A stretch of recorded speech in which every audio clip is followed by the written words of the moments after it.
It's probably a hunting party from Bangla Town, Ellis immediately reacted and speculated. After all, they were only 2 to 3 hours away from Bangla Town. Bangla Town had a population of tens of thousands. The competition for obtaining sufficient resources near the territory was simply too intense. Combined with the considerable daily expenses within the territory, there would indeed be people who ventured farther away to hunt and gather in uninhabited areas. Some people would even regularly target a specific group of magical beasts because they had already mastered the techniques to deal with them. Of course, those who could make such regular choices were generally powerful teams within the territory or teams with backing. Otherwise, when killing magical beasts outside the territory, it was all about individual capability. Running so far? Joe Bai looked at Ellis in surprise. With more people, the activity range expands, Ellis said simply, then repeated what he had just thought to Joe Bai. Since he had decided to stay in Hope Village, he naturally needed to find more supporters for himself. Captain Bear was one, and this village chief was another. Based on this, his attitude toward Joe Bai naturally became much more attentive. He would express his stance when he could, and help more when possible. Listening to Ellis's answer, Joe Bai also understood the situation. So this was standard territory operation. Thinking about it, Hope Village was now in the same situation. The territory's range could no longer satisfy the needs of its residents, and they were also planning to expand outward. Looking at Ellis's changing attitude again, a hint of contemplation flashed in her eyes. She had long noticed Ellis's attitude change. Although he would remind them when encountering magical beasts before, it was nothing like the meticulous attention he showed later. When did this change occur? Right, it was after encountering the Stormwind Serpent. What could have happened during the fight against the Stormwind Serpent that made them change their minds? Suddenly, the memory of when the professionals had all emerged at once surfaced in her mind. That was when she discovered that no matter what, all these people would activate the magic user profession. Later, she had observed these hired NPCs and found that they basically only had one profession activated, and not everyone could activate the magic user profession. Could this be the reason? Joe Bai felt her speculation was probably about 70 to 80% correct. The remaining possibility could be confirmed once they reached Bangla Town. As for now, regardless of whether it was true or not, keeping Ellis and his group would benefit Hope Village. Hope Village needed more mercenaries like these. Thank you. You've helped us a lot along this journey, Joe Bai thought, then unhesitatingly expressed her gratitude to Ellis. Hearing her thanks, Ellis was stunned for a moment, then quickly said, "You don't need to be so polite. This is what I should do." If it were before, he would have said it was because they had a cooperative relationship, but now he changed his phrasing. This was also a hint to Joe Bai about his attitude. The village chief should be a smart person who would understand. Joe Bai indeed understood. She would have understood even without this statement, but now after hearing it, she directly expressed her own attitude. That's right, we're all family now, no need to be too polite. After we enter Bangla Town, we'll need to trouble you even more. It would be my honor, Ellis smiled. The two reached an understanding and quickly moved past this topic, returning their attention to the fighting ahead. Should we go investigate the situation? Would it cause any misunderstanding? Joe Bai asked. The others were dealing with a group of magical beasts, and if such a large group of them suddenly appeared before them unprepared, wouldn't it make the other party uneasy? Ellis glanced at Joe Bai and said directly, "When fighting magical beasts in the wilderness, such teams always have people watching the surroundings. Perhaps we've already been discovered, but we're just passing through. As long as we don't touch their prey, there won't be any problems." With their large numbers, the other party wouldn't easily provoke them either.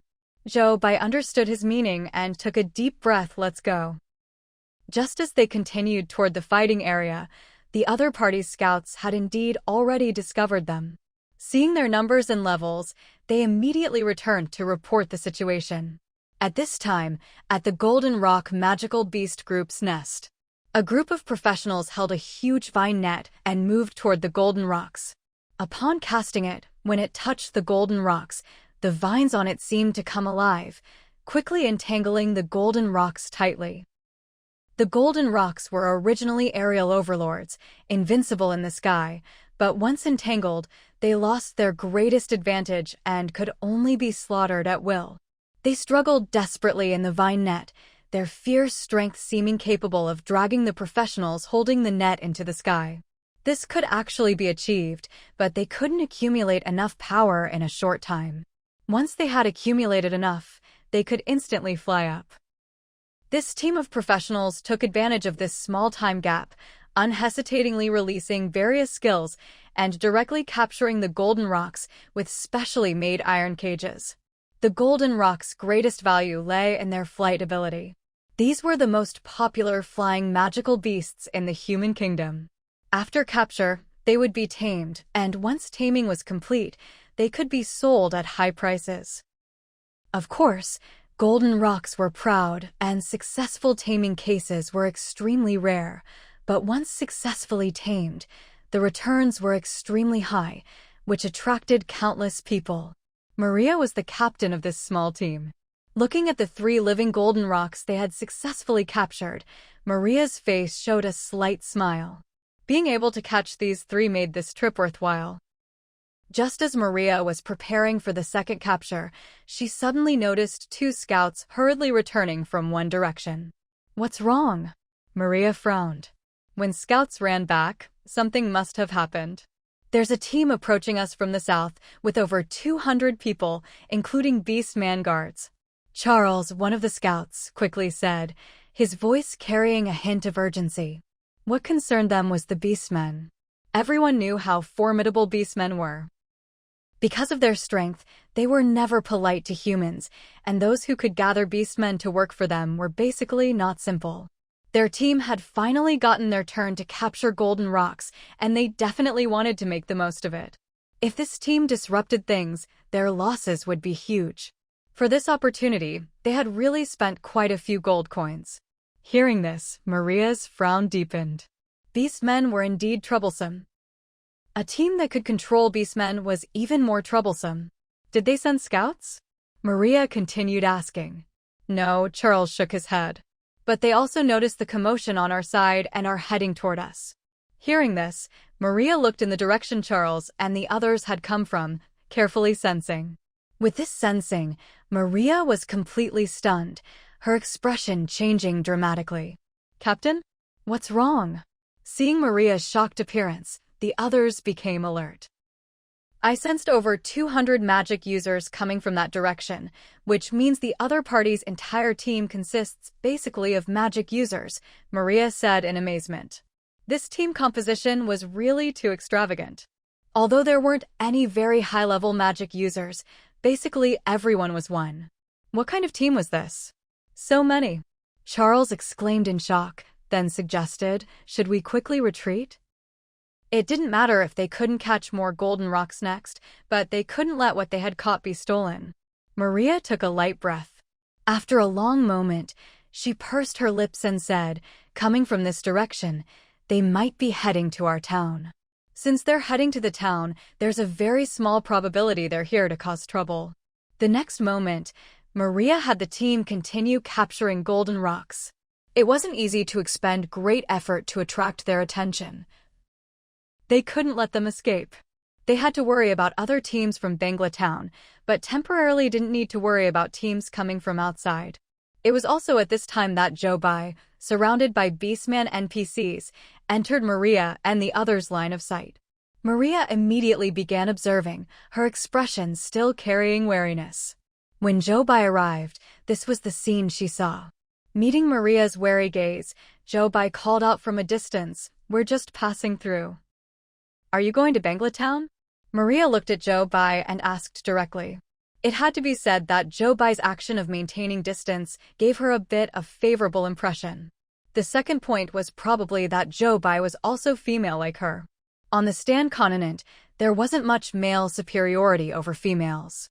Strength came first. As long as you were strong enough, regardless of gender, you could gain a respected position. But even so, it was extremely difficult for women to get ahead. especially women who led teams, unless they were strong to the point where others couldn't question them. She had formed her own team by relying on her powerful magical talent, and she had always been proud. Now seeing that Jobai was obviously also a leader in her team, she naturally felt more appreciation. Jobai also noticed the change in the other party's attitude and went with the flow, saying, "Yes. This is our necessary route. We were originally prepared to deal with golden rocks, but we didn't expect to hear fighting sounds here, so we came to see if there was anything we could help with." Hearing this, Maria said directly, "We don't need help. We'll be able to resolve this in a while. You can wait." When it came to prey issues, Maria became alert. Seeing this, Jobai said to Ellis and the others, "Rest in place." It had been some time since their last rest. Plus, having encountered a team from Bangla Town, they could ask about some news of Bangla Town after the other party finished dealing with the golden rocks. As soon as Jobai mentioned rest, the various small teams in the group immediately sprang into action. They set up pots and stoves and began preparing food. Throughout the journey of constant battles, their bodies and minds were always in a tense state. Only when eating could they enjoy a moment of peace. Cook instant noodles, cook instant noodles. Haha, add some dried meat, and it'll be ready soon. How about making barbecue? That works too. Just use fire magic to cook it, and we can also practice our magic control. Hehe, I brought a packed meal. Just heat it up, and it's ready to eat. Next time I want to bring packed meals too. It's so convenient, no different from self-heating rice. Chatting casually, various delicious foods appeared in the team. In no time, everyone was eating, and the scene was filled with the aroma of various foods. Especially the barbecue. Initially, it might have only had salt, but as time passed, honey and some special seasonings were found. Although rare, they weren't non-existent. Therefore, even though the barbecue seasonings weren't as complete as modern ones, the taste was still dominating. The aroma unconsciously drifted to the team that was still in combat. After seeing Jobai and the others rest in place, Maria had people keep an eye on their movements while fully devoting herself to commanding the battle. But in just a moment, she found her attention couldn't concentrate. The reason was simple: the food aroma was too tempting. Although they had eaten at noon, they had been alternating in continuous battle since then, which could be considered physically and mentally exhausting. In such circumstances, smelling this dominating aroma, their attention was naturally easily diverted. Maria was also affected. If she didn't know she was currently facing troublesome golden rocks, she would really want to go ask what exactly they were eating. At least in Bangla Town, they had never smelled such an aroma. Focus. After capturing this wave, we'll rest and return to the territory, Maria said, seeing that some people's movements seemed to have slowed by a few beats, quickly reminding them. Perhaps the word rest struck a chord in these professionals' hearts. The professionals currently in combat quickly focused, and various control skills were unleashed toward the golden rocks as if they cost nothing. As long as they could control them for a second or two, the capture team nearby would immediately take the opportunity to cast their nets.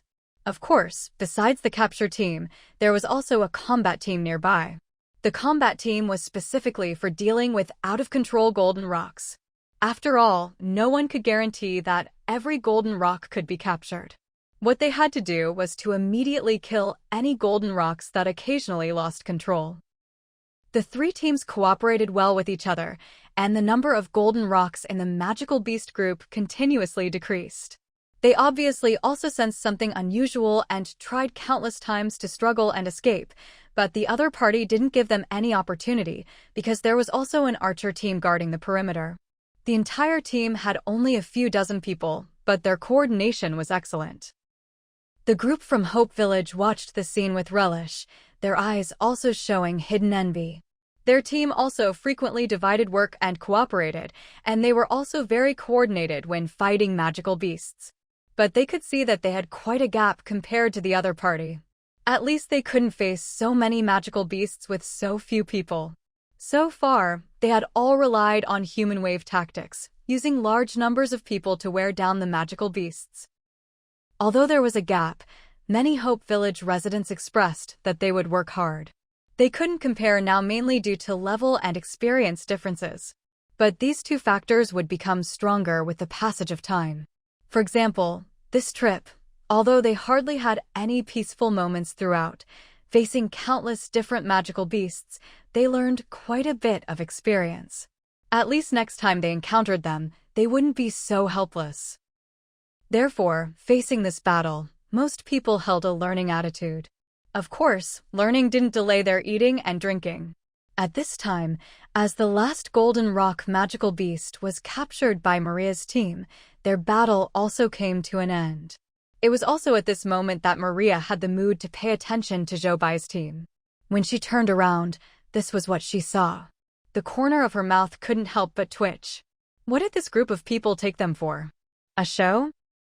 Jobai had also been one of them just now. After seeing the other party finish their battle, she immediately put away her things. Looking at the others, she reminded them, "Time to continue our journey." Hearing this, everyone quickly put away all their things. Then the team gradually approached where Maria and the others were located. They watched as several people in Maria's team suddenly took out several scrolls. As the scrolls unfolded, several magical beasts emerged from them. After the magical beasts came out, they obediently stood in place, then had harnesses fitted onto them by others. Maria's team was transporting the living golden rocks onto these beast-drawn carts. Iron cages were loaded one by one, with the golden rocks inside continuously ramming the cages with their bodies, yet still not making the cages budge even slightly. Obviously, they must also be specially made. In such a brief moment, a distinctive magical world unfolded before Jobai and the others, making them understand that everything they currently possessed was nothing at all compared to the Stan continent. In that instant, everyone including Jobai became even more cautious. "Are you a team from Banglatown?" Jobai asked directly. With the battle now decided, Maria was indeed in the mood to chat with Jobai and the others. She nodded, "Yes. Where are you from?" "We come from Hope Village, not far from Banglatown," Jobai replied. "Hope Village?" Maria was stunned for a moment. As residents of Banglatown who frequently operated outside, they were very familiar with the territories around the town. She had no memory of any territory called Hope Village. Unless... Maria's pupils contracted. "Are you from one of the territories that suddenly appeared on the Stan continent some days ago?" The news that thousands of human territories had suddenly appeared on the Stan continent had long spread throughout the town's teams. However, after the initial novelty, the recent enthusiasm had cooled down. Most of the territories that appeared were villages, and their rankings weren't particularly high. The only noteworthy thing was that they had suddenly emerged from nowhere with unknown origins. But later, some people had speculated that the Stan continent must have previously hidden special spaces, and for some reason, these two spaces had now overlapped. Looking at these people again, apart from their appearance, they weren't much different from themselves in other aspects. Jobai heard the meaning in the other party's words and her expression paused. She hadn't expected that the native territories didn't find their appearance particularly strange. That made sense. The Stan continent was, after all, a magical world, and they could explain such things with some kind of advanced magic. Moreover, their appearance was actually good news for the human kingdoms. It not only strengthened the human kingdom's power, but also diverted the attention of other races from the existing human territories. She became even more confident about this expedition. The native territories would definitely not reject these emerging territories like theirs, but would instead be very curious about them.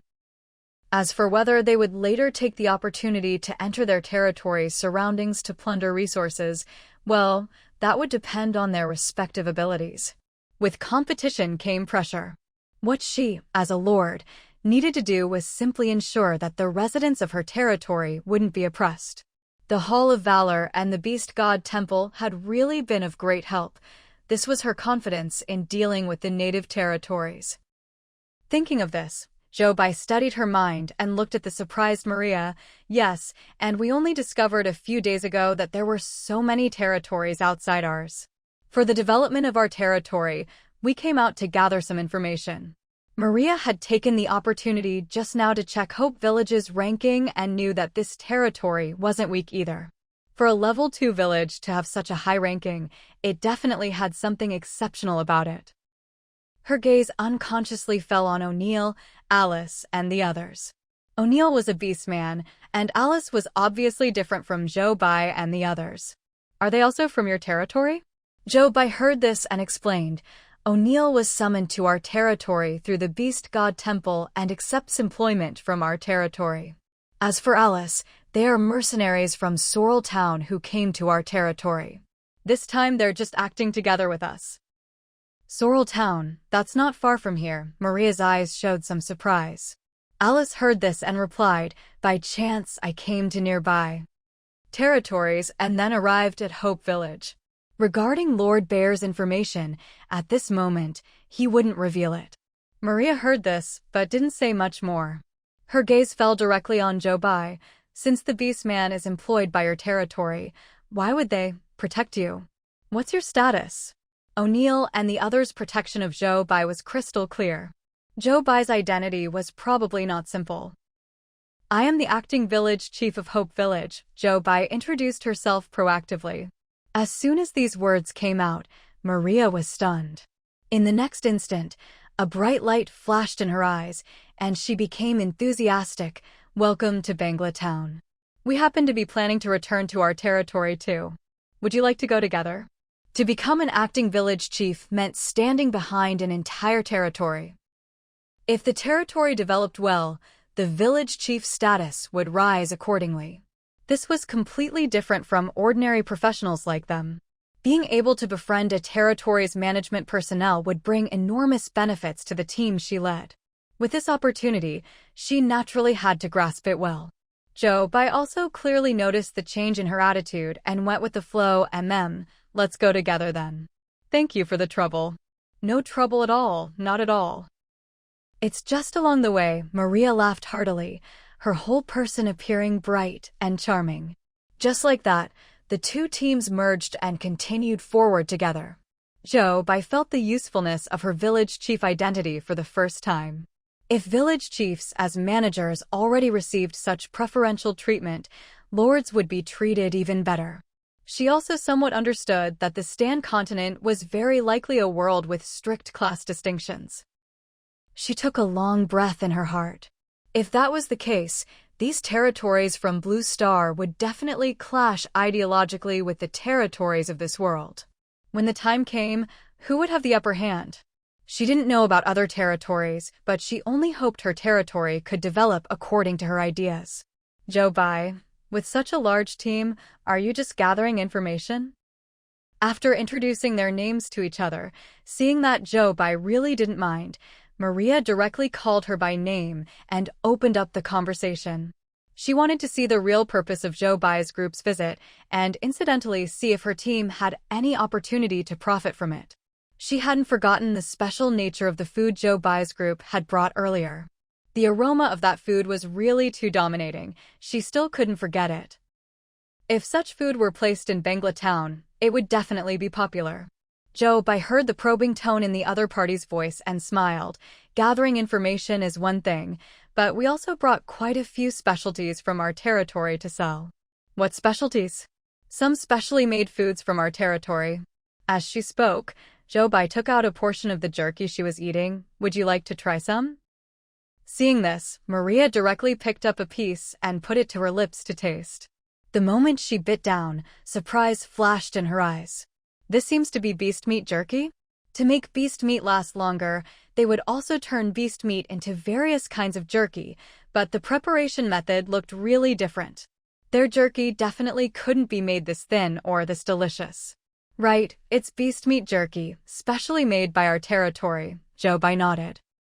Besides this, there are many other delicious and convenient foods. This is just a snack.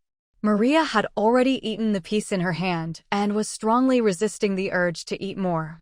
She looked at Joe Bai with burning eyes. Would you be willing to cooperate with me? Delicious food would definitely sell like crazy in Bangla Town. She had to strike first to gain the advantage. Joe Bai saw Maria's reaction and knew that the appeal of delicious food was the same everywhere. She was naturally interested in the other party's cooperation proposal. Moreover, having early cooperation with the Banglatown team would allow them to understand the town to some extent before entering it, which could also serve as a stepping stone. Thinking this, Bai directly called over Zhang Yongnian, who was in the team. When Zhang Yongnian was called over, he was already mentally prepared. They had come on this trip to do business, and now that business had come to them, they naturally had to seize the opportunity. This jerky was made by their team. They brought quite a lot this time. You can discuss the specifics of how to cooperate, Bai said. It was better to leave business matters to professionals. Maria heard this and looked somewhat surprised. Such good business isn't controlled by the territory. Hearing Maria's words, Bai and Zhang Yongnian exchanged glances and immediately understood. Bai quickly responded, naturally, the territory takes the lead, but different projects have different people in charge. We brought many special products this time. Maria heard this explanation and glanced at Bai, saying casually, doing business in the name of the territory makes it less likely to be bullied. Otherwise, such good products could easily be seized. If not for this, I wouldn't dare cooperate with you either. 3 words, can't protect it. Maria had also been thinking of leveraging Hope Village's reputation. If she were cooperating with an individual merchant group, she wouldn't have confidence either. She needed the other party to give her a definitive answer now. These are Hope Village's products, Bai quickly assured her. Only then did Maria completely relax. She then walked aside with Zhang Yongnian to discuss the details. As for Bai, she immediately passed the message to the others. At the back of the team, after hearing Bai's message, everyone's faces became serious. I didn't expect we'd need to use the territory's name to do business. This way, wouldn't it be difficult for individuals to negotiate? If it's not something special, it doesn't matter, but if it is special, it's better to act together with the team. Fortunately, most of what I brought are ordinary resources. We need to be careful too. From the sound of it, the native territory's class system might be even harsher than we imagined. Sigh, what kind of situation is this? Originally thought it was the end of the world, but it turned out to be moving to another world. We barely survived the initial difficulties and life became smooth, but suddenly we entered some stand continent and the environment became even more difficult. There's no choice. We've never been the ones making decisions. Talking about this, everyone fell silent. Yes, they were always the passive party, and even now, they didn't understand the purpose of this apocalyptic game spending so much effort to transfer them from Blue Star to this world. They could only take things one step at a time. Let's not talk about such heavy topics. Let's think about how to do business in Banglatown. Yoon Junkai was among them and subtly steered the conversation back to reality. Reminiscing about past life would only make them more dissatisfied with their current situation. The others heard this, calmed their minds, and then began discussing how to do business in Banglatown later. After discussion, they decided to proceed according to the original plan, just paying attention to 2 points. First, don't act alone. Second, definitely use the territory's name when doing business. Meanwhile, Maria and Zhang Yongnian were having a pleasant conversation. Zhang Yongnian let Maria taste all the food he had on hand. Maria had already been conquered by the jerky's taste, and now she was hooked by various other foods. She had never thought that simple ingredients could be made so delicious. This craftsmanship was really amazing. Each of these could be treasures for getting rich. In the next instant, she became somewhat impatient. How much merchandise did you bring this time? Zhang Yongnian saw her excited appearance and said subtly, most people in our team brought full loads of merchandise, with diverse varieties and different preparation methods. If you want all of them, you probably can't handle so much and don't have that much energy either. Maria heard this and finally calmed down a bit.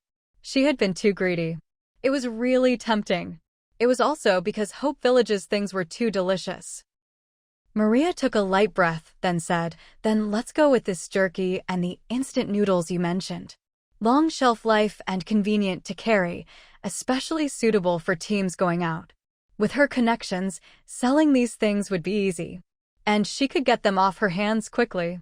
This was a business that could make money immediately. Of course, what she preferred was to establish a trade relationship with this team, exchanging what they needed in the future, playing the long game. What price can you offer? Zhang Yongyan's eyes flickered as he took the initiative. The other party's attitude gave him confidence. The goods wouldn't be hard to sell, so don't blame him for raising prices. Not to mention they had really put in a lot of effort along the way. The price should match their hard work on this journey. Maria naturally knew Zhang Yongyan's thoughts and immediately said, "How do you usually sell them?" In business, of course you had to make the other party quote first. Zhang Yongyan had no choice but to say, "You also know our territory just integrated into the Stan continent not long ago. We don't know if the prices outside are different from our territory's prices. We came this time also wanting to find out about outside prices. After all, we don't want our hard-made products to be sold cheaply." Maria heard this and understood the other party's concerns. Product sales were indeed based on local prices. Sometimes mercenary teams made money precisely from the price differences between two places. Moreover, after they reached Bangla Town, they could also understand Bangla Town's prices. Calculating, Maria organized her words and said, "These foods are unique in taste. In our territory, they should sell for 5 times the price of this same amount of regular jerky and still have buyers. But ultimately, they're not foods with special effects. No matter how delicious, if they exceed their inherent value too much, many people won't be willing to buy them, especially with your large quantities. After all, if the quantity were small, they could package them and sell to nobles and wealthy people. But from their tone, the quantity wasn't small, so they could only be consumed as common people's food. How much could a piece of jerky like this sell for in your territory?" Zhang Yongyan had already mentally noted when the other party mentioned foods with special effects, but still asked about their prices. 10 pieces for 1 copper coin. Zhang Yongyan calculated. That would be 2 pieces for 1 copper coin. This price was acceptable. "Then I'll wholesale a portion to you at 5 times the price," Zhang Yongyan said directly. "At this price, our profit margin would be small," Maria said instinctively. "Bulk cooperation should be cheaper, right? I plan to raise prices when selling. How much you sell for will be up to you," Zhang Yongyan said without hesitation. "I believe this first batch of jerky definitely won't be hard to sell. No one in our team will disrupt the market. They would definitely need to unify prices for all products later." Maria heard this, calculated, and finally nodded, "Then let's go with this price." Next, the two began formally discussing the quantities of jerky and instant noodles to be sold. Through back-and-forth negotiation, cooperation was reached. Before even entering Bangla Town, Zhang Yongyan had already earned a large sum of gold coins. After the cooperation was established, Zhang Yongyan began inquiring about Bangla's specific situation. Understanding Zhang Yongyan's intentions, Maria wasn't stingy with the information she knew and began educating Zhang Yongyan and Zhou Bai, who was nearby. Bangla Town is ruled by Count Alcott. He comes from the Broderick family, one of the most prestigious noble families in the human kingdom. Our territory is the capital of silver equipment manufacturing. Besides having many craftsmen, we also produce various ores in abundance. However, the mines are all concentrated in the Lord's hands. Also, because of the Broderick family support, our territory is very prosperous. Before the end of each territorial war ceasefire period, high-level professionals from the Broderick family come to assist, so development is very stable. As Maria spoke, her expression was quite proud. On the Stan continent, being able to maintain stability was the greatest happiness for a territory. Their Bangla Town had backing. Zhou Bai heard this and couldn't help but sigh inwardly. Indeed, no matter what era, there were always those with connections. As Maria continued her explanation, they got closer and closer to Bangla Town's territorial range. The closer they got, the fewer magical beasts they encountered, almost none, but the number of professionals they met increased. However, they were basically all in a hurry, not even glancing at them before leading their teams away, as if teams of this scale were commonplace here. Finally, they stepped into Bangla Town's territory. As soon as they entered, they received information. After walking forward for a while and seeing the scene before the territory, they were all stunned speechless. Before coming here, they had already learned from Ellis that Bangla Town was a prosperous town, and they had prepared themselves accordingly. Moreover, having witnessed the dazzling lights and bustling nightlife of Blue Star City, they thought that no matter how prosperous a small town might be, it shouldn't shock them too much. They felt deeply proud of Hope Village's current changes, having witnessed Hope Village at its most desolate state and watched it being built up bit by bit. But at this moment, they were truly astonished because Bangla Town's prosperity was indeed quite extraordinary. In front of the entire Bangla Town was a massive plaza. The plaza was paved with stone slabs, and in the center stood a humanoid sculpture holding a torch with a huge gemstone atop the torch.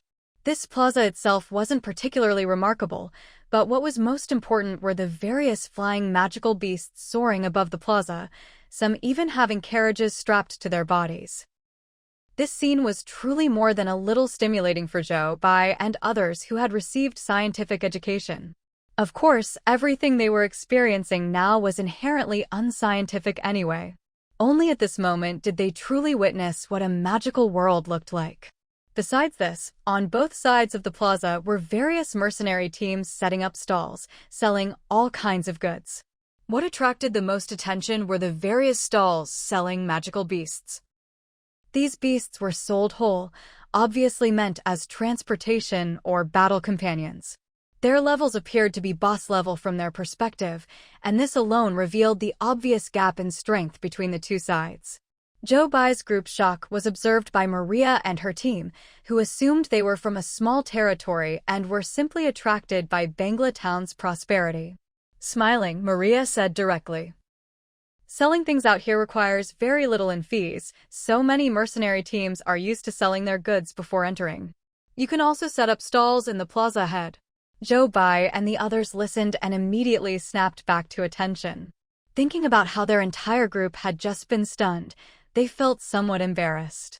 It was fortunate that Maria had good character and didn't mock their lack of worldly experience. "Thank you. Go ahead with your business. You don't need to look after us, we'll just look around casually," Zhou Bai said sincerely. "All right, then we'll get busy. If you encounter any problems in the territory, you can have someone find the Kara mercenary group. Also, our mercenary group has a stall up ahead. The banner is the same as the one on our beast cart. That's our symbol," Maria said, her expression showing some pride. Obviously, in Bangla Town, Maria's Kara mercenary group had considerable strength. As for leaving these words, it was because she had seen the market potential for Hope Village's goods. In other slightly smaller territories, these things that couldn't fill one's stomach would be impossible to sell at high prices, but in Bangla Town, many people were willing to spend money for a taste. She didn't ask about their destination because such a large group would be easy to find in Bangla Town. Zhou Bai nodded in agreement. The information about Bangla Town that Maria had shared with them along the way was enough for them to gain a preliminary understanding of this place. They indeed preferred to move freely. Seeing this, Maria looked at her team behind her and called out loudly, "Let's go." Then she led her team onto the main road, step by step toward the plaza. As soon as they stepped onto the plaza, many people immediately crowded around them, their eyes gleaming as they looked at the golden rock on their beast cart. Watching the scene, Zhou Bai looked at their entire group, cleared his throat lightly and said, "Let's go too. First, let's find a place to settle down, then everyone can move around freely afterward." "Good," Zhang Yongnian and the others quickly responded. Then they also headed toward the main road left open in the center of the plaza. Their entire group of over 200 people immediately attracted the attention of many as soon as they appeared. Not only was their number large, but more importantly, people spotted beastmen among them. Beastmen guards. Anyone who could afford to use them was definitely not ordinary. Plus, they also saw other people in the group. Although they were all relatively low level, they were all professionals, and together they represented considerable strength. If such a group belonged to Bangla Town, they shouldn't be unknown, so they must be outsiders. Coming from other territories, They must have specialties from other territories. Novel things always attracted attention. Immediately, many people crowded toward them. Where are you all from? Do you need a guide? Do you need to buy any desired goods? Or do you want to sell some novel items? Different people asked questions one after another, their attitudes extremely enthusiastic. A large portion were directed at Jobai, clearly noticing that the beastmen were guarding Jobai's side, obviously thinking Jobai's identity was not simple. We're a merchant caravan sent out by Hope Village to sell some of Hope Village's specialties. Nothing special, just some food items. We're not in a hurry. Right now we plan to find a place to settle down first, Jobai said directly. Upon hearing Jobai say this, several representatives who had come to attract customers brightened up and quickly spoke up. Come to our Isabella Inn. It's the best inn in Bangla Town. Our Hosen's Inn is also quite good. How about our Patsy Inn? Quality goods at reasonable prices. They immediately started competing with each other. Over 200 people. If they could attract them to their inn, they could earn quite a bit in bonuses. When Jobai heard the Isabella Inn claimed to be the best and the others didn't refute it, he had his answer. He looked directly at the Isabella Inn's guide and said, "Take me to your inn." As Hope Village's village chief, coming here also represented the village. It was better to stay somewhere nice to maintain Hope Village's reputation and also to maintain their group's reputation. Showing their strength would make them less likely to be bullied. The Isabella Inn's guide was instantly excited and said to Jobai with utmost courtesy, "Come, this way please." Jobai nodded and followed, but after walking a few steps, he paused and looked back at Zheng Yongyan and the others. Although we're all representing the territory, you don't need to follow me to the Isabella Inn. If there are any problems, just come find me there. Hearing Jobai's words, Zheng Yongyan and the others understood his reasoning and readily agreed. Good. The other guides perked up again upon hearing this. If they couldn't get the whole group, a share of the pie would be good too. They immediately focused on Zheng Yongyan and others who were clearly leaders in the group. While the guide was leading the way, Zheng Yongyan, Yun Junkai, and others in the group greeted the people who had crowded around earlier, obviously merchants, then took out an orange-grade backpack and pulled out portions of jerky wrapped in leaves. These are Hope Village specialties we brought. Everyone, please try some first. Zheng Yongyan distributed them enthusiastically. Who doesn't love free things? Many people immediately accepted them. Throughout the rest of the journey, Zheng Yongyan walked while distributing samples. Even some roadside people who weren't interested in their group came over to get some. The distribution continued until the group reached the city gate, where Zheng Yongyan finally stopped. Jobai watched the scene with a faint smile in his eyes. You have to give up the child to catch the wolf. Zheng Yongyan was truly skilled at business. Afterward, looking at the city gate that was obviously much more imposing than Hope Village's, Jobai took a light breath and stepped inside. Immediately, he received information from the system. Dear Hope Village Chief, welcome to Bangla Town. You need to pay 1 silver coin/day 1 silver coin. As Jobai paid this fee, only one thought remained in his mind. Envy and jealousy. When would Hope Village be able to collect such a large sum of money? With this thought, he walked forward. After passing through the gate's corridor, they finally saw the interior of Bangla Town. Compared to the shock given by the outside, the interior of the territory was obviously more quaint, with a very authentic magical world atmosphere. The stone-paved roads bore witness to this territory's history, and the buildings on both sides of the road also appeared somewhat aged, but under such a backdrop, they became even more atmospheric. This was something that modern society's development couldn't compare to. It feels like we've entered a movie. It has that Harry Potter Diagon Alley feeling. I quite like this kind of territory. It really has such a great atmosphere. Enthusiastic discussions erupted from the crowd. They really felt like their eyes couldn't take it all in, and some people would quickly break away from the group to run to nearby shops for a look, then quickly catch up with the group again. Isabella Inn's guide, Okasi, also noticed Jobai's group looking around everywhere, especially the light bursting from their eyes that he and many tourists had never had. as if they were seeing such scenes for the first time. This made Okasi somewhat curious. Could they be from a very backward village? But something didn't add up. Jobai and his group could afford to stay at the most expensive inn. With such economic strength, they couldn't possibly be from a level 0 or level 1 village. It was somewhat strange. Though he thought this, considering these people were customers, Okasi showed nothing on his face. Instead, he waited patiently and didn't rush them when they stopped to look around. The other guides had the same thoughts. As for Ellis and the others, they understood Jobai's group somewhat. Hope Village was now considered a relatively prosperous village, but it was completely different from Bangla Town. There, except for hunting outside, the time and frequency of using magic within the territory was far too little. Their lifestyle was obviously more primitive. Having learned about Hope Village's origins, he knew it was very likely because they had never been exposed to magic before, causing them to be unable to completely break away from the past even after becoming mages. In short, their foundation was too poor. But as long as they had magical talent, with their hard-working spirit, they would definitely adapt quickly. Thinking of this, Ellis walked while introducing the shops along the street to Jobai. Magic Bookstore. This place houses various magic books.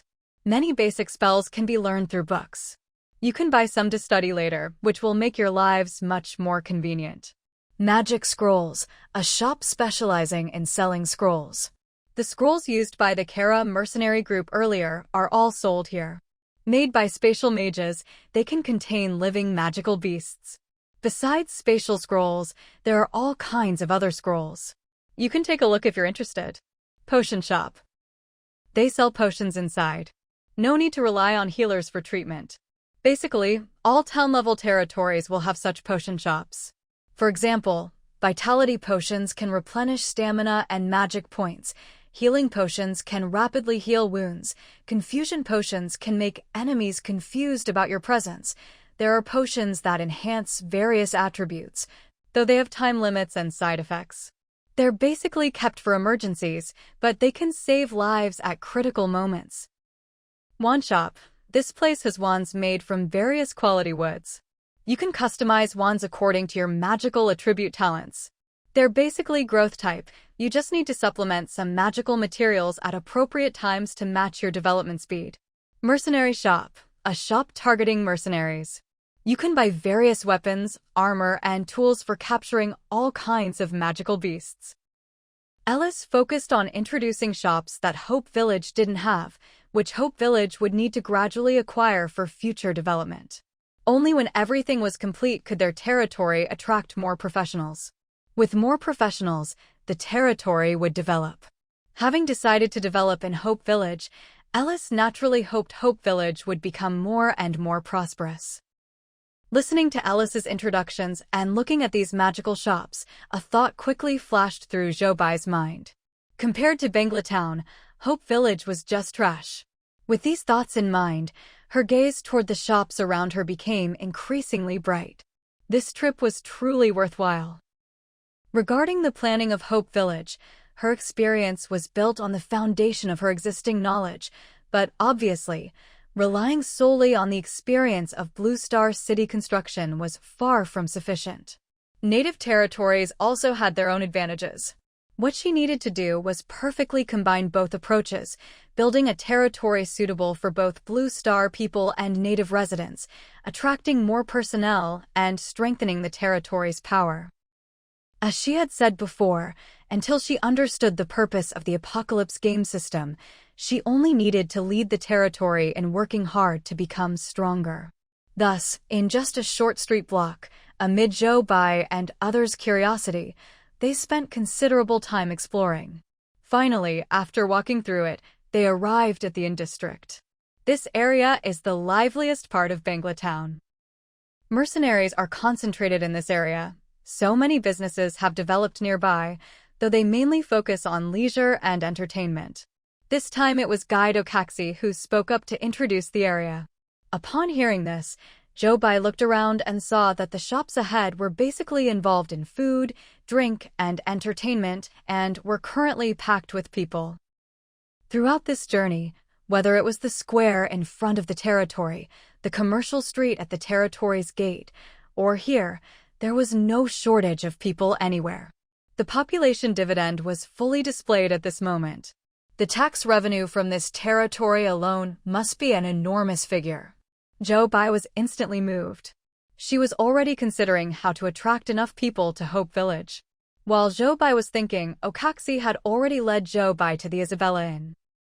This is the Isabella Inn.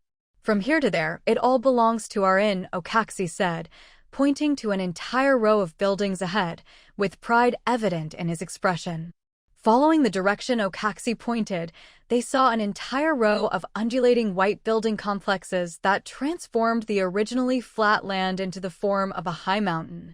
The lowest point was the customer service center, and going up were winding staircases with buildings of various sizes on both sides. Cylindrical tube buildings, oval-topped low buildings, and cubic buildings of different shapes, arranged in an orderly yet varied manner. Some were highly open, others highly enclosed, truly satisfying all kinds of requirements. Obviously, following the stairs upward, the higher buildings clearly leaned toward private suites, making the prices undoubtedly expensive. Compared to other inns, the Isabella Inn's existence was truly unique. While introducing, Okaxi prepared to lead them to the hotel's customer center, where all in check-in procedures would be completed. As long as he brought this group of people here, he would be halfway to success. Although the commission rate here wasn't high, it was better than nothing. At this moment, a team emerged from the customer center, each person's expression showing some helplessness. The minimum for one night is 30 silver coins, too expensive. The problem is that the 30 silver coin rooms are also very small, only suitable for one person. And staying in the hotel is only for those brief few hours, not suitable for us. Next time we come for tourism, we could stay for a day and properly enjoy the inn. Several mercenaries muttered as they walked past Bai and the others. When Okaxi heard their muttering, his expression changed slightly, and he immediately observed Bai and the others' expressions. Obviously, he was afraid that Bai would hear their words and decide not to stay. Hearing the prices, although Bai was mentally prepared, she was still severely shocked by these prices. Staying one night in this hotel's cheapest room was equivalent to a month's rent for a wooden house in her territory. Comparing it this way, it was indeed somewhat painful. However, she now represented Hope Village's reputation, so this money had to be spent. Another point was that although she loved money, she never shortchanged herself. Since she was here, she should enjoy it properly. Only by spending money would she have the motivation to earn money well in the future. Therefore, Bai's expression remained relatively calm. However, many people who hadn't planned to stay here in the first place were now deterred. The money in their pockets could certainly cover staying for several nights. But the biggest problem was, they were reluctant to spend it. With that money, they might as well buy more goods in Banglatown. Immediately, many people began asking the guides nearby. Upon hearing this, the guides instantly became energetic. Our inn's cheapest room only costs 200 copper coins per night. Our inn is a bit more expensive at 500 copper coins, but includes one meal. Our inn has beautiful scenery. Our inn is conveniently located and only costs a few hundred copper coins. The guides vigorously recommended their own inns. They had seen this scene countless times. Many tourists came to visit and instinctively wanted to choose the best inn, but basically, after visiting, those without sufficient means would choose other cost-effective inns. Back and forth, didn't the guides from other inns profit? Since the Isabella Inn followed a premium route, they had no objection to this situation. After all, those willing to leave were definitely unwilling to spend this money. Keeping such people was useless. It was better to send them away as a favor, achieving a win-win situation, which was fundamental to doing good business. Thus, the entire group of over 200 people, centered on their teams, went to different inns. They would also operate in Banglatown in team formations afterward. Even individuals, with Maria's previous reminder, wouldn't do anything inappropriate. After the personnel dispersed, what remained on site was Bai's group. O'Neill and the other beastmen had been following Joe by all along, so naturally they would stay at the same hotel. As for Ellis, he was kept by Joe Bai. It must be said that throughout this journey, Ellis had definitely been a great help, and Joe Bai was very willing to have these experienced mercenaries stay by her side to help. Ellis and the others already had plans to enter Hope Village, and with Joe Bai's enthusiastic attitude, they naturally stayed and were prepared to spend big money to stay here for several days. Having been mercenaries for many years, they all had their own savings, and staying for a few days wouldn't hurt them significantly. After the other personnel left, Joe Bai looked directly at Okaxi continue. Okaxi looked at the remaining 20-plus people and was so moved he almost cried. He immediately became even more attentive to Joe Bai, saying, "My lord, please come in." Regardless of the other party's identity, calling them "my lord" couldn't be wrong. Soon, Joe Bai's group entered the customer center. Upon entering, someone with an enthusiastic attitude came to greet them, leading them to a reception table partitioned off in the hall, attentively serving various fruits and beverages. In addition, there were parchment scrolls about the inn's rooms, with detailed introductions to the room types. Similar to Hope Village's tavern rooms, they mainly offered single rooms, double rooms, and quad rooms. Among them, the single room prices showed extreme polarization. The most expensive was 3 gold coins per night. The cheapest was 30 silver coins per night. Obviously, the locations must have obvious differences, with others varying slightly, priced between 30 silver coins and 2 gold coins. Looking at the introduction, Joe Bai decided on the spot. "I want 1 single room in the best location, and 11 double rooms," Joe Bai said without hesitation. Okaxi, who was sitting nearby as a companion, immediately widened his eyes upon hearing Joe Bai's words. The best single room cost 3 gold coins per night, and double rooms were all priced above 1 gold coin. Adding it up, just one night would cost over 14 gold coins. How wealthy must one be to spend like this? Most importantly, he had just learned that besides the beastmen being Joe Bai's guard team, the others like Ellis were obviously just mercenaries she had hired, yet Joe Bai was clearly including them. O'Neill, Ellis, and the others were also dazed upon hearing this. They could stay in such good rooms? And for free? The staff member who came to serve them, after hearing Joe Bai's words, didn't care whether there was any inside story. The first thing she did was quickly implement this arrangement. Joe Bai directly paid the money, and after the other party ran back and forth, all the rooms were quickly arranged. The next moment, a group of service staff stood in 2 rows in front of Joe Bai and the others. Obviously, each room would have its own dedicated personal butler. The personal butler in front of Joe Bai was clearly more high-level. At this instant, Joe Bai's group became the focus of attention. One person staying at this inn wasn't remarkable, but what was remarkable was that this person had booked rooms for her guards too. After Joe Bai and her group checked in, Joe Bai's group's reputation instantly spread within a certain range. A team from Hope Village had arrived in the territory, and the leader of this team was someone with more money than sense. Joe Bai, who didn't yet know she had earned the reputation of being rich but foolish, had already been led by her personal butler to the inn's most expensive single room. Called a single room, it was actually a small suite with everything one could need inside. The furnishings were extremely luxurious, the colors were intense, and it was highly distinctive.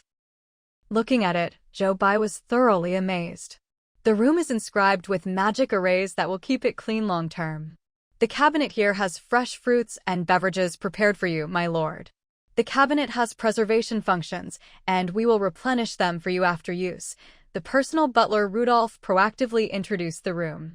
While introducing, Rudolph pointed to the staircase in the corner of the room. "My lord, this way please." Joe Bai walked over and followed Rudolph up the stairs.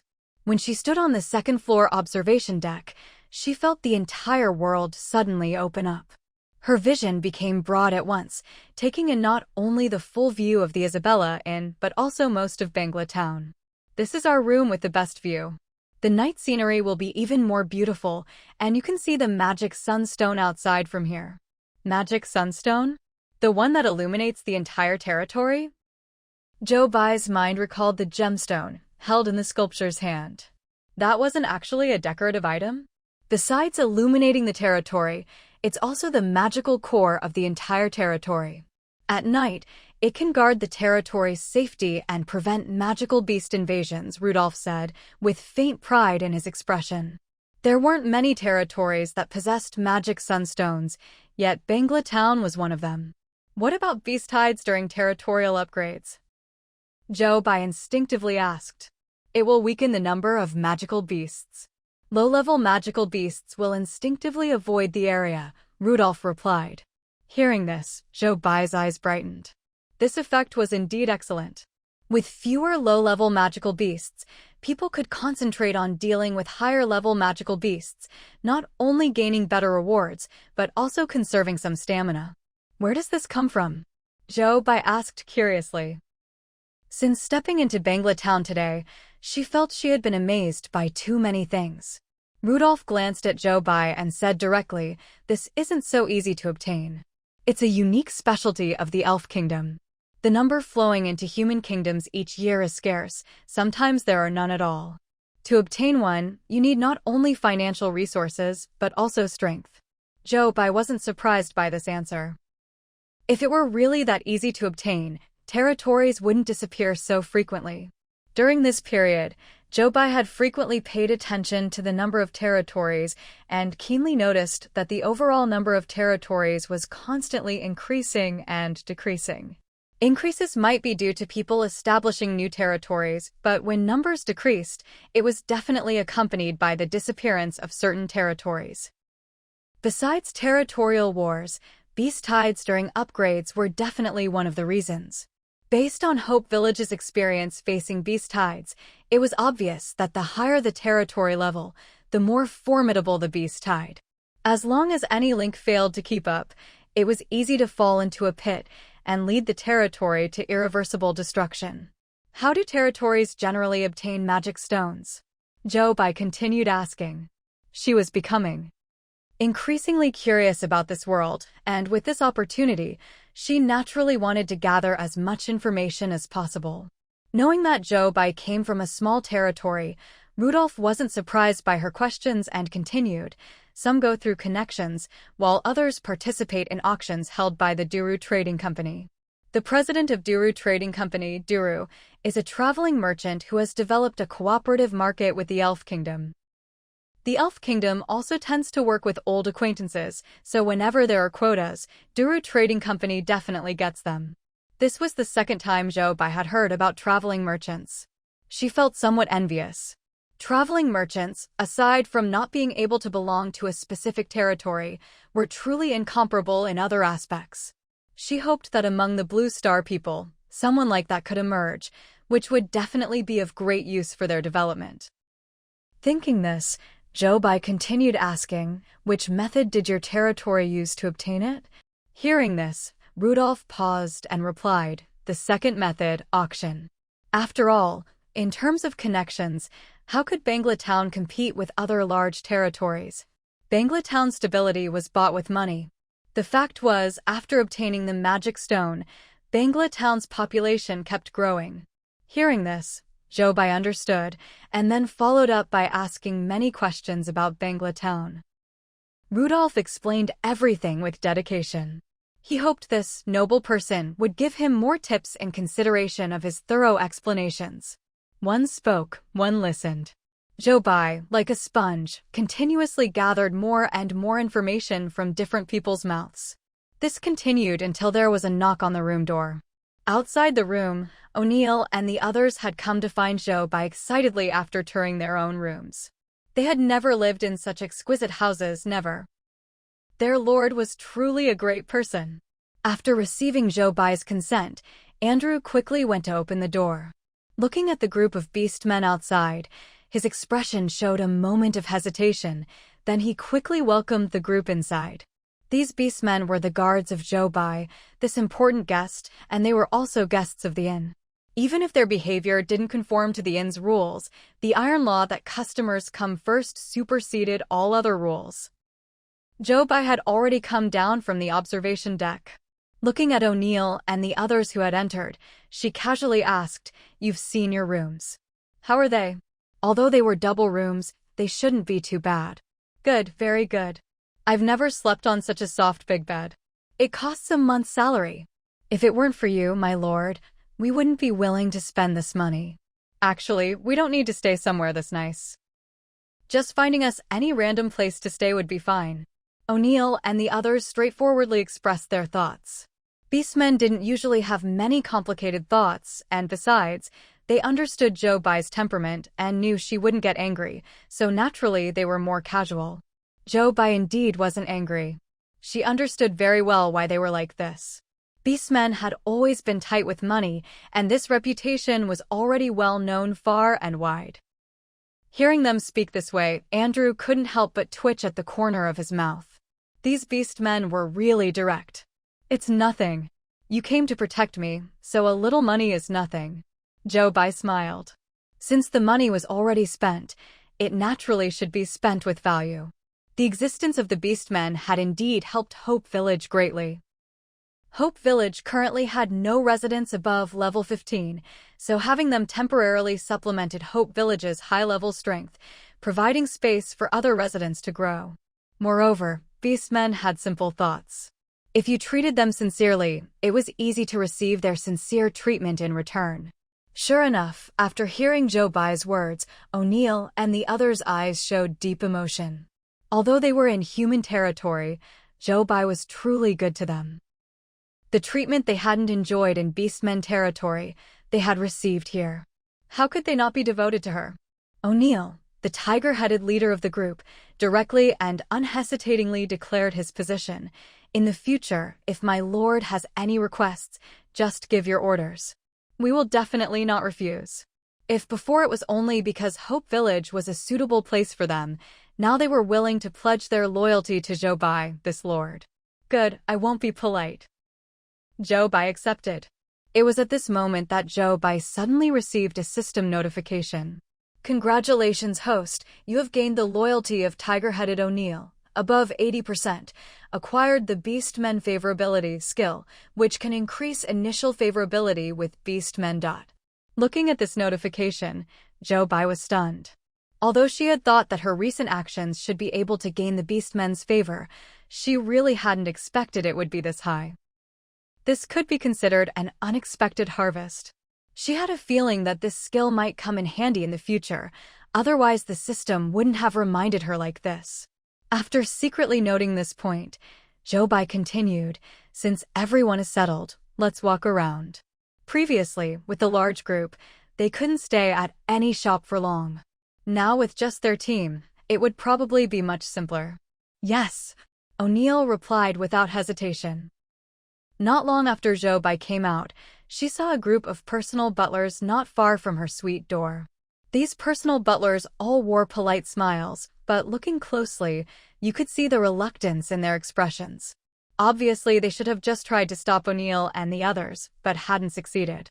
Zhou Bai looked at Andrew, who had come along, and said directly, "We don't need people following us around in the inn. If we need anything, we'll find you." Hearing this, Andrew's face showed a trace of hesitation. It's decided," Zhou Bai said without hesitation. "Yes." Then Andrew walked toward the group of personal butlers. After saying something unknown, the group directly left. Watching them leave, Zhou Bai led O'Neill's group in a leisurely walk through the inn. Walking down from the highest floor, the inn's surrounding environment was truly pleasant. Along the way, Zhou Bai occasionally encountered people, but after seeing Zhou Bai's group, their gazes became subtle, with deep scrutiny in the depths of their eyes. However, even so, not one of them intended to strike up a conversation, and they walked away directly. Seeing their reactions, Zhou Bai had a feeling that something she didn't know about had definitely happened. When she looked at O'Neill and the others beside her, they were even more confused than Zhou Bai. Zhou Bai. Well, this group of beastmen would be even less likely to know. At a garden corner, Zhou Bai saw Ellis and the others. This was a necessary path to the inn, and they were here, obviously waiting for her. Zhou Bai instantly saw through Ellis's intention.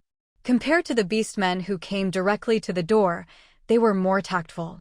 Noticing Zhou Bai's group, Ellis and the others directly performed a knight's salute, then walked into Zhou Bai's team, obviously planning to act together. Looking at them, Zhou Bai directly asked, "Quite a few people were looking at me along the way. Did something happen?" Hearing this, Ellis and the others' expressions paused, and he coughed lightly. "We accidentally overheard a rumor about you, my lord." "What rumor?" Zhou Bai asked. "She seemed to have done nothing, right? Speaking of which, it's related to you booking rooms for us, my lord." Generally speaking, customers who stay here don't book rooms for their guards, and even if they do, it's definitely only for trusted confidants. Ellis said, his expression showing a trace of helplessness. "Because of your generosity, quite a few people think that Hope Village people are rich but foolish and might be easy to deceive." The guests in the inn were purely curious, and of course there was also displeasure at being shown up, since many people had quite a few subordinates, and Zhou Bai's actions had made them look bad. But outside the inn, quite a few merchant groups were sharpening their knives for Zhou Bai and Hope Village people, wanting to find opportunities to do business with rich people. After hearing the whole story, Zhou Bai's expression showed some helplessness. What she wanted to display was her magnanimity, to endorse the teams doing business for Hope Village, to show Hope Village's not to be trifled with attitude. But the result? Have people approached Hope Village's other teams? Zhou Bai continued asking. Hearing this question, Ellis nodded yes. After many teams checked into the inn, they quickly went to set up stalls outside the territory. Quite a few people went to them, not only because of this reputation, but also because the food samples they distributed earlier received good feedback. Such unique and delicious food naturally wouldn't lack customers. "Let's go take a look," Zhou Bai said directly. Although reality seemed a bit different from what she had expected, the goal seemed to have been achieved. As for reputation, what did it matter? She believed that with the abilities of Zhang Yongnian, Yun Junkai and others, they wouldn't be cheated by local residents. Then Zhou Bai led the group directly out of the Isabella Inn's main entrance. As soon as Zhou Bai's group came out, they were immediately surrounded by several people. "My lord, would you like to visit our shop? We have all the fresh goods from the human kingdom. Come to our shop. We have newly arrived magical items from the capital. Our shop has many exquisite jewelry pieces, not only beautiful and refined, but also with special effects. Our shop has several newly arrived clothing styles that would definitely suit your status." Each introduced themselves with the utmost enthusiasm. They had all heard of Zhou Bai's great name. The guide Okaxi, who had just brought Zhou Bai to the Isabella Inn, had earned a huge bonus. If they could pull Zhou Bai to their own shops, they would also have a great chance.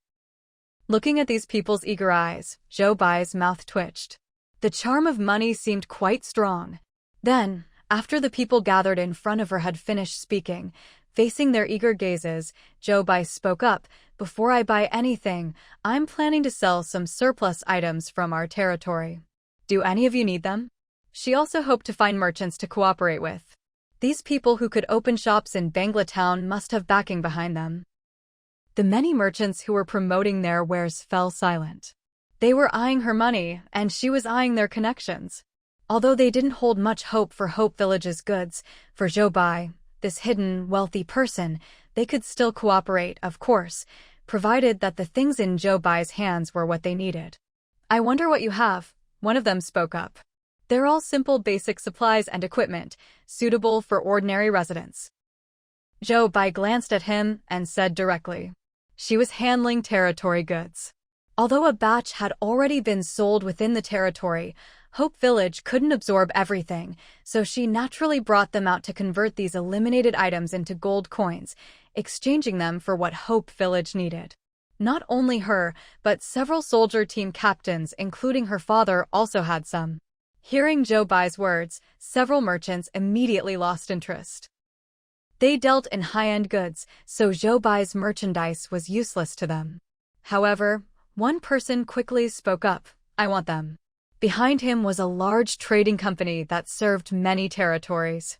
If he took the goods, he could resell them immediately. He had this capital. "Shall we go to your shop to discuss in detail?" Zhou Bai asked. Please, this way. The merchant Marjorie enthusiastically replied. Seeing this, the others left directly. Anyway, they had done the advertising they should do. Now that the person in question wasn't interested, they couldn't cling on desperately.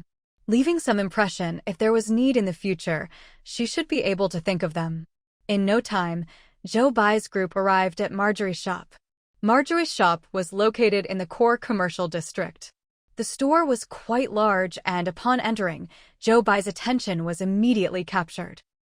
For no other reason than the merchandise inside was simply too comprehensive. Seeing Joe Bai's fixed gaze, Marjorie smiled, then said, "What merchandise do you have? Let me take a look." Hearing Marjorie say this, Joe Bai directly took out samples of everything. This included the wooden products that Joe Bai had previously strongly recommended to Ellis. For the other basic supplies, Marjorie was used to seeing them and quickly gave the wholesale prices his shop could offer. These prices were far higher than the prices in Hope Village. Combined with Joe Bai's simple understanding of this territory's prices, she agreed without hesitation. When the negotiation reached the end, only Hope Village's wooden products remained. These things look good, but they're a bit primitive. Natural wood color isn't popular at all, Marjorie said frankly. These items are very cheap, and we're also targeting ordinary people, Joe Bai said bluntly. Cheap? How cheap? Like this wooden bed, which has the highest price, only costs 20 silver coins. As for the others, the cheapest is just 1 copper coin. Joe Bai simply stated the prices.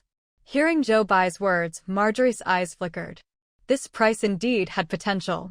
The next moment, Marjorie touched the double-layer wooden bed nearby, using magic to detect it, but there were no magical fluctuations.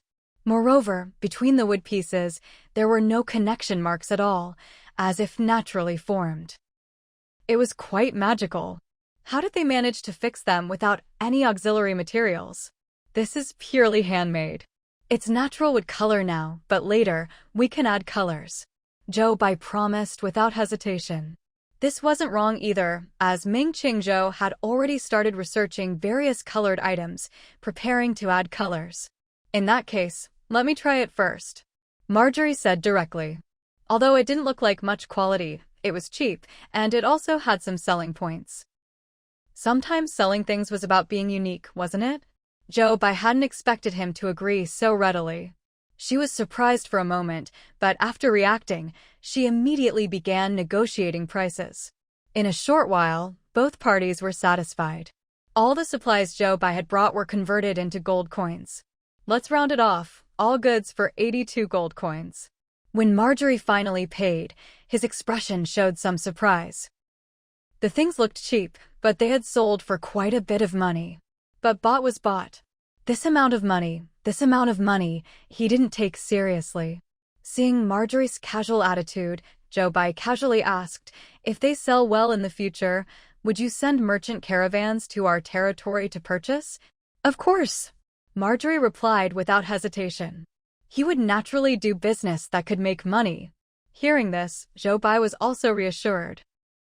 At this time, Marjorie looked at Joe Bai, his attitude becoming eager. "I have quite a few good things here. You can take a look. I can give you the most favorable price." Hearing this, Joe Bai looked around, then finally shook her head. "I don't need anything for now." How is that possible?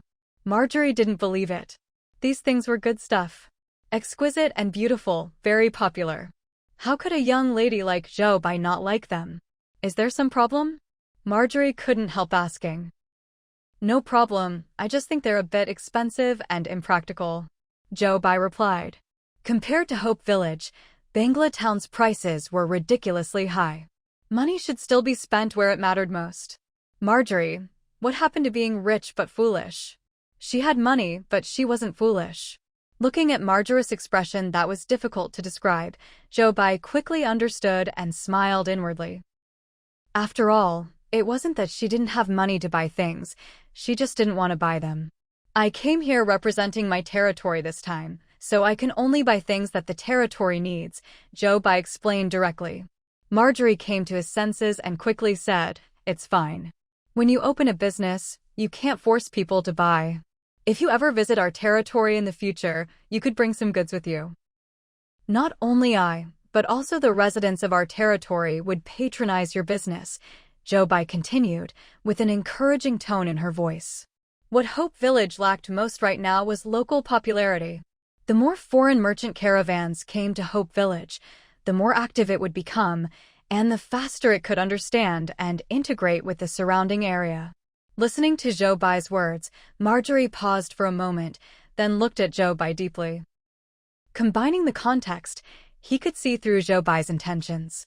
Although Jobai hadn't purchased anything from his shop, from that single transaction just now, he could tell that Hope Village probably had some substantial foundation. Where there was foundation, there was market. He had originally planned to decide whether to go to Hope Village after this batch of goods hit the market, but now, perhaps he could start preparing right away. What's the tax rate for merchant caravans? Marjorie asked. Our territory's tax rate is 10%, Jobai replied. She understood that the other party was interested. 10% wasn't high. Marjorie had already made up his mind. Looking at Jobai with certainty, he said, I will definitely bring rich merchandise there. He had a premonition that this trip would definitely be profitable. It was just a matter of how much profit. The market in Bangla Town was already saturated for him, so it was indeed time to develop new markets. Seeing that Jobai's identity wasn't simple, having her as an intermediary would probably make entering Hope Village's market easier. In business, sometimes what matters most is seizing the opportunity. Then I'll be waiting for you, Jobai said happily. She hadn't expected it to go so smoothly. Good. Marjorie nodded without hesitation. But may I ask what your territory's residents need most? Professional-related goods. Most of the professionals in our territory are just over level 10, so you can decide what's suitable for us, Jobai replied without hesitation. Everyone in Hope Village was a grinding enthusiast. When it came to related equipment, they would definitely spend money without hesitation. As for what beginning professionals needed, her understanding certainly wasn't as good as a businessman like Marjorie's, so she would wait for him to deliver the goods to her door. Marjorie nodded, already having an answer in mind. Between their back and forth, the two had settled on a cooperation, making Ellis on the side unable to help but look at Jobai several more times. He suddenly understood why Jobai had become Hope Village's village chief. Her insight and methods were really impressive. Unknowingly, Ellis and his group were being continuously won over. After leaving Marjorie's shop, Jobai continued to browse around the surrounding shops. The Beastmen Guard squad still had a very strong presence. Almost as soon as Jobai entered a door, she received enthusiastic treatment, but Jobai still maintained her policy of looking without buying. In the end, through visiting many shops, Jobai became increasingly confident. Bangla Town was a very prosperous town, but the town's living costs were high, making it very difficult for ordinary residents to live well in such a territory. Moreover, most of the shops targeted professionals and tourists.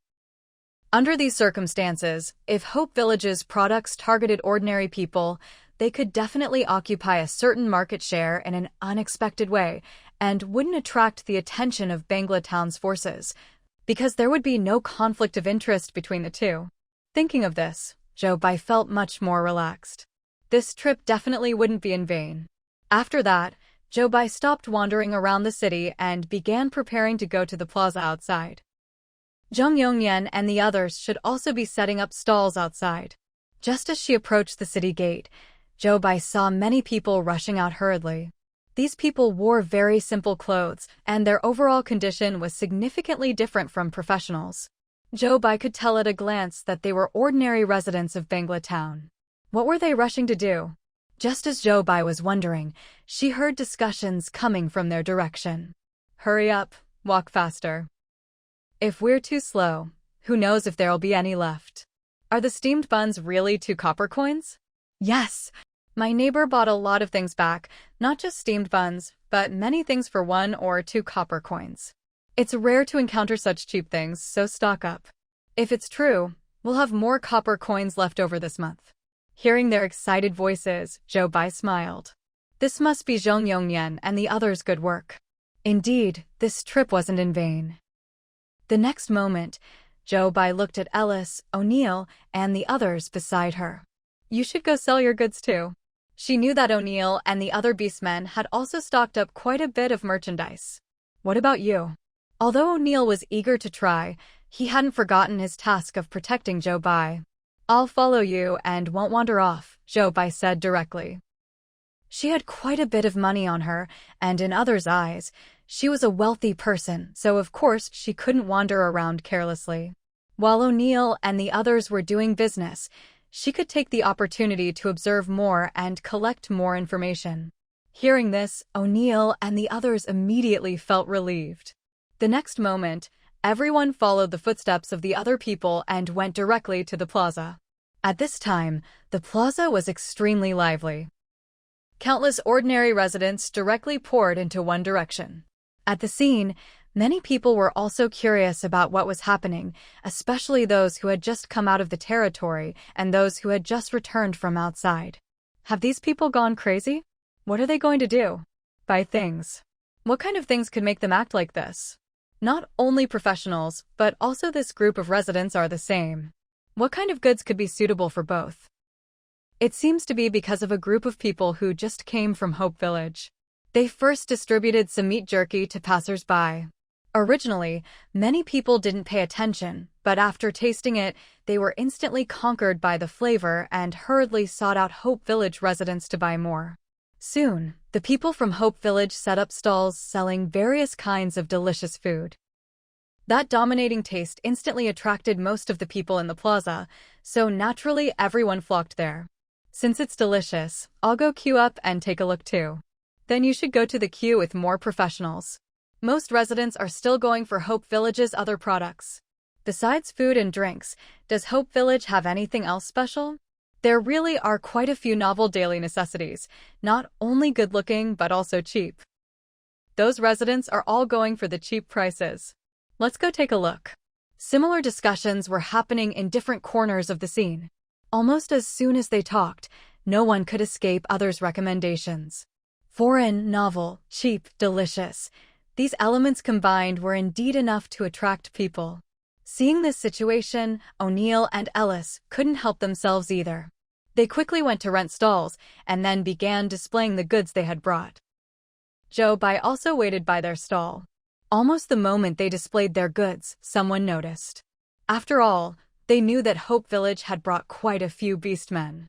Now that Hope Village's business was booming, the beastmen became the focus of attention as soon as they appeared. Seeing that the beastmen were also preparing to set up stalls, the people watching them were instantly shocked. Beastmen can do business too? The person speaking had an expression full of disbelief. Beastmen were also famous on the Stan continent, especially in territorial wars. Beastmen legions had always been unstoppable, and many human territories had been defeated by them. Toward beastmen, they were fearful, but of course, they also understood them. They had never thought that beastmen would also come out to do business. Could they really do it? At this time, O'Neill and the other tiger-headed people had already finished setting up. Looking at the people surrounding them but not daring to approach, O'Neill forced out a kind smile. There are also Hope Village products here. If you're interested, come take a look, have a look. If it doesn't taste good, no payment required. O'Neill had also learned this from Hope Village residents, and it came out very smoothly when he said it. Upon hearing the 3 words, Hope Village, even though many people felt uncertain about beastmen doing business, they still couldn't help but step forward. I want 1 silver coin worth of meat jerky. Someone had just tasted a sample of the meat jerky and felt they hadn't had enough, but the other queue was too crowded to get into, so they could only try here. No matter how scary beastmen were on the battlefield, this was human territory now. This group of beastmen not only had masters, but were also few in number, so the probability of them oppressing people was too small. Coming right up, O'Neill said, quickly preparing 1 silver coin worth of meat jerky for the customer, wrapped nicely in pre-dried leaves, and handed it over. After receiving the silver coin from the customer, he said particularly amiably, "Come buy more if you think it tastes good." After the first transaction, the people who had been watching around immediately flocked over. Meat jerky, give me 10 silver coins worth. I want 1 gold coin worth. Give me 100 steamed buns. This, give me 1 of each. O'Neill and the others immediately became busy, feeling an unprecedented happiness in life. Making money. Joe Bai, watching from the side, couldn't help but smile seeing their grinning expressions. No one could escape the charm of money. Beastmen especially. In places Joe Bai couldn't see, several forces from Bangla Town had already quietly set their sights on them while watching Hope Village's products sell well. I bought it back. It's the same meat jerky that Marjorie and the others are selling. Bloom, a mercenary from one of the mercenary groups, said to their captain Wendell, his eyes bright. Marjorie had just sold a large quantity of good-tasting meat jerky. While they bought some, they were also looking for the supply source, and they encountered it so easily, instantly getting ideas. After all, their entire mercenary group could produce a large amount of beast meat every day. This beast meat was all sold to some shops and merchant caravans at relatively low prices. Previously, they hadn't felt there was anything to regret, but compared to the price of this meat jerky, they were instantly crushed. So if they could master the other party's method, they would master a huge fortune. Wendell was naturally also tempted, but as the leader of the team, he thought more deeply. They could immediately get ideas after tasting the flavor, and Marjorie's mercenary group probably could too, but they didn't get ideas, which must mean they felt these people weren't easy to mess with. Could their calculations really work? Seeming to see Wendell's concerns, Bloom spoke up. The profits from this meat jerky are definitely not something only our group has noticed. I just saw several mercenary groups around. One group alone won't work, but if several of us combine together, there should be no problem. The market is so vast. Hearing this, Wendell's eyes flickered. Moreover, isn't your sister the mayor's lover, Wendell? With the mayor backing us, there's even less of a problem. Bloom continued persuading. For their team, it was simply the right time, place, and people. With the mayor as their backing, they could completely take the lead and occupy the major share of profits. At that time, they could sell the goods to territories weaker than Bangla Town. The profits involved would be no small matter and could even be converted into Bangla Town's specialty products. Then they would have made a contribution. Listening, Wendell began calculating in his mind. Bangla Town was the capital of silver equipment manufacturing. The territory relied on equipment trade, so the protection of various merchant caravans was very strong. But this was only on the surface. In secret, merchant caravans without strength entering Bangla Town were often targeted. As long as it wasn't within the territory's range and no traces were left, it wouldn't be easily discovered. If he could get the mayor's permission, it could be said that even the last layer of concern would disappear. At this time, another mercenary nearby couldn't help but frown. I feel like the name Hope Village sounds familiar, like I've heard it somewhere. Do any of you know? I always feel like their background isn't simple. Hearing this, Wendell immediately shuddered.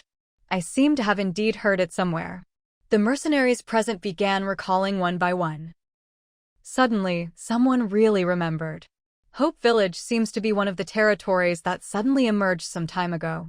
Among the emerging territories, it ranks second in strength, ahead of many level 3 villages. The newly emerged territories had already become a hot topic in Bangla Town some time ago. Unexpectedly, after hearing this, Bloom became even more excited. Precisely because the other party is from a new territory, even if something really happens, it won't attract too much attention. By the time they truly enter other territories' vision, we'll have already occupied the market. At that time, even if the other party pursued the matter, what could they do to them? Don't forget, they have beastmen warriors, obviously official territorial personnel. If their entire team disappeared after coming to Bangla Town, do you think others won't notice and they themselves won't notice? The consequences then won't be something we can control. Involving another territory was always difficult to handle. The other party's strength was ahead of many level 3 villages. If they had been granted titles, their lord would be at least a viscount, which meant nobility. At that time, as long as the other party pursued Bangla Town's responsibility through diplomatic means, they would find it difficult to completely bury what they had done. If it affected Bangla Town's reputation, even the mayor would suffer, and they would be in even more trouble. Hearing this, Wendell frowned slightly. This was also a problem. Bloom was unwilling. You mean give up? He had thought he could make a contribution this time. At this moment, Wendell suddenly saw a familiar figure walking out of the territory, his eyes brightening. The mayor is here. He had a feeling that the mayor was also here for Hope Village. I'll go probe the situation first. The next moment, Wendell headed toward Bangla Town's mayor. Just halfway there, Wendell noticed several mercenary group captains were obviously also walking toward the mayor. Mayor. Soon, several people's greetings sounded one after another. Everyone looked at each other, the same gleam passing through their eyes. They all knew clearly that they had all set their sights on Hope Village's good stuff. Bangla Town's Mayor Simons faced Wendell and the other mercenary group captains. Looking at their appearance, his eyes flickered. He had come out to check after receiving news that a village chief from another territory had arrived. Walking along the way, many people were discussing Hope Village's products. He came out to take a look, and so many mercenary group captains sought him out. With an old fox's keen sense, he had already detected that these people had set their hearts on Hope Village's products. This made him curious. I'm just taking a casual walk. You don't need to attend to me, Simon said bluntly to the several people.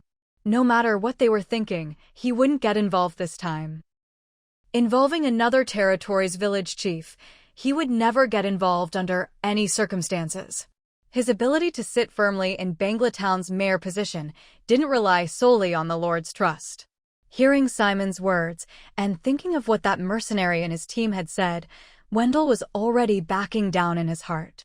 The other mercenary group captains also had their own considerations and quickly found excuses to leave. In the end, only Simons and Wendell remained. Looking at Wendell, Simon said straightforwardly, "Let's walk together." Wendell was surprised for a moment. Where to? But he still followed.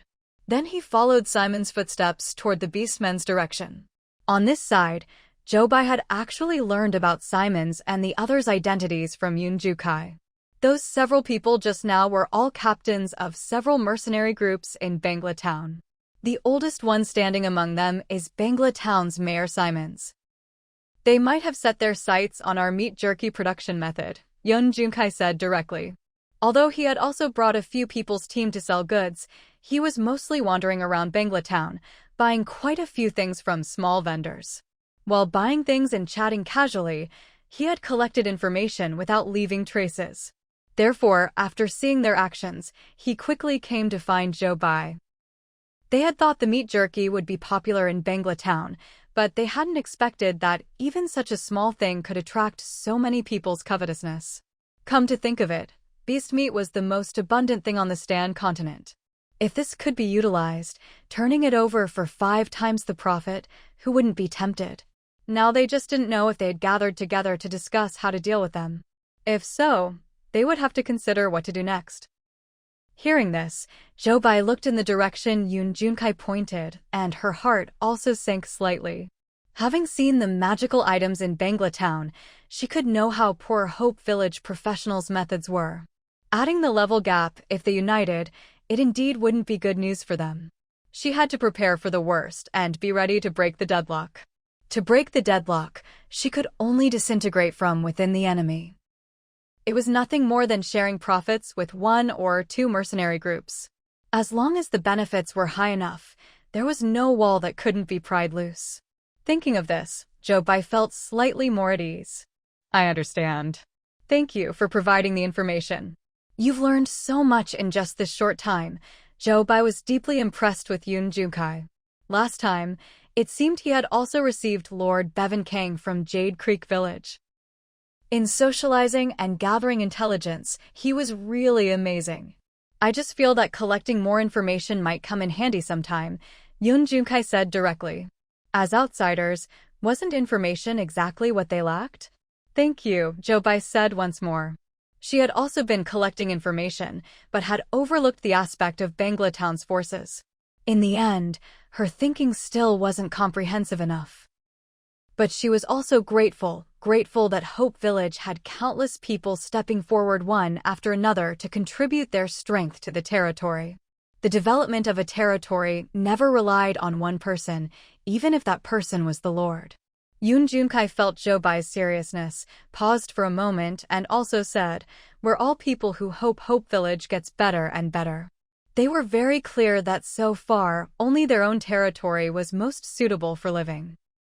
Bangla Town was prosperous, but ordinary people's lives might not compare to Hope Village residents. For them to live in a place like Bangla Town, unless you were strong enough, but who dared say they would definitely be strong? Most people were still ordinary people. He was too. He acknowledged that he couldn't always lead in level, so he took a different path. He knew he had caught Jobai's attention. He would continue working hard afterward.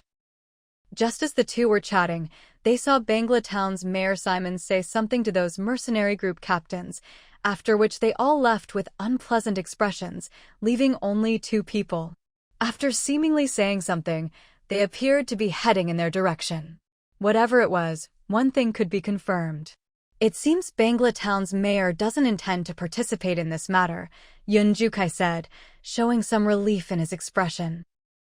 Just now, seeing Jobai's expression change from worry to contemplation after he spoke, he had already guessed that Jobai had an idea, but now, seeing the situation was favorable to them, he was still quite happy. Hearing this, Jobai thought of the reminder she had received when Bevan Kang came to Hope Village. Perhaps this was the reason? Soon, Simons brought Wendell to Jobai's side. "You're Hope Village's village chief, Jobai, right?" Simons asked Jobai directly. "Yes, hello, Mayor," Jobai replied directly. Simons was surprised by this. The other party knew so quickly, obviously not without foundation regarding Bangla Town. "This is Vera Mercenary Group's Captain Wendell." Simons suddenly introduced Wendell beside him. When Wendell learned that Jobai was Hope Village's village chief, he understood why Simons wouldn't participate in this matter. Village chiefs were generally people from the Hope Village Lord's family or trusted confidants among confidants. If something really happened to them in another territory, the other party wouldn't let it go. As Bangla Town's mayor, Simons could obtain reputation and power that were second to none. It was impossible for him to abandon reputation and power for profit. If profits were lost once, with reputation and power, there could be a second, third, countless times, but if reputation and power were lost, profits would be gone. Now, not only Simons, but even he had to give up. He no longer cared about other mercenary groups' plans. He only planned to follow Simons' footsteps. He had somewhat understood what Simons meant by bringing him here. Although they couldn't use special means to obtain Hope Village products' profits, they could use reasonable means. This method was called cooperation. Immediately after, Wendell enthusiastically greeted Jobai, village chief, "Hello there." Upon hearing this, Jobai nodded slightly toward Wendell in acknowledgement. Although she had only been here for a short while, she could clearly see that Bangla Town had an obvious hierarchical system within it. Since she was the village chief of Hope Village, temporarily representing Hope Village's reputation, she naturally couldn't lower her stance too much. Wendell, seeing Jobai's attitude, accepted it well. Which territory's lord or high-ranking? The residents of Hope Village seemed to truly live more relaxed lives. That attitude toward life was something most of them had never dared to imagine. After coming to this territory, she had been changed quite a bit.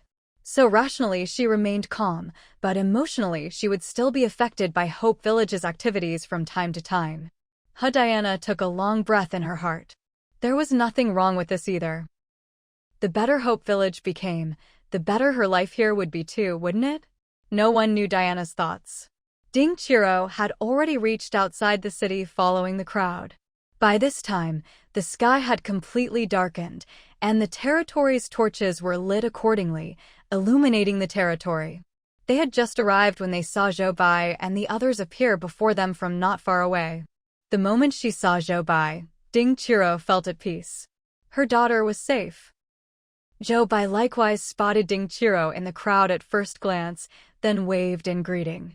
Seeing her like this, Dingchiro smiled. It seemed this trip had gone very smoothly. This point was also noticed by others who saw Jobai's group's relaxed appearance. Quite a few people directly approached them and began asking eagerly, "How was Bangla Town? Did you manage to sell everything smoothly? Was the journey dangerous? Did you buy any special goods to bring back?" Everyone's questions came one after another, clearly showing their intense curiosity about Bangla Town. Previously, from those native residents rescued from beastmen territories in the territory, they had learned quite a bit from them. But the reason they had become slaves in beastmen territories was because their territories were all villages, many of them only level 1 villages. Most of them were ordinary residents who spent each day thinking about how to survive. How could they pay attention to the lofty world of professionals? As for the remaining portion who were professionals, their territories were small in scale, so they only understood the surface and didn't have much valuable information. As for the undead NPCs, they had provided quite a bit of valuable information, but most of it was from some time ago, so for them, it was far from enough. Therefore, they urgently hoped to learn more information from their compatriots' mouths, and it would be even better if they could actually access goods from this world. Seeing everyone's unanimous curiosity, Jobai said directly, "Bangla Town is very prosperous and very powerful. We saw many things there and bought back many goods. After returning to the territory, they will be sold in the territory shops. Everyone doesn't need to rush." They had traveled for a day, encountering magical beasts from time to time along the way, keeping their spirits constantly tense. In short, they needed rest. Hearing Jobai say this, others looked at everyone's travel-worn appearance and quickly spoke up, "Come on, let's enter the territory first. We can talk slowly afterward." Jobai and the others listened and immediately continued walking inside. It was at this moment that a series of whistle sounds rang out from the territory's watchtowers. The moment they heard the whistles, the residents who had originally been surrounding Jobai and the others quickly reacted, then shouted loudly, "Beast Tide is coming." Beast Tide? Jobai was somewhat unable to react. Didn't beast tides only occur when territories were being upgraded? Enter the territory first. Once the whistle sounds, the magical beasts will arrive immediately. This time it was Dingchiro directly pulling Jobai to walk inside. Jobai looked around again and saw that quite a few people had started running, quickly rushing into the territory. Only the group that had just returned looked at the surrounding people's anxious appearance and directly followed the crowd's movement. In no time, they had all entered the territory. The moment after entering the territory, when they looked back, they indeed saw countless black shadows charging toward them from the distance. There really was a beast tide? Jobai, as the Lord, was somewhat bewildered. She had only felt like she'd been away for a few days. How had the territory's development become something she didn't understand? The city wall is being damaged, defense remaining at 99%. Please repair with 1,375 units of stone. The city wall is being damaged, defense remaining at 99%. Please repair with 1,500 units of stone. At the same time, Jobai received reminders from the system. Looking at the map again, not only were there magical beasts outside the city walls at this moment, but the magical beasts within the territory's range were also obviously increasing. How did this beast tide come about? Just as Jobai was about to inquire, someone on the scene had already asked, "What's going on here?" It's related to the magical beasts in the territory not being cleared. Someone nearby quickly began explaining. Listening to the explanation, quite a few people's eyes immediately lit up. "You can do this? Then if we deliberately leave some magical beasts behind, won't we be able to attract enough magical beasts into our territory range at night, giving us even greater harvests?" These people all thought of ways to exploit this bug. You have to know, during this recent period, they had to run to more distant places during the day to hunt magical beasts, which wasn't very efficient. If they only needed to leave a certain number of magical beasts to harvest even more magical beasts, this would definitely be a profitable deal. We've been doing exactly this these past few days, and our experience points have been rising rapidly. The person speaking had a face full of pride. Joe Bai, who knew the inside story, raised an eyebrow. Was this a world where only the territory got hurt? However, after several days, the wall's defensive power had only decreased by 1%, which meant the territory's residents hadn't completely relied on the territory's walls. This tiny loss was something she could still support. In comparison, the benefits this could bring were more worth noting. While Zhou Bai was thinking, team after team had already assembled on the scene, then charged out of the territory in team formation to battle with Hope Village.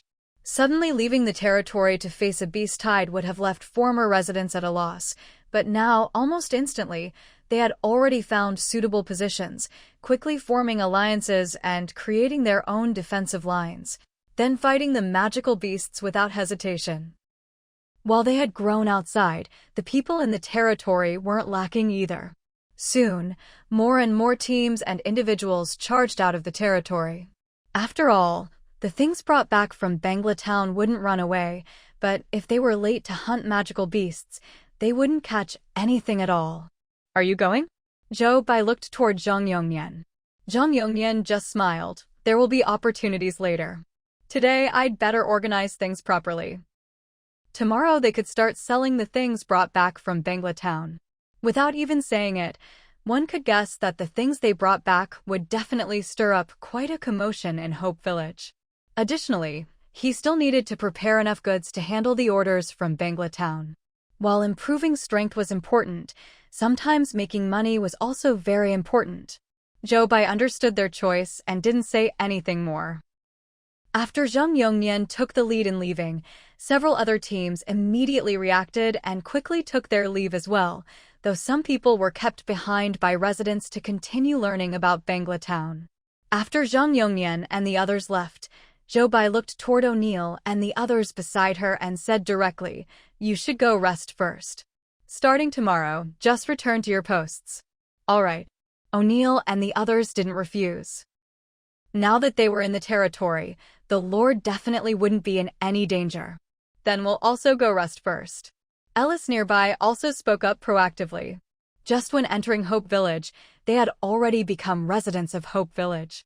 With everything settled, they also needed to find time to discuss their mercenary team's future development plans together. He had a premonition that Hope Village would be able to rise quickly. He had to seize this golden opportunity. Good. Zhou Bai nodded. Now, truly only Zhou Bai and Ding Qiro remained beside Zhou Bai. The two walked toward the interior of the territory while chatting. How was it? Did you encounter any danger on the road? There was little danger on the road, but we encountered many things in Bangla Town. Zhou Bai didn't hide anything, but shared the information with Ding Qiro.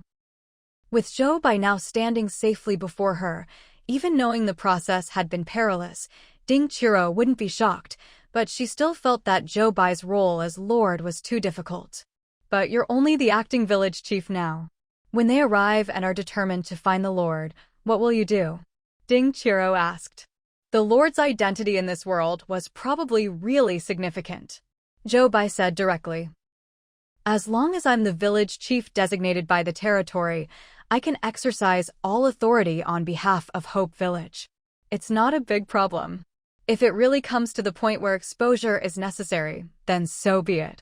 Their family was no longer the same family as before. If initially it was to preserve their own strength and avoid some unnecessary dangers by choosing to hide, now she was more about avoiding some troubles. The nature of the two is different. Listening to this, Ding Qiro understood and felt much more at ease. Next, Ding Qiro was more curious about the magical items Zhou Bai had purchased in Bangla Town. The next moment, Zhou Bai stuffed all the orange equipment backpacks to Ding Qiro in one go, while also transferring all the items from her system backpack slots into the warehouse. After doing all this, Zhou Bai said directly, "Mom, why don't you work some overtime to organize the things I brought back? We can sell them directly in the general store tomorrow." The territory's general store goods were still imported from the warehouse by the system, but Ding Qiro, with her warehouse manager identity, could mobilize products. She was also half a manager of the general store. Good. Ding Chiro didn't refuse. After receiving the items, she headed toward the warehouse without hesitation. Watching her departing figure, Jobai smiled, then headed toward the Lord's mansion. Whether it was the small beast hide or selling Bangla town goods, neither was the top priority going forward. What she needed to worry about now was the matter of Bangla town's mercenary teams and merchant caravans in 2 days. This matter was the opportunity for whether Hope Village could develop rapidly in the future. The territory had to grasp it well. Inside the Lord's mansion, Bayer was in his office reviewing the situation of the territory's professionals. Taking advantage of the beast tide opportunity, the number of professionals had increased once again these past few days. He had also confirmed one thing from this. That was that these people, including the Lord, had all awakened magical talents when they became professionals. This 100% probability was truly somewhat frightening. He had noticed this before, but couldn't be 100% certain. Now, as the territory's professionals became more and more numerous, this point was becoming increasingly conspicuous. From a long-term perspective, this was definitely beneficial to Hope Village. When this batch of mages grew up, they would absolutely be a tremendous force. But from a short-term perspective, it was really too attention-grabbing, especially since Hope Village was now constantly connecting with nearby territories. This point would be discovered sooner or later, and who knew what kind of results it would trigger then. Therefore, Hope Village had to take measures in this regard to downplay this point's existence. Just as Bayer was thinking this, Jobai had already entered the Lord's mansion. In the Lord's mansion's main hall, quite a few people were currently queuing to sell today's harvest, and on the scene, there were also staff members maintaining order and responding to some people's questions. Seeing this scene, Jobai felt somewhat emotional. The more staff the territory had, the more standardized the territory truly became. Although there was still a long distance from Bangla town, being able to build to this degree in such a short time was already quite good.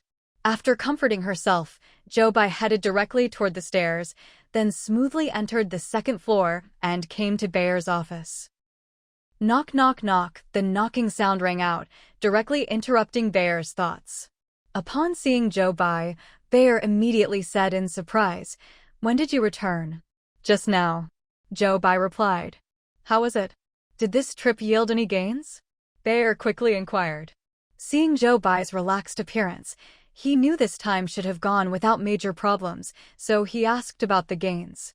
"Very significant," Jobai said without hesitation. At least they had determined a development direction for Hope Village going forward. "How so?" Bayer asked curiously.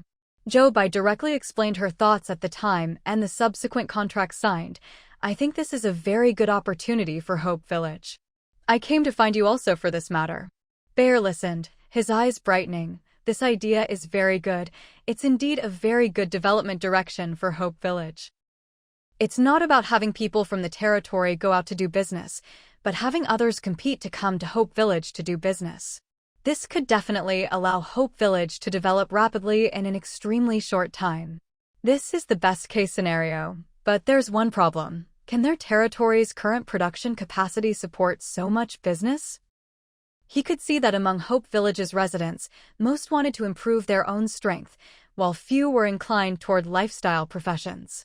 Although combat power had developed rapidly, they lacked manpower for internal territorial management. Without manpower, wanting to develop in this direction in the future would be much more difficult. Thinking of this, although Bayer's ecstatic expression restrained itself somewhat, he directly stated the problem. Jobai listened. "In the short term, we can supply it. Currently, we've only reached contracts with a few mercenary teams, while many others are still in an observational state. What about subsequent manpower? Recruit people. As long as our territory's benefits are good, I don't believe we can't attract people." Jobai said frankly. "Additionally, I plan to invite investment to build factories on several empty plots to the east. After successful investment attraction, the territory must hold shares, but we won't manage subsequent construction. So if we can turn small workshops into factories, subsequent output won't be a problem." "Factories," Bear was stunned for a moment. Obviously, this was another unique term from the Lord and her people. Seeing Bear's puzzled expression, Jobai directly began explaining. Bear listened and completely understood. If there are factories and they can mass-produce in assembly line fashion, production capacity indeed won't be able to keep up. As for recruiting people, I support you, Bear said directly. If they could really recruit people from other territories, not only would manpower and economic troubles be reduced, but it could also solve Hope Village's overly prominent professional structure. Thinking of this, Bear also brought up this matter, letting Jobai have this psychological preparation. Jobai listened, her heart indeed skipping a beat, then she began pondering. After a moment, she confirmed one thing. Ellis and the others might have changed their attitude after realizing they were all mages. Jobai brought up this matter. Ellis and the others are already Hope Village's people. Even if they know, they won't say much. Bear comforted. A territory that could make people follow it was judged by its potential. From his understanding of Ellis and the others, they wouldn't speak of this matter. In fact, after returning, they would definitely gather to discuss the future. And Hope Village would definitely be in their future. But just in case, he would still find an opportunity to probe tomorrow. And then Jobai nodded, feeling much more at ease. Next, the two discussed specifics for a while, with details being continuously finalized. After a moment, Jobai left the Lord's mansion. After returning home, she began editing the content she would announce tomorrow. The territory ahead would be continuing construction again. Day 43 since the apocalypse began. Jobai woke up early as usual. During the days she was away from Hope Village, since she wasn't in the territory, the beast NPCs and undead NPCs in the territory hadn't increased. In fact, the territory now had over 100 NPCs in total, requiring more than 100 gold coins per month to maintain. Fortunately, all the NPCs that remained were worth the price. However, given the territory's current development situation, Jobai decided that future NPC summons would depend on circumstances. If the territory needed them, she would summon them. If not, she would pass.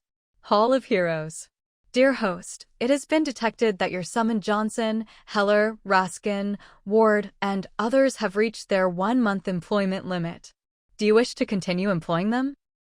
1 day of leave will be granted before continued employment. Note, since the Lord is not within the territory range, the time limit has been extended. Seeing this notification, Jobai chose yes, without hesitation. Before leaving Hope Village for Bangla Town, she had received this notification and naturally agreed without hesitation.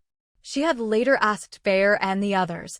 Not a single undead NPC was willing to return to the Undead Kingdom. According to them, all the undead in the Undead Kingdom desperately wanted to leave. If they suddenly returned after disappearing for a month, it might attract higher-level undead, which could potentially be dangerous. To avoid trouble, they preferred not to go back. After Jobai made her selection, the screen notification continued. Dear host, do you wish to begin summoning? Yes. Immediately, a dark shadow began to appear on the altar. After viewing the shadow's information and seeing it was a level 13 mercenary, Jobai chose not to summon it. Then another appeared on the altar. Name, Virgil, race, undead, human, level, LV19, identity, Undead Kingdom resident, profession, undead mage, merchant, health, 1900/1900 mana, 1900/1900 stamina, 1900/1900 attributes, constitution, 19/20, intelligence, 20/20, agility, 18/20, defense, 17/20, talent, trading, price, 1 gold coin/month a merchant? Jobai's eyes lit up. She remembered that the territory's general store was missing a merchant. Do you wish to spend 1 gold coin per month to employ undead mage merchant Virgil? Yes. The next moment, the shadow had become solid. Upon seeing Jobai, this newly summoned merchant Virgil stared at her blankly, as if he hadn't quite processed what was happening. When Jobai looked at him, she noticed he seemed to have some injuries. Specifically, his robes had been torn to shreds, and he was still holding a magic wand, clearly in a combat state. Had he been summoned during battle? Jobai silently speculated. After a moment of stunned silence, Virgil noticed the information about being employed by Hope Village and realized he had been saved and that this lord before him was his new employer. The human world. How nostalgic. Hello, Lord, I am Merchant Virgil. I'm very pleased to accept your employment. Coming out of that dark, sunless world was truly wonderful. How did you end up like this? Jobai asked, genuinely curious. Virgil paused at her question, then said helplessly, made some money from some undead. They thought it wasn't worth it and wanted their money back. I refused, so we fought. How could that be possible? Money that entered his pocket could never come back out. Jobai, he really was a merchant. Jobai continued, our territory currently has no professional merchants. Welcome to join us. Would you be willing to take charge of the territory's general store? It would be my honor, Virgil said without hesitation. To be able to walk openly under the sunlight, what did working at a general store matter? After giving instructions, Jobai left. After she departed, Virgil looked at the information about being the general store manager and headed directly toward the territory's general store. Moments later, looking at the goods in the warehouse connected to the general store, Virgil's expression showed some surprise. Although this was a level 2 territory, its foundation seemed quite solid. Virgil's lips curved slightly. His luck wasn't bad. He had noticed that this Hall of Heroes was a level 2 building, but only he had been summoned, meaning another hadn't been chosen. Since summoning was limited, if he wanted to stay in the future, he needed to perform well. Tomorrow when dawn came, he would explore the territory to get a better understanding. Jobai was unaware of Virgil's thoughts. After leaving the Hall of Heroes, she went to the Beast God Hall. Similarly, the Beast God Hall also had a notification. Dear host, it has been detected that your summon Lucas, O'Neill, Fred, and others have reached their 1-month employment limit. Do you wish to continue employing them? 1 day of leave will be granted before continued employment. Note, since the Lord is not within the territory range, the time limit has been extended. Unlike Bayer and the others, Lucas, O'Neill, and other Beast NPCs had been employed later, and since she wasn't in the territory at the time, they were the first batch of Beast NPCs to be reemployed. Jobai again chose yes, without hesitation. Then the summoning began. As before, Jobai first checked the information. This time, tiger-headed and bull-headed people appeared again, all around level 15. Jobai chose not to employ any of them. After completing all this, Jobai returned home. When she got back into bed, Jobai truly hoped that the next time territory buildings were upgraded, employing NPCs wouldn't require her personal summoning as the Lord. Otherwise, doing this day after day would be unbearable. The thought flashed by, and Jobai soon fell back into dreams. When she woke again, Jobai was awakened by the heat. When Jobai woke up, Ding Chiro also woke up. Today is high-temperature weather. I don't know how many days it will last. Will it affect your father and the others' return? Ding Chiro asked worriedly. After Jobai returned, her main concern was Zhou Jumping. Now they encountered special weather, and it was a type that had never appeared before. They might return later, but they're not lacking equipment. Diana prepared equipment with heat-resistant properties beforehand. Even if they're on the road, with the entire journey being only half a day, the impact on them will be minimal. Jobai was also worried, but still believed Zhou Jumping and the others could handle it. She hadn't expected it to suddenly become so hot. Fortunately, when they went out before, they had considered encountering special weather, so every team was prepared. Therefore, aside from people outside not being able to return promptly, it was actually beneficial for them. The territory had several more days of preparation time, especially for dried meat. Originally, that dried meat required water mages to extract the moisture or wind mages to air dry it, but now it might only need to be exposed to the sun. Hearing Jobai say this, Ding Chiro felt somewhat relieved. Looking at the new notifications on the control panel, she asked, "Do you need to go out and get busy now?" "Yes, I'm planning to designate an industrial zone where some of the territory's specialty products can be mass-produced." Jobai nodded. This industrial zone was led by the territory. The notification was issued in the territory's name, but she would also be fully responsible for this matter as the village chief. "I'll go with you. I didn't finish organizing yesterday either, just put some goods on the shelves." Ding Chiro thought about the pile of items in the territory and felt overwhelmed. "You don't need to organize anymore. I just employed an undead NPC today. He's a merchant, and I assigned him to the general store," Jobai said. "That's perfect," Ding Chiro said happily. Having her organize and stock goods was difficult, but now there was someone for it. "You can go coordinate with him later," Jobai said directly. Ding Chiro nodded. After communicating, the two prepared to go out and work together. As soon as they stepped outside, they were surprised by the scene at the trading area. It turned out that above the trading area, a huge invisible tent had suddenly appeared. The invisible tent covered most of the trading area's airspace, as if dispersing the heat from the air. Item: Invisible tent. Description: can protect an area and normalize it under various special weather conditions. How did this invisible tent come about? Just as this thought arose, the two had already put on heat-resistant equipment and walked toward the trading area. Jobai knew clearly that during this time, something she didn't know about must have happened. As soon as she approached, Jobai saw Bear and Virgil beside him. Jobai's eyes flickered.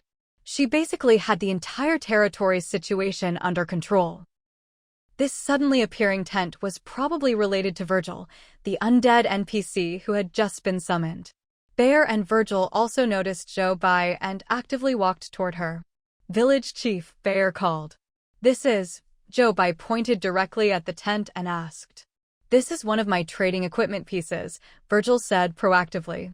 "This morning I was wandering around the territory and saw it was very lively here, so I came over. I didn't expect that, even in this high-temperature weather, people were still trading. My equipment was just right for this place, so I took it out to use." As Virgil spoke, his expression also showed some surprise. He hadn't expected to encounter special weather on his first day of employment. He had prepared for business to be neglected, but didn't expect the territory's residents to be even more resilient than he had imagined. Then he learned from the residents that they had a team that had just returned from Bangla Town yesterday, bringing back countless novel magical goods that made them eager to purchase. Where there's demand, there's a market. Those small teams returning from outside naturally wanted to get their goods out quickly too. They knew that mercenary teams from Bangla Town would come in the future. Compared to their foundation, these small teams were obviously much weaker, so naturally they wanted to seize the market before the others invaded, converting their stockpiled goods into currency. Therefore, what did high-temperature weather matter? They still had to set up stalls and open shops. Of course, most importantly, they had already experienced several special weather impacts and had continuously adapted to environmental changes. Even if there were effects, they knew the impact was limited. Going to distant places might require heat-resistant equipment, but just within the territory, many residents could still endure it.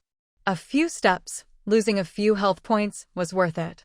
Otherwise, they used their bamboo hats, which could also provide some protection. Therefore, countless residents flocked to the trading area, making it lively. Knowing the inside story, Virgil thought of all his equipment and naturally put it to use. After lending the equipment, he immediately received much gratitude and got many small items because of it. Not expensive, but all tokens of Hope Village residents' appreciation. Just this small detail made him fall in love with this place. He brought out this equipment as an initial test, and he was very satisfied with the test results. After Jobai understood the situation, she said to Virgil, "Thank you, but does your equipment have any usage restrictions? Do you need anything? I can supply you." It had to be said that this invisible tent indeed brought considerable benefits to Hope Village. Since he voluntarily contributed, she as the Lord should also show proper appreciation. "No need, it just consumes some mana," Virgil said casually, though deep down he was happy that Jobai understood his goodwill. Jobai paused, then directly gave Virgil several mana recovery potions. Can you use these? Virgil looked at these potions with some hesitation. Bear, watching this scene, said directly, accept them. This is a reward from the territory. He understood Jobai's character was like this. Most importantly, Jobai doing this could easily gain Virgil's favor. Virgil, as a famous merchant in the undead kingdom, being summoned to Hope Village was also Hope Village's fortune. He naturally hoped Virgil could work wholeheartedly in Hope Village. After hearing this, Virgil directly accepted them, looking straight at Jobai. Thanks. I should be the one thanking you. Are you adapting well to the territory? Jobai continued asking. This person before her was currently the territory's only merchant. This profession was also rare and precious, so she had the responsibility to show more care. Not bad, Virgil nodded. Completely different from the human territories in his memory, everywhere showed novelty and contained immense potential, full of business opportunities.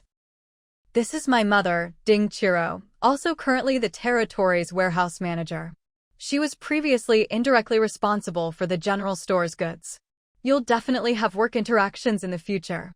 I hope you can teach her more. Jobai said sincerely. After the Bangla Town incident, she increasingly saw the gap between her territory and other territories. If she wanted to narrow this gap, she needed more people who could support the territory. Such people needed to include both locals and those from Blue Star. Compared to local personnel, they lacked the foundational understanding of this world. But they could learn, enriching their knowledge through study. Virgil was a merchant, and a capable one at that. Learning even a little from him would be enough for her mother to digest. What was learned became one's own. Let's learn from each other. I've looked at the goods currently sold in the general store. They're all quite suitable, just some areas need adjustment. Virgil looked at Ding Chiro and said accommodatingly. The Lord's mother still deserved courtesy. Ding Chiro, seeing Virgil's sincere appearance, smiled. For areas that need adjustment, you can handle them as you see fit. Just notify me when you need to store or retrieve goods. Do you have anything that needs adjusting now? Should I go look with you? Ding Chiro continued asking. All right. Virgil, seeing Ding Chiro's appearance of being ready to work immediately, paused, but seeing that Jobai and Bear had no objections, agreed. Then the two walked together toward the general store. Watching their departing figures, Bear said to Jobai, Virgil is a very famous merchant in the undead kingdom and also a great tycoon. I've heard something about him. If the undead kingdom's wealth could be counted, Virgil alone controls 1/3 of it. Your summoning him is the territory's fortune. Jobai, such a big background? Of course, he also has an even bigger reputation, miser. That's because when people buy goods from him, once a transaction is completed, no matter what problems the goods have, he absolutely won't accept returns or exchanges. Jobai listened, and the image of his disheveled appearance when she summoned him this morning flashed in her mind. She immediately understood. But a question directly arose. Then with him managing the general store now, will it work? Bear, it should work. Anyway, the things sold in the general store are all related to food, drink, and housing. They're not easily returnable to begin with, so it's perfect. And most importantly, it's his rich commercial knowledge. He just arrived, so we don't need to rush. We'll talk more after he adapts, Bear hinted from the side, just like how we adapted to Hope Village. When they first came to Hope Village, they only thought about returning to human society. Now, they considered it their territory, their home. He thought that with Hope Village's atmosphere, Virgil completely becoming a Hope Village person was just a matter of time. Once he became a Hope Village person, the situation would be different then. Bear's little calculations in his mind were clicking away. Jobai listened and coughed lightly to show agreement. Recruiting talent to become Hope Village people was itself one of Hope Village's long-term plans. Afterward, Jobai and Bear toured the trading area stalls together. Today's most popular items on site were the magical items brought back from Bangla Town. The stalls selling magical items were crowded with people, some even stacked on top of each other. Jobai walked toward one of the liveliest stalls. She was very curious about what could attract so many people. Rent magic books. Only 1 copper coin per viewing, 5 minutes each time. 1 copper coin can teach you spells. What types of magic books are there? I most recommend you learn Magic Life Guide. The spells in here are relatively easy to learn and quite practical. Of course, if you have talent, you can also look at spells, elementary, and magic theory. Do spells need to be learned? Yes, our previous magic was calling upon elements in the air. Spells have a wider range of use. Are spells easy to learn? They're like phonetics. Practice more, and you can learn them. The basic letters and phonetic symbols are all in this booklet.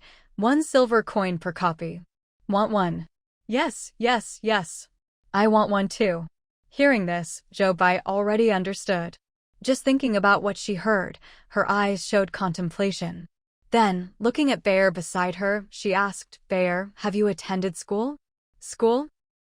Bear thought for a moment, and combining the context of recent events, deduced that Jobai was referring to academies.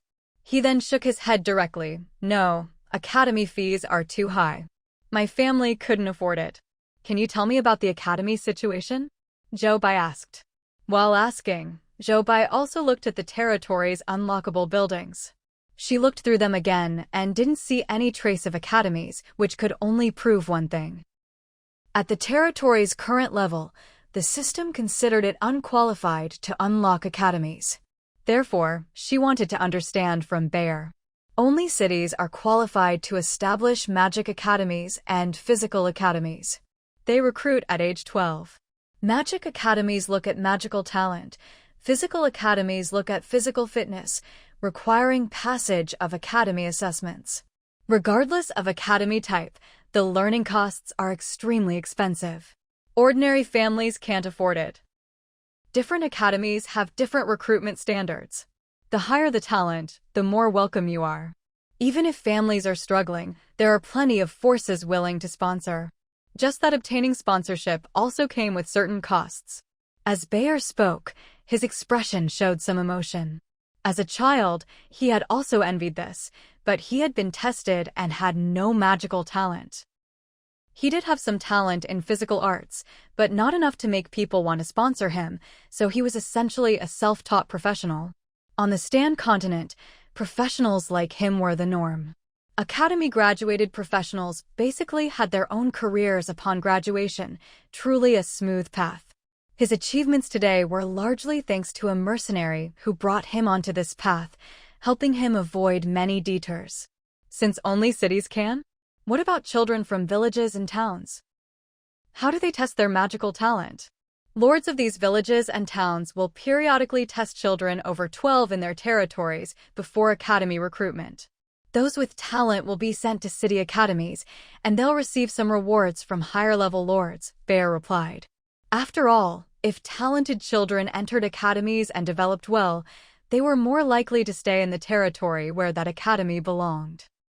These magic users educated from childhood in proper academies had solid foundations and strong magical abilities, forming the backbone of territories.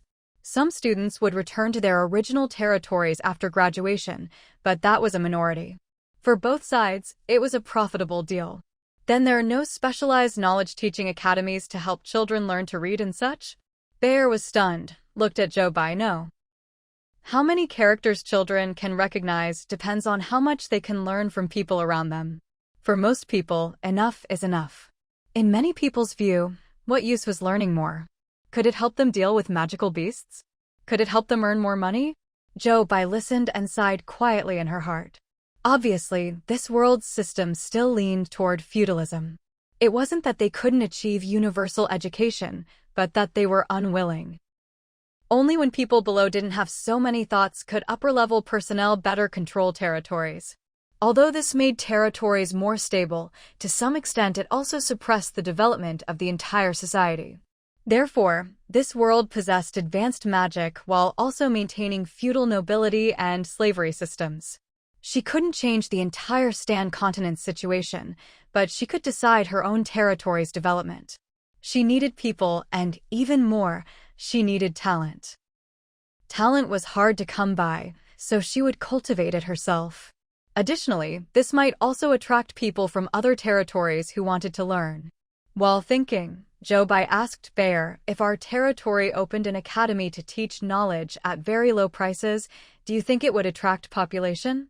After visiting Bangla Town, she knew that for Hope Village to attract more local residents, Hope Village's current development level was far from enough. She could only find alternative paths to give Hope Village more competitiveness. Low prices, abundant goods, good benefits, with so many buffs, surely it could attract population influx? Villages probably aren't qualified to build academy buildings? Bear's heart jumped, but he spoke up. We can build it ourselves, and what I'm building isn't an academy, it's a school. Jobai directly switched concepts. Bear, this seemed to actually work? The previous construction team should be useful now. The territory has plenty of empty land anyway. After building factories next, we should be able to build a school after the factories are completed. Jobai spoke, having already settled on the plan. Although it was a sudden inspiration, it perfectly aligned with the territory's future development direction, couldn't be more suitable.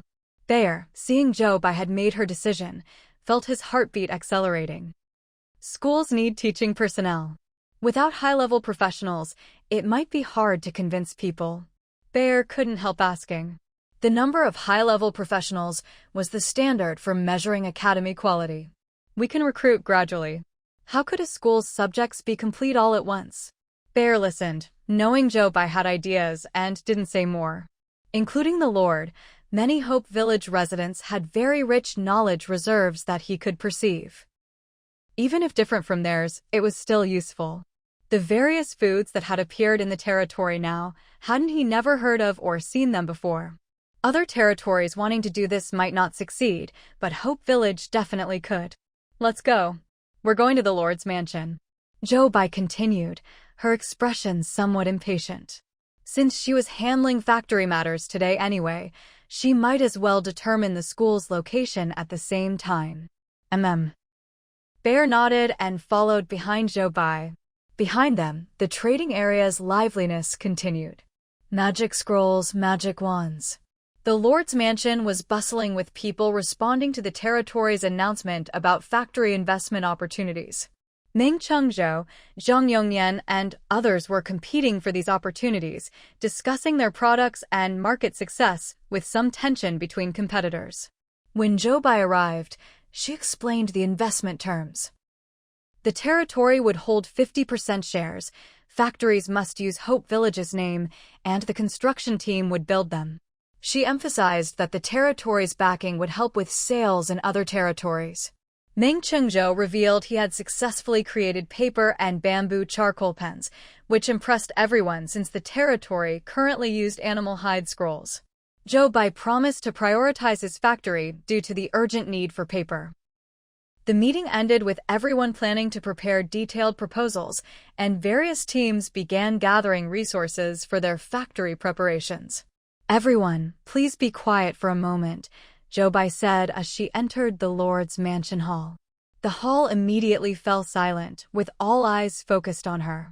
I believe you've all seen the territory's announcement about factory investment opportunities. Today I'm here to explain the specific terms and answer any questions you might have. Jobai looked around the room at the eager faces, craftsmen, merchants, and entrepreneurs who had been waiting for this opportunity. First, let me clarify the investment structure. The territory will hold a 50% stake in all factories established under this program. This isn't just about profit sharing, it's about partnership. The territory will provide land, construction services through our building team, and most importantly, our backing for sales to other territories. Meng Chengzhou raised his hand. Village Chief, what about the naming rights? All factories must operate under the Hope Village name. This serves multiple purposes. It builds our territorial brand, ensures quality standards, and gives you access to our growing reputation and trade networks. Zhang Yongyan looked concerned. With the territory holding 50%, what control do we retain over operations? You'll maintain operational control of your factories. The territory's role is supportive. We provide infrastructure, security, and market access. Think of us as silent partners who want to see you succeed. The room buzzed with whispered conversations as people process this information. Now, Jobai continued, I'd like to hear about your specific proposals. What products are you planning to manufacture? Meng Chengzhou stood up first. Village Chief, I've been working on paper production and writing instruments. I've successfully created paper from local materials and developed bamboo charcoal pens. A murmur of excitement went through the room. Paper was desperately needed. The territory still relied on expensive animal hide scrolls for most written communication. That's excellent news, Meng Chengzhou. Paper production will be given priority status. How soon can you have detailed production plans ready? Within 3 days, Village Chief. I've already identified the raw materials and tested the production process. Zhang Yongyan spoke up next. I've been developing improved farming tools, plows, hoes, and irrigation equipment. With the territory's expansion, we'll need more efficient agricultural production. Also valuable. What about you, Master Chen? Zhou Bai looked toward an older craftsman. Furniture and construction materials, Village Chief. With all the new residents, we need more housing and furnishings. I can produce everything from basic chairs to decorative items. The discussions continued for another hour, with each potential factory owner presenting their ideas. Jobai took notes and asked detailed questions about production capacity, resource requirements, and market potential. Excellent proposals, everyone. Here's what happens next. Prepare detailed business plans, including production timelines, resource needs, and projected output. Submit these to the Lord's mansion within 1 week. We'll review them and begin construction of the highest priority facilities immediately. As people began to file out, Jobai called out, one more thing, we're also planning to establish a school in the territory. This will help train workers for your factories and attract more skilled residents. Education and industry will grow together. The announcement caused another stir of excitement. A school would indeed attract families and skilled workers from other territories. After everyone left, Jobai remained in the hall, planning the layout of the new industrial zone. The territory was about to undergo another major transformation, and she wanted to ensure everything was perfectly organized. The factory program would not only boost the economy, but also create jobs, attract population, and establish Hope Village as a major production center. Combined with the planned school, they were building something unprecedented. A territory that valued both economic development and education. As she worked on the plans, Jobai smiled. Each challenge they faced seemed to open new opportunities. The high-temperature weather had brought Virgil's tent, leading to discussions about education, which perfectly complemented the industrial development. Everything was interconnected, building toward a stronger, more prosperous Hope Village. The sound of hammering and construction already echoed from various parts of the territory as teams began gathering materials and preparing sites. The future was taking shape, one building at a time. At the Lord's Manor, it was bustling with activity at this moment, not for any other reason, but because of the new announcement issued by the territory today. The territory intended to invest in building factories and invited those interested to register at the Lord's Manor Commercial Management Office. As soon as this news came out, Meng Chengzhou, Zhang Yongyan, and others immediately came to the Lord's Manor to wait. Their minds were all focused on this matter. They didn't even personally manage the goods they had brought back from Benjala town. After all, they had all realized one thing. For their business to develop better in the future, expansion was necessary. This scale couldn't be achieved with just 1 or 2 shops.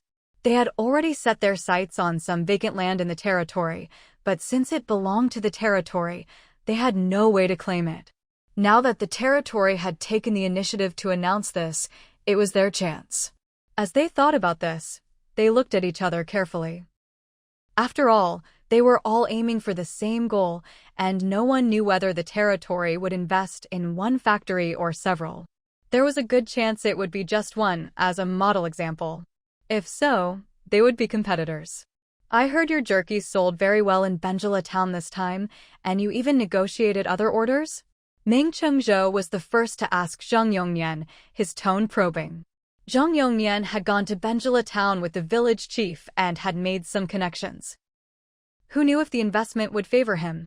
Especially since a small team he sent mentioned that the furniture in Benjala town was very luxurious and exquisite. His wooden furniture, though cheap and suitable for ordinary residents, didn't attract most professionals. Although he made some money, it was nothing compared to Zhang Yongnian's big profits. He had a feeling that in Hope Village, his woodworking business had a larger market, but outside Hope Village, Zhang Yongnian's specialty foods were more popular. But he wouldn't give up. He was beginning to form some ideas. That was for later. Now he had to secure his factory. He also had a bargaining chip, paper that Zhou Bai had once mentioned. After experimenting with various local plants, he had found several materials for making paper, producing sheets with different hardness. Listening to Meng Chengzhou, Zhang Yongnian politely replied, "I did negotiate some orders, but they're all hard-earned money. My people still have to go out hunting and buying magical beasts. In this scorching weather, it's tough work." He wiped the sweat from his forehead. This special weather came suddenly, but luckily it helped reduce losses in jerky production. Most importantly, it delayed the mercenary teams from Benjala town, allowing him to produce more goods and sell more later, so he could invest in new products and try to capture the market. It was hard to make jerky in the local territory, but not so in the Blue Star territory. Though it's hard work, there's a harvest. "Unlike me," Meng Chengzhou said instinctively. "I heard you've developed a new product? It seems quite good." Zhang Yongnian interrupted, continuing, "No pity selling." No one pitied Meng Chengzhou. They both knew this well. Their eyes met with sparks. Onlookers watched their interaction, eyes flickering. They were like gods fighting. They didn't ask for anything else, just hoping to grab some benefits.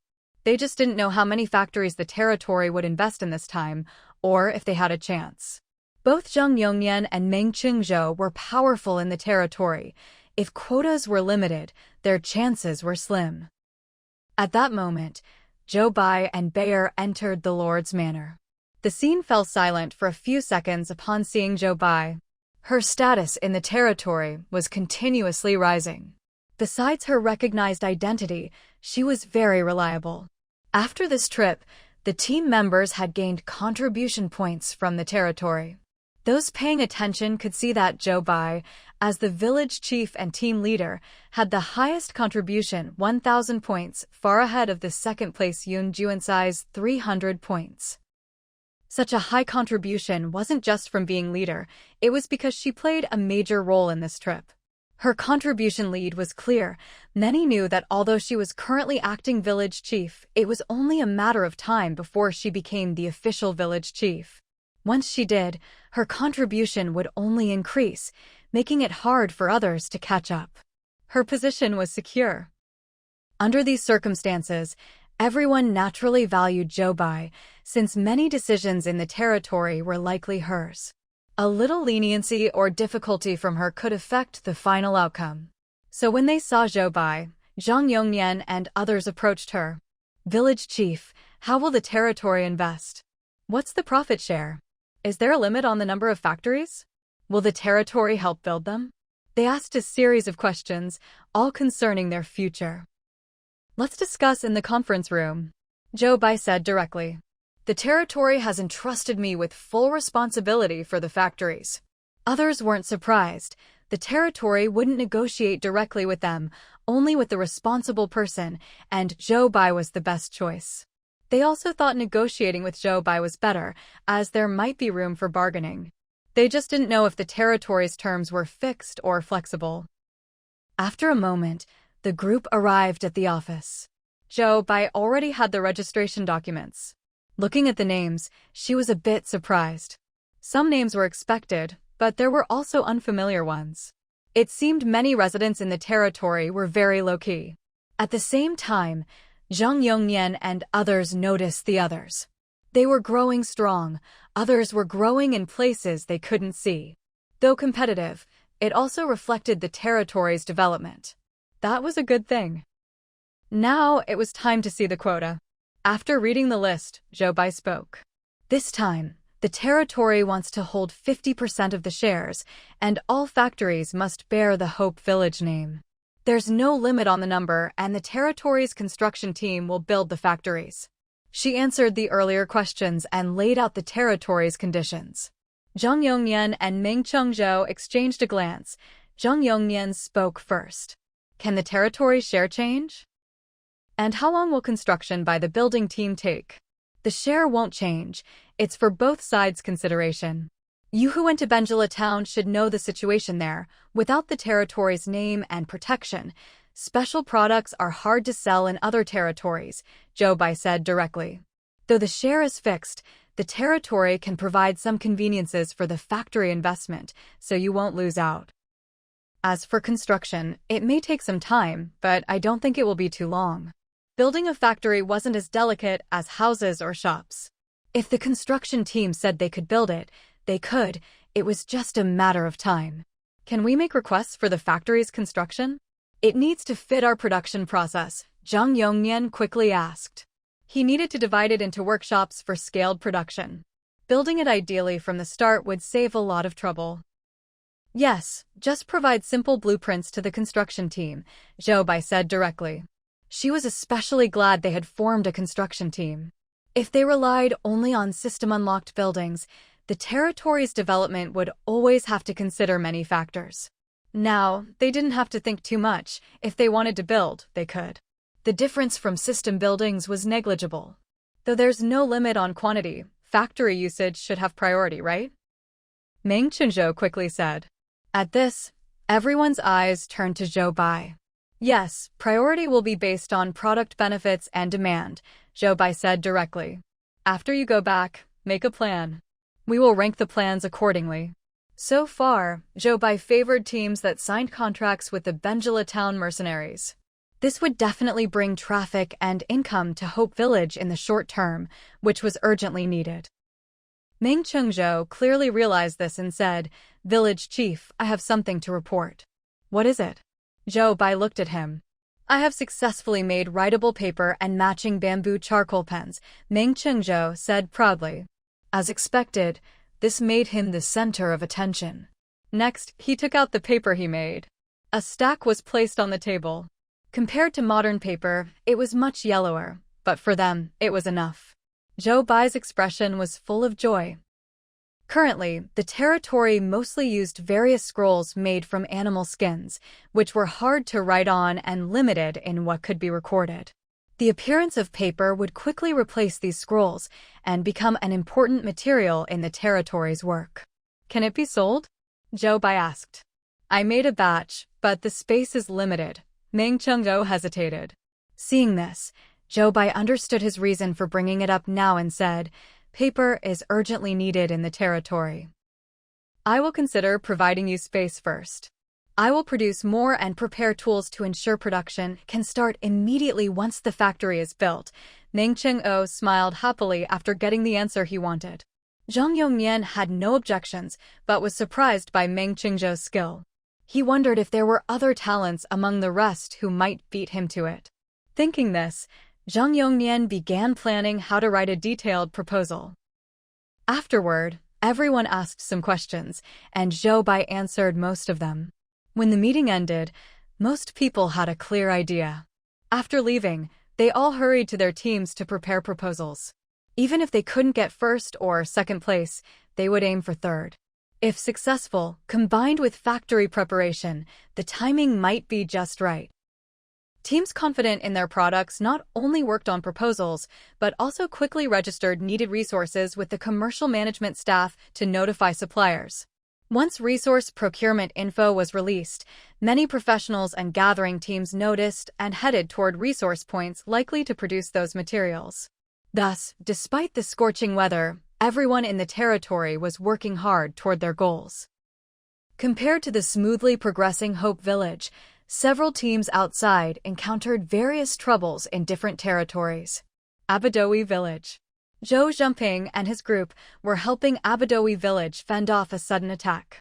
They never expected that as they prepared to leave Abadowi Village, they would encounter special weather. After hearing from the villagers about a special fire-type magical beast that appears during the territory's high-temperature weather, they planned to stay a few days. Suddenly, the territory war in Abadowi village broke out, forcing them to join the defense. Scatter. Disarm. Blazing flames. Floodwaters. Various spells echoed on the battlefield, clearly a group of mages fighting. Compared to the enemy's relentless advance, the mages on Abadowi's side mostly focused on defense. Armor protection. Call guards. Restore to original. Compared to the spell exchanges, Zhou Zhangping's group felt out of place. Though they understood the spell's meanings, they couldn't cast them. Only after arriving here did they realize how many offensive methods mages had. It was dazzling. Once top professionals in Hope Village, here they were novices, using only the most basic attack and defense. But that wasn't the main problem. Abadowi village was losing the defense battle. This meant the village was likely to fail in the territory war and be overrun. Though they hadn't seen what happened to residents after a territory was breached, locals said if conquered by other races, people would be enslaved and displaced, rarely returning to human territories. If conquered by other human territories, fate depended on their value. Worthless ones might become noble slaves. In short, after a territory falls, residents' fate is in others' hands. They were in Abadowi village now, facing the same risks as other residents. This is really bad luck. If only we hadn't stayed an extra day. The attacking village clearly prepared. They all have heat-resistant gear. Compared to them, not all Abadowi residents have such gear. The strength is reversed. We must consider retreat. Several professionals whispered to Zhou Zhangping, hoping they could leave Abadowi village safely. Zhou Zhangping frowned, watching the unprotected professionals being replaced. At first, Abadowi could resist, but over time, their defense weakened. Soon, Abadowi would be lost. His mind raced. After a while, he told several squad leaders, "We're in wartime. The chance to leave is very small. Only after Abadowi falls will we have a chance." Ambush after breach? One asked. Yes. After the siege, they'll have limited time to capture people. If we set up an ambush, they might. Ignore us, Zhou Zhangping replied. That was their only chance. The longer it dragged, the smaller their chance to escape. The attacking territory was fierce and well-prepared, with deeper plans than he imagined. To avoid trouble, their action had to be fast and precise. This was their last hope. Okay, they all agreed. They began discussing formations and escape routes. In crisis, they gave their all. Meanwhile, some noticed them. Those visitors noticed too? Abadowi's Lord Richardson looked tired, resting after a wave of attacks. But he couldn't relax. He had a premonition he wouldn't escape. This wasn't a simple territory war. The enemy wouldn't let this territory survive. If so, he as Lord would be unnecessary. Can they escape? Bob, Richardson's trusted aide, asked. He was loyal to Richardson and knew the details. He understood this war was a disaster for them. But he was unwilling to give up. He didn't mind dying, but not the Lord. He hoped Richardson could escape. He pinned this faint hope on the visitors from Hope Village. After all, they brought new things, maybe special abilities. Probably not.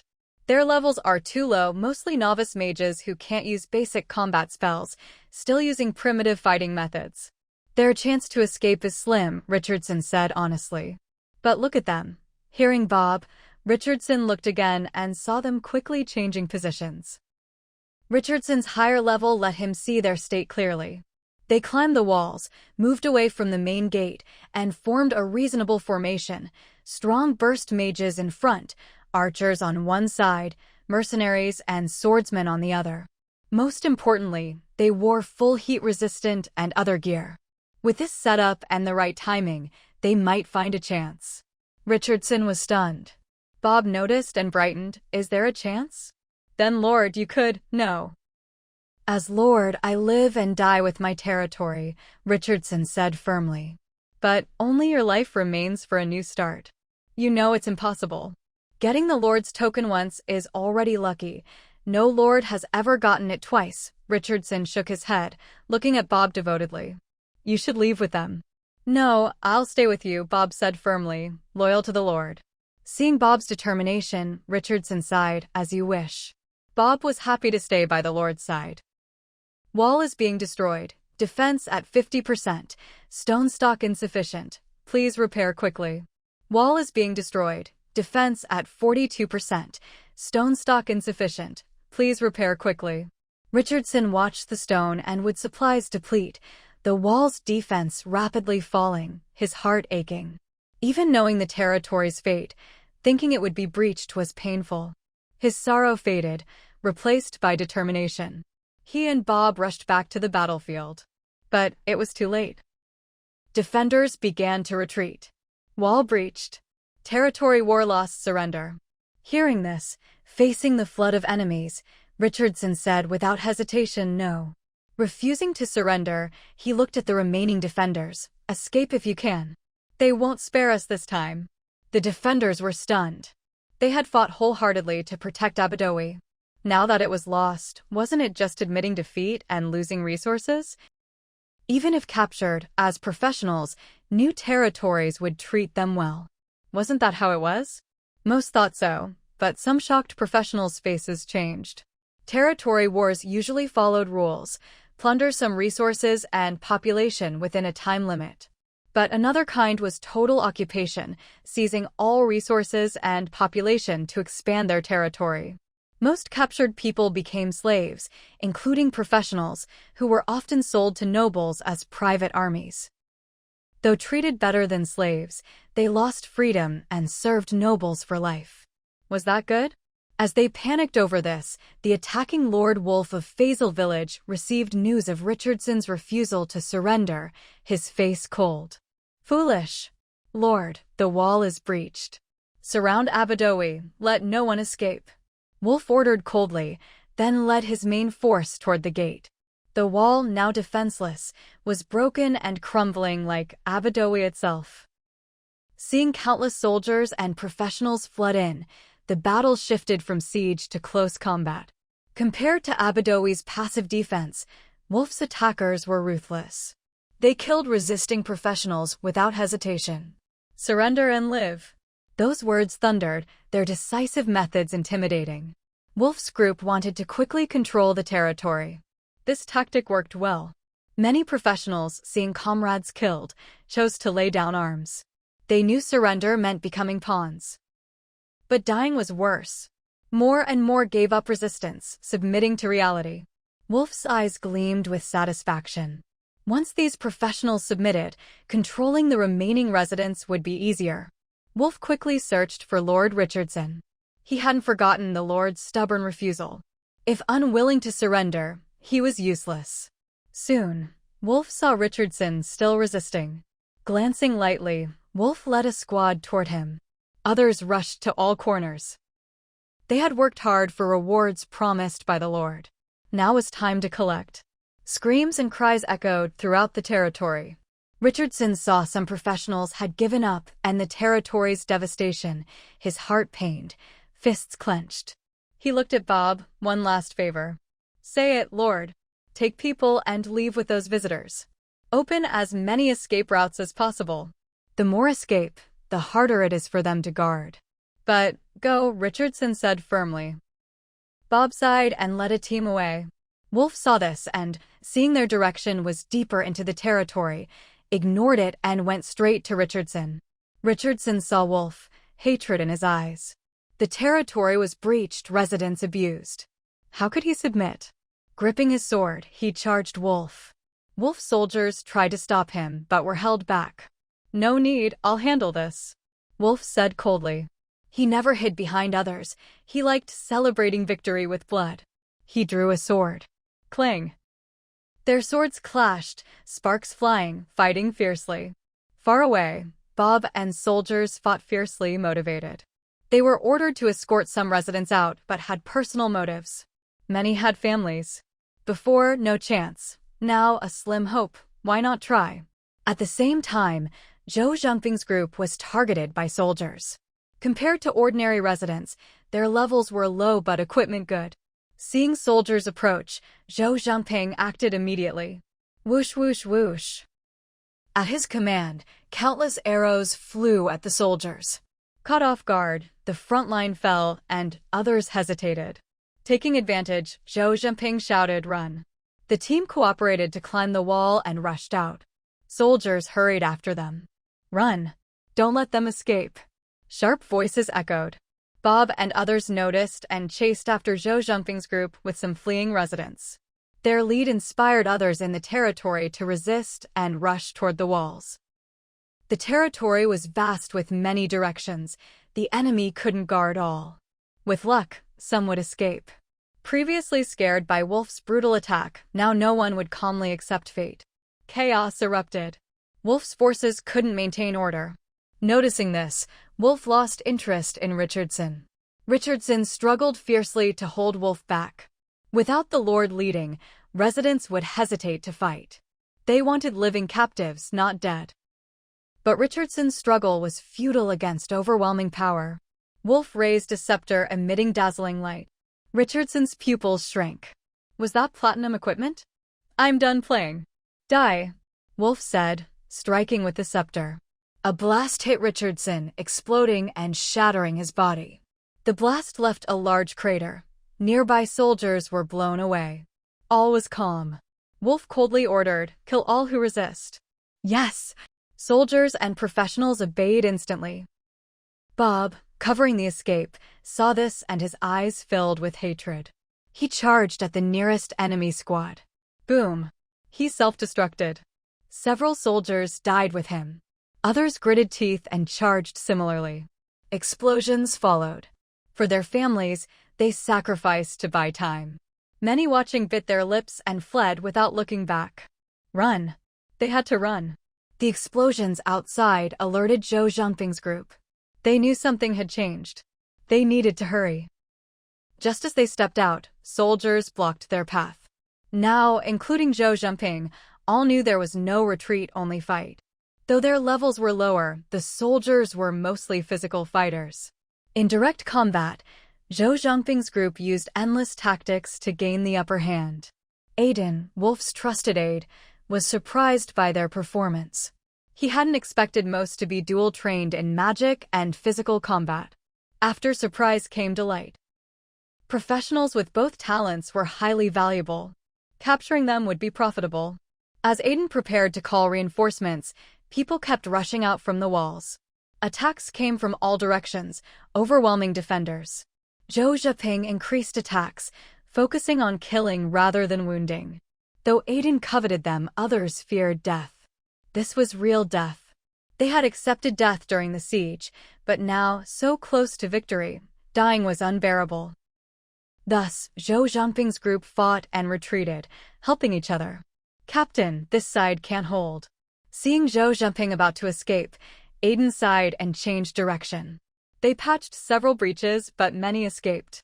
After Wolf controlled the situation, Aiden reported many captured and many escaped. Wolf frowned. "That group doesn't look like Abadois," Aiden said. "I asked a resident. They said those people are from another territory called Hope Village, here on business, bringing many good things." "Good things?" Wolf raised an eyebrow. "What good things in this backwater?" Aiden, expecting this, showed the goods he seized. Among them were several oddly shaped foods. Wolf recognized dried beast meat. He tasted a thin slice, then his eyes lit up. "Tastes good," Wolf said. Aiden agreed. Such good things deserve the Lord's enjoyment. Next territory to conquer, Hope Village. Wolf decided. Yes, Aiden bowed, smiling grimly. Next time, he wouldn't let Zhou Zhangping's group escape easily. Let's clean up the territory. Then Wolf's soldiers and professionals rampaged.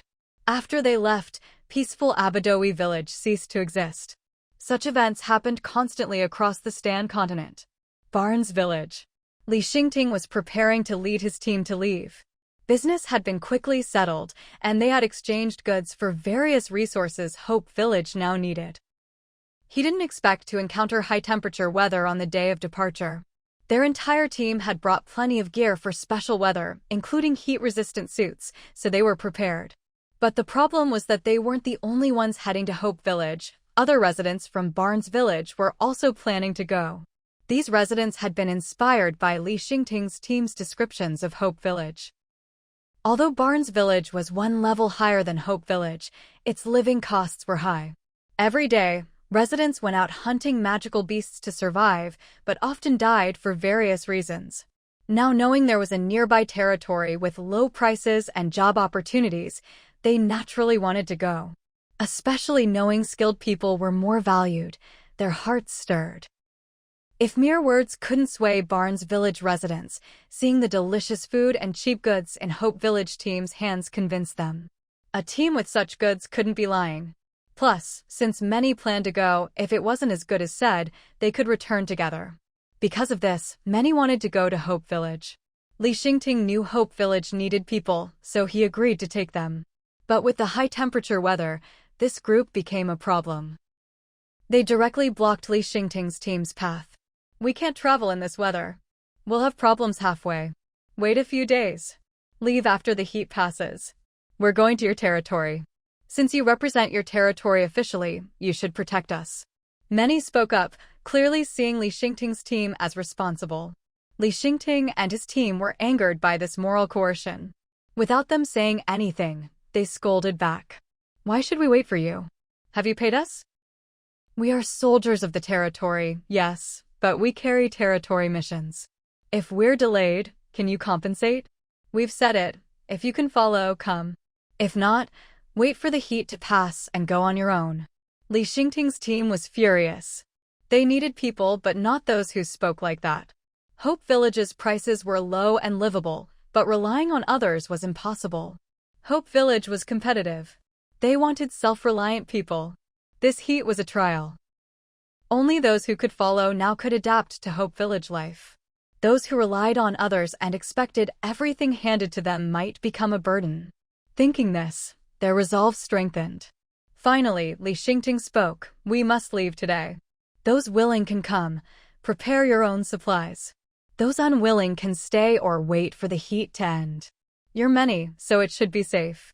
After speaking, Li Xingting left without waiting for a response. Many residents were stunned. Mostly because Li Xingting's team had been very friendly and subtly competitive with Barnes Village. They felt needed, so some dared to cause trouble. But things went differently than expected. What harm could a few days' delay do? They didn't realize Li Xingting cared not about days but attitude. Though only a few spoke, who knew if others waited to take advantage? While they thought this, Li Xingting's team had gone some distance. Some quickly caught up, pulling out heat-resistant gear. Clearly, they were prepared and had only been testing for benefits. Now, with none forthcoming, they prepared properly. "Brooke? Are we really taking the kids away?" Laura asked her husband, uneasy. "Barnes Village isn't suitable anymore. I offended Tom. If I don't leave, he might harm me. If I die outside, you won't last long either." "We must follow Iba," Brooke said decisively. "What if Hope Village isn't as good as they say? We'll detour to Benjala Town. I heard their team went there. If there's a first time, there's a second. We have other chances," Brooke reasoned. "I trust you. Then let's go." Brooke held a child and chased after Li Xingting. Many families like them followed after hesitation. They were people who couldn't survive in Barnes Village. One choice was waiting to die, the other was a slim chance. They chose the latter. Unlike individuals and families, some caravans in the crowd came purely to see Hope Village's market potential. Hiding in the crowd, they wanted to observe Hope Village's atmosphere. It looked better than expected. "Should we go now or later?" a professional guard asked caravan leader Locke. Locke replied without hesitation, "Now. Their goods won't lose money, and I feel they have even better things." Thus, more people followed Li Xingting. Many lacked heat gear but had survival methods for special weather. At the front, Li Xingting cared about those following but didn't want to be manipulated. Bringing more people was his achievement. As the territory developed, more talents emerged, all wanting to rise. The longer they survived, the more they understood this world was different from Blue Star. Strength ruled, territory mattered. To live well, one must improve strength and climb territory ranks, Both complemented each other. He didn't know how other teams' missions went but knew he had to do better. Bringing back many was his merit. The territory would reward his contribution. Seeing many had followed, Li Xingting was relieved. He looked toward Hope Village, eager to return. Thus, Li Xingting's team and followers gradually disappeared, leaving unprepared people watching helplessly. Forget it, wait for the heat to end. Without preparation, going out is death. No need to go to Hope Village. They're right. Why delay their mission? If they're punished for being late, will you pay? Who are you to gossip? If you like Hope Village so much, follow them. I'm going after the heat ends. Many caravans went, they'll come back. We can follow them. Those who went early are pioneers. People argued, taking different sides. But one thing was unanimous. Hope Village with its goods was entering more locals' view, leaving a deep impression. Glasgow Village. Glasgow Village focused on animal husbandry, located on vast grasslands. The territory's economy was farm-based, divided into various farms raising different beasts. Some for food, some for work, even some assisting in combat. On their first day, Chao Jingshan's group was overwhelmed by various magical beasts. Several in the team had become summoners, but hadn't successfully summoned beasts until arriving here. They saw hope in Glasgow Village, where many residents had magical beasts as companions, even young cubs. After a few days, the summoners finally understood the basics of their profession, a major achievement. For Chao Jingshan's group, the gains were significant. The territory needed a lot of beast meat, which was cheap here, allowing them to profit. Also, their various tasty and affordable goods sold well. Glasgow residents, used to bland stews and roasts, were instantly won over by jerky. In a short time, all jerky sold out, as did other instant noodles and goods. Overall, Glasgow Village was a big spender. Many wanted to buy their jerky-making method and approached Chao Jingshan to negotiate recipes. But Chao Jingshan used consignment sales as an excuse to refuse, and with Hope Village's name, no one openly challenged them. Still, they were cautious. When their backpacks were nearly full, they planned to leave. After all, staying meant more purchases, but they had no space. More importantly, Chao Jingshan knew this trip was not just business, but also intelligence gathering. In Glasgow Village, they had learned much through trade. Their understanding of this world was constantly refreshed. Besides some worries about the unknown, they were full of hope. This was a colorful, magical world, one they had never accessed before, a world where effort could create miracles. Now, they wanted to bring back information and work harder to build the territory into a form better suited to this world. They hoped the territory would develop well, combining strengths. Chao Jingshan didn't expect to encounter sudden high-temperature weather when returning to Hope Village. After brief thought, he decided to continue. Their activity attracted other caravans' attention. Special weather made travel inconvenient, with environmental changes and unpredictable magical beasts, very troublesome for caravans. Merchants were adventurous, but not reckless. So Chao Jingshan's decision surprised some. "Are you still leaving?" Morrison, a caravan leader, asked. "Yes, we agreed on a return time." Chao Jingshan smiled, giving an excuse. Many caravans came to Glasgow Village. Their team was conspicuous, and he worried about dangers. High heat made travel more noticeable. So far, he hadn't seen any leaving caravans. Leaving now reduced ambush risk, which was good. He had heard many caravans near Glasgow Village were often attacked. He was more cautious now. As a new territory team with good sales, they attracted attention. Caravans have autonomy. Delays due to weather are normal. Your lord will understand, Morrison said. No. Several teams left. We can't hold the territory back. Returning late worries the territory, wasting manpower. The territory set a time fearing accidents on our first trip. Chao Jingshan refused. Hearing this, Morrison's eyes flickered. Several teams?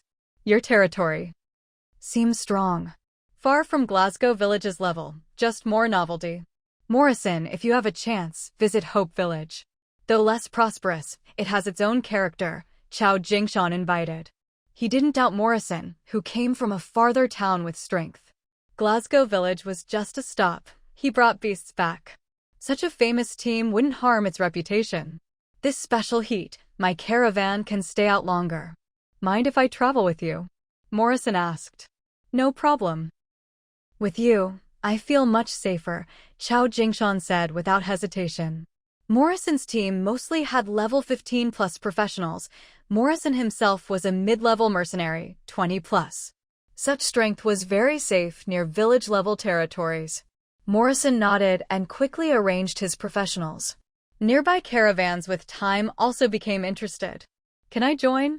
Our routes overlap. Can we go together? I'm interested in your territory.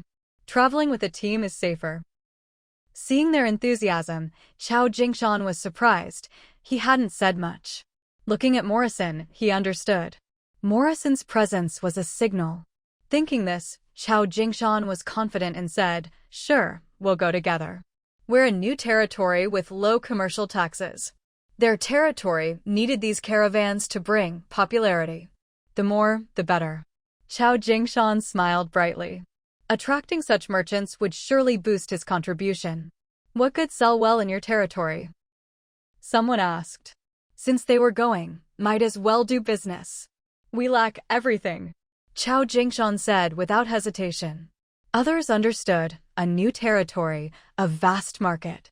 Immediately, all caravans prepared eagerly. Djibouti Village. Ling Mingji was leading his team back to Hope Village. Compared to the other teams, he was more composed.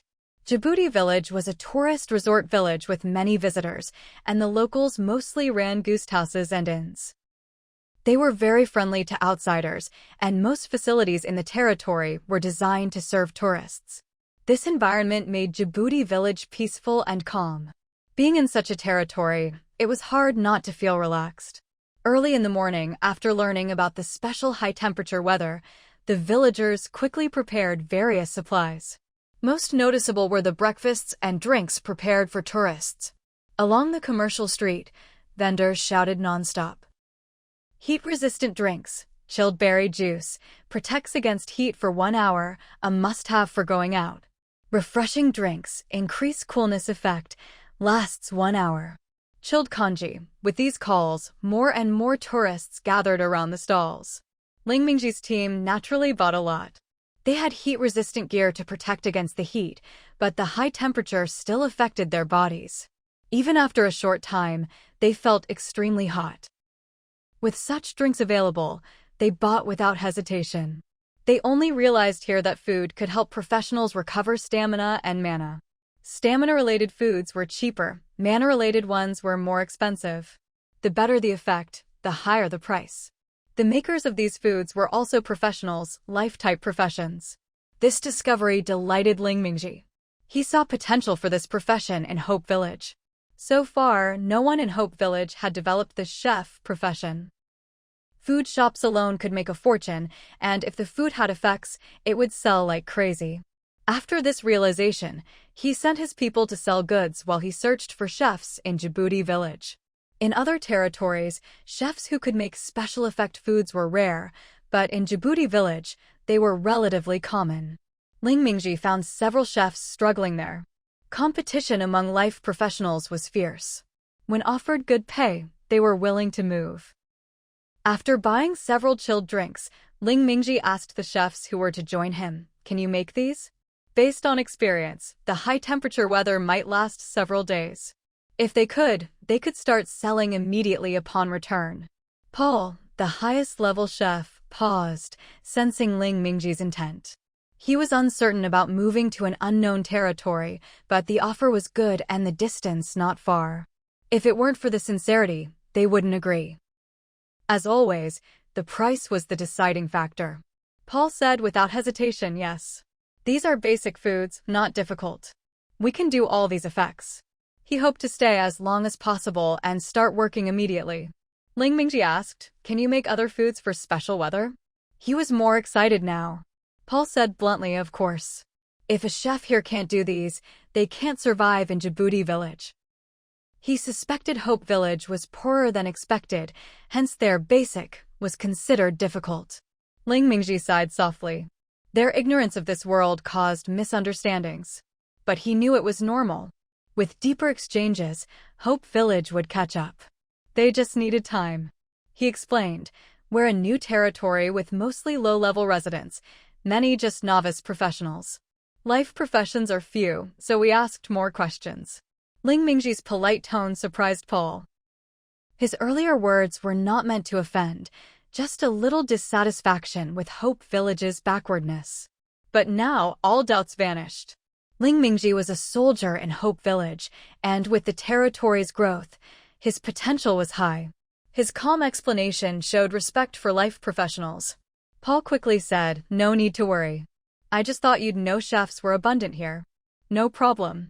It's better to be clear since we'll work together, Ling Mingji smiled.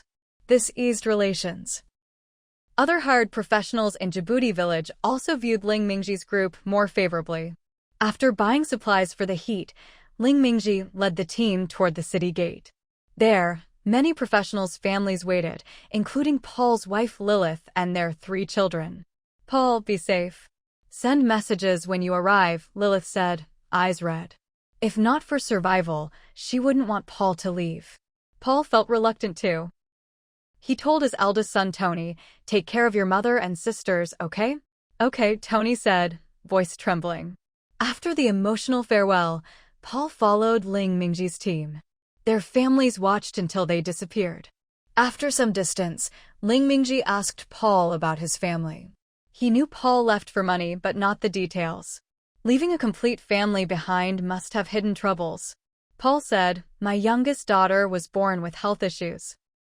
She needs a mid-level healing potion yearly to survive. If not for being a professional, she wouldn't have made it. His family was poor. His salary in Djibouti village was maxed out unless he advanced to mid-level, which was unlikely soon. So the extra money Ling Mingji gave was essential. Potions were expensive, especially mid-level ones, and healing potions cost more. For a family, it was a heavy burden. Ling Mingji said, work hard. When we reach Hope Village, I'll help you get rich. He also learned about other territories from Djibouti residents. Each had unique features, different from Djibouti's direction. Life professionals were rare, and chefs were not essential, so hiring chefs was unlikely. This gave Ling Mingji a competitive edge. He was confident he could quickly dominate the market in Hope Village. If he didn't get rich, who would? Blue Star's cuisine plus local magic effects was a winning combo. Paul doubted it. He just wanted steady pay. Getting rich was unlikely. If making money were easy, everyone would be rich, not struggling. Still, Paul imagined Hope Village. What kind of territory was it? Better than Djibouti? He hoped so. He didn't want long separation from family. If the environment was good, he might bring them later. Djibouti's prices were high for a tourist village. Many shared Paul's thoughts. They followed Ling Mingji with hope for a better life. For teams tacitly chose the same day to return to Hope Village, all hoping to bring better development. Meanwhile, in Hope Village, the news about building factories spread through the territory, causing only a small stir since most residents felt it didn't concern them directly. If anything, the factories symbolized the territory's growing strength, which made everyone proud. Within the territory, the dominant sound was still the study of magic. Many who had graduated years ago were now learning new languages and memorizing spells. Disappear without a trace. Flames blazing. Armor protection. Come on. Why isn't it working? Clean as new. Many people walked around muttering spells, some successfully producing magical effects, while others struggled with no response. To outsiders, it might look like madness. Even the rescued native residents found it strange. Basic spells should be easy to learn if one had magical talent, even without attending an academy, just by reading books. The same spell could have different effects depending on the caster's skill, accuracy, power, and talent. The more skilled and talented, the stronger the effect. But in Hope Village, people only started learning magic after becoming magicians, which was late. Still, considering all the unusual experiences they had recently, they just shrugged it off. No matter how strange Hope Village was, as long as they lived well, it was fine. Compared to before, Hope Village was peaceful. "Father, they're so funny," said little Lauren in the trading district, talking to her father, Sai. Compared to when they first arrived, Lauren was much healthier and more cheerful. Her memories were shallow, and after living well in Hope Village, she had forgotten the past. Sai, a rescued native, took a day off due to the high temperature, strolling with his wife and daughter. Seeing Lauren's bright spirit brought him comfort. "I hope you can be like them someday. Only magicians could use spells, and magicians had bright futures. As long as one became a magician, life would be good." During their time in Hope Village, Sai had followed some teams to gather resources and had a rough understanding of the territory. It had only been established for a little over a month, and they had never experienced magic before. So their current level was impressive. He had once seen them cast magic without chanting spells and thought they had strong control over magical elements. Now he realized it was just ignorance. But going from ignorance to this level was impressive. He also noticed many magicians in the territory. Given time, Hope Village would become a territory no one dared to bully. Having once been an orc slave, he understood how important a strong territory was. "I will work hard," Lauren said. She didn't know what a magician was yet, but since her father wished it, she would try. "Good," Sai nodded, knowing it depended on talent. If she lacked talent, he would help her develop other professions. He wanted her to be self-sufficient no matter what. Karen smiled quietly watching her husband and daughter. Thinking about the factories, she asked, "The territory will need workers for the factories, right? Have you heard when they'll recruit and what the requirements are?" "I'm almost fully recovered and can work." Relying on Sai alone was hard. She wanted to earn more to buy a house. Renting made her uneasy. With more people coming, housing prices would likely rise. Currently, the territory built only second-level houses, which were expensive and could only be bought from existing owners. Better to act early. Sai agreed. Jobs in the territory were safe with good benefits. Getting hired would be good. The construction team is planning now. Once the blueprints are ready, building will start, Sai said. "I heard the territory plans to build a school along with the factories." "A school? An academy," Sai said excitedly. "Then we can send our children." "But what if our daughter has no talent?" Karen hesitated. "The school is different from an academy. They'll enroll kids from 6 to 12 years old to learn reading and physical training. At 12, they'll test talent and assign classes. Even without talent, kids can learn physical skills or follow life professionals to start careers," Sai explained, recalling his excitement when he first heard the news. "That's great. But will tuition be expensive?" "I don't know, but no matter the cost, I'll make sure she goes. We never had this chance before and struggled all our lives. I just want her future to be better. We'll save money together. Prices might not be high.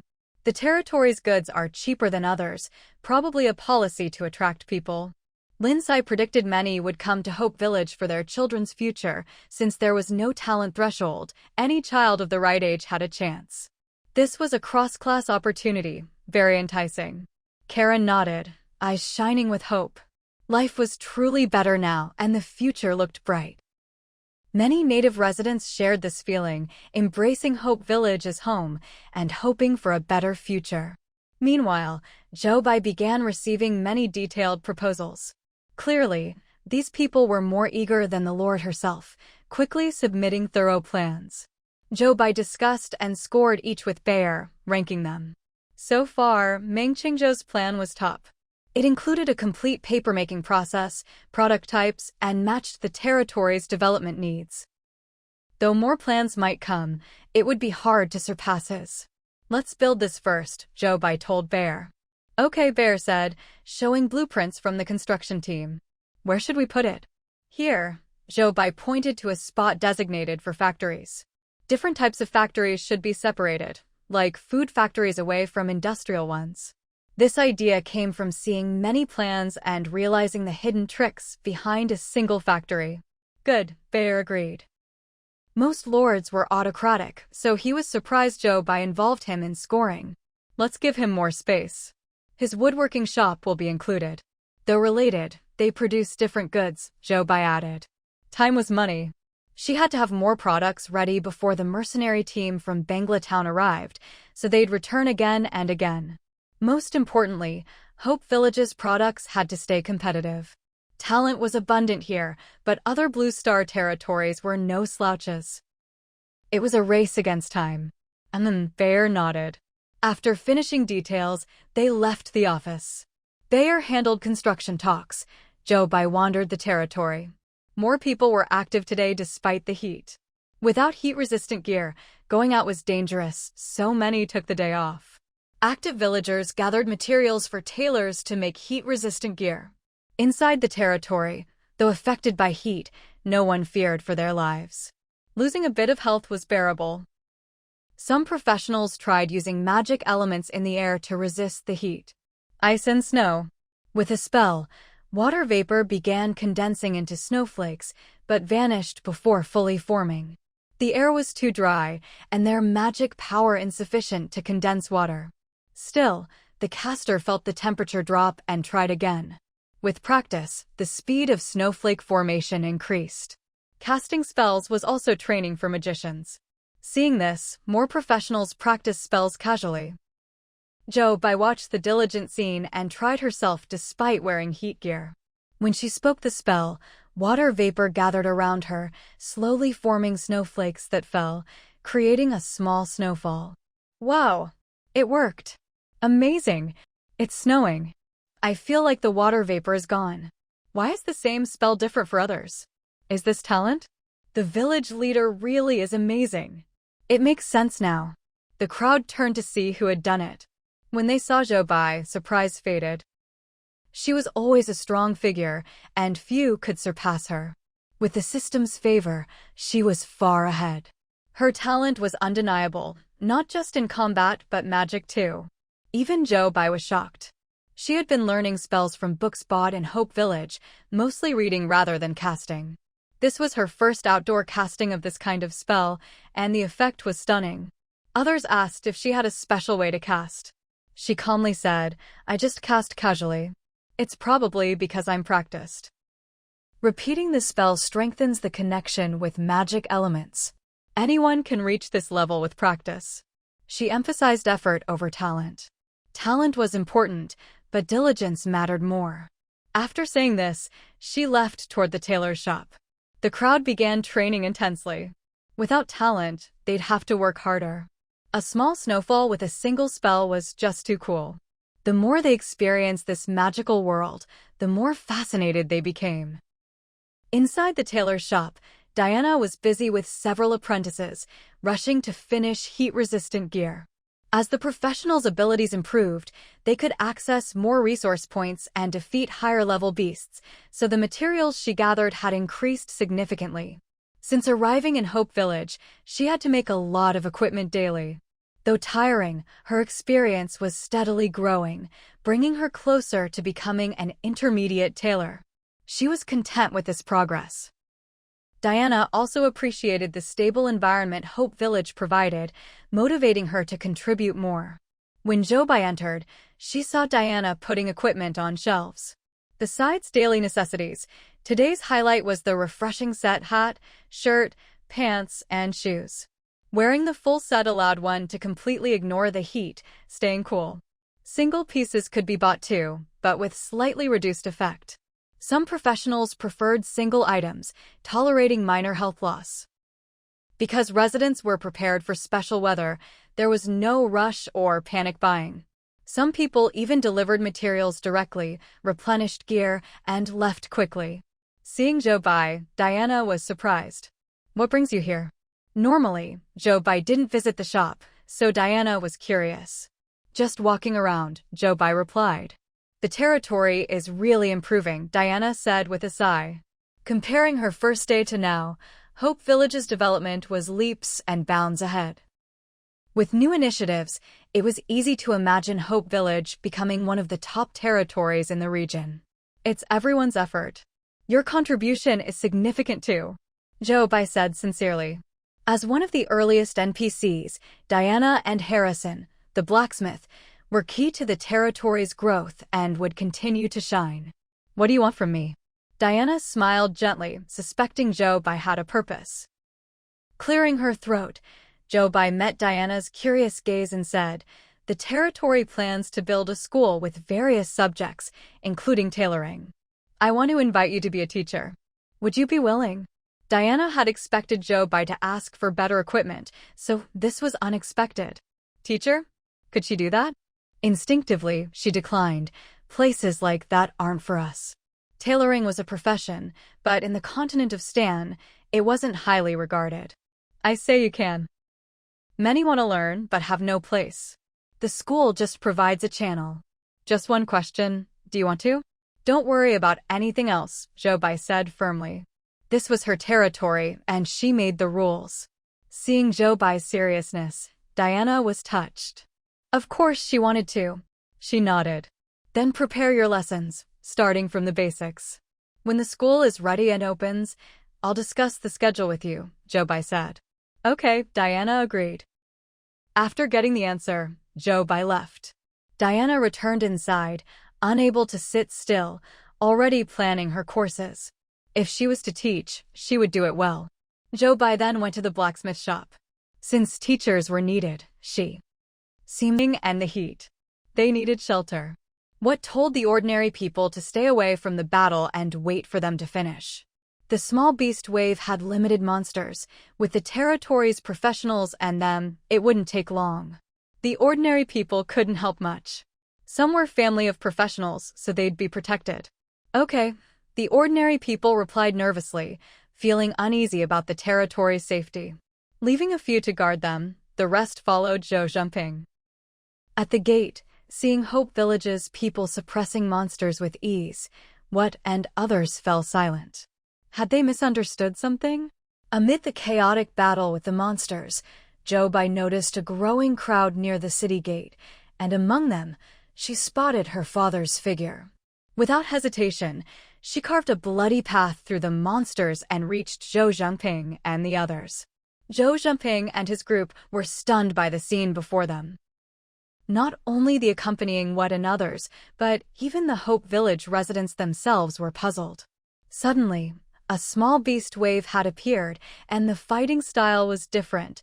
Spells flew everywhere, making everything feel unfamiliar. "Dad, you're back," Jobai exclaimed with joy, her worries easing. Zhou Zhengping steadied himself. "Is this the result of your trip to Banglatown?" Though surprised, Zhou Zhengping was smart. Having witnessed spells at Abadowi Village, he didn't think Banglatown lacked them. Hope Village's appearance of magic meant they had learned to use these spells. "Yes, we bought many spellbooks and everyone's practicing," Jobai replied. His calm expression showed they had likely seen similar things elsewhere. Perfect. Hope Village was officially entering the magical world. "What about the beast wave?" Zhou Zhengping asked. "It's intentional," Jobai explained. If the number of monsters in the territory exceeds a certain ratio, a small beast wave forms, bringing more monsters. Because of this, everyone's experience points grow much faster. Previously, most residents hovered around level 10. Now many had surpassed level 11. Thanks to their enthusiasm, levels were tightly clustered. Jobai had just reached level 12, and soon many more would follow. She was happy. One strong person wasn't enough. A strong community made a strong territory. The daily wear on the city walls was a small price to pay. Zhou Zhengping breathed easier knowing the territory was fine. Meanwhile, What and the others, overhearing the casual conversation, pressed their lips together. They had thought Hope Village was weak, but it seemed stronger than expected. Jobai noticed What and asked, "Who are they?" "They're residents from Abadowi Village, returning with us." Abadowi was conquered in the territory war, Zhou Zhengping said.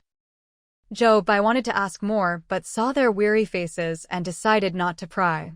"And you?" Jobai looked at What. Abadowi was a level 3 village with 5,000 people, but What's group numbered only about 100. What, sensing Jobai's leadership aura, guessed she was part of the territory's management, at level 12 no less. He thought a lot but remained calm. "We're here to help. More ordinary residents are coming. I've sent people to bring them." Knowing Hope Village controlled the small beast wave, He had called them over. More people appeared behind them, numbering in the hundreds. Zhou Bai's eyes gleamed with a single thought, keep them here. She smiled brightly. I'm Zhou Bai, village chief of Hope Village. On behalf of the village, I welcome you all. What was speechless? Wait here. Once we finish the monsters, you can enter the territory, Zhou Bai continued. What glanced at the territory behind Zhou Bai? The battle was one-sided. Many monsters, sensing defeat, tried to flee but were trapped. Some were even surrounded by people testing spells on them. Hope Village's professionals could cast spells, Zhou Zhangping's group could not. From the conversation, what concluded the spells were learned only recently. He asked Zhou Bai, who nodded, most learned them today. Zhou Bai wasn't afraid to admit this, it was a fact and a way to show their potential. Though they lagged behind other level 2 villages now, their potential was strong. What's eyes changed instantly. Zhou Bai had emerged alone from the beast wave, having learned spells only days ago, yet her skill was impressive. The others, though varied in skill, also showed great talent. His opinion of Hope Village reversed completely. He even considered staying. Bangla Town was far better developed, but there, they'd be ordinary low-level professionals. Staying in Hope Village offered a chance to become a top team with greater benefits. Others overhearing the talk shared similar thoughts. Zhou Bai noticed their deep contemplation but said no more. As time passed, the monsters dwindled and finally disappeared. Hope Village's professionals looked toward the group. Let's go, Zhou Bai said, leading the way. They soon reached the city gate, nearly merging with Zhou Zhangping's group. Many villagers excitedly asked, Captain Zhou, does Abadowi have specialties? Any new magical items? Are these people coming to do business? What do they sell? What was stunned?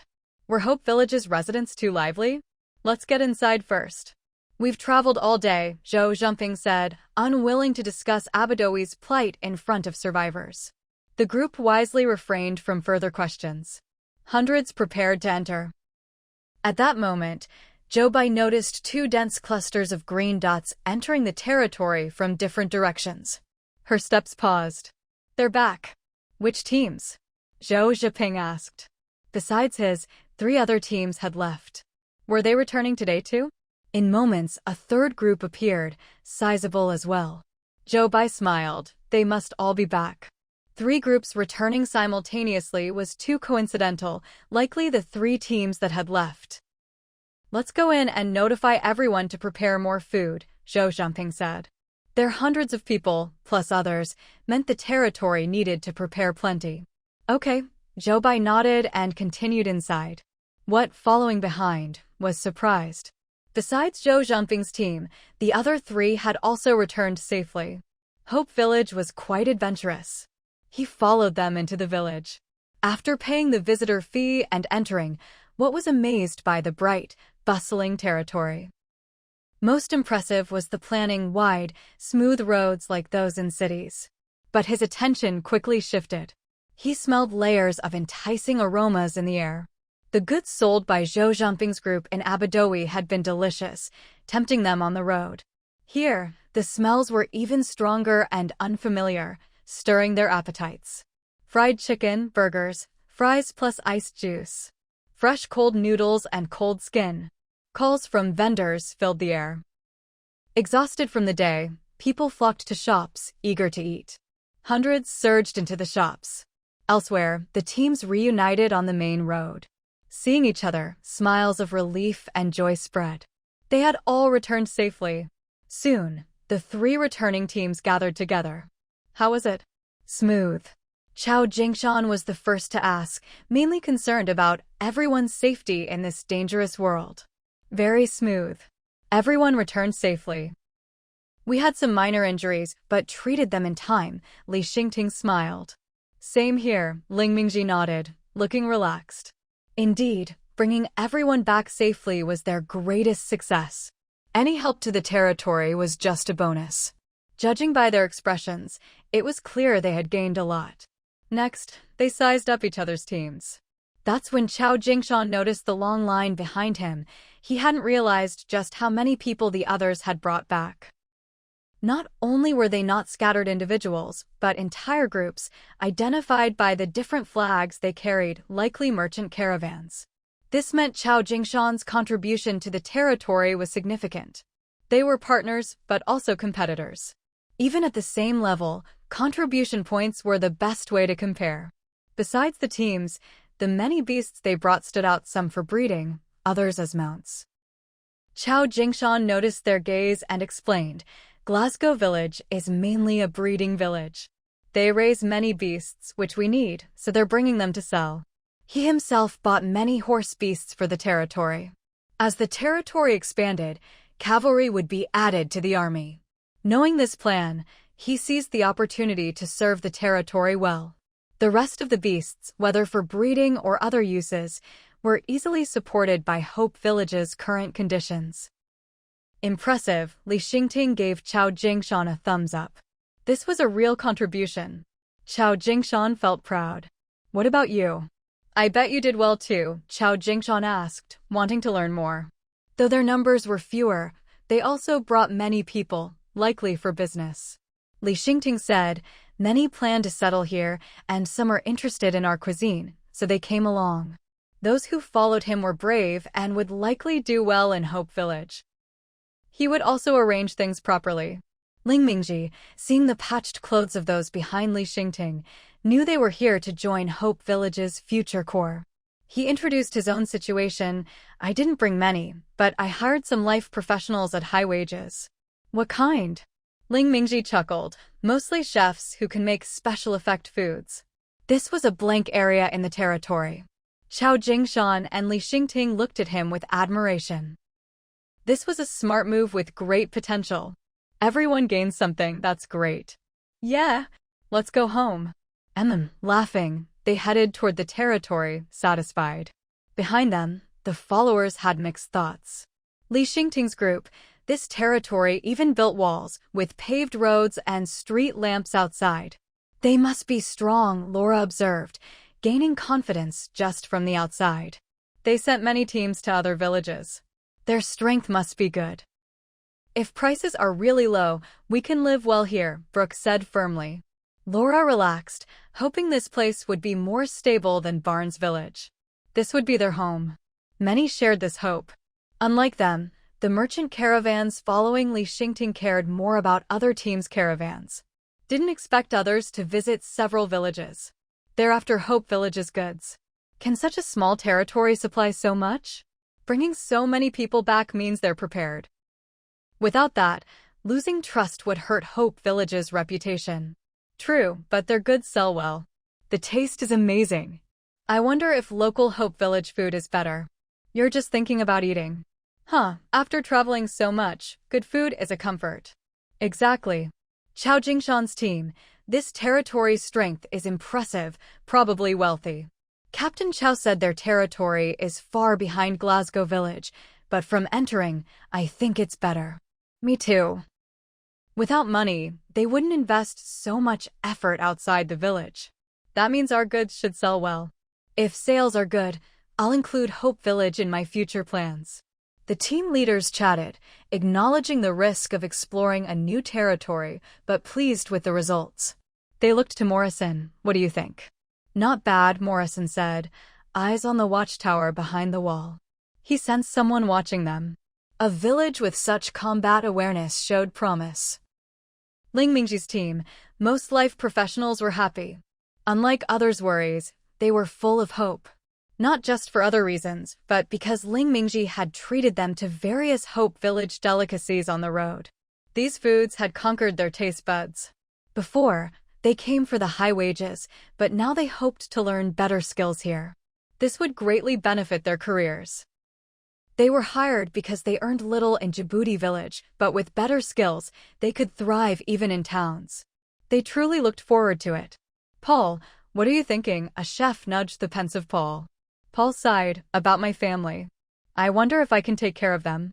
Don't worry. Work hard here, earn more, and your family's life will improve. Yeah. Thus, different teams with different thoughts followed Chao Jingshan and others, slowly approaching Hope Village. Meanwhile, Hope Village, still busy receiving hundreds of people, suddenly got news of several hundred more arriving, and the whole territory instantly buzzed. After brief surprise, most were happy. More people equals bigger market equals more money. The air was hot, and their hearts were burning.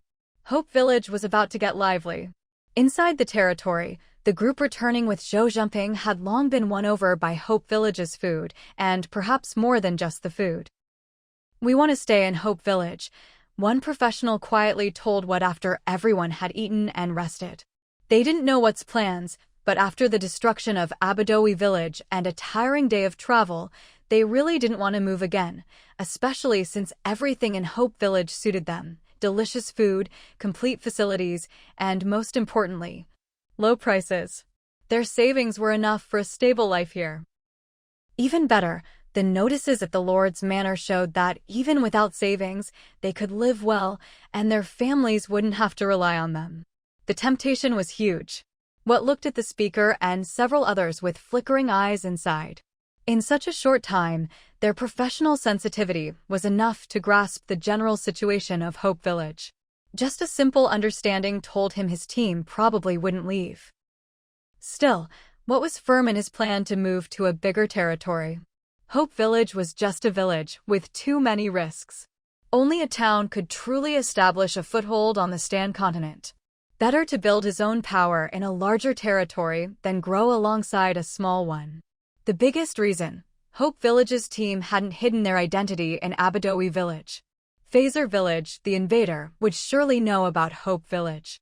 Aggressive territories like Phaser never stop expanding. Knowing someone escaped from Abadowi and belonged to another territory, their next target would likely be Hope Village. Though just a guess, the chance was about 80%. So Hope Village's peace might be temporary. The best plan was to leave Hope Village and head to Bangla Town. Unfortunately, they were blinded by Hope Village's small comforts. Several looked at What expectantly. What sighed deeply: "If you want to stay, stay. I'll go to Bangla Town. If you change your mind, come find me." He'd consider it as taking in a few more subordinates. Hearing this, they nodded quickly. What said nothing more, watching them register as Hope Village residents, buy houses, and settle down.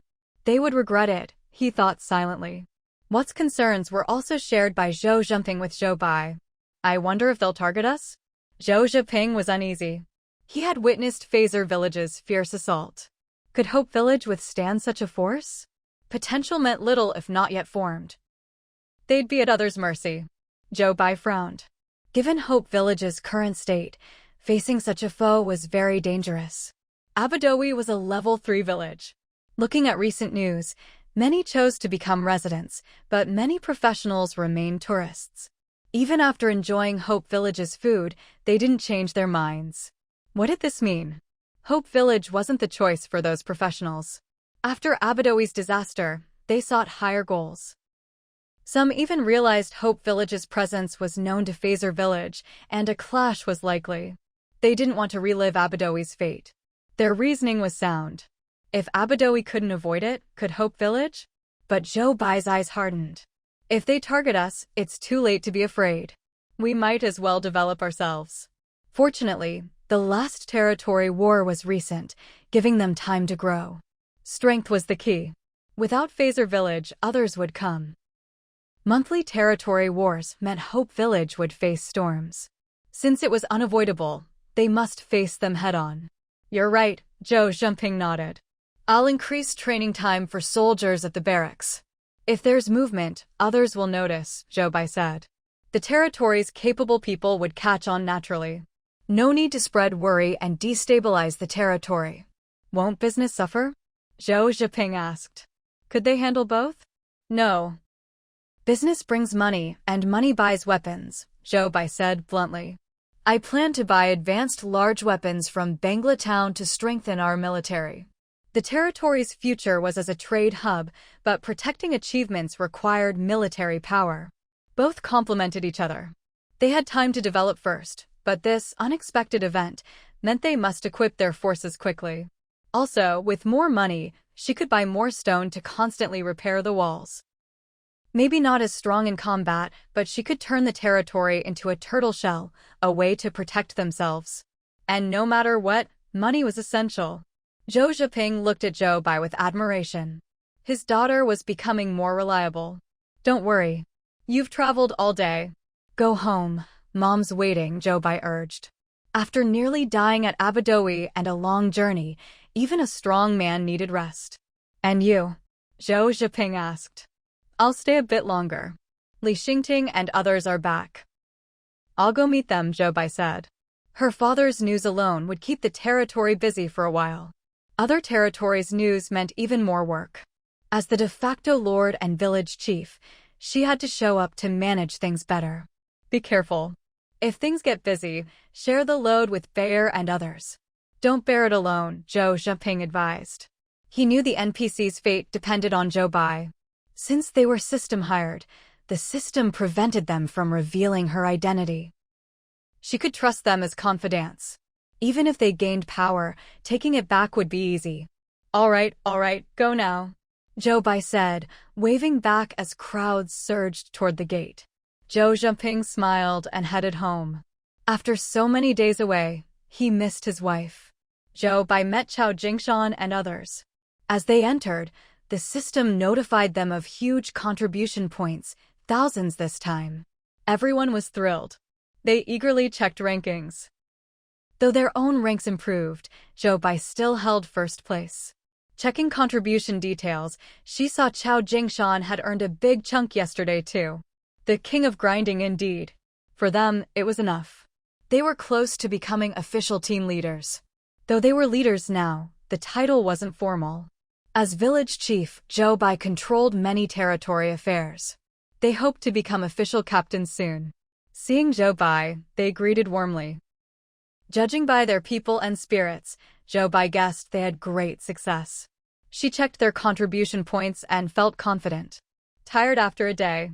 No need to report now. We'll have a formal meeting tomorrow morning, Zhou Bai said. Since all was good, they could wait and arrange personnel. Okay, Chao Jingshan and others agreed. Li Xingting asked, "Where's your dad?"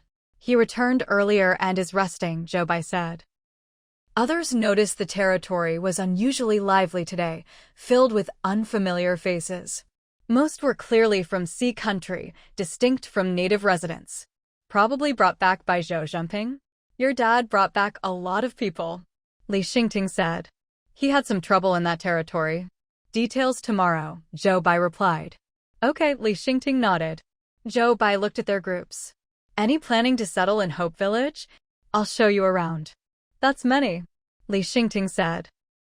Most following me want to switch territories. He loudly introduced Zhou Bai as the village chief and invited those interested to follow her for a tour. Merchants could settle in the inn on the left or move freely, asking locals for help. His words were for his group and others. Some murmured in disbelief. A village chief personally guiding newcomers? Wasn't that embarrassing? If Zhou Bai heard, she'd ask what mattered more, face or making newcomers like Hope Village and stay. That was true benefit. Hearing whispers, Zhou Bai said firmly, I'll take you to the Lord's manor and briefly introduce the territory. She started moving. Some hurried to follow, mostly those planning to settle, about 100 people. Seeing the village chief lead, some merchant leaders sent people to follow her. Chao Jingshan and Li Xingting didn't mind. They knew territory leaders were lofty, so they understood the merchants' caution. But after staying, they'd see Hope Village was different from what they expected. Chao Jingshan and Li Xingting invited their merchants and individuals to dinner. They planned to invite Yunjun to host and introduce business matters, while they took a small cut as extra income. Their main gains were contribution points and goods. They'd sell goods to the territory to earn the middleman's profit. They earned territory wages and benefits, so this business trip was also a way to give back. All right, the merchants agreed. After sending people to the inn, the leaders followed Chao Jingshan and Li Xingting. Ling Mingji cared about the talents he brought, golden geese. I'll take you to eat first, then to the dorms, he said. The remaining merchants and small groups planned to explore freely. Suddenly, prepared Hope Village residents swarmed them. Need a guide? Or want to rent long-term housing? Cheaper than inns. I have simple territory maps, only 1 copper coin each. Thus, the hundreds dispersed according to needs. The large influx slowly flowed into Hope Village, bringing fresh vitality for the future. At this moment, Jobai was introducing the territory to the people following her. These shops are all run by territory residents, mostly food-related. If you need anything later, you can check them out. The shops are concentrated near the Lord's Manor, including restaurants, blacksmiths, tailors, and general stores. As she spoke, their eyes drifted to the row of shops nearby, from which a continuous stream of enticing aromas wafted, teasing their appetites. Recalling the delicious food they had on the road, their stomachs growled louder. Most, however, glanced at Jobai and suppressed their cravings. They had plenty of time once settled, and with the village chief guiding them now, they chose to keep to the rules for the moment. Jobai noticed the longing in their eyes, but didn't let them leave the group yet. With over 100 people, letting them eat now would cause delays. There would be plenty of time later. Thinking this, she led them in another direction, introducing the buildings on that side, starting with the first. That's the barracks, where soldiers train. The territory recruits from all residents without restrictions, Jobai said plainly. This statement immediately caught many people's attention. Recruiting from all residents? Did that mean anyone who became a resident had a chance? In other territories, soldiers had to be professionals with certain connections. Being a soldier meant a good life. Are there any requirements? Someone asked. 500 contribution points. What's contribution points? Seeing many confused faces, Jobai raised an eyebrow. Indeed, most territories hadn't opened this function, or their lords didn't care about residents' contributions, or they demanded absolute control, disallowing such relatively fair data. Contribution points measure a person's contribution to the territory, earned through tasks posted on the Lord's Manor bulletin board. New tasks also notify residents inside the territory, but the most complete info is at the manor. Besides announcements, there are job postings. If you want work, pay attention, Jobai explained. Only 500 points to become a soldier? No other conditions. Yes, Jobai said. The territory no longer recruited soldiers separately. New soldiers had to have over 500 contribution points. This threshold improved soldier quality. Contribution points were hard-earned, so those willing to exchange them for soldier status were determined, increasing loyalty. Because of this, Jobai planned to add administrative positions. Some had over 500 points, but didn't choose soldier roles, showing soldiers weren't tempting enough for all. Soldiers relied on combat skills, and many lacked that, but administrative roles were different. Many listeners noted this, wanting to learn more to avoid being used as cannon fodder by a territory throwing out such bait. Such territories existed, making soldier roles deadly rather than beneficial. Skepticism was a survival rule on the Stan continent. Jobai then introduced the second building. That's the hospital. If you're sick or injured, come here for treatment. Hospital? Doctors? A whole building just for that? Wasn't that extravagant? Most had never heard of such a building in their territories. Is it expensive? Asked a commoner behind Jobai. No, basic treatment costs 100 copper to 1 silver coin. Severe injuries depend on the case, Jobai answered. She had visited Bangla town, which had no hospital, confirming the hospital's special status. Other territories lacked hospitals, but had many clinics. One doctor could run a clinic, but fees were high. Many endured injuries on their own. This price was very reasonable. If someone needs expensive treatment, the hospital offers installment plans, but requires fixed asset collateral, including territory houses and personal equipment, Jobai added. The crowd's eyes widened again. Really? The hospital urgently needs doctors and pharmacists. Those professions get preferential treatment. Medical experience also helps. The last two targeted Blue Star doctors. With doctors assisting, treatments would be smoother. Doctors were rare, so they focused on medical staff. The crowd's chatter grew louder. This is too good. Feels like a dream. Can a territory really do this? Incredible. Joe Bai's info on the barracks and hospital shocked them. Just for these two, many were willing to become Hope Village residents. Joe Bai smiled slightly, knowing better things awaited. She used this chance to win their hearts, letting them spread the news. Once confirmed, she wouldn't need to do much.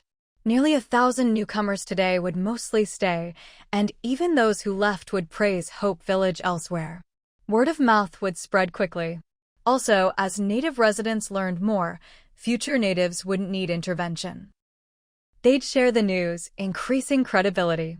Next, Joe Bai introduced the prison, Hall of Heroes, and Beast God Shrine.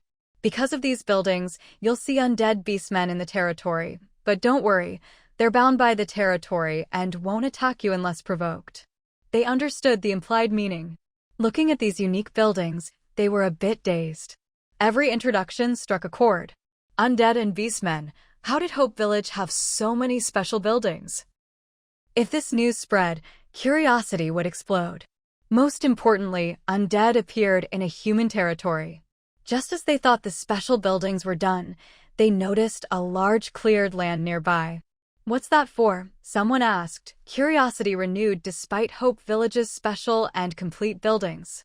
But one thing was unavoidable. Hope Village was very spacious. New territories often had large but unused land. Many territories sold land to merchants or nobles. The better the territory, the more valuable the land. Hope Village's appearance showed it planned to use the land, but for what? Farming? In this location? Was it some kind of windfall? That's where factories and schools will be built, Joe Bai explained, volunteering the info. Factories produce territory products built by our construction team. Once done, the territory will hire many workers. Different factories produce different goods, each with a manager. If interested, wait for announcements. As for the school, it's a kind of academy. We enroll children from age 6, teaching knowledge and skills. At 12, we test talents. Even without magic talent, children can develop careers based on other talents. Joe Bai spoke clearly, each word striking their hearts. If previous info was unbelievable, the school challenged their worldview. Really? Brooke eagerly asked. He had a child and worried about the future. He tightened his grip on his child. This was crucial. Of course. I guarantee it as village chief, Joe Bai said, looking at Brooke's child and other anxious parents. A brief silence followed, then voices rose. I'm staying in Hope Village. Me too. I still feel like I'm dreaming. At this point, Joe Bai knew her job was done. The rest of the walk was completed amid eager anticipation. At the Lord's Manor gate, Joe Bai said, "You can register your identity inside. After that, you can rent or buy houses. The residential area is straight ahead. There are many places to explore later. I won't say more now. Finally, welcome to Hope Village." She left. Watching her back, many realized she had deliberately introduced everything to win them over. But so what? If these things were real, why not be won over? Next moment, many firmly walked into the manor. Those sent by their merchant teams to scout hesitated, restraining the urge to follow. They thought, what if we're bewitched too? Inside the Lord's Manor, newcomers poured in one by one. Long queues formed at the resident registration desk on the left, while many gathered around the bulletin board on the right. The bulletin board was clearly divided into sections.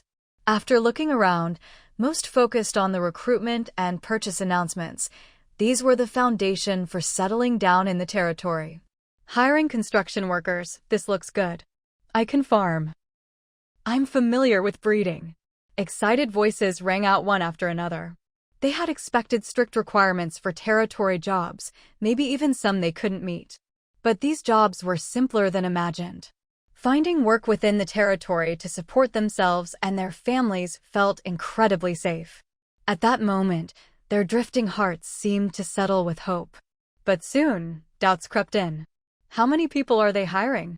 There are so many of us. We don't know the selection criteria. What if? Such murmurs darkened hopeful faces. No one knew how fierce the competition would be. If they weren't chosen, their joy would be wasted. Why would they post if it's all predetermined? Posting means they still need people. Instead of worrying, better hurry and apply, Brooke sarcastically said. When you're starving, the bowl is already in front of you, and you've tasted it safe. Why suspect hidden motives? That's foolish. Brooke's tone carried a chill. His wife, Laura, tugged his sleeve. Brooke, don't be like that. They left Barnes Village partly because Brooke's bluntness offended people. Now in a new territory, better to keep low. Brooke patted her hand, calming down. I'm just warning you kindly. He disliked their hesitation. Hope Village and its village chief had laid all the paths before them. Compared to other territories, this place was a paradise. Because they accepted Hope Village, they felt angry seeing it through old eyes. Others weren't angry. Brooke was right. Thanks for the reminder. Soon, everyone began signing up. More and more people registered, filling the Lord's Manor with lively noise. Are you signing up? Laura asked, relieved that attention had shifted from Brooke. She hoped history wouldn't repeat. She liked Hope Village. It truly lived up to its name. These jobs are safe, but only enough to get by. I want better for you. I'll join the professional team to hunt monsters and gather resources. The purchase prices here are fair and unlimited, Brooke whispered. Also, as a man, he wanted to build something of his own. He felt this place could be a turning point in his life. He had to seize it. Laura saw the determination in Brooke's eyes and smiled faintly. I support you. I see some jobs here for you too. You should try, Brooke said. He didn't want his wife stuck at home. He noticed many female professionals in Hope Village, all vibrant and spirited. Not just young women, but older ones too, some non-professionals yet confident. This was rare in other territories. He had paid attention and saw many jobs suitable for women. Those with special requirements said male only, so jobs without such notes were open to all. He hoped his wife would be among them. If anything happened to him, she could still support their child. Most importantly, he wanted her to live freely. In Barnes Village, that was impossible. Maybe here it was. Can I? Laura asked shyly. Yes, Brooke said firmly, thinking of Zhou Bai, a remarkable woman. Then I'll try. Laura's eyes sparkled. Father, mother, I'm hungry, their child, Jeff, called softly. They snapped back and said, let's go eat. Moments later, the family arrived at a restaurant. They came because they heard prices were cheap. But seeing the rich variety of colorful dishes, they were a bit lost. Not because of anything else, but they didn't recognize these unfamiliar foods. A smiling aunt at the window said, today's busy, so for convenience, vegetarian dishes are 2 copper coins, meat dishes 3 copper coins. Vegetarian on this side, meat on that side. Rice is 1 copper coin per person, soup is free. Brooke was stunned by how cheap it was. How many meat and veggie dishes? The aunt asked. 2 meat, 2 veggie. You choose, Brooke quickly replied. All right, that's braised pork, pork chop, tomato scrambled eggs, and dried tofu, 12 copper coins total, she said, plating the food. Isn't that 13 copper coins? Brooke asked. The child is small, no charge, the aunt said casually. The territory also has a rule, children without parents eat free. Brooke took his wife and child to a public table. Looking at the delicious food, his heart was full of mixed feelings. Let's eat, Brooke finally said. Laura nodded, understanding his mood. The family's first bites instantly won their taste buds. In the restaurant, more people gathered, also quickly won over.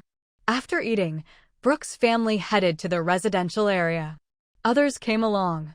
Approaching the residences, they felt nervous. Would they find a suitable place tonight? Would residents gouge prices? Were there even houses left? Step by step, their thoughts wandered. From morning till now, so much had changed. As they neared the homes, many warmly greeted them. Looking to rent? Single, double, family rooms available. Ready to move in now. Single rooms 100 copper coins, doubles 120, family 150. Hearing the prices, everyone was stunned again. Brooke's tightly furrowed brow relaxed. Soon, after moving into a standalone house, Brooke and Laura exchanged a knowing smile. They had found a home, the resettlement of the newcomers in Hope Village was still underway. Becoming residents seemed to make everything much smoother. Unlike the relaxed newcomers, the merchant caravans had many more tasks to handle. Chao Jingshan and Li Xingting were hosting several caravan leaders in a restaurant. Braised pork, mixed stewed dishes, salt-baked chicken wings, stir-fried tofu crumble, steamed minced meat with egg, stir-fried shredded potatoes, candied sweet potatoes. Bring a dozen beers and start with these, Li Xingting ordered the waiter. This newly opened restaurant was run by a chef and targeted mid to high-end clientele, offering private rooms for group meals. It quickly became a popular gathering spot for territory teams, alongside the tavern, which specialized more in barbecue. "Please wait a moment," the waiter politely replied after taking the order. "Everyone, start with some fruit and appetizers," Li Xingting warmly invited. Rock, Morrison, and others were still pondering the unfamiliar dish names.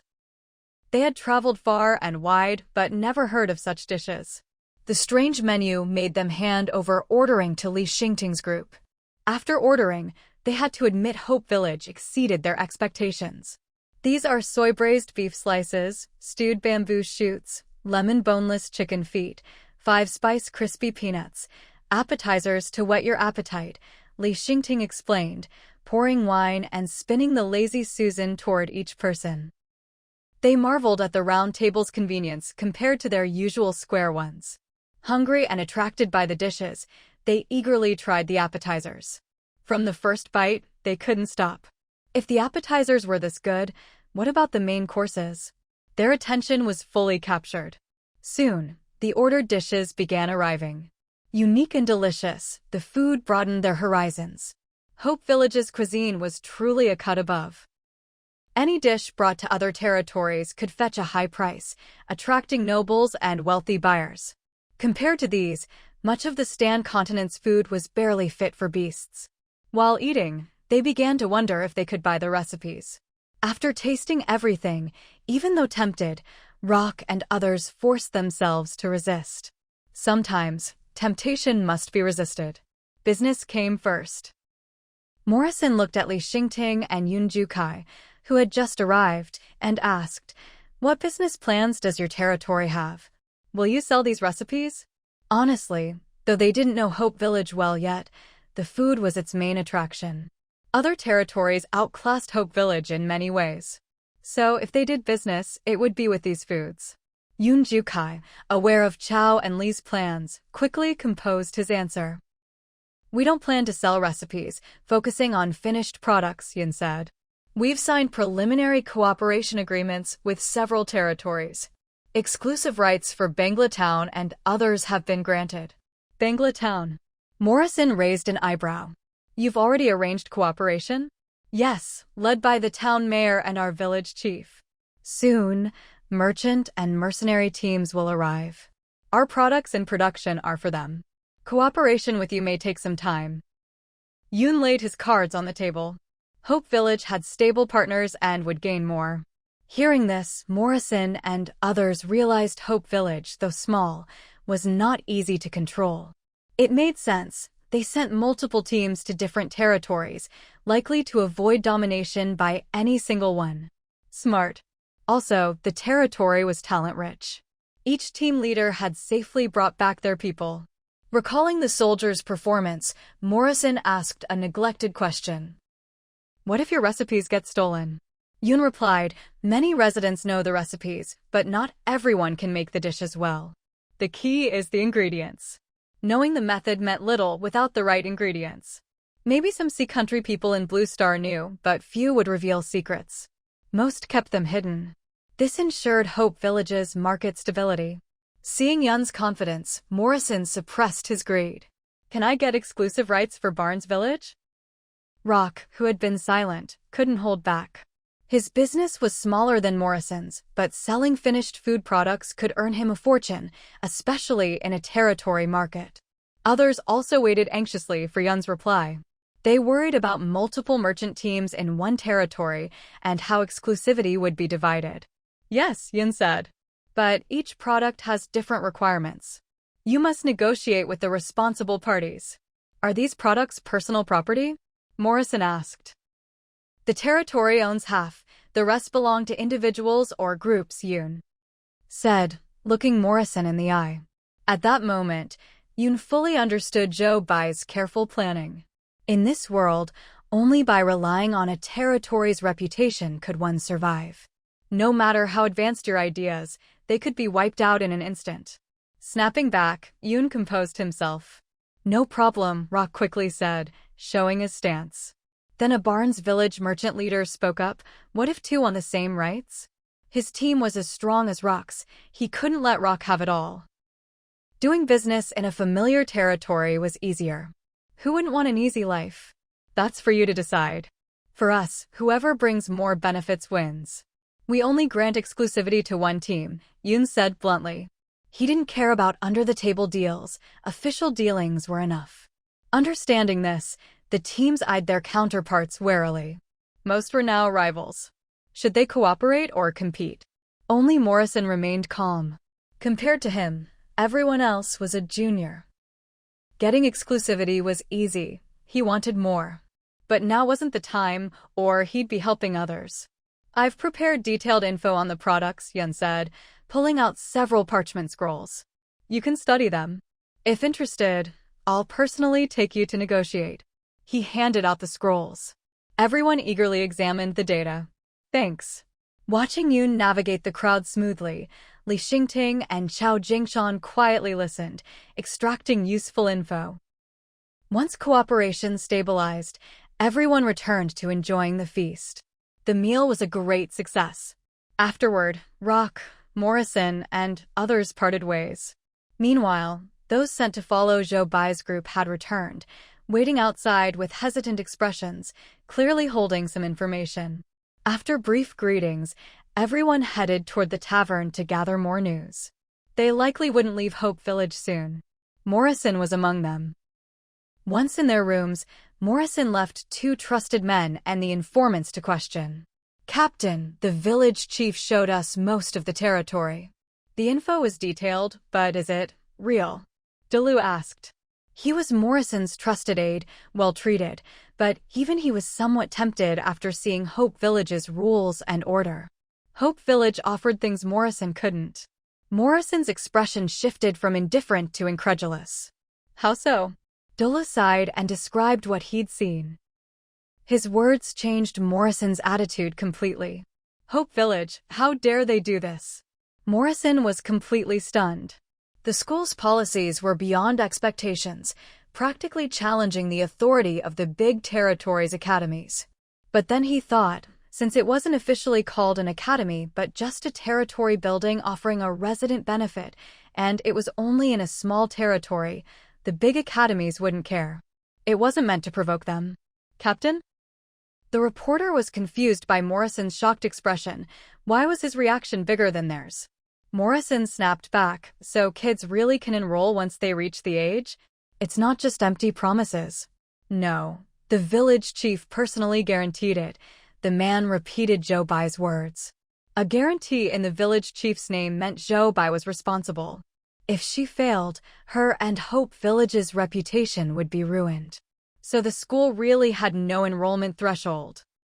That was what excited them. Many must be tempted, Morrison said. Even he, a mid-level professional, couldn't resist for his child. His son was already 12, tested with no magic talent, so couldn't pursue magic. He planned to train him as a mercenary, a dangerous but stable path, especially with his guidance. He felt sorry his son had to roam the wilds so young. But now there seemed to be another choice. Let his son study properly at school and enjoy life more. Yes, many families with kids were very happy and firmed up their decision to become residents. Many were professionals, and even those who weren't shifted their mindset, the reporter said. Where's the school? Morrison asked.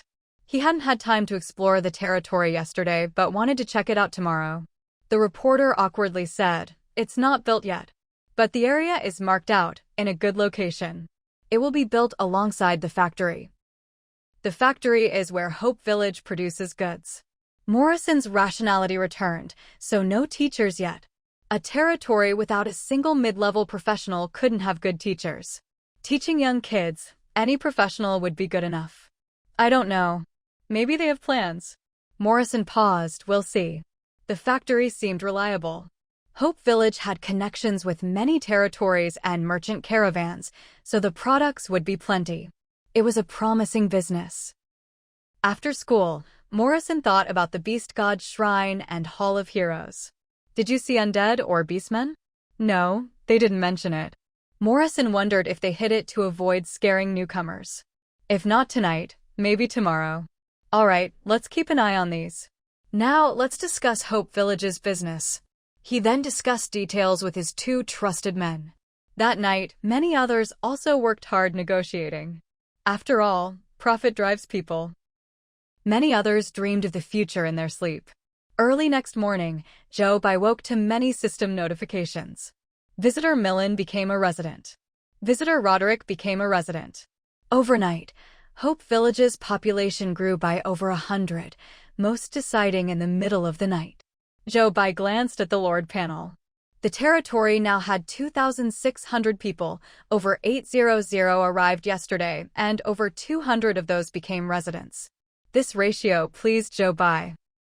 They only knew Hope Village for one night, but made such a choice, proving the territory had real appeal. Her efforts hadn't been wasted.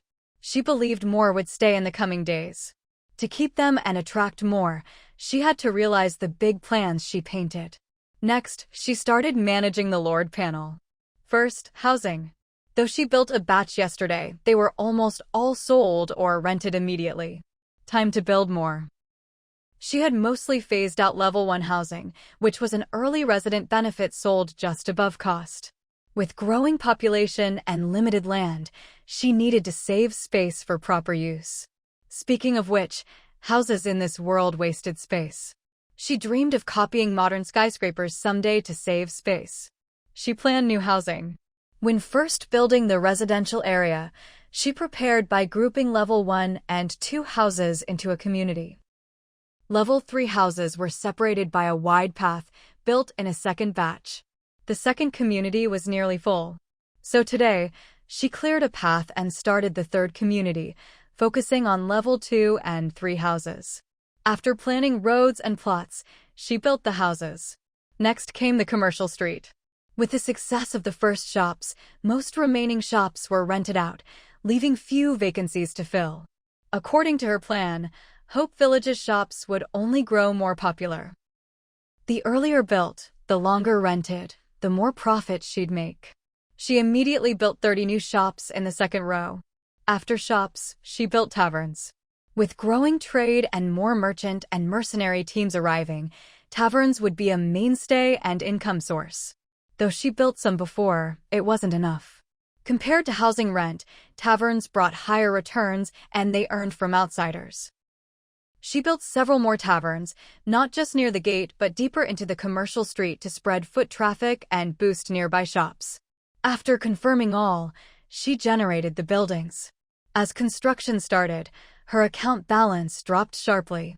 Seeing the halved balance hurt a little, but seeing the buildings rise, she felt ready again. She smiled, these properties were her empire. Though many houses sold, the commercial street, taverns, and buildings were hers. With more people, her income would grow. Not unlike her pre-apocalypse real estate days. Her landlord life continued in this world. Another beautiful day.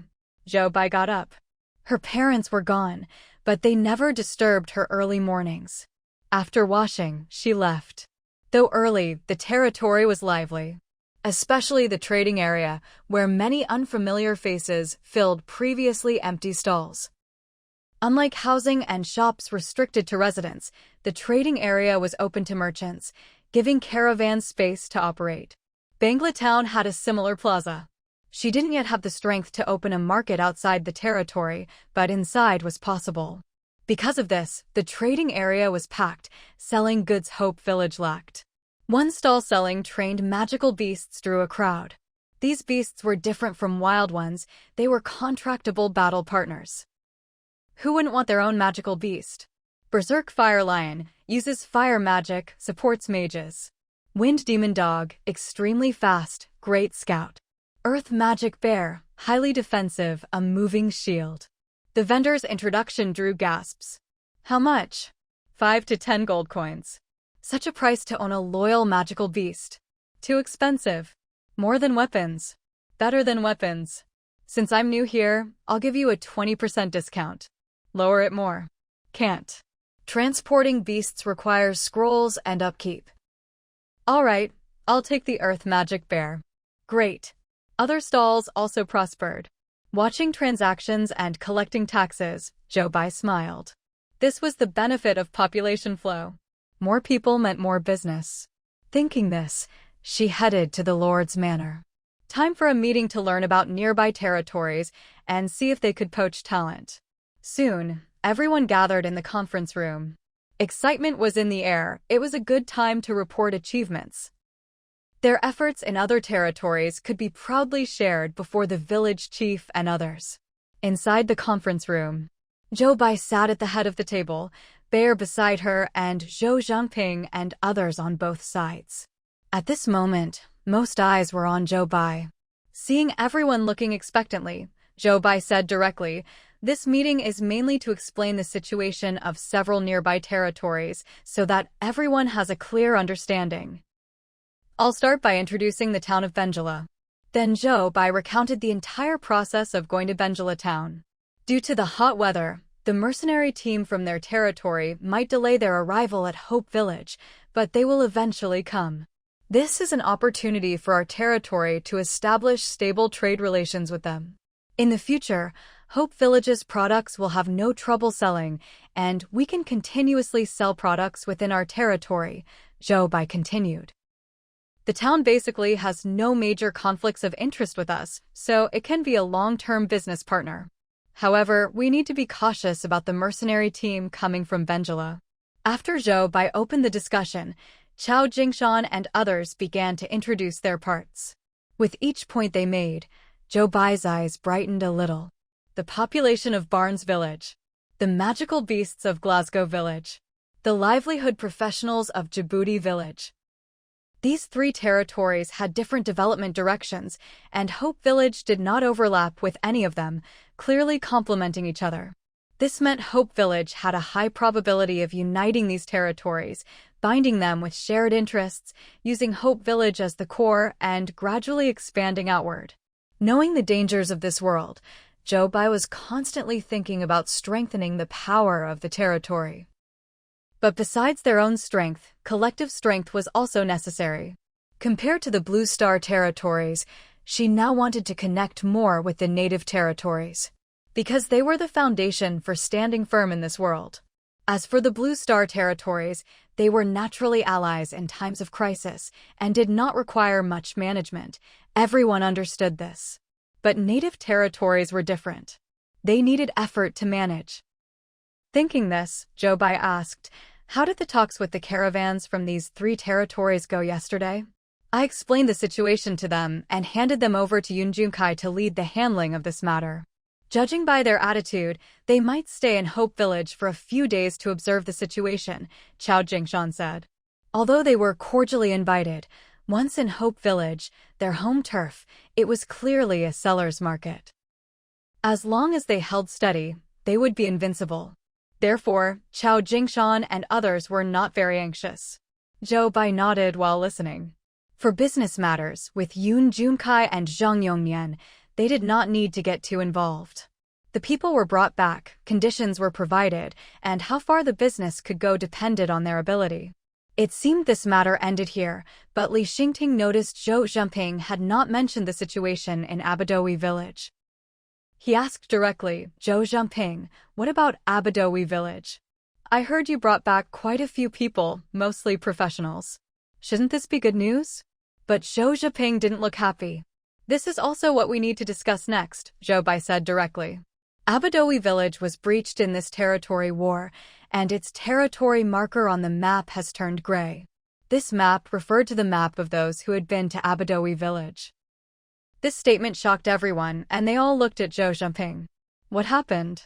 We were preparing to leave Abadowi village yesterday morning when a territory launched a war against Abadowi village, and it was the kind that spared no cost. Their offensive was fierce, with no room for negotiation. Surrendering could not stop it. Surrendering means admitting defeat, right? That was the known rule of territory wars. But the initiative lies with the attacker. If they refuse to retreat, admitting defeat is useless, Zhou Zhengping said directly. Later, we asked the professionals in Abadowi village and learned that normally most territories follow this rule. After plundering resources, both sides leave some margin. But on the Stan continent, there are still many aggressive territories whose goal is not just to plunder some resources, but to completely occupy all resources of the opponent. Does that include the population? Yes, including the population. Ordinary people who are plundered mostly become laborers. Professionals might become residents, but are often sold to nobles or wealthy people as private guards. These private guards are like death warriors, giving their lives to their masters under contract. They were also relieved they hadn't encountered such territories in their previous 2 trips. So if we meet them, we can only fight? Yes, we can only try to counterattack and push them back or defend for more than 24 hours. The former costs countless lives. The latter consumes immeasurable resources, Zhou Zhengping said. Lord Bear, do you know about this? Others looked at Bear, who had never mentioned it. Yes, but their targets are usually more developed territories or those with something worth coveting. This often happens in level 1 towns. Our territory is only a level 2 village, so I didn't mention it, Bear replied. Before reaching that level, mentioning it would only cause unnecessary worry. But he didn't expect it to be so close to Hope Village this time. Bear frowned, feeling worried. Although Hope Village had shown potential, it was still developing. Facing such a giant suddenly would be full of crises. That means our territory still has time to prepare, Chao Jingshan breathed a sigh of relief.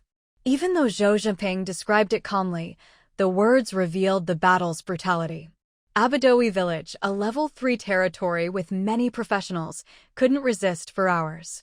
If their territory encountered such, it would be in danger. I hope so, but when we escaped from them, they probably marked us as targets, Zhou Zhengping said. These territories are usually organized groups. Even if it's not the Phasar village attacking Abadowi village this time, it could be others. If they really have us in their sights, it would be hard to avoid. We're just a passing caravan. Abadowi village must have other caravans, right? They wouldn't just target us. But we're the only external caravan that escaped, Zhou Zhengping said helplessly. And the reason I suspect this is because of a team leader named Wat, who insisted on going to Benjala town and refused to stay in our territory. He must have guessed. He knew several in Wat's team chose to become residents of Hope Village, but Wat himself and many others were still tourists. This proved his suspicion. After this, the conference room fell silent. Just as there was good news, the bad news came. Everyone was reflecting on how difficult survival in this world was. Zhou Bai's expression remained calm. After all, she had known this news in advance and was prepared. After everyone had digested the information, Zhou Bai spoke slowly. I'm telling you early so you can prepare more. Even if this incident hadn't happened, one day our territory might face something similar. The real truth is that we must develop our territory's strength well. Don't worry, we have ways to cope. First, we will immediately find weaker territories to challenge, to buy time. Second, as defenders, we must prepare well. Our territory's city walls have strong defense, and when damaged by attacks, the territory can self-repair, though it requires a large amount of stone. So, making money and stockpiling stone is a good plan. Zhou Bai's clear and gentle voice gradually eased the anxiety rising in everyone's hearts.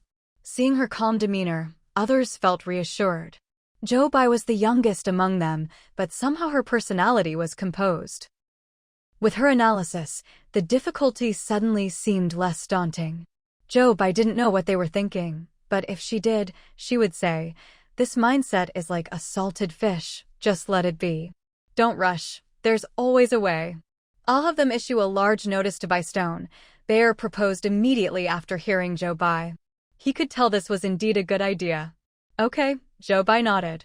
Our team will also collect stone regularly when out. Actually, I think we could build a quarry to mine stone long-term. This would lower costs and ensure a steady supply since we'll need it in the future, Li Xingting suddenly suggested. Jobai quickly responded, good idea. That's a great plan. She hadn't thought of that. Indeed, brainstorming together was beneficial. With this small interlude, everyone was less worried than before. If there's a problem, find a way to solve it. Next, soldier training must be arranged. Every soldier must spend 3 hours daily in the training camp to improve their strength as much as possible, Jobai said. Okay, we'll arrange it, Zhou Zhengping replied quickly. Also, remember to learn and train magic spells, Jobai reminded. We'll keep up. Casting magic beasts is really cool. We were amazed when we saw it in other territories. At that time, we felt like country bumpkins. The caravans with us looked at us casting magic with disbelief and disdain. Let them despise. We'll learn it eventually. Let's see who can outdo whom. Talking about magic, everyone started chatting excitedly. Magic was so dazzling and colorful to them, truly intoxicating. They believed that with their efforts, the gap between them and native professionals would gradually narrow. Seeing everyone relax, Jobai also eased up and began talking about the factory and school. They had already heard about these two when they returned, and they were good for the territory, so everyone was happy. Especially Chao Jingshan, who had a daughter. If the territory had a school, his daughter would have a place to study. Most importantly, starting to learn from a young age would help them adapt better to this world, and their future achievements might surpass those of people who started halfway like them. Thinking this, Chao Jingshan asked, what about teachers? Once built, I'll publicly recruit teachers for the territory. Also, I've already identified a few and made appointments, Jobai said, briefly listing the names. Hearing this, everyone felt reassured. They were mostly NPCs and all had special skills. Having them teach was perfect. But our territory currently has few children, few now, but once our reputation spreads, there will be more. According to schools in this world, many might migrate here for their children. Also, who says only children can attend? I plan to set up adult classes too. Anyone who wants to learn can, as long as they pay tuition, Jobai said. There were still many non-professionals in the territory. It wasn't that they didn't want to become professionals, but they lacked ability. Most professionals became so by killing magical beasts. What about those without combat ability? Even fewer, like Meng Qingzhou, could accumulate experience through skills. Now with a school, they could develop more skills and, over time, open professions. Understanding Joubai's plan, they all approved. Little did they know, the only NPC, Bear, was shocked by this plan. At this moment, Bear was somewhat dazed. Though he knew the Lord and others were not native humans of the Stan continent and had many novel ideas and uncommon perseverance, he was used to their uniqueness. But this plan still surprised him.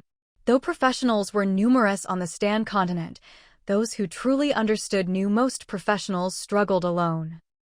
Without magical talent, they fought in the wild with just their names. Many professionals were made this way, but even more died under magical beasts. As for livelihood professionals, though their status wasn't high, if skilled enough, life in the territory was not bad. Most livelihood professions were inherited or family-funded apprenticeships requiring long training. The hardest were ordinary people at the bottom. From their parents' generation, they faced hardship. It wasn't that they didn't want to be professionals, but surviving was already a challenge. By the time they became professionals through years of effort, they were often too old to change much. Many territory lords knew this situation. Did they care? No. Some even consciously suppressed talented professionals at the bottom. If they couldn't be controlled, they were suppressed. But Hope Village was different. The school's appearance would inevitably change this. Even if only in Hope Village, it was a breakthrough, changing the fate of the lower class. Though no longer human, Bear still felt passionate about this. Thinking of this, watching them discuss what subjects the school should offer, he couldn't help but smile. How could one not devote oneself wholeheartedly to such a territory? While the meeting continued, Morrison and others began wandering around Hope Village, eager to understand the territory from their own perspective. As soon as they stepped out of the tavern, they felt the territory had changed. The layout was the same, but the atmosphere felt different. There are more buildings. Yesterday, the space behind that shop was empty, but today several new shops have appeared. One person beside Morrison keenly observed. Morrison glanced over and indeed noticed a new row of shops. He had been curious about the wide avenue left between the tavern and the commercial street, but now seeing the shops filled in, it was clear the layout was designed to attract tavern visitors. Once these shops were occupied, tourists leaving the tavern would immediately face the shops, naturally wandering around. The territory lord really had a good business mind. It was also clear the territory's development focus was on becoming a commercial town. If another small territory tried this, Morrison might have scoffed. But Hope Village was different.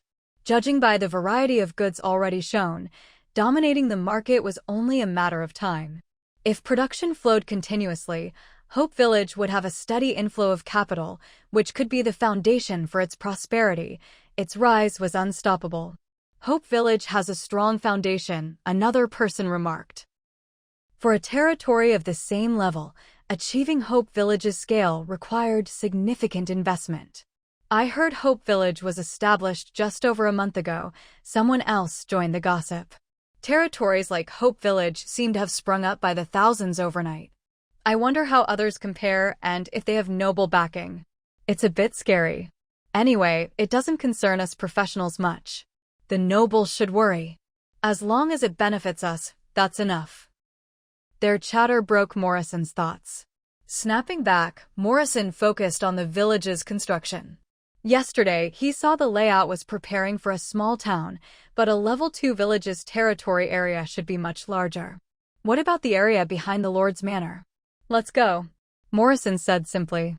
At his words, everyone quieted and followed. After a few steps, they met many teams who had finished breakfast, all energetic. Morrison paused, thinking about one special thing about Hope Village, the spirit of its residents.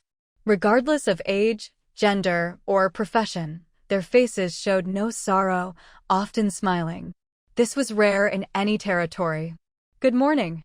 The leader of one team greeted Morrison's group with a big smile. You can't help but smile back at a smiling face. Morrison's group nodded in return. Enjoy your time here and eat well, the leader said, then passed by. People in Hope Village are really warm, one person said with a smile. Honestly, it felt pretty good. Morrison said nothing and continued forward. Along the way, many caravan members bought breakfast at shops, all with satisfied expressions. The delicious food from yesterday still lingered on their taste buds, making them swallow. You should eat something too. Eat first, then explore, Morrison said, noticing his subordinates looking eagerly. At once, they dashed to the shops like arrows from a bow. Morrison chuckled and headed to the shops himself. Steamed buns with iced soy milk. Iced peanut soup. Iced mung bean porridge. Refreshing cold noodles. Come take a look. With the hot weather, many shops started selling chilled products. Crowds gathered in front of each. Morrison's stomach was quite capable, sampling one after another. Salty, sweet, every bite was an unexpected delight. Soon, everyone's bellies were round and full. I think the gourmet capital Norwich is overrated. Many of these foods here outshine Norwich's signature dishes. There are so many unique flavors, uniquely delicious. How do they come up with such foods? Once we leave, it'll be hard to find these anywhere else. After returning to the group, they couldn't help but murmur. Having enjoyed supreme culinary delights in Hope Village, they would surely miss it when visiting other territories. Morrison listened and silently agreed. Indeed, everything was quite unique. As they neared the Lord's manor, their attention shifted to the activity there. A crowd gathered around the bulletin board. Morrison noticed many were people who had come with them yesterday. Compared to their earlier anxiety on the road, they now listened to others' reports with eager anticipation. A team needs several gatherers, speed preferred, skills a plus. I am not a professional, but I have a sprint skill. Okay, you're hired. Base pay 100 copper coins, plus bonuses based on quantity gathered. Got it. Our team needs logistics staff, cooking skills preferred, daily pay, long-term hire. I was a chef apprentice before. All miscellaneous tasks included, daily wage 150. Any issues? No problem. Within moments, several employment agreements were made. Morrison was a bit surprised. Those just hired were ordinary people, but the employers were professionals. Judging by the descriptions, the jobs were reliable. Their wages were enough for them to settle in Hope Village. Once settled, they wouldn't leave. Hope Village was effectively retaining people. Combining last night's events, Morrison silently tagged Hope Village as a truly magical territory. For ordinary people, such a territory was indeed a good place to be. As Morrison thought this, several more ordinary people were hired, including an elderly man. The old man looked incredulous when hired. Really hiring me? I don't have much strength. No heavy labor needed. Just tidying up. This is a welfare position for the elderly, weak, sick, or disabled, the employer said without hesitation. Thank you, the old man said gratefully, eyes slightly red. He had little labor ability and used to beg on the streets in his original territory. A Hope Village team told him he could eat free meals here due to his age, so he followed them. Unexpectedly, besides free meals, he could also find work.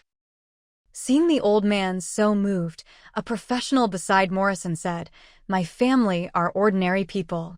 If they were in Hope Village, maybe they could find suitable jobs too." Others nodded in agreement. They all came from ordinary families. Not everyone could be professionals. In their original territories, they supported their families. If something happened to them, the family's pillar would be gone.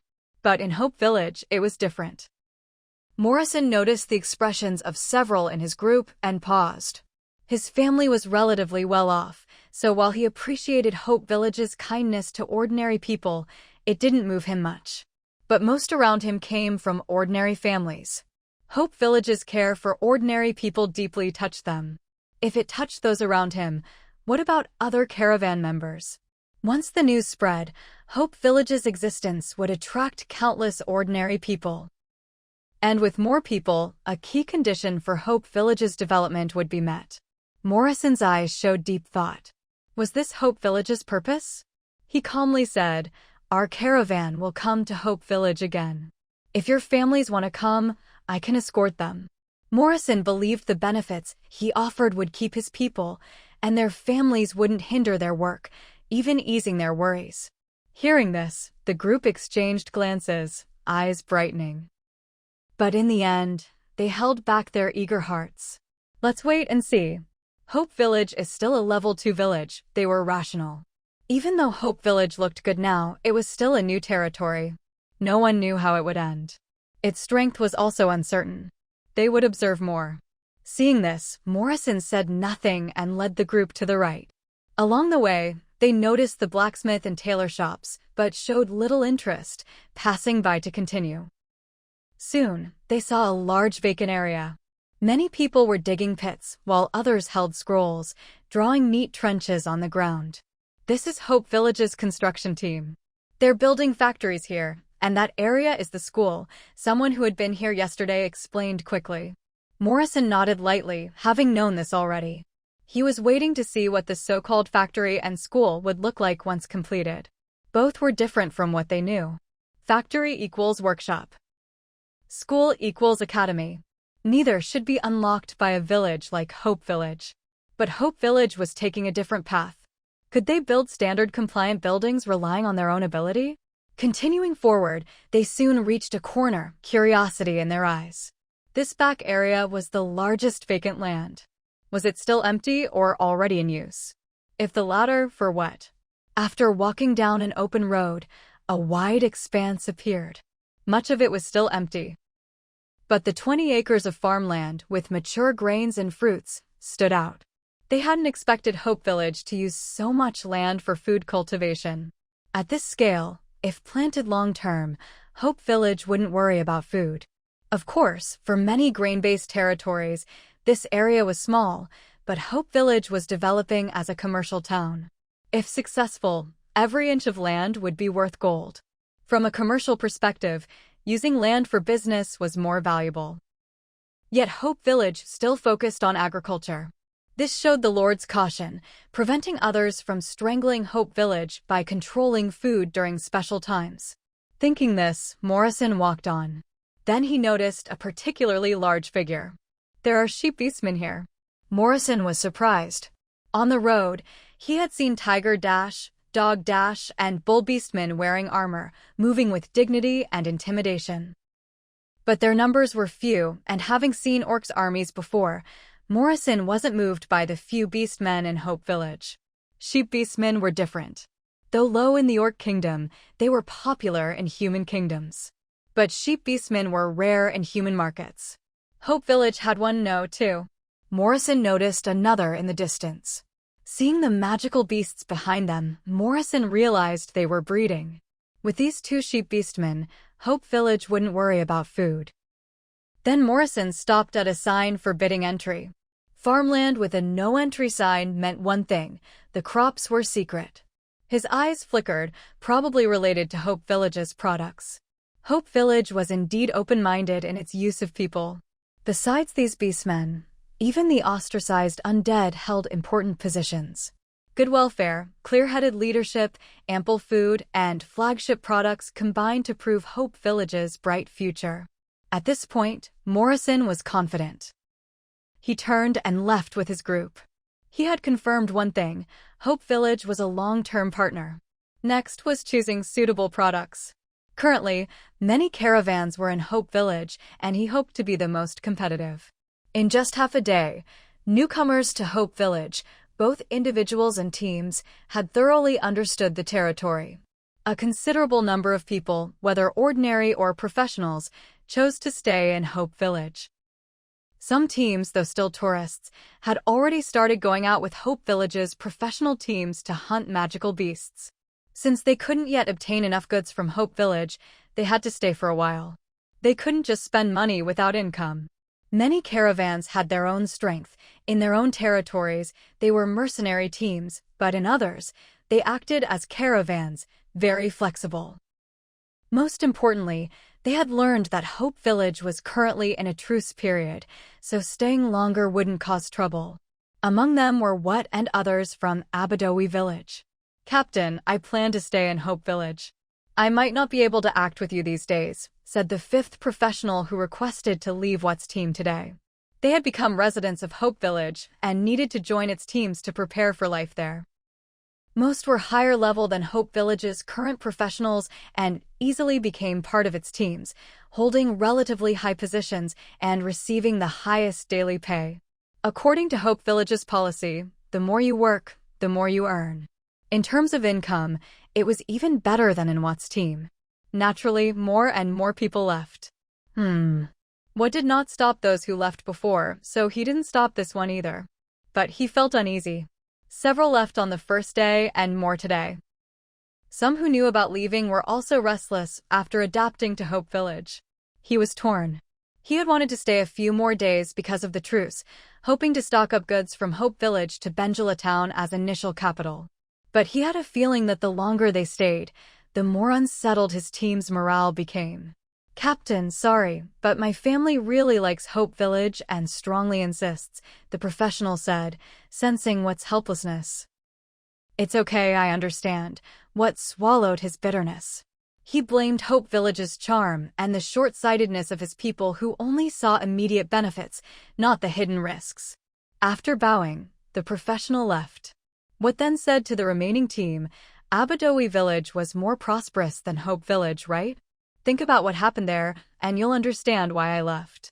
Morrison happened to overhear this. He had known about Abadowi Village's destruction for a while, having done business there. He felt some emotion, but not much. Having traveled through many hardships, he had seen many rises and falls of territories. It was just the cycle of change. But hearing What, he stopped. "Do you think Hope Village will be destroyed like Abadowi Village?" Morrison asked with interest. I didn't say that, What quickly replied. This was Hope Village's territory. He dared not say that outright. It was just a guess. Morrison looked at What deeply. What was smart and guessed that Phasar Village was targeting Hope Village because of the team's escape from Abadowi Village. But What overlooked one thing. Hope Village was fundamentally different from Abadowi Village. Even if Abadowi Village was a higher level, it wasn't necessarily stronger. That's good. I still think Hope Village won't repeat Abadowi Village's fate, Morrison added. What was stunned, Why do you say that? Have you been to the Lord's Manor? No, there's a long-term procurement notice posted just now, buying unlimited stone. Why do you think it appeared today? Morrison countered. What was not stupid? He immediately understood. Stone was the main material for city walls. Hope Village's unlimited stone procurement likely meant they were preparing for an attack like Phasar Village's. What he thought of, Hope Village had already thought of and acted on. What was truly surprised? He sighed deeply and asked Morrison, Are you planning to settle in Hope Village? Morrison shook his head, Not for now. Then, I'm just an observer who agrees with what Hope Village is doing, Morrison said frankly. After half a day, given Hope Village's current state, there was little to criticize. What felt even more helpless? Hope Village's ability was great, enough to convince an old captain like Morrison. Think it over carefully. Whatever you choose is your decision, Morrison said, then left without further small talk. Only What and his team were unsettled by Morrison's words. Captain, someone hesitated. Seeing the flickering eyes in the team, What said, Let's stay a few more days and observe. We'll also lead the team to watch Hope Village more. Because of Morrison's words, What was a bit shaken. If uncertain, time would prove it. Let's see what developments Hope Village would have next. In fact, many team leaders thought like What. Their teams were also facing members being taken by Hope Village. In the end, to avoid being left alone, they had to prepare to develop in Hope Village. While these people observed Hope Village, the territory was already developing. Professionals kept casting spells, killing magical beasts, leveling up, and earning resources. Factory construction started, with overtime work underway. Fresh and special fruits grown locally began entering the market. Shops increased and new products surged. Several representative merchants worked overtime to stockpile goods. Everything was happening quietly, waiting for the day of great success. The following days remained hot, but the residents of Hope Village had already adapted. The tailor shops in the territory had stocked enough heat-resistant clothing, so anyone with money could buy gear to withstand the heat. Though only 2 days had passed, the changes in the territory were significant. First, construction, the number of houses in the residential area, and shops on the commercial street had increased considerably. Meanwhile, the first and second factories in the industrial zone were completed. The first factory was given to Mengchengzhou, the second to Zhengyongnian, and both immediately put to use. Mengchengzhou's woodworking shop quickly launched paper products, which instantly became popular throughout the territory. Paper was light and thin, extremely convenient for writing and carrying. Moreover, Meng developed various types of paper, including packaging paper and boxes, becoming a favorite among local merchants. Zhengyongnian's meat products factory was equally welcomed.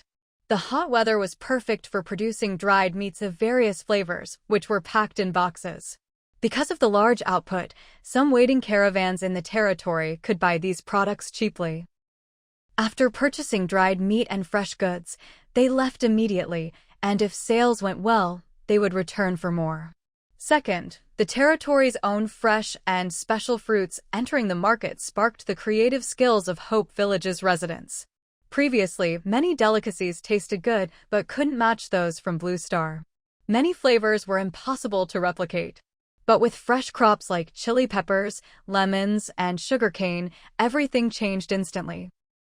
Chili peppers could be used in sour and spicy noodles, hot pot, skewers, and more. Lemons could make lemon juice, enhance flavors, and remove fishy smells. Sugarcane could be juiced or processed into sugar. Many other fruits used as ingredients were added by a shop specializing in seasonings. This shop already brewed soy sauce, soybean paste, and chicken essence from soybeans, vinegar and rice wine from rice, salt from salt stones, and chicken essence from chicken meat. It dominated the territory's seasoning market, and now with chili powder and sugar added, it was even better. Though unassuming, it was the most popular shop, as both merchants and individuals needed these seasonings. With more complete seasonings, various new food shops opened in the territory, especially hot pot restaurants, which had long queues upon opening. Third, special effect foods. Ling Mingji hired Paul and other livelihood professionals from Djibouti village at high salaries. After simple training, they opened shops in Hope Village supplying foods with special effects. The shops attracted countless customers. Food with therapeutic effects was more convenient and delicious than potions. Especially in the hot weather, chilled foods with special effects made people feel completely comfortable. These changes made Hope Village more prosperous and its village functions more complete. Blue Star residents in Hope Village were pleasantly surprised, not to mention the native residents.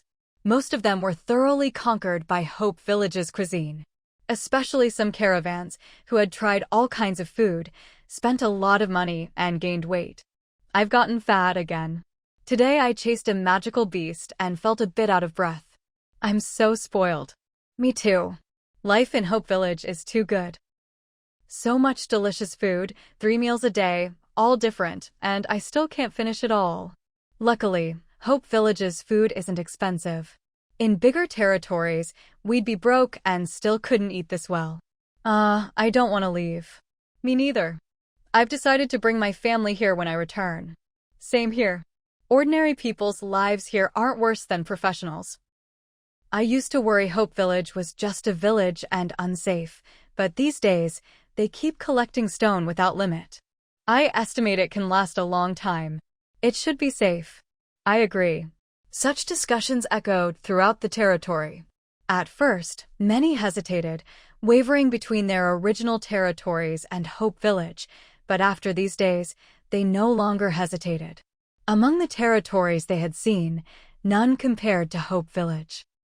This comparison wasn't about strength, but about how the territory cared for its residents. They liked this environment and understood why Hope Village's residents were so united. They were willing to give back to such a territory.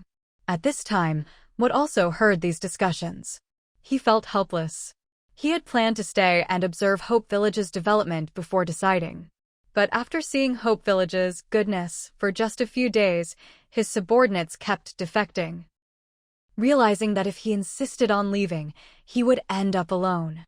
He had no choice but to quickly adjust his mindset, choose to stay, and gather the remaining people, becoming one of Hope Village's professional teams. Those who left were doing well in their new teams and didn't want to return. Wood had to adjust the treatment of professionals in his current team. Listening to familiar conversations, only one thought remained in his mind. Hope Village was truly addictive. Muttering to himself, Wood converted all morning's earnings into money and distributed it among the professionals. Everyone, go eat and rest. We'll set off again this afternoon. As soon as he said this, the team dispersed instantly. What shall we eat today? Sour and spicy noodles. This stuff is addictive. It's so hot. Aren't you worried about getting overheated? That's why it's perfect to eat in this weather. If so, how about we gather for hot pot tonight? Sounds good. I don't know how they make the meat so thin. Just a quick dip, and it's ready. So convenient. Watching their figures in the distance, Wood swallowed and followed. He gave up resisting and became a member of Hope Village, prompting Morrison to sigh, as expected. Over 800 people came to Hope Village on the same day. Now only about 100 remained tourists. The rest had become residents. This alone proved Hope Village's charm. Fortunately, Wood had promised freedom of choice and to bring their families, which helped stabilize things. Captain, we have enough goods. Can we leave now? Someone quietly asked. They had stocked plenty, stayed many days, and seeing their companions settle and pursue better futures, they were a bit anxious. Especially this person, who planned to stay in Hope Village. To settle, one needed to become a resident to buy or rent housing. The residential area was moving inward. Though new houses had fixed prices, many second-hand houses in good locations had doubled in price. Without purchase limits, they might have all sold out. Even so, the later they left, the fewer benefits they'd get. Some caravans had already left with goods. When they returned and sold their goods, they'd come back to Hope Village, possibly bringing more people. Leaving later meant returning later. After the question, several showed anxious signs. Morrison glanced and said, "We'll leave after the heat wave." "Why?"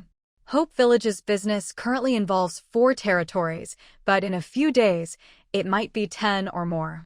When business expands and prices become transparent, we must stock more goods. Then, selling in cities where goods are scarce, we can make a big profit early.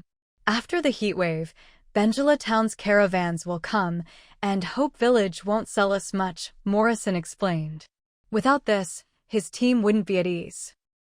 Hearing this, the asker apologized. "Sorry, Captain, I was impatient." "It's okay. Many caravans left these days. Your impatience is understandable." "Captain, when will we return to our original territory after this business?" Morrison looked at him. "After selling, I plan to bring my family here." "Really?" If the captain's family came, did that mean he chose Hope Village? Would the whole team settle here? "I won't become a Hope Village resident. Our team can do business well in various territories because my backing is Lovisa City. If I became a resident, business wouldn't be so easy." "But you all can choose freely," Morrison said. He admitted Hope Village was good but couldn't compare in strength to towns or cities. Still, Hope Village had potential. If it survived territory wars and became a town, he'd consider placing his base there. Others understood Morrison's choice and were grateful. The captain truly cared for them. But they couldn't compare to him. They had ambitions. In Lovisa City, they were ordinary professionals, but in the emerging Hope Village, they had more chances to stand out. It all came down to interests. Hope Village showed them opportunity. Morrison understood, so he never forced anyone. As a businessman, he knew feelings sometimes surpassed interests, but more often, feelings were worthless before interests. The matter was settled.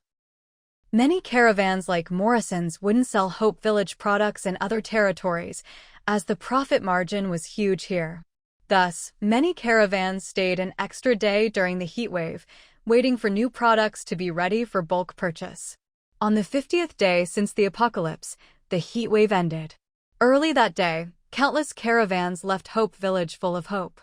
Meanwhile, the awards ceremony team enjoying Bengala Town, along with several mercenary teams from there, headed toward Hope Village.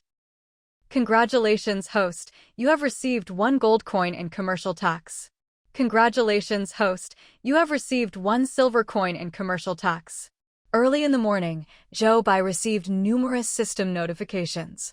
She was already used to it. Every day recently, she got similar notifications, indicating that Hope Village's products were selling continuously. As for where the money flowed, naturally it was the caravans staying in Hope Village. From this perspective, her initial goal was basically achieved. Because those caravans leaving were just the beginning. Once their products sold well in their original territories, many others would likely come rushing in. And the ordinary people who carried news back with those caravans, once more people came to Hope Village, she was confident she could retain them. Now, the number of people needed for the next upgrade was already more than half met. She believed reaching 5,000 residents was only a matter of time as the territory developed. With everything progressing smoothly, Zhou Bai focused most of her energy on leveling up herself. She didn't want to become a bottleneck when other conditions were met. Leaving home, Zhou Bai saw the territory growing livelier. Compared to before, when most people went out during the day and the territory felt quiet, now there were enough people that some chose to rest, so there were always many inside. This scene filled Zhou Bai with a deep sense of accomplishment. From nothing to over 2,000 people, every step was hard-earned. Soon, Zhou Bai arrived at the city gate. The bustle was even greater here, driven not only by the commercial street but also by the military training camp. In recent days, besides daily patrols, most soldiers spent their time training hard in the camp. The scene felt strange. Many guessed it was an order from the territory. Suddenly such an order, plus the unlimited stone procurement notice, made many professionals sense a brewing storm. Even though many had recently grown rich from Hope Village's population boom, they dared not ignore the most important factor for standing firm on the Stan continent: strength. In the face of possible crisis, the stronger one's power, the better one could protect oneself. Therefore, besides killing magical beasts for experience, many professionals spent money to train in the camp. Bai glanced a few times but headed straight for the gate. Her magical talent was strong. The wild was better for her than the camp. Just as she walked a short distance, a voice called from behind. "Village Chief." Bai turned and quickly recognized the person after searching her mind. A survivor from Abadowi village, the unlucky one whose team almost all fled. Don't blame Bai for remembering him. Bayer was monitoring these mercenary teams from other territories. If they could keep professionals from these teams in Hope Village, it was good. Not only but also Rock from Barnes Village and Morrison from Glasgow Village were Bayer's focus. Their teams were among the best. If they all stayed in Hope Village, it would be great. Because of this attention, she knew their movements. Rock planned to develop in Hope Village, but hadn't given up Barnes Village's market. He returned there with goods a few days ago. Morrison came from Glasgow Village, but was originally from Lovisa City, a true city. Bai knew he wouldn't become a Hope Village resident, but was willing to sell Hope Village's goods, which was enough for her. Morrison bought his last batch today and left Hope Village, probably returning to Lovisa City. Bai awaited more magical goods from him, confident he knew what would sell well in Hope Village. Finally, there was who wanted to go to Benjala town but stayed in Hope Village to keep his team. She remembered him well. "It's you," Bai said directly. "Village chief knows me?" Was surprised, they hadn't interacted much. "Yes, Bayer mentioned you." Bai raised an eyebrow. "Bayer, the undead." Remembered him too. He hadn't expected the undead, rejected in other territories, to live so well in Hope Village, especially Bayer, who managed the territory's internal affairs. Not just undead, but also orcs, goblins, and dwarves lived well here. Most Hope Village residents were used to their presence, so newcomers dared not show too much surprise. But hearing Bai's answer, felt her gaze held a special meaning, one he didn't want to know. Not dwelling on it, asked, "Village chief, are you going hunting alone?" "Yes." "Want to join us?" Invited. Since he decided to develop in Hope Village, he wanted to build a good relationship with Bai for a better future. "No, I'm used to being alone." Bai declined but added, "Since you stayed, you're part of our territory. Whether early or late, if capable, you'll have your place. I'm optimistic about you. Keep it up." A bit of motivational talk, she could do that too. Caught her meaning and was stunned. His flattery was obvious, but her response was even clearer. Such openness left him a bit speechless. After a pause, asked, "If I reach 5,000 contribution points, can I become a soldier captain directly?" Yes, had his eyes on the soldier team. The soldier team had good benefits, and since Hope Village was new, the current captain's levels were lower than his. Climbing up seemed natural. He knew none of the current captains had 5,000 contribution points, yet they were captains. The captain who went to Abadowi Village, Zhou Zhangping, was Bai's father. So he wanted to approach Bai to show his strength. Bai was no fool. Everyone knew the current captains' reputations were hollow. She paused, then said calmly, "When they became captains, we didn't have a contribution system. Our territory is just over a month old.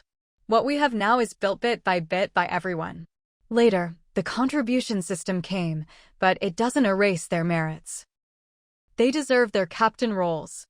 5,000 contribution points is only a matter of time for them. Also, after the system, the minimum for soldiers is 500, no exceptions. Captains need 5,000, no exceptions. If you get 5,000 before them, you'll be captain, maybe even the first official captain. Bai spoke calmly. She was prepared for Watt's ambition. As the territory grew, conflicts would increase. What wasn't the first or last with such thoughts? But no matter their ambitions, Bai wouldn't change the rules. Of course, if they disagreed, they'd have to keep it inside. Later, they'd have to rely on their own strength. They came late. Watt felt reassured. This was care for the territory's original residents. He had to admit she was right. Those who endured hardships with the territory had no comparison with latecomers. Knowing this, he relaxed. Bai would protect the elders once they became territory elders. Living in a territory, besides safety and prosperity, what else did people hope for? Naturally, the territory's attitude toward residents. Compared to Abadowi Village, Hope Village had two words often ignored by other territories: fairness. This was something other territories lacked. Because of Abadowi Village's destruction, Watt wanted to go to Benjala Town, subconsciously ignoring Hope Village's merits. But now, having chosen Hope Village and seeing its efforts for territory wars, he convinced himself to accept it and see its good side. Thinking this, Watt felt much lighter. He sincerely said, "Thank you, Village Chief. We'll work hard. Working hard to earn contribution points. Good. We need talents like you. Once you become soldiers, we'll have many missions for you." Bai painted a bright future. Of course, this future would come true. Bai already felt the benefits of market expansion and planned to send teams to other territories. Experienced teams like Watt's might be dispatched. Watt's eyes brightened. Bai's words settled his heart. After walking a while together, Bai parted ways. After she left, Watt looked at his teammates and said, "Did you hear that?" "Yes," they answered excitedly. To them, the village chief was the territory's top. If she valued them, their future was secure, a good thing. Work hard, do more territory missions, and earn contribution points, Watt urged. Yes! Hearing their loud voices, Watt felt relieved. He used this chance to gather the wavering hearts of his teammates. Yes, this was part of Watt's plan. He knew Bai had no official business today. This meeting wasn't a coincidence, but carefully prepared. What surprised him was that Bai was more reliable than expected. It was a win-win. Unaware of Watt's scheme, Bai didn't care. As long as the result was good for the territory, she didn't mind the thoughts of those below. Thus, Bai spent the whole day outside the territory hunting magical beasts, training herself and gaining experience. To avoid affecting the professionals' small beast-tide plan at night, she stayed far away. When night fell, she headed back. After dinner, preparing to check her gains at the training camp, she suddenly noticed hundreds of small green dots appearing in the territory. Her mind raced. Could it be the mercenary team from Benjala Town? While thinking, soldiers from the watchtower hurried to her. "Village Chief, hundreds have entered our territory. The front line is soldiers in full armor, looking fierce." The armored soldiers were intimidating, unlike ordinary people. "Armored soldiers?" Bai frowned and said, "Go check." Moments later, standing on the watchtower, Bai saw the group. The lead soldiers carried special banners and rode armored horse beasts. She hadn't seen such equipment even in Benjala Town soldiers. What was their origin? What was their purpose in Hope Village? Soon, Bear and others arrived. Seeing the banner, Bear said, "That's the Royal Capital Knights banner. They must be here to award honors." The awarding team Bear mentioned before? They really came. In that instant, many thoughts flashed through Bai's mind. Usually, awards were given to territory lords. Since she hid her lord identity, she couldn't reveal it for the award. Could she award honors as village chief?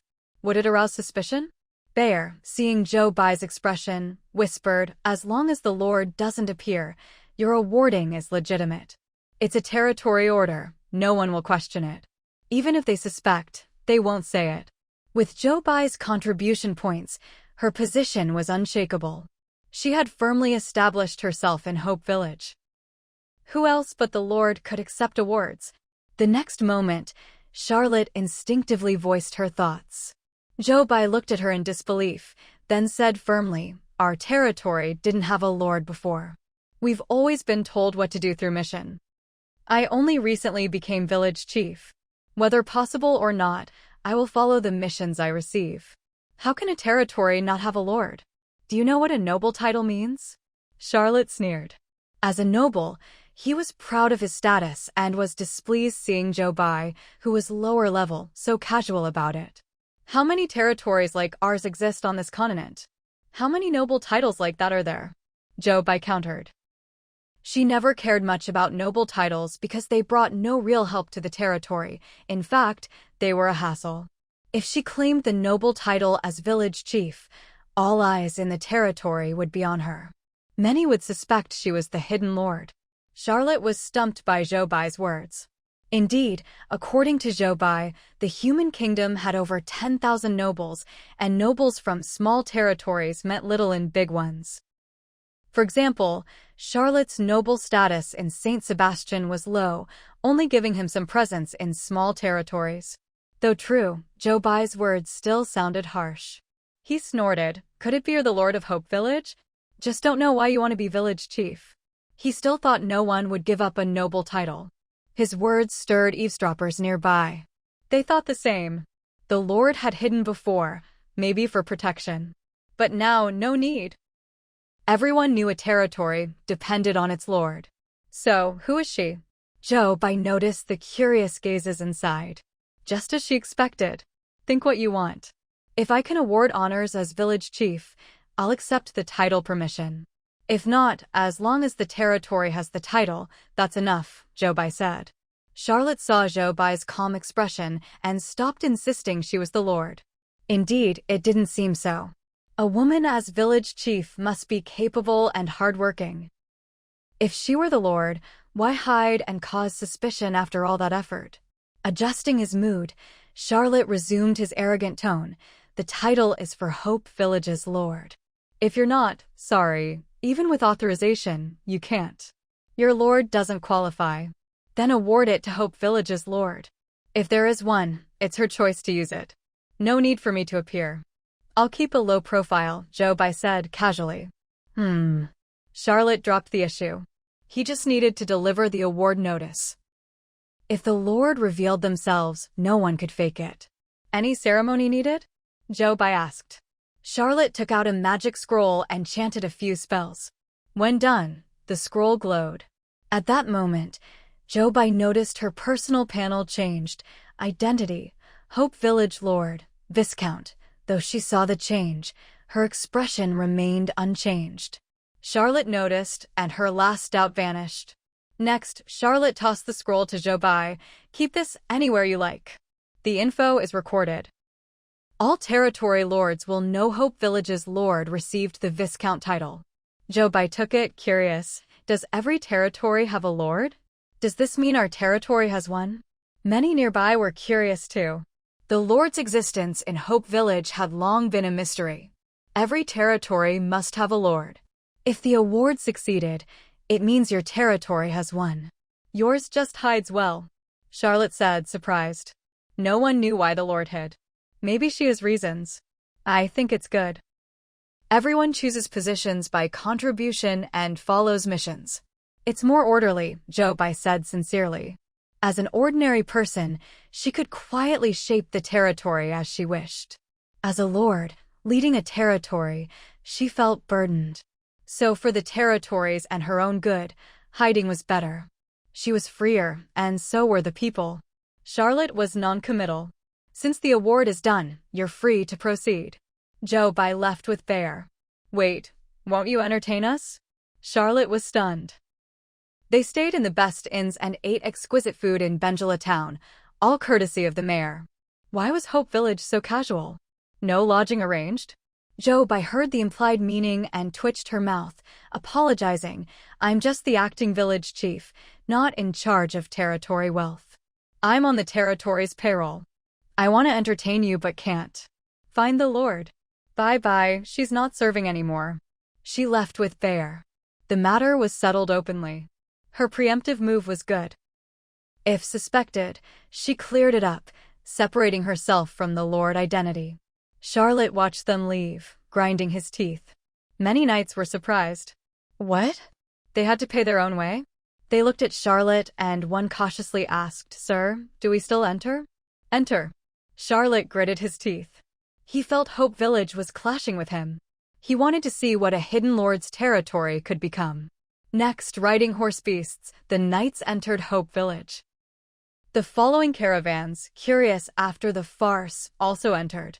After paying a low entry fee, the rest entered, some excited to restock after deals. Seeing the Bengala town team enter, professionals nearby whispered curiously, "Did you hear? Hope Village has a lord." That confirms the rumor. I knew it. Who could it be? Village Chief Jobai. She's suspicious. She's the first to enter Hope Village and is accepting the award. She's capable, top tier in strength, leading as acting chief fits. If she planned to hide, blending in early was smart. True. If not her, who else? I can't think of anyone. Many people hide well. Whatever, as long as the territory is good. Right, I'm grateful for a good territory.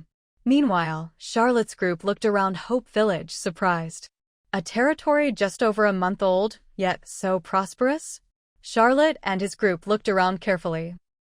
The more they observed, the more they realized that the entire territory's prosperity was actually concentrated on this main street. By focusing the flow of people on this one street, how could it not be prosperous? Though it was a clever trick, it was still an effective method. Because of this, Charlotte's opinion of Hope Village rose a bit. At the same time, as they took in the sights, the aroma of food and various shouts reached their noses and ears. Sour and spicy appetizing noodles. Crispy on the outside, tender on the inside fried chicken. Convenient and quick sandwiches. Delicious tomato hot pot. Hearing all these unfamiliar foods, the weary travelers instinctively swallowed. Especially since they had tasted Hope Village's cuisine before. In such a state, their senses were heightened. Only one word remained in their minds, craving. "Sir, shall we settle in first?" Wendell, one of the mercenary captains following Charlotte, asked. They followed Charlotte because of his noble status.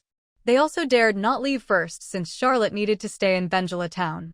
They knew Charlotte's group was resting during the heat wave, not because of the weather, but as an excuse to rest. If they left, who knew if they'd be resented?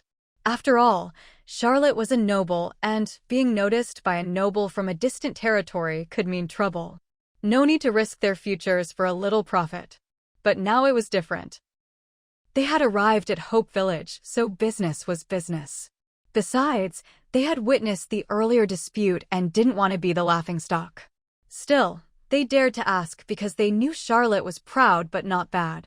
Otherwise, they would wait for him to speak first. Charlotte glanced at Wendell and the other mercenary leaders. He didn't care much about them. He had taken what he wanted. Also, he didn't want them to see his frustrated side. Thinking this, he casually said, "Do as you please. Please take care on the road." "Of course." After a few polite words, Wendell and the others quickly left. One team after another rushed to various shops. They had been craving Hope Village's food for a long time. Watching the caravans flood the shops like a tide, Charlotte pursed his lips. He actually wanted to try the food too, but in his plan, the Hope Village lord would accompany him. Now, with nothing. Not even the village chief paying attention to him, he was even more annoyed. The Hope Village lord's noble title was higher than his, and the village chief was the lord's trusted aide. They relied on Hope Village and the lord, so he had nothing to gain. Even understanding this, he was truly unhappy. "Sir, shall we find an inn now?" "House," a knight asked, watching the people rush off. They wanted to eat. Coming from St. Sebastian City, they had stopped in many territories, but mostly traveled by carriage. How good could their rations be?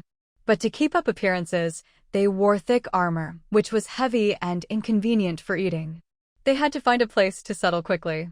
They felt frustrated. Their mighty armor was just for show to Hope Village's professionals. Plus, after all they had encountered in Hope Village, they felt it was a bit eccentric. Seeing their proud leader so helpless was rare and amusing. A rare opportunity. Seeing the desire in their eyes, Charlotte nodded lightly, "Yes, let's go," to the inn. He looked around and spotted a tavern nearby. Though different from an inn, it also served as lodging. Judging by location, it was probably the first. That would do. Quickly handing his horse beast to House, he headed toward the tavern. As they entered, two people greeted them. One warmly took their horses, the other led them inside. "Are you here to eat or stay?" "To stay," Charlotte replied. "All right."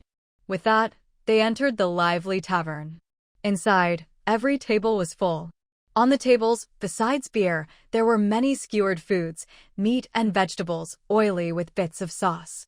Ugly-looking but fragrant. Suddenly, memories of the mercenaries in Benjala town mentioning Hope Village's food, barbecue skewers, came to mind. Skewered and grilled? Very fitting. While Charlotte endured their stares, many noticed their armor and eyes sparkled. Armor. So cool.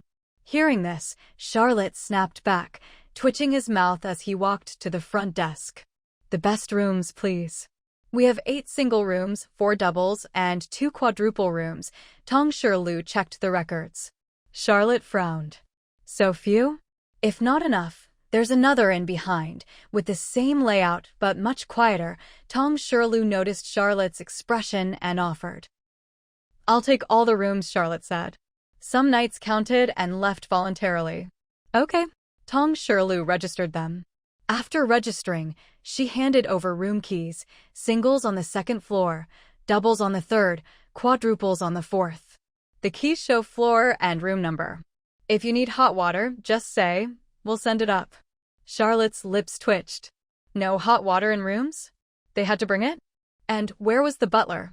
Then he realized it was a tavern mainly for mercenaries, no butlers here.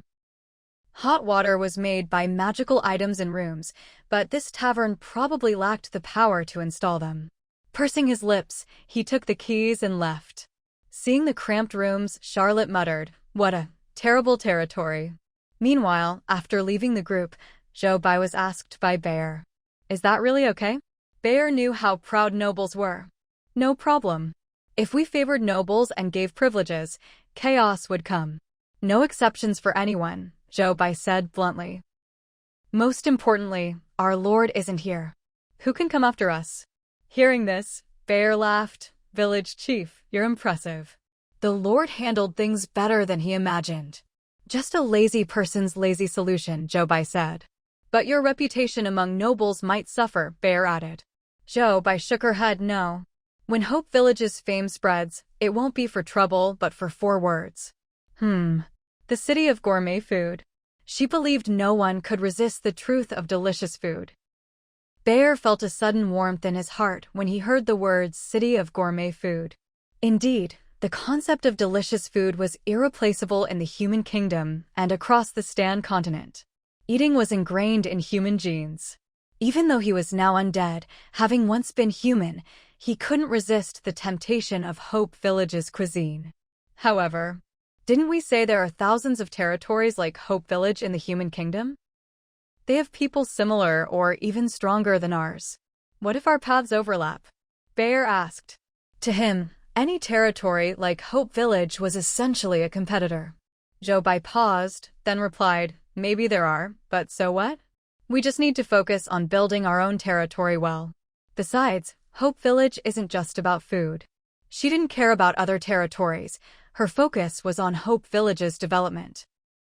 With so many cities on modern Blue Star attracting people with food, the market was huge. Instead of worrying about competitors, it was better to improve their own competitiveness. Food, mass-produced goods, and strength were all part of that. Bear smiled at Zhou Bai's calm confidence. Compared to the Lord's assurance, he felt a bit inferior. "I will steadfastly follow the village chief," Bear said sincerely. Zhou Bai felt the sincerity in his voice and smiled. "Good. I'm lucky to have you all." Her ability to remain behind the scenes relied heavily on NPCs like Bear, whom she trusted deeply. Bear responded seriously, "It's our luck too." He would never forget how Zhou Bai stood up to Charlotte earlier. No undead in any territory could openly stand in the sun except them. "Meeting you is our fortune," Zhou Bai concluded. Bear laughed, and the topic shifted. At that moment, They met Zhong Yongnian and others, who had come looking for Zhou Bai after hearing news from the mercenary teams in Benjala town. Seeing Zhou Bai, their eyes brightened. They had just sent off a batch of caravans, earned a lot, and immediately resumed production. Now new teams arrived, ready to exchange products for money and negotiate long-term contracts. Village Chief, the people from Benjala town have arrived? Zhang Yongnian asked. They had expected them earlier but were delayed. Yes, they should be eating now. You can find them there, Zhou Bai said lazily, not involved in business herself. She trusted the capable people in her territory. Zhou Bai looked at Zhang Yongnian and felt deep satisfaction. These were her carefully cultivated tools. I heard there's a team from the royal capital? Zhang Yongnian continued, mentioning what his subordinates told him. Though the capital's name was nominal, it still held power and most territory lords respected it. After seeing Benjala town's prosperity, they were curious about the capital's strength. Yes, the awarding team came to honor our lord, Zhou Bai said. Our territory has a lord? Meng Chengzhou, who came along, was surprised. According to them, yes, but we don't know who, Zhou Bai replied. So the awarding is for the Hope Village Lord. No one else can replace them, so they don't care, Zhou Bai said, surprisingly.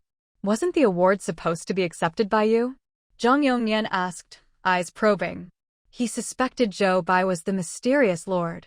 Her rapid rise and family's influence. Her father was an early soldier captain and top-ranked.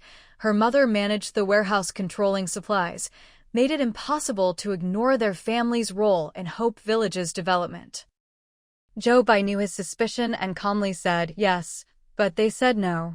They can award the Hope Village Lord directly, so I don't have to worry. As Bayer said, suspicion rarely gets voiced. Zhang Yongnian pondered, then changed the subject. Where is the awarding team now? Even if Zhou Bai was the lord, if the other side refused to reveal themselves, pressing would only cause displeasure. Zhou Bai said, they should be settling in the inn.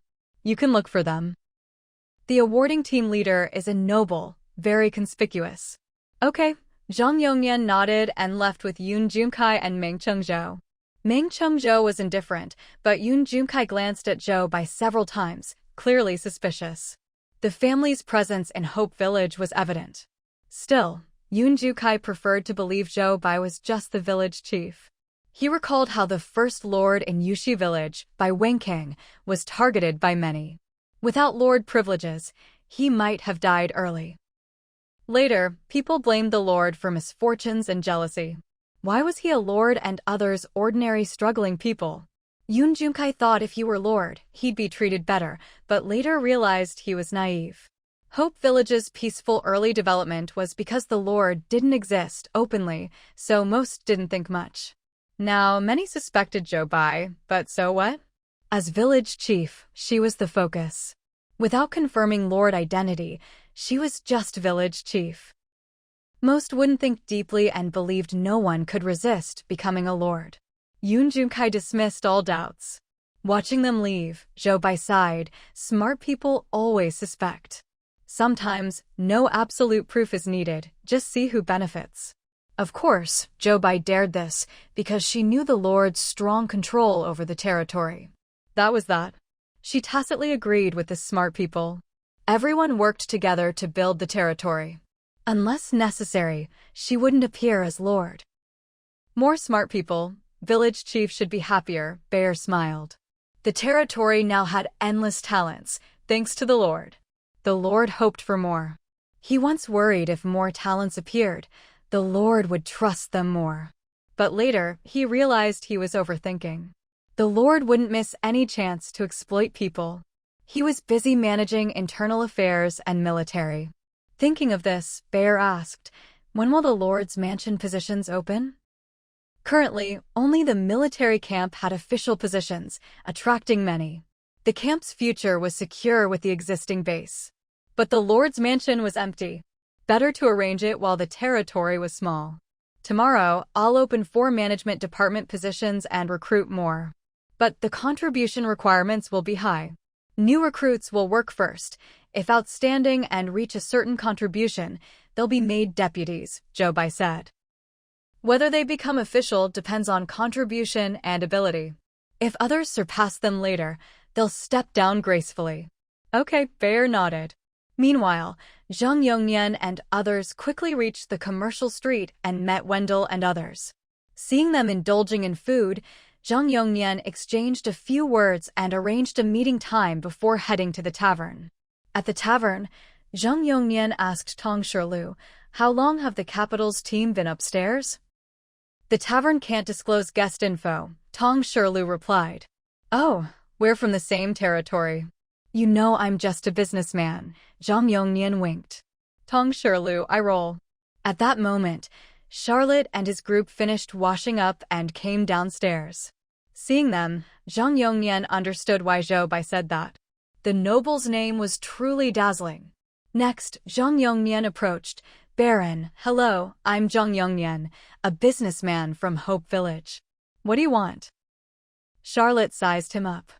"I heard the Baron came to Hope Village. As host, I must treat you well. Though our territory is small, having a guide is convenient. Do you mind?"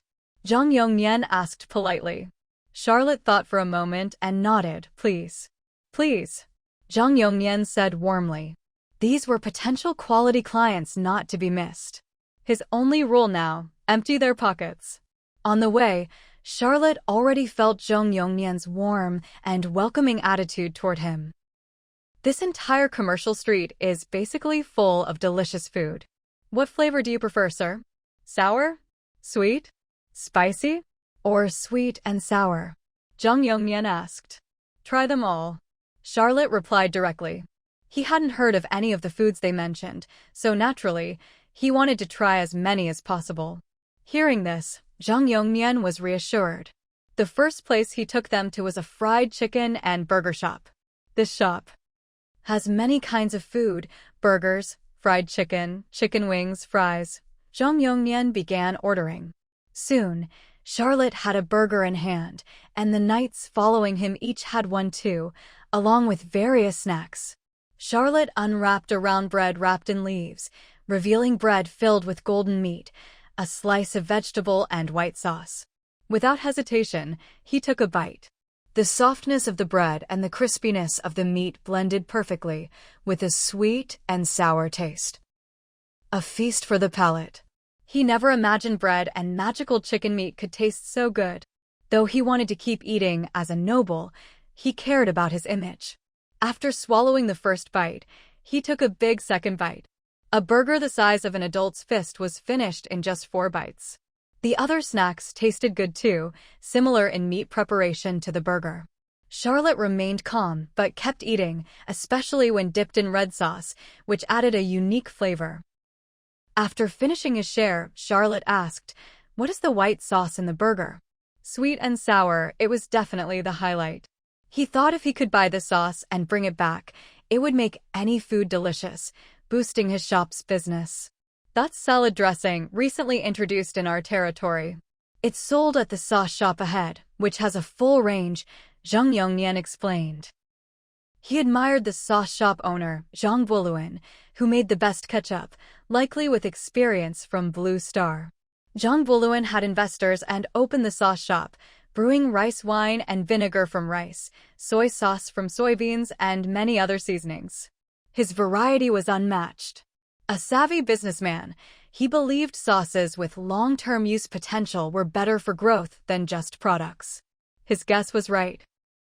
The 5th factory was under construction, and the 3rd factory, after Meng Qingzhou and Zhang Yongnian's, belonged to Zhang Buluan. Their early accumulation helped them secure the first 2 spots, and the village chief likely considered this. The 3rd factory showed the village chief's emphasis on sauces. Seeing Charlotte's interest, Zhang Yongnian eagerly recommended the sauces. "What kinds?" Charlotte asked. "Sour, sweet, spicy, salty, everything." "The shop won't move, so I'll take you there tomorrow," Zhang Yongnian said. He was determined to build a good relationship and expand the market. As the capital of the human kingdom, the royal capital had many connected territories and travelers. If Hope Village's products became popular there, orders would flow easily. With a good reputation, they wouldn't fear competition from Blue Star territories. The Stan continent market was vast. They didn't plan to monopolize it, but share the pie. Charlotte nodded, not rushing. Knowing Hope Village's situation, he was willing to stay longer. Their teams had subsidies and could carry some private goods. They had sold most goods brought to Benjala town, earning a good profit. Originally, they had no expectations for Hope Village, just a level 2 village, but now saw great potential. He waited to maximize profits from Hope Village's products in the capital. For now, he focused on enjoying the food. After all, making money was to live well. Food was one of life's great pleasures. Zhang Yongnian led Charlotte's group forward. Try the sour and spicy noodles. The noodles are specially made and can be stored long-term. This is spicy hot pot. Pick what you like. These are pancakes with vegetable and meat options, both good. Golden fried buns, different from others, with fried skin. Wontons and dumplings, unique flavor. This shop specializes in braised dishes with vegetables and meat. Their lemon boneless chicken feet are new but limited daily. You must buy early. This is a dessert shop with over 10 varieties. Try one first. They walked and ate, each dish expanding their food knowledge.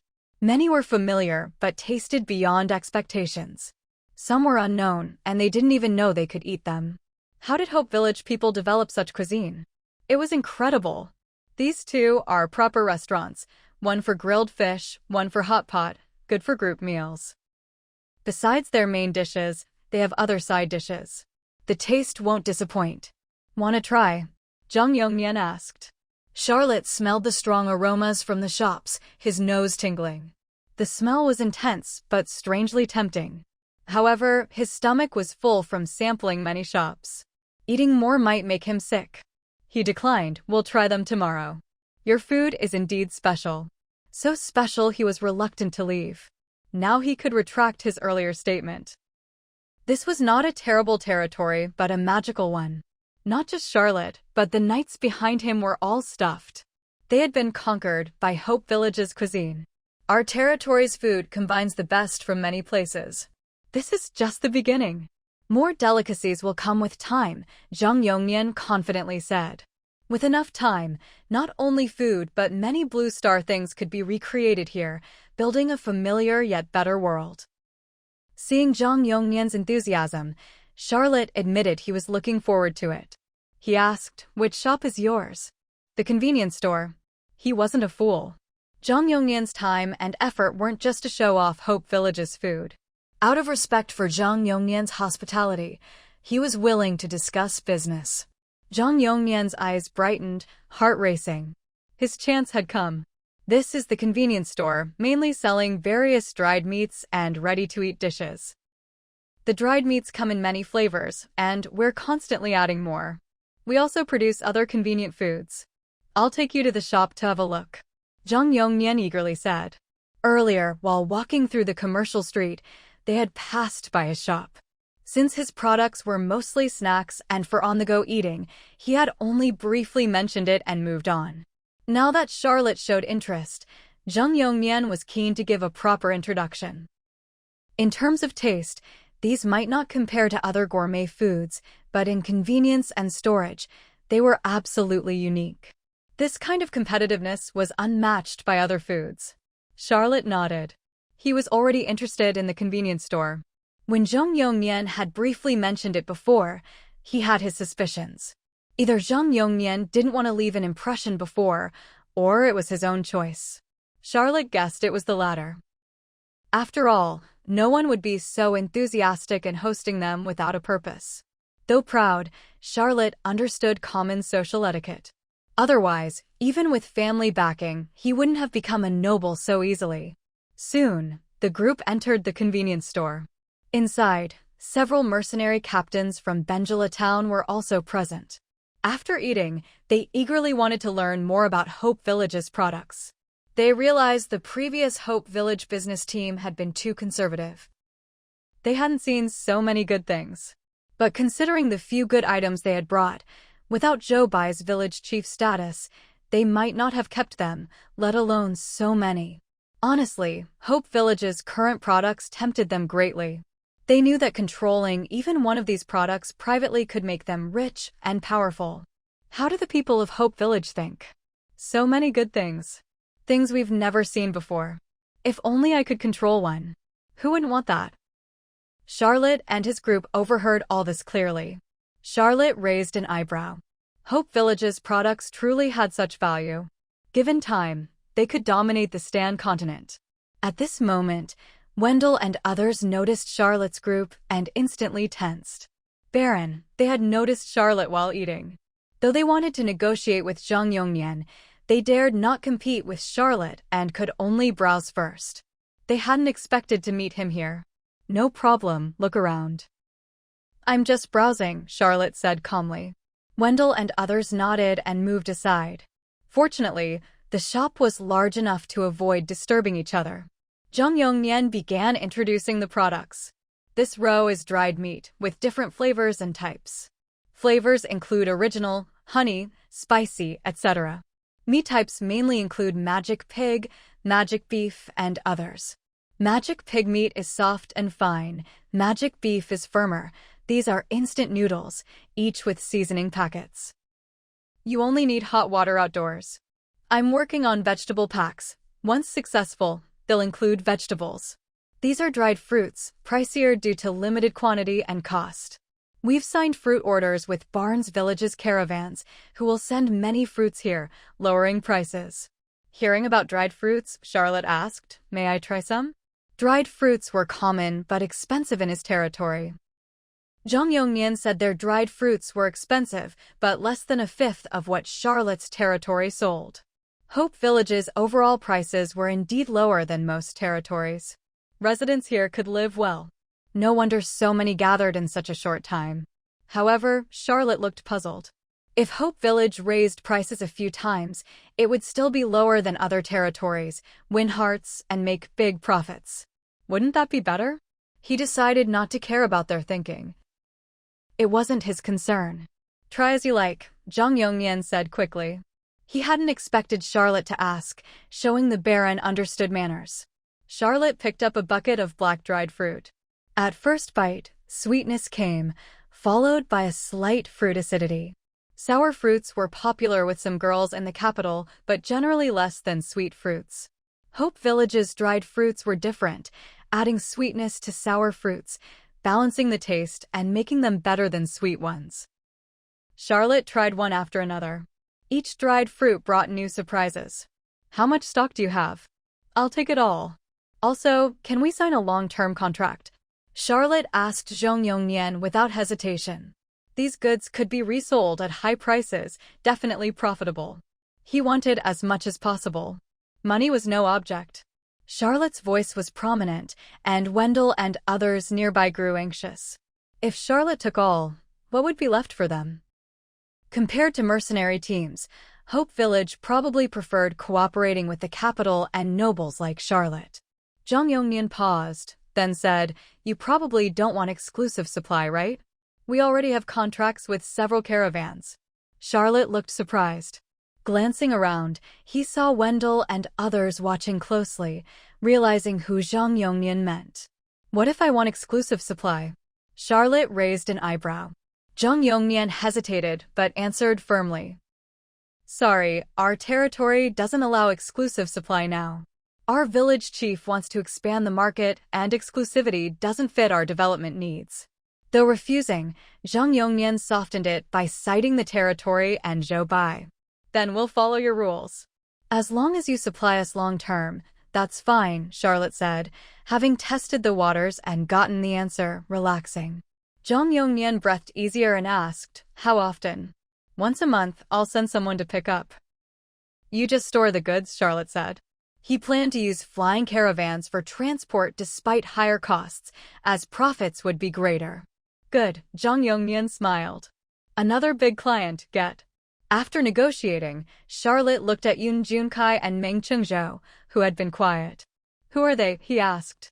Zhang Yongnian said, Yun Junkai knows the territory's products well and is familiar with their bosses.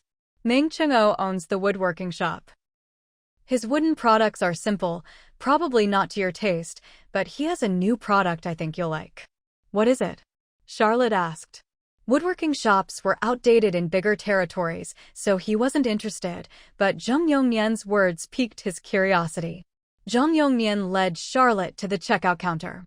Someone brought out a batch of paper bags. These are clean, convenient packaging bags with our shop's logo, Jung Yongnien said warmly. What do these characters say? Charlotte rubbed the bag, his expression changing slightly. This is our territory's name, Hope. Jung Yongnien said with warmth. Is this your font? Charlotte asked. Yes. Can you print any characters I want? Charlotte asked. He understood the value of these characters on the bags and was already calculating. Yes, Jung Yongnien nodded. We can customize for you. Also, all goods sold will carry Hope Village's name, except those you process yourselves. Charlotte frowned. Is that mandatory? Yes, it's in the contract. Jung Yongnien nodded. After signing, Charlotte looked at Meng Chizhou. Can we visit your shop now? Sure, Meng Chingo said quickly. Let's go, Charlotte said, then looked at Yun Junkai. You come too. He'd need him tomorrow. Charlotte led the two away. Jung Yongnien, having signed another order, didn't follow.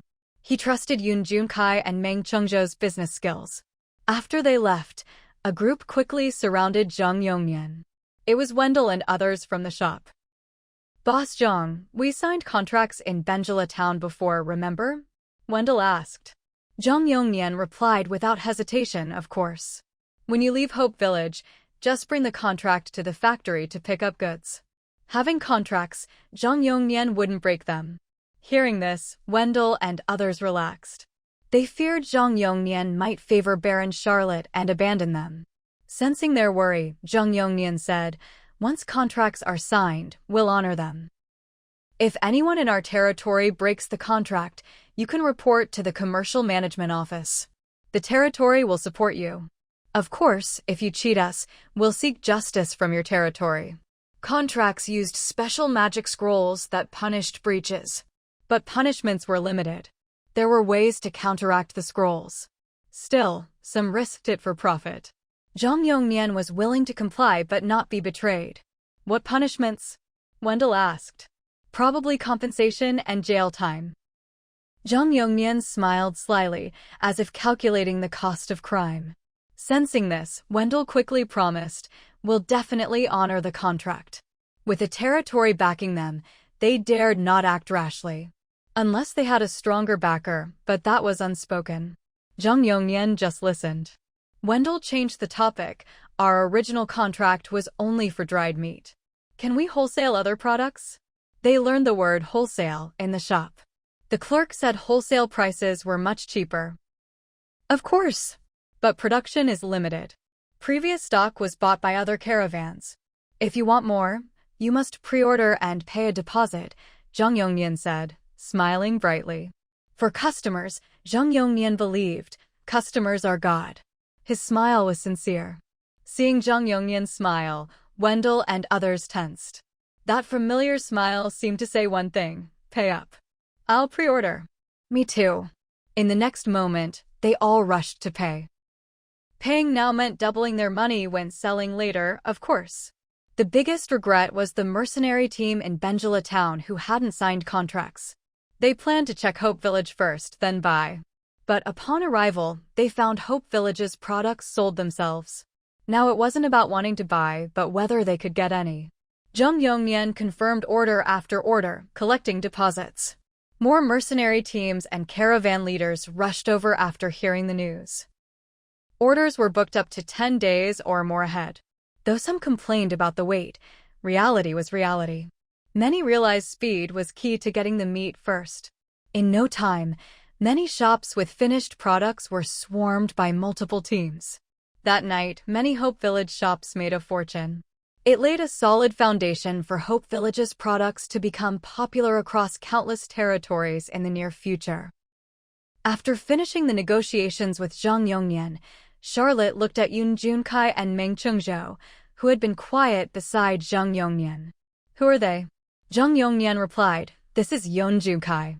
He knows the territory's products well and is familiar with their bosses. The other is Meng Chizhou, owner of the woodworking shop.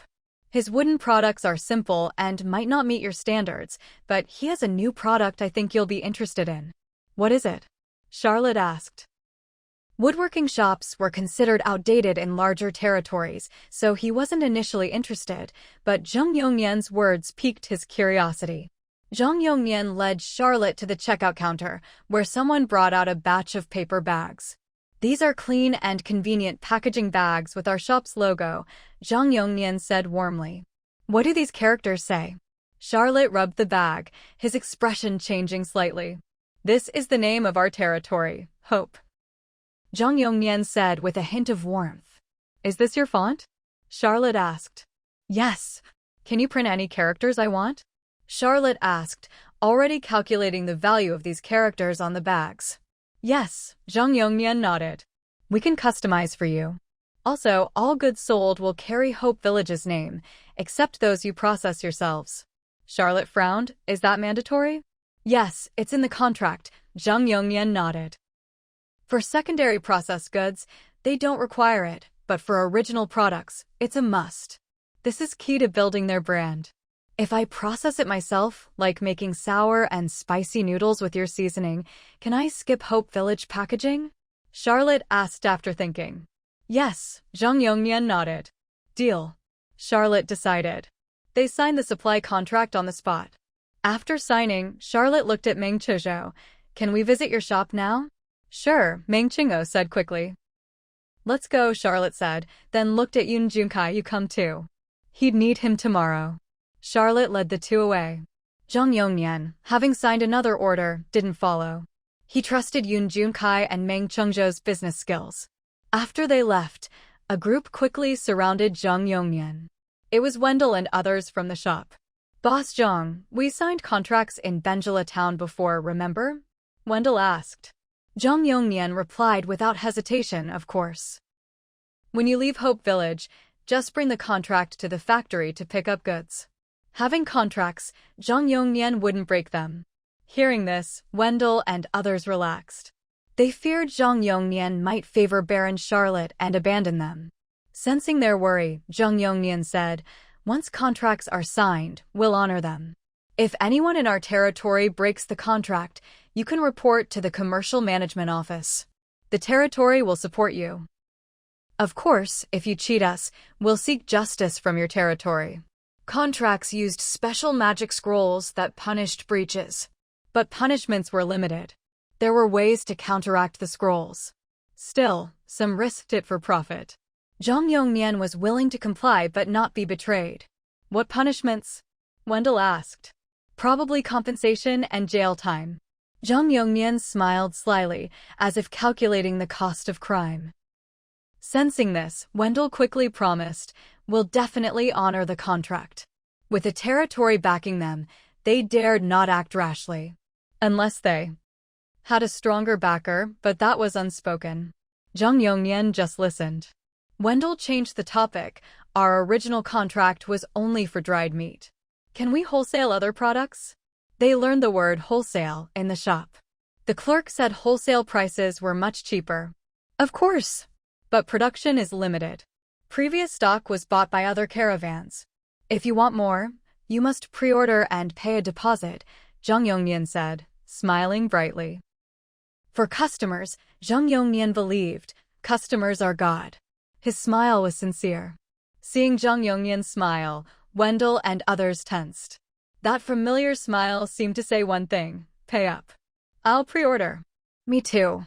In the next moment, they all rushed to pay. Paying now meant doubling their money when selling later, of course. The biggest regret was the mercenary team in Benjala town who hadn't signed contracts. They planned to check Hope Village first, then buy. But upon arrival, they found Hope Village's products sold themselves. Now it wasn't about wanting to buy, but whether they could get any. Zhang Yongnian confirmed order after order, collecting deposits. More mercenary teams and caravan leaders rushed over after hearing the news. Orders were booked up to 10 days or more ahead. Though some complained about the wait, reality was reality. Many realized speed was key to getting the meat first. In no time, many shops with finished products were swarmed by multiple teams. That night, many Hope Village shops made a fortune. It laid a solid foundation for Hope Village's products to become popular across countless territories in the near future. The day after the awarding team arrived, it was the 51st day since the apocalypse. Because last night various mercenary teams eagerly placed all kinds of product orders, many shops today were busy preparing for these orders. For example, Zhongyongnian needed a large amount of beast meat. For example, Mengchengzhou needed a large amount of timber. Other shops also needed various resources in large quantities. Suddenly, the entire territory saw a significant increase in resource purchase requests, and prices were tiered based on the quantity offered. Others would lower prices the more they bought, but here, the more they bought, the higher the price. This was to encourage professional teams in the territory to capture and gather as many needed resources as possible. Therefore, early in the morning, the professionals of Hope Village, upon seeing the purchase notices, all came out in full force. Of course, before going out, they didn't forget to have a good meal on the commercial street of the territory. Compared to the residents of Hope Village, the local professional teams who had just settled in Hope Village a few days ago looked even more satisfied. Life is really good now. Yeah. Compared to our original territory, my sleep quality has improved here, and I don't have to worry about the future. What did you have for breakfast? I bought a bun and a cup of soy milk. I went for noodles. I just bought a burger combo, won't come back for lunch, trying to save more money. That's because prices here are lower, so you can save.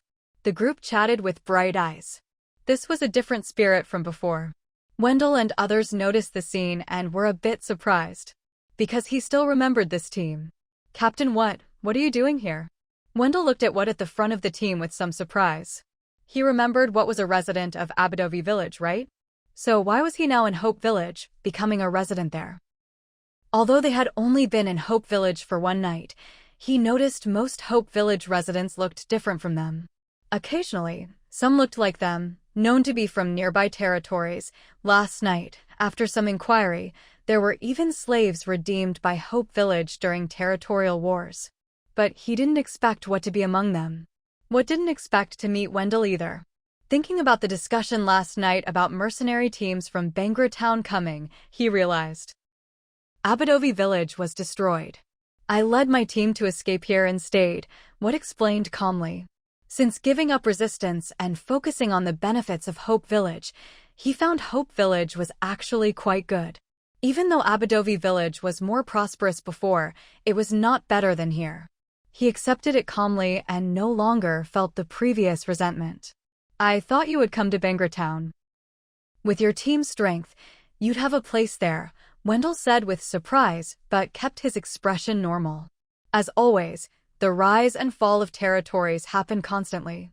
Just like they were now residents of Bangra Town, if one day Bangra Town fell, they could immediately move to another territory.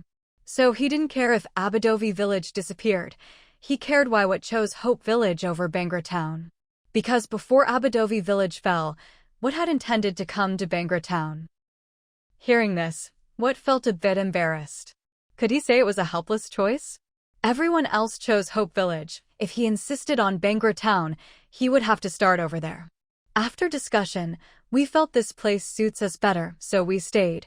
What replied simply. Yes, it was suitable. Seeing What's expression, Wendell paused.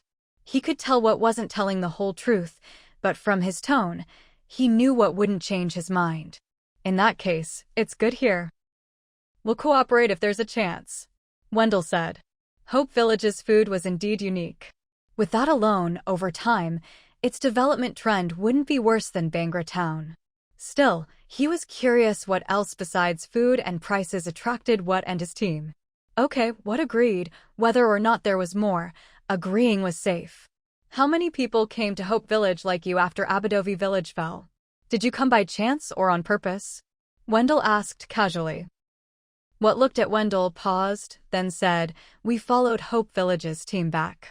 They sent teams out to do business, not just from our village, but Barnes Village, Glasgow Village, Djibouti Village, they all went. Now many teams from other territories choose to settle in Hope Village. These things would be known sooner or later, telling early might gain favor. Also, it showed that Hope Village's good things weren't hidden from others. Listening, Wendell was even more surprised, but thought it was normal since Joe had led a team to his territory before. Go ahead and be busy. We won't disturb you, Wendell said as more teams passed by going out, not wanting to delay Wet. Yeah, talk again if there's a chance. Wet said and quickly led his team away, stepping faster. He had to get a good spot early.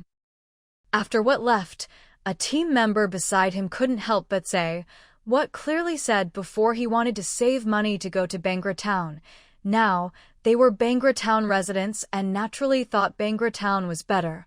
So seeing what choose Hope Village made them a bit resentful. Maybe Hope Village has something we don't know that attracts them, Wendell said thoughtfully. Last night they were busy eating and placing orders, just wandering the commercial street, not really understanding Hope Village. Maybe this was a chance to learn more.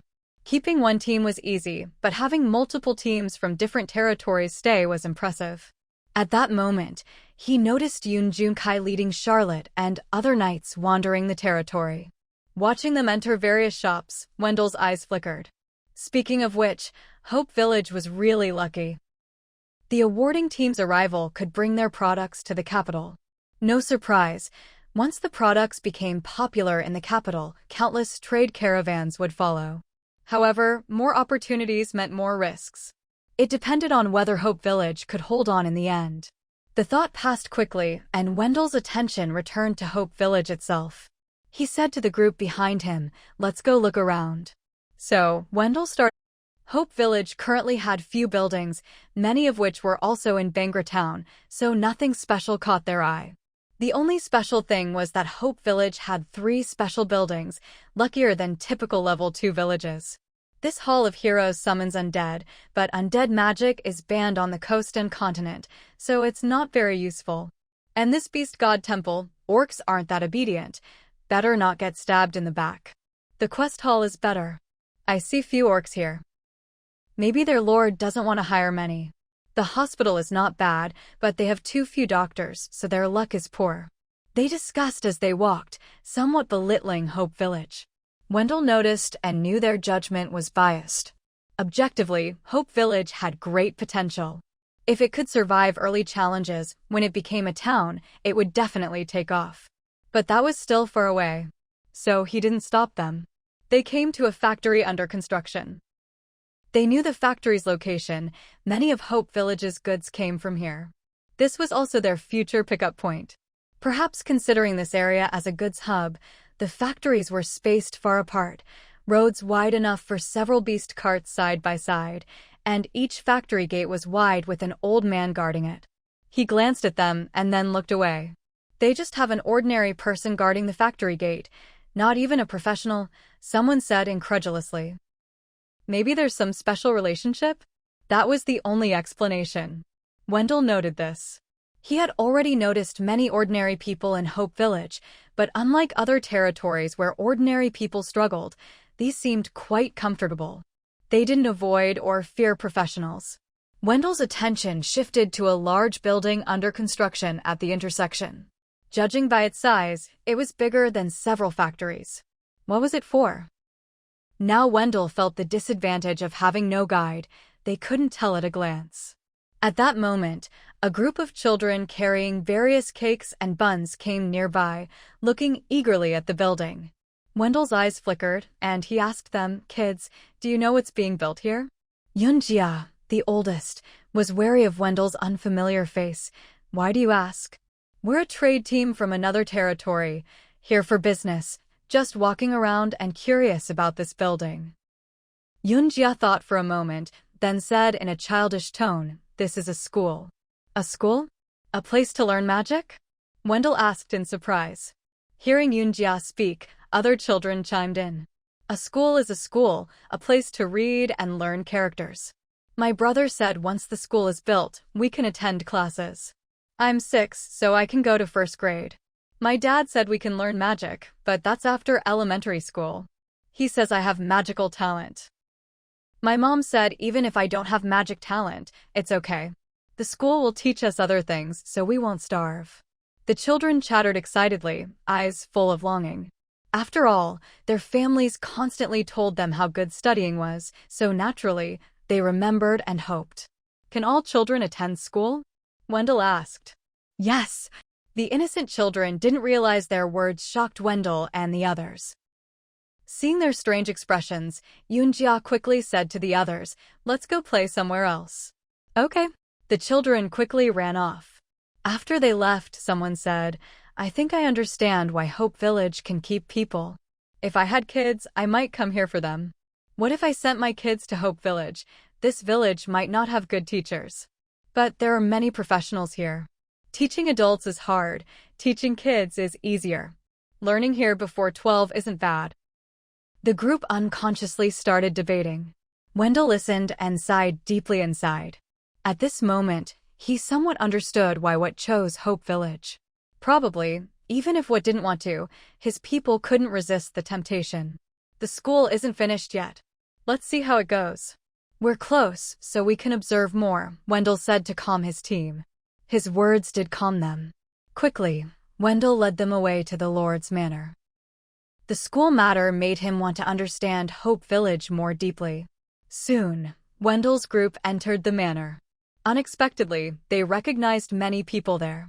Several mercenary teams from Bangra Town were also there. As mercenaries, they habitually learned about new environments and rules to avoid trouble. The Lord's Manor was the fastest way to learn, and they could also look for valuable information. "Captain Wendell, you're here too," Maria greeted excitedly. Or rather, many there looked excited. "What's going on?" Wendell asked. "Hope Village is recruiting." "What's so special?" Before finishing, Wendell saw the posted notices and was stunned. Recruiting commercial management officers, contribution 5,000. Recruiting financial management officers, contribution 5,000. Recruiting personnel management officers, contribution 5,000. Recruiting education management officers, contribution 5,000. Recruiting commercial management staff, contribution 500. When did territory officials openly appear in recruitment announcements? Really? Someone in Wendell's team said. Everyone knew territory officials were usually appointed by the Lord. Like their captain, who made his sister the mayor of Bangra Town to gain power. Really? Several are from other territories. They're hardworking and have become territory soldiers. Soldiers don't compete, they just need 500 contribution points. 5,000 is for soldier team captains, Maria said excitedly. Soldier teams accept both men and women, and there are many female soldiers. She knew that Hope Village's highest level person was a woman, just one step from intermediate archer. Though undead, she was recognized as captain with many soldiers. Also, Hope Village's mayor was a woman. Though a mercenary captain, many in Bangra Town looked down on her. If not for inheriting the team from her father, and having many who grew up with her, plus decent talent, she wouldn't have risen. Even in a world where strength rules, women often suffer disadvantages under equal conditions. Hope Village showed her a different kind of fairness. That's why she was so excited. Seeing Maria's excitement, Wendell understood. He thought for a moment, how do you earn contribution points? You have to become a Hope Village resident and contribute to the territory. It's not hard, participate in territorial wars a few times, or complete daily tasks. If you don't have 5,000 points, you can act as a deputy officer if you perform well, then become official after reaching 5,000, Maria explained clearly and methodically. Wendell listened and considered. He wondered whether to start earning points in Hope Village or continue the relative route in Bangra Town. He had invested a lot with Simmons. Besides, Bangra Town was stronger than Hope Village. Thinking this, Wendell steadied himself. He sighed at how Hope Village almost fooled him in such a short time. Not to mention ordinary professionals. Especially with Hope Village's promising potential, the temptation was greater. Some Hope Village residents, seeing the mercenaries tempted, kept encouraging them. Actually, besides fair personnel selection, our territory treats professionals and ordinary people fairly. Many ordinary people find work here. If your family is ordinary, you can find safe jobs here. When kids are old enough, they can go to school. How great is that? Yes, even if you get injured or disabled, the territory will find suitable work for you to live on. Though best not to happen, it's possible. And when you're old, you can still work. Our factory gatekeeper is an old man. Hearing this, the mercenaries from Bangra town brightened. Their words hit the mercenaries' hearts.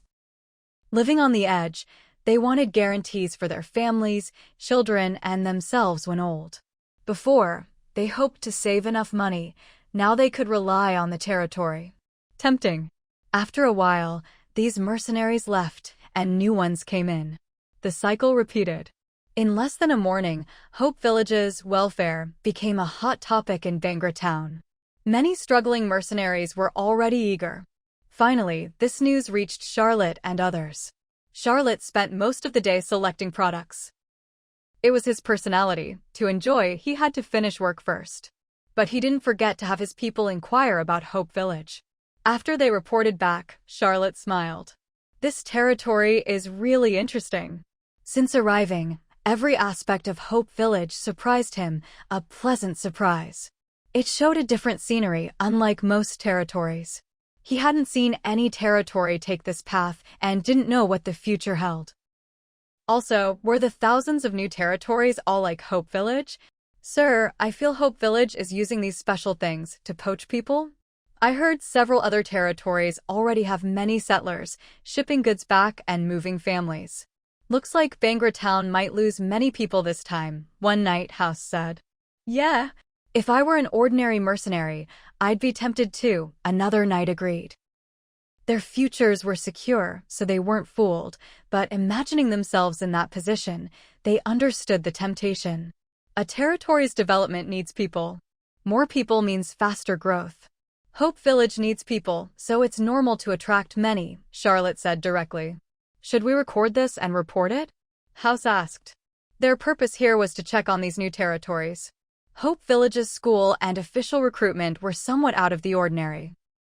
Charlotte thought for a moment, then said, record it truthfully. Even if Hope Village's actions were unusual and might affect neighboring territories' interests, it was still just a village. The capital wouldn't care much. If they knew, they'd just watch for potential and decide whether to recruit. If they didn't report truthfully and Hope Village grew big later, hiding facts would hurt their judgment. Though Charlotte was optimistic about Hope Village's potential, his own future came first. Truthful records were best, good or bad. Also, he vaguely felt Hope Village's emergence might impact the human kingdom. Whether that impact was good or bad remained to be seen. Yes, House nodded. While Bangra town mercenaries wavered over Hope Village, the previous batch of trade caravans poaching operations had already begun as they returned to their territories and sold goods. End of Part 3 merged. By the way, thanks to Xingyu Mashue for the 600-point tip, Faimanjai for 1,000 points, Kanja Yuandang for 500 points, Yan Miao for 100 points, AI Yuadi Bao for 500 points, and Miha Girl for 500 points. Thanks for all your support. Sometimes I miss some tips, really appreciate everyone. Wah. Barnes Village. Locke was leading his team selling goods brought back from Hope Village. Various flavors of jerky were the best sellers, sold in packs of 10.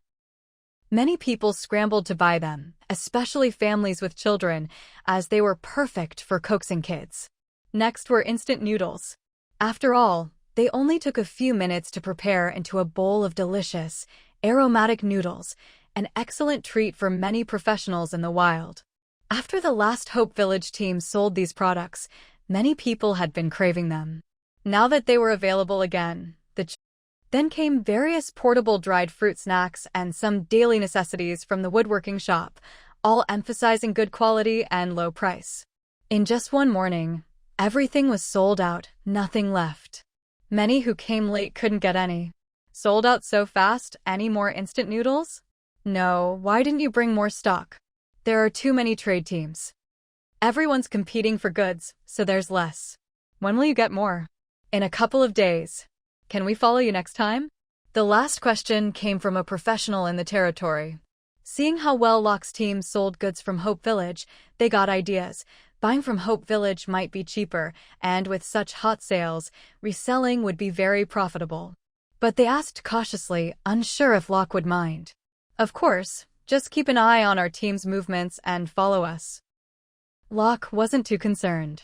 He knew Hope Village's successful promotion would bring a continuous stream of people there, and Hope Village was definitely ready to expand.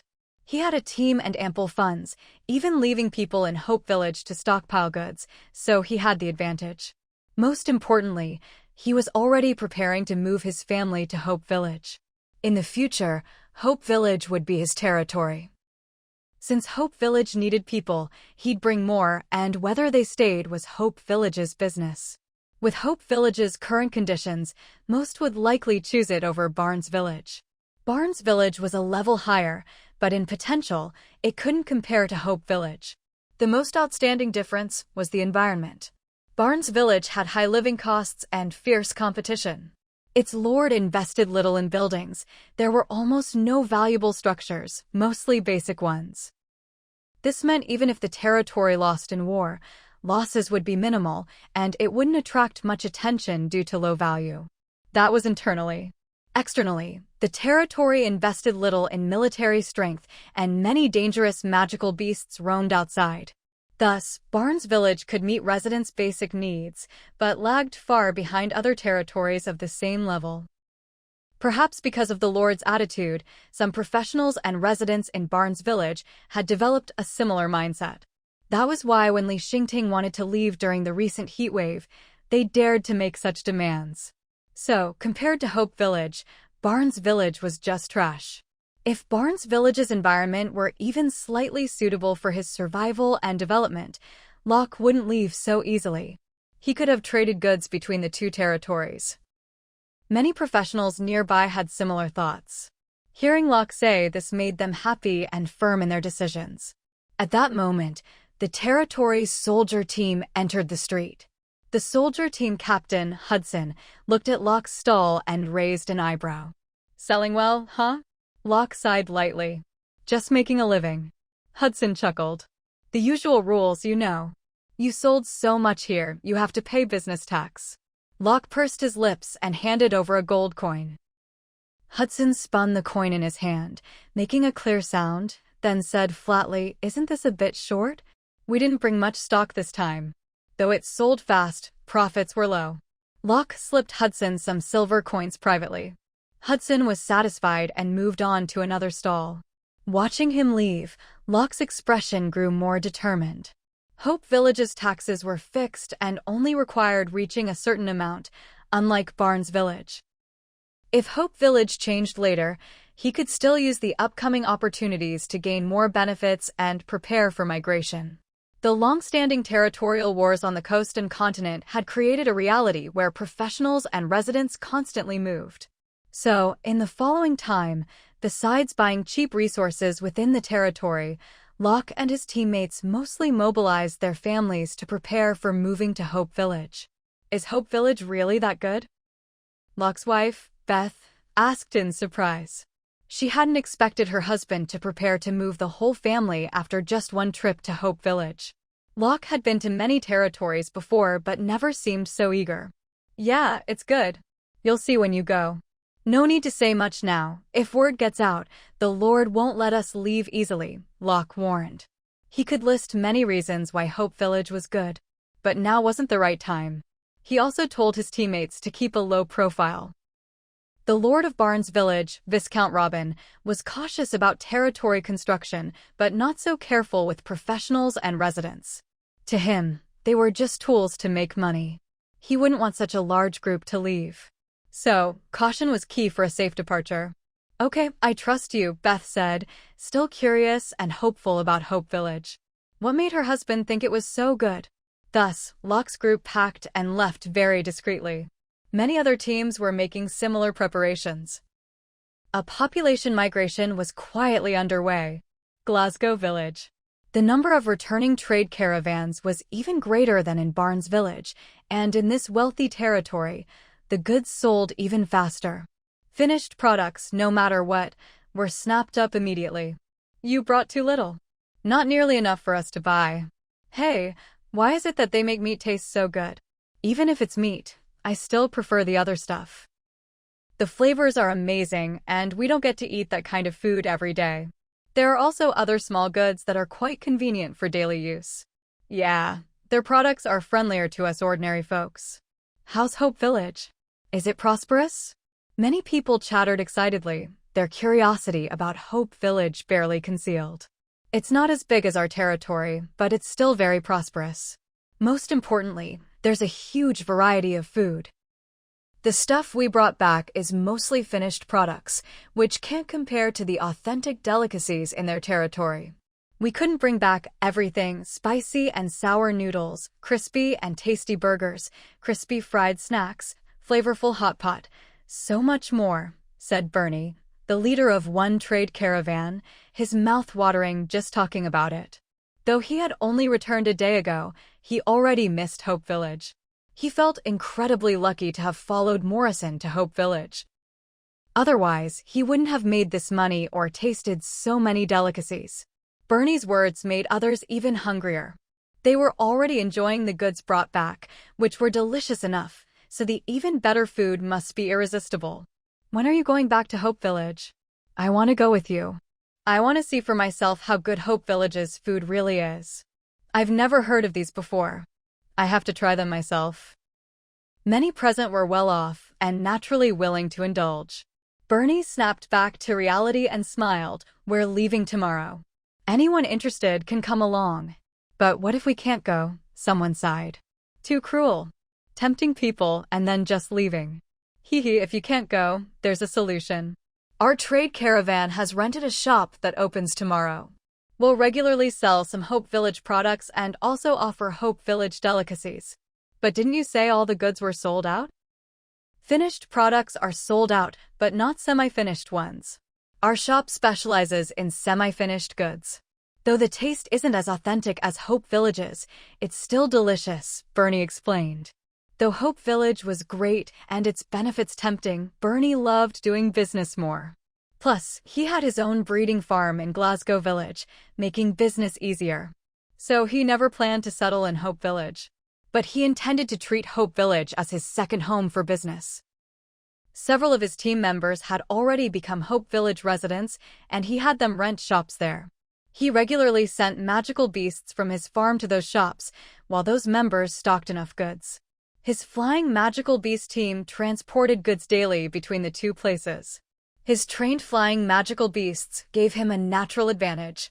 Few trade caravans in Glasgow Village could compete with him. Not every caravan had its own flying magical beast team like his. Did you get the recipes from Hope Village? Someone asked. Without recipes, how could they make the delicacies? These were money-making treasures. No, not recipes, but ingredients.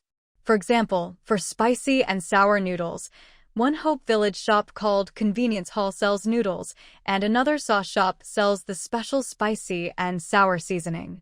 We just add them together, Bernie said. Though he made it sound simple, it wasn't. The noodles were cheap, but the sauce was very expensive. Still, the profit margin was high. So, if we buy the ingredients, we can make it ourselves, someone asked, sensing the business opportunity. Yes, I heard that in the future, Hope Village will produce these products fully. Then, just add hot water in the wild, like instant noodles, Bernie continued, eyes shining with admiration. He also heard there would be a high-end version with bowls and spoons, making it even more convenient. Compared to Hope Village, his business felt like small-time play.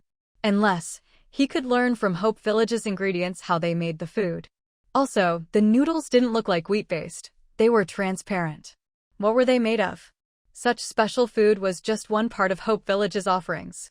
He had a feeling that the delicacies Hope Village currently had might only be a portion.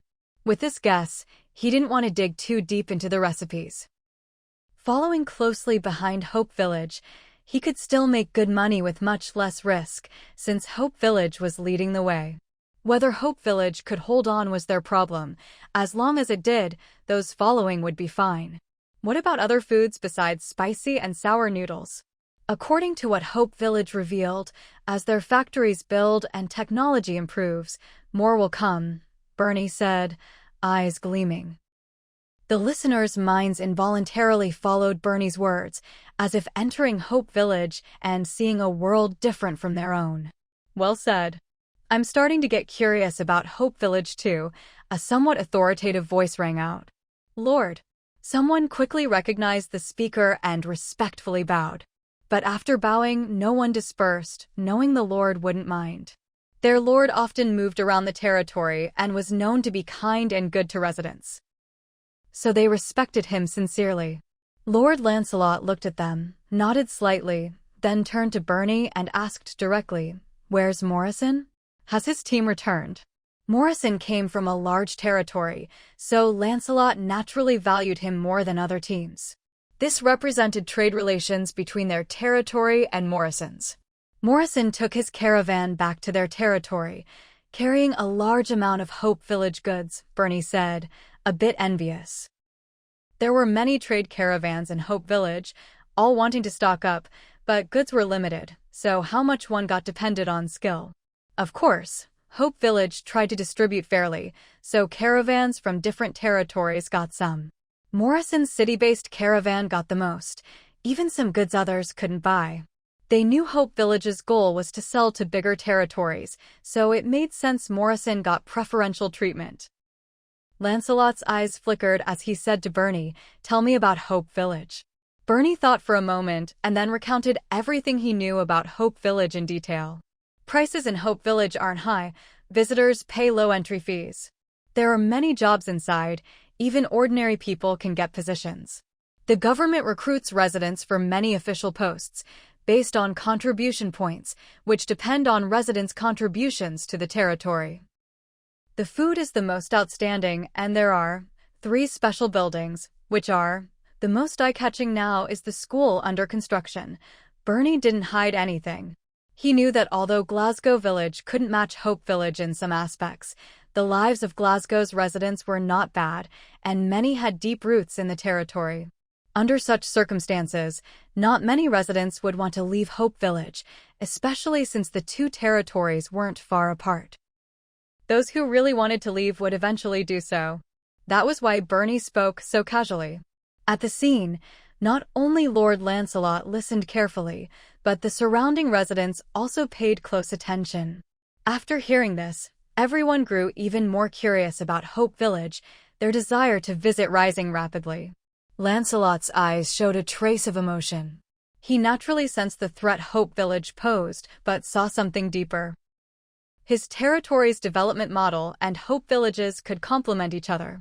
As Hope Village developed, the magical beasts he bred could be sold nearby, providing steady income without relying on outside caravans. He was used to personnel flow. Whenever intermediate professionals appeared, they chose to move to bigger territories. People move upward. That was a reality on the coast and continent. So it was only natural that people moved toward the better Hope Village. Next, Lancelot said to Bernie, "You're going tomorrow, right? Mind if I come along?" He wanted to see Hope Village himself and contact its lord to explore cooperation possibilities. If possible, the 2 territories could form a strong alliance and mutual benefit. Such a relationship would ensure longer-lasting development for both. Bernie was stunned but quickly said, "Of course, my lord. Having you come is our honor." Lancelot smiled kindly at Bernie. "Good luck, work hard." He could tell Bernie didn't plan to leave Glasgow Village. That made Bernie one of his own. If Bernie earned well through cooperation with Hope Village, it would benefit Lancelot as lord. Yes, Bernie's eyes shone as he answered firmly. Around them, many residents' eyes also brightened. Hope Village, they wanted to see it too. Djibouti Village. Paul and his group were followed back by the hired life-related professionals. When their return was heard, their families rushed over, hoping for news. But instead, they saw Paul and the others setting up stalls to sell goods. Hadn't they gone to work in Hope Village? Why were they back so soon? Had something gone wrong? However, seeing their faces calm and even happy about the good business, their families felt somewhat relieved. Paul's wife, Lilith, was closely watching Paul's movements with their 3 children. "Why don't we go find father?" Paul and Lilith's youngest daughter, Lucia, wriggled in Lilith's arms, remembering that every time Dad came home from work, he brought her treats. "Your father is busy. We'll go see him later," Lilith gently comforted her, though a little worried inside. She held back. "Okay." Lucia nodded obediently. "Sis, we'll wait with you," Tony quickly said. He had promised their father to take good care of their sister. Lilith smiled at the scene, then looked at eldest son Tony and second daughter Annie. Seeing the longing in their eyes, she patted their heads to comfort them. They must miss Dad too. The family of 4 watched Paul eagerly from a short distance. Paul, selling goods, suddenly felt something and glanced toward them. Seeing Lilith and the children, his heart felt like it was struck. He missed them very much. But he decided to finish selling first. Obviously, the residents and visitors of Djibouti village had strong purchasing power. Paul's group brought delicious goods, many with special effects, 2 benefits in one, so buyers were generous. As a result, Paul's sales were even faster. Before long, everything was sold out. Once done, Paul and the others hurried toward their family. "Father!" The 3 kids shouted excitedly. Tony and Annie each grabbed one of Paul's legs, their eyes full of admiration. Lucia, in Lilith's arms, also reached out to Paul. Paul took her hand without hesitation. Seeing her much better complexion than before, a slight smile appeared. "Lucia looks pretty good." "Yes, as long as she doesn't overexert. She's almost like a normal child now," Lilith said, her expression much softer. These past years, their biggest worry was their youngest daughter. Seeing her grow safely year by year, her heart gradually settled. Paul nodded, eyes showing relief. After caring for Lucia, Paul looked at Tony and Annie holding his legs, cared for them, and handed them some snacks. "What's this?" One held a bag, curious, then eagerly opened it. Inside were various small packages, dried fruits. They quickly put some in their mouths, eyes instantly brightened. "Delicious! So tasty!" Their delighted voices came out, and they started eating one after another. Paul also gave Lilith and Lucia each a pack. "These are snacks bought from Hope Village, specially for you," Paul smiled. "Why did you suddenly come back? Is everything okay in Hope Village?" Lilith accepted the gift, first happy, then surprised and worried. "Hope Village is doing well. I came back this time to bring you all there," Paul explained directly. "Why go to Hope Village?" "We're doing fine here," Lilith was surprised. "That place suits our family better. Living costs are lower, we can save more money, and the kids will have a chance to go to school," Paul said eagerly. Lilith was stunned seeing Paul so excited. She hadn't seen him like this in a long time. "What about schooling?" Lilith pressed on. "Hope Village is building a school. Kids over 6 can attend classes, with teachers to teach knowledge and skills. At 12, they test talents and assign classes. Even if a child lacks magical talent, they'll cultivate other vocational talents." "Lilith, this is an opportunity for our kids," Paul said seriously. If not for the children, he wouldn't have made such a decisive choice. Listening to Paul, Lilith's heart fluttered. She understood how important knowledge was for ordinary families like theirs, a ladder to cross social classes. She didn't have such opportunities growing up, and as an adult, it was hard to start anew. Moving to Hope Village could change that. Thinking it over, Lilith asked, "What about Lucia's intermediate healing potion? Does Hope Village have it?" "Not yet, but soon. At least next time Lucia needs money, we can buy it," Paul said confidently. Though Hope Village lacked potion shops now, it desperately needed them, so someone would open one eventually. Hearing this, Lilith relaxed. Paul cared about their daughter's illness and wouldn't joke about it. "Are we all going?" Lilith continued. "Yes, all of us, including your and my parents," Paul said. "Is the journey safe?" Lilith couldn't help but ask. It was a day's travel, with many magical beasts along the way. "Safe. We're not the only ones going. Many others, including professionals, are bringing their families. Also, my employer rented a beast cart for us so we can bring family," Paul said, looking relaxed. He was shocked by Ling Mingji's approach. Previous employers only thought about squeezing them, never allowing rest or family time.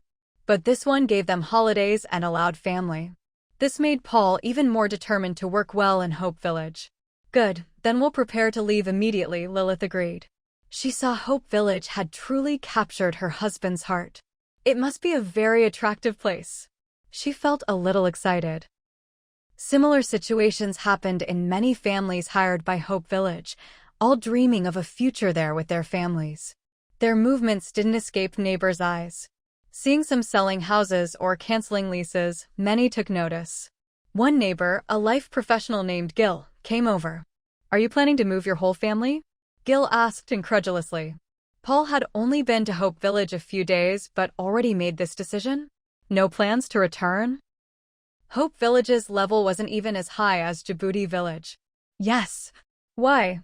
Gil asked, voicing several questions. That place suits life better, Paul said directly. But what if there's a territorial war? Can Hope Village hold? I heard Abadovi Village was conquered, most residents captured, many enslaved. Gil continued. The territories were close. Recently, many Abadovi residents fled here, so the news was well known. Seeing those survivors, Gil and others worried, wishing their territory was stronger. Paul going to Hope Village for higher pay was one thing, but bringing family was hard to understand. I know about that. Hundreds of Abadovi residents fled to Hope Village and chose to stay, Paul said directly. Gil, Hope Village is good. I'm taking them there for better development for our family. Gil was more surprised by Paul's firm expression. Is it really that good? Paul roughly described Hope Village's situation, ending with, "You won't regret going there." But Paul didn't know that if he spoke moderately, Gil might believe him. Saying it so well made Gil suspicious. He felt Paul and his group might have been brainwashed by Hope Village. Well, I wish you well there. If you find out later, you can always come back, Gil said finally. Paul understood his meaning, smiled helplessly, and said, "Okay. But what I said is true. You can ask others. Let's talk later." "I won't bother you," Gil said, having said all he could. Okay, Paul agreed. For now, Hope Village wasn't outstanding among several territories, but as time passed and interactions increased, Hope Village's radiance would be unconcealable. On the 52nd day since the apocalypse, early in the morning, groups gathered at the gates of Barnes Village, Glasgow Village, and Djibouti Village. Locke and his team from Barnes Village had packed their luggage at dawn and arrived at the village gate. Together with their teammates' families, they gathered and counted heads, then eagerly set off. There were several such teams in Barnes Village. The soldiers guarding the gates initially didn't feel anything unusual. After all, it was normal for trade caravans to have many people, including elders, women, and children, some bringing family to visit other territories. But as the second, third, and even more teams appeared, all bringing many ordinary people, the soldiers finally sensed something was wrong. "What are you all leaving for?" One soldier stopped a trade caravan and asked sternly. "There's good food in Hope Village." "We're just taking our families on a trip," the caravan leader quickly replied. "You brought your entire team's families?" the soldier barked, alarmed by the large numbers. Seeing the caravan leader's uneasy expression, the soldier realized he was right. When would a caravan bring all its mercenaries and their families? Only if they planned to leave the territory and join another. Normally, soldiers wouldn't mind such a thing, but today, several teams had done this, totaling hundreds of people. There were still hundreds near the gate. Losing a sixth of the population would surely anger the Lord. "You cannot leave," the soldier declared, then ordered a comrade, "Report to the Lord immediately." "Yes," the other soldier responded quickly, also sensing the problem. The caravan leader, realizing this, gave a subtle signal to his people. Chaos erupted. "Why can't we leave? What's wrong with bringing our families? I've never seen a territory lock people in. What do you want to do?" "I'm leaving today, no matter what." Voices rose, and several mercenaries confronted the soldiers. As they pushed forward, the caravan leader led the rest to break through the gate. Once outside, they were free. Having prepared to move to Hope Village, they wouldn't give up now. Locke was right. Staying in Barnes Village meant earning money for others. "Don't go. Don't fight. How dare you attack us?" The soldiers tried to stop them but were held back, forced to watch hundreds rush past. Though guarded by a dozen or so soldiers, they were no match for hundreds of people.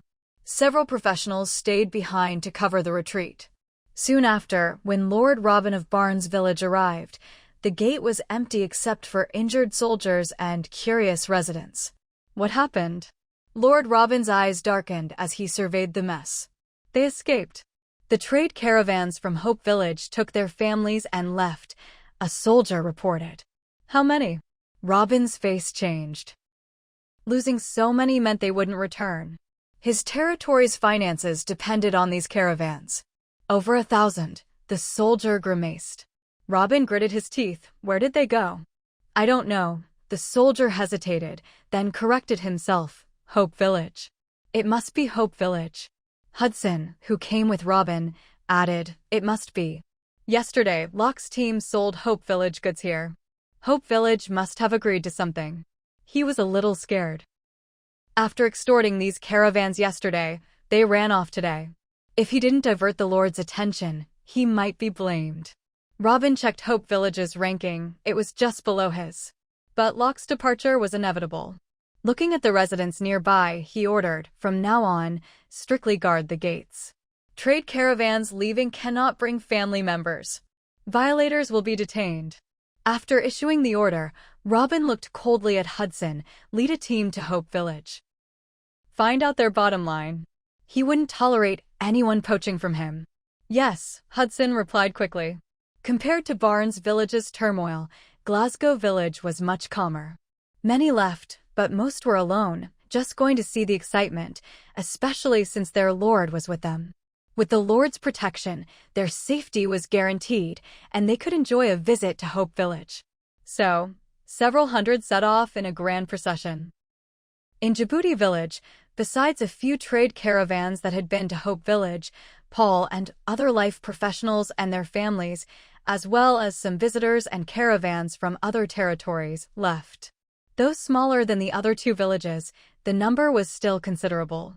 Meanwhile, Jobai in Hope Village was unaware that over 2,000 people from the three territories were heading her way.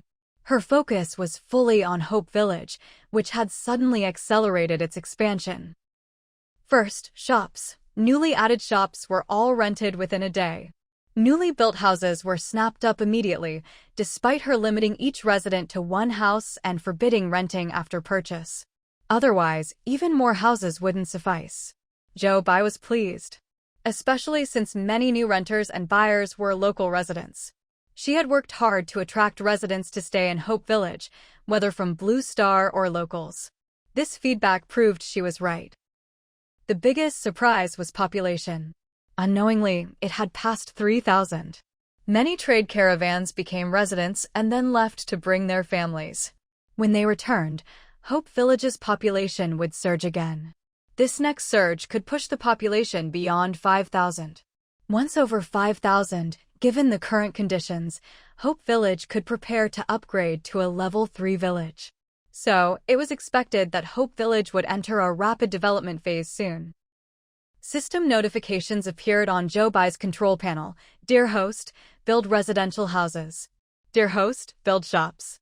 Clearly, the territory had identified a shortage of houses and shops. Jobai checked her account. Wealth, 3,281 gold, 23 silver, 98 copper. With increased trade, her tax income and factory shares had grown, accumulating considerable wealth. With so much money, building more to make the territory look prosperous was no problem. Without hesitation, Jobai built 50 shops and 100 level 2 and 3 houses. After construction, her gold dropped by several hundred.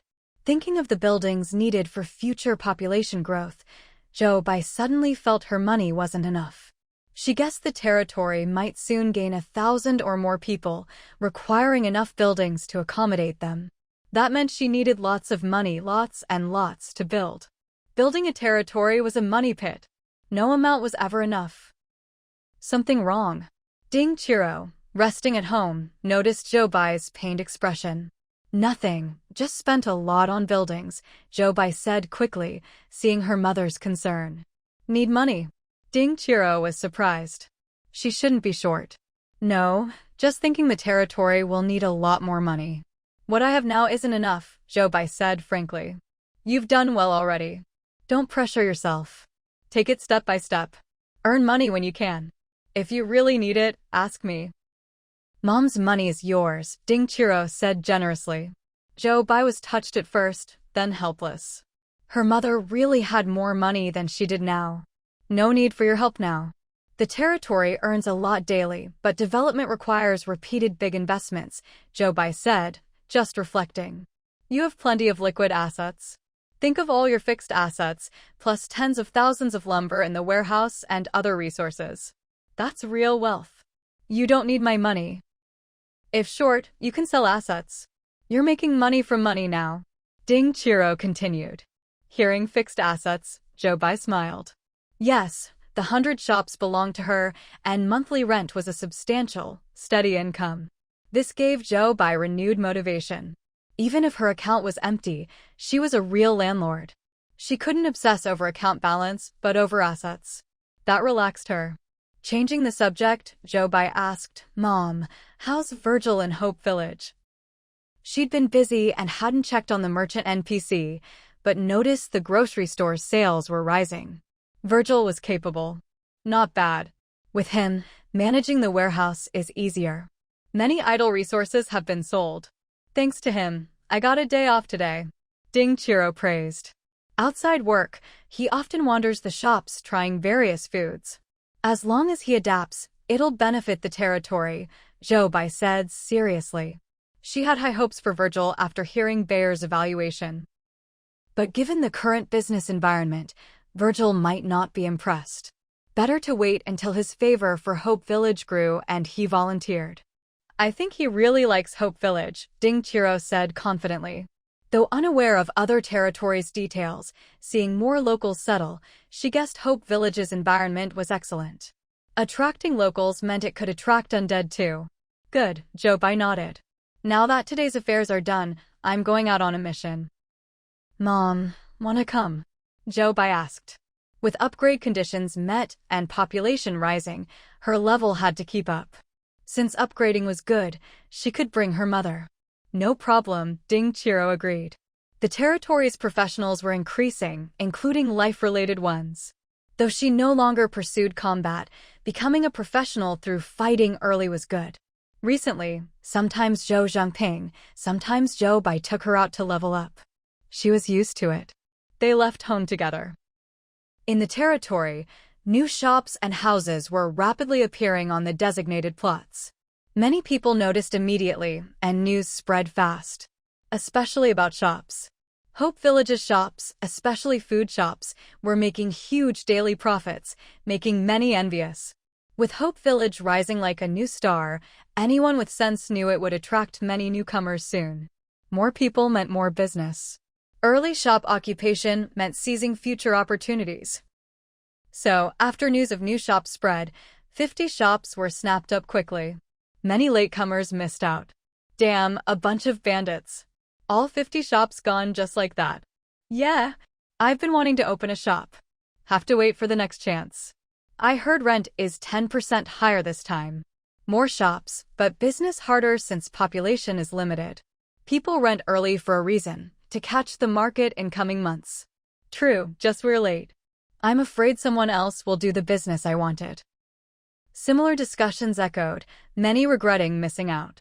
For those who got shops, it was a surprise. Too bad we're late. The main street shops were all rented, Maria said regretfully. Her teammates smiled, compared to those who missed out, we're lucky. Right, Maria nodded. Let's get people to renovate and put our goods on shelves. Opening soon. So soon, others were surprised. Of course. We're still the first potion shop. Need to build reputation and convert goods to gold, Maria said quickly. Hearing this, the group hurried to hire renovation teams. Maria planned to visit the woodworking shop. She knew it well, though wooden, the shop's products were comprehensive, covering many daily needs. Most importantly, prices were cheap. Though not as convenient as magical goods, the cost performance was unbeatable. On the way, Maria noticed Jobai. Village chief, she greeted respectfully. Having met briefly in Bangra town, now a Hope Village resident, Maria wouldn't miss the chance to connect with the territory's leader. Maria, Jobai smiled at the confident mercenary captain. Maria relaxed, fearing Jobai might ignore her. Village chief, are you going hunting? Maria asked. Choosing Hope Village meant she knew its situation. She also knew how hard Jobai trained. She heard Jobai hunted by day and trained at the camp by night, training as hard as the soldier team. Jobai's quick acceptance as a Hope Village resident was due not only to the environment, but also the hope she saw in the official team she led. She didn't believe such a hard-working territory would lose the next war. So even if Hope Village wasn't as good as Bangra Town now, she was willing to bet on it. Yes, I've handled territory affairs and take time to improve myself, Jobai said simply. Great. Maria looked at Jobai with admiration. Jobai was her idol.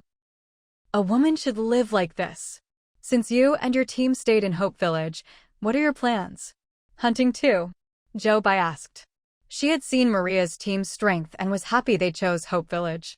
More such teams meant stronger territory. We'll start hunting after settling in. Today, we just secured a shop to start a potion business. Potion? Jobai's eyes lit up. Though many potions were sold at market stalls, there was no dedicated potion shop. Do you have an apothecary? Jobai asked. Potions were expensive. Current potion business was reselling from other territories with high costs and small scale. But with an apothecary, enough herbs meant enough potions. Yes, I am the apothecary, Maria nodded. I kept it secret in Bangra town. Apothecaries were scarce in any territory. Revealing her identity would make her a target for powerful factions. Her mercenary team couldn't resist that. Why not hide it in Hope Village? I just feel Hope Village needs an apothecary like me. To keep me, they won't force me. Village chief, would you? Maria asked. No, you're welcome here, Jobai said sincerely. For some reason, Maria didn't hide her identity before Jobai. Maybe it was a premonition.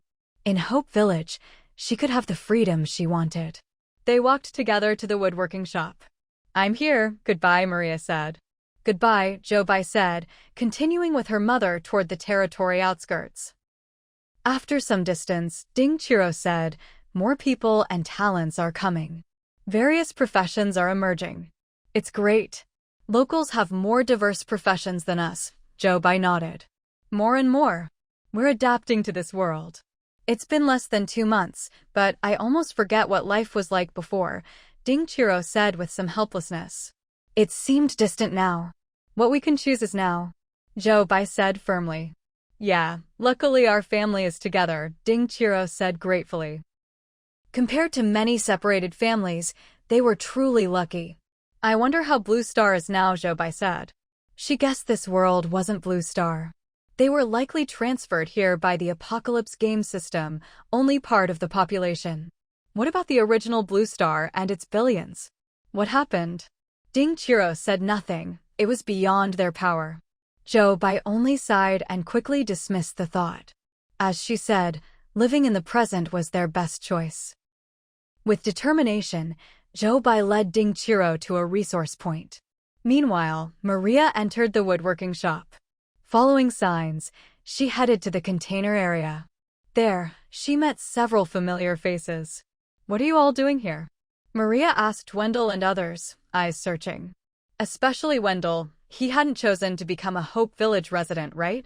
We rented a shop to do business, Wendell said. The others were silent, tacitly agreeing. Did you get someone to lend their name? Maria immediately saw Wendell's plan. He wouldn't give up Bangra town, but he needed Hope Village's market. Maria was cautious. She knew how much Wendell craved power. If he raised his status in Bangra town, Hope Village might become his sacrifice. My paperwork is legit, Wendell didn't answer directly. Seeing Maria's new Hope Village resident status, he raised an eyebrow. What shop are you opening? No plans to return to Bangra town.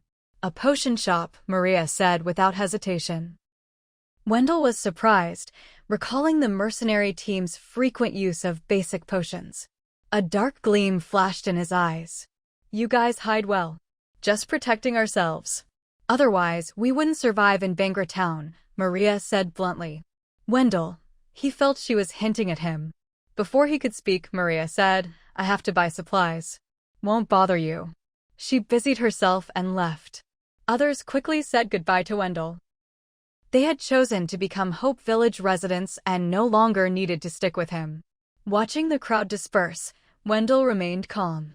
Captain, what about them? Someone asked. It's normal.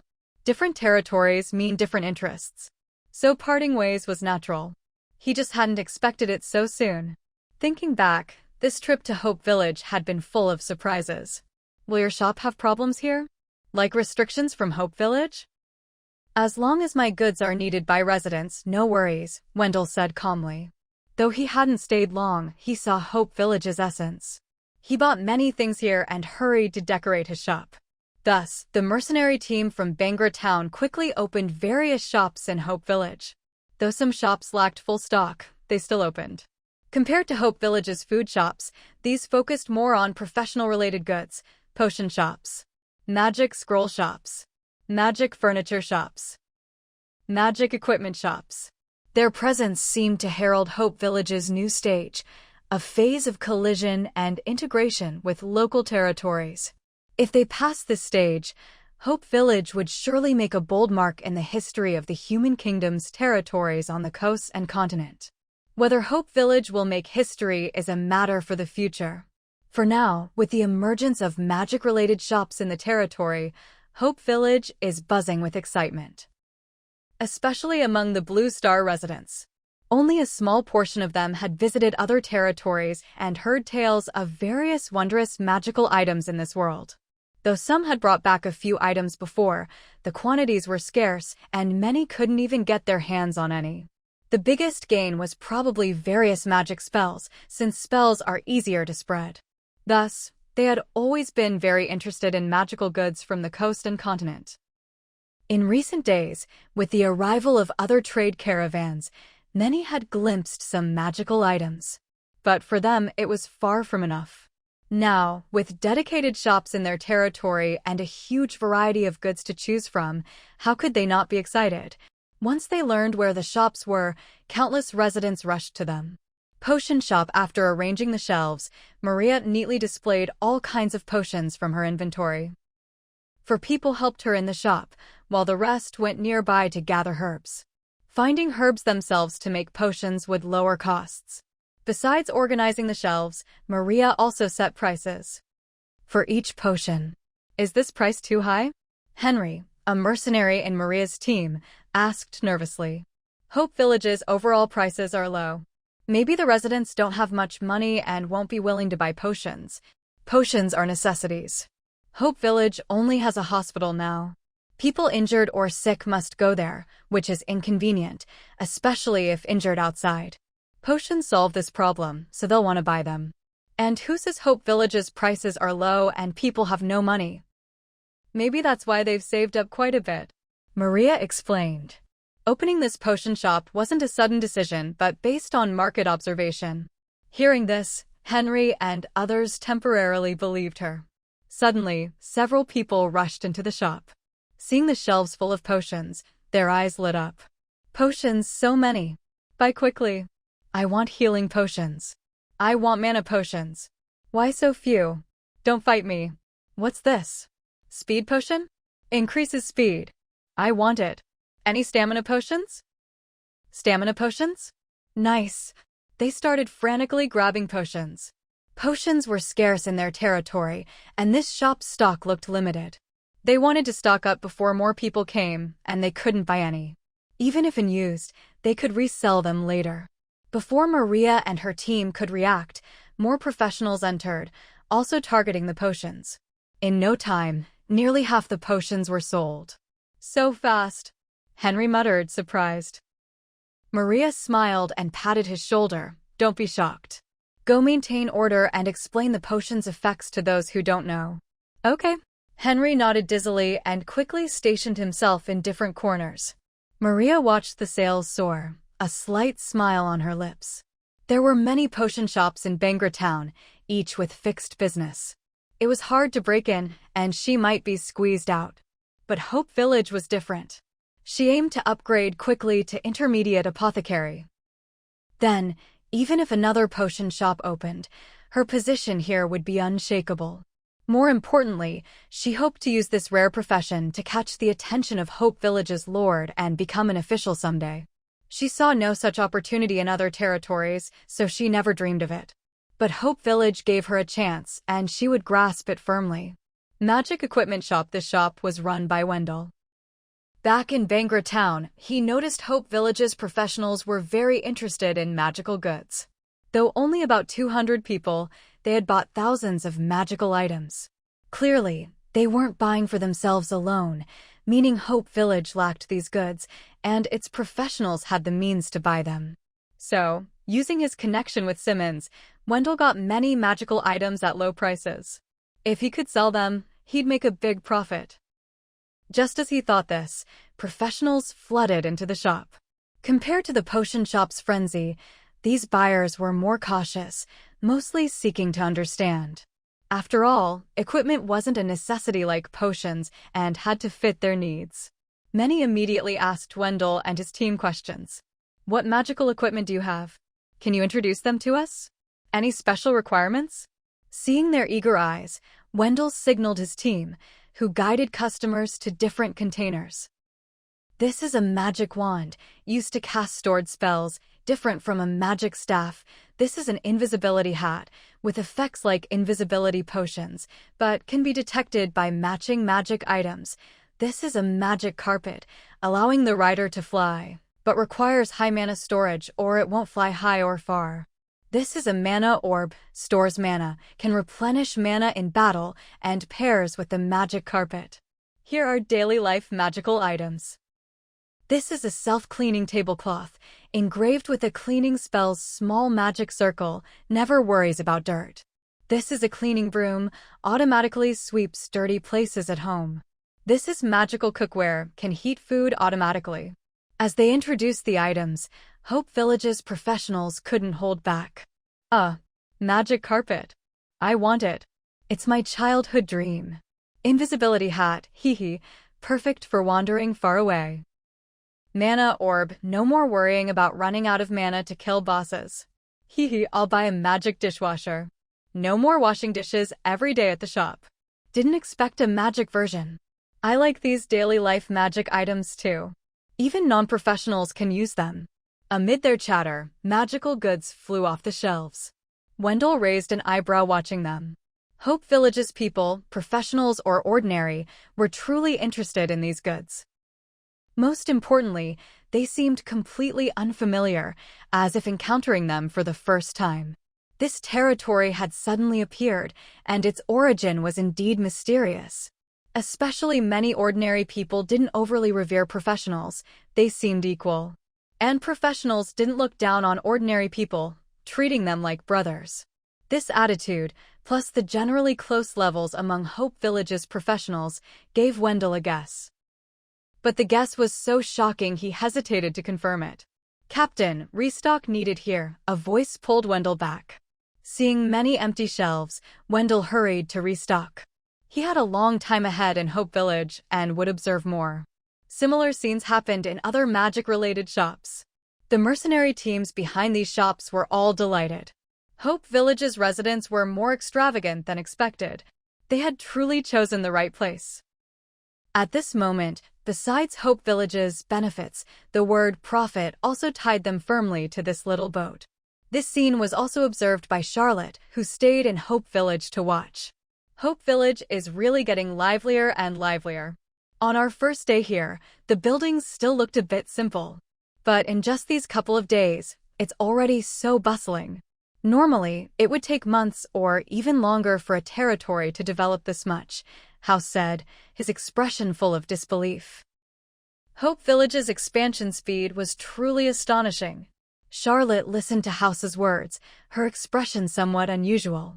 Indeed, the development was too fast. But the rapid growth was traceable. The key was that this territory could attract people to stay. Among them were many professionals. For example, the hundreds of teams from Bangra town who came this time, more than half of them stayed in Hope Village. Seeing them doing booming business here, it wouldn't be long before even more arrived. When people stay, development accelerates. In the human kingdom, the more people migrate and settle, the faster a territory grows. Like the capital city, already full of talents and population, yet countless professionals still want to join daily. If not for entry restrictions, the number would be even higher. But such situations usually happen only in towns or above. Hope Village was just a level 2 village, and it had already achieved this. The upgrade from level 2 village to level 3 town was probably just a matter of time. I bet it'll become a town soon. House added. Becoming a town would make Hope Village incomparable to before.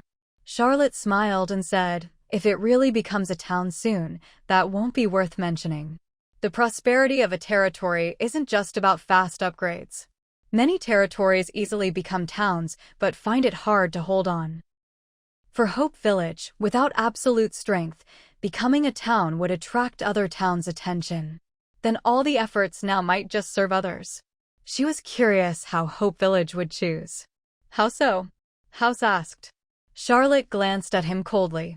Sir, I overstepped, House quickly apologized. Curiosity almost cost him his mind.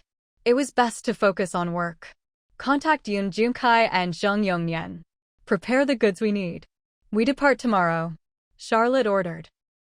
Though only in Hope Village for 2 or 3 days, they had learned enough and gained many good selling goods. This trip was a success. Also, due to special weather, they had delayed long enough. It was time to return and shear the sheep in the capital city, but not too much. Yes, House nodded, a hint of joy on his face. Though Hope Village was nice, they all longed to return home, the capital city. Also, they had invested most of their wealth in Hope Village goods, waiting to make a big profit. Watching House leave, Charlotte moved as well. Sir, where are you going? The knights asked. Just wandering. You don't need to follow. Tonight, you're free to do as you please, Charlotte said calmly. Yes, the knights' eyes brightened. If free, they'd try all the delicious food and pack some for the road.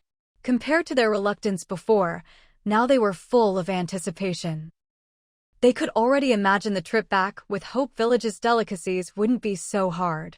Charlotte deliberately took a detour in another direction. Moments later, a group of knights saw Charlotte eating various foods heartily and packing some.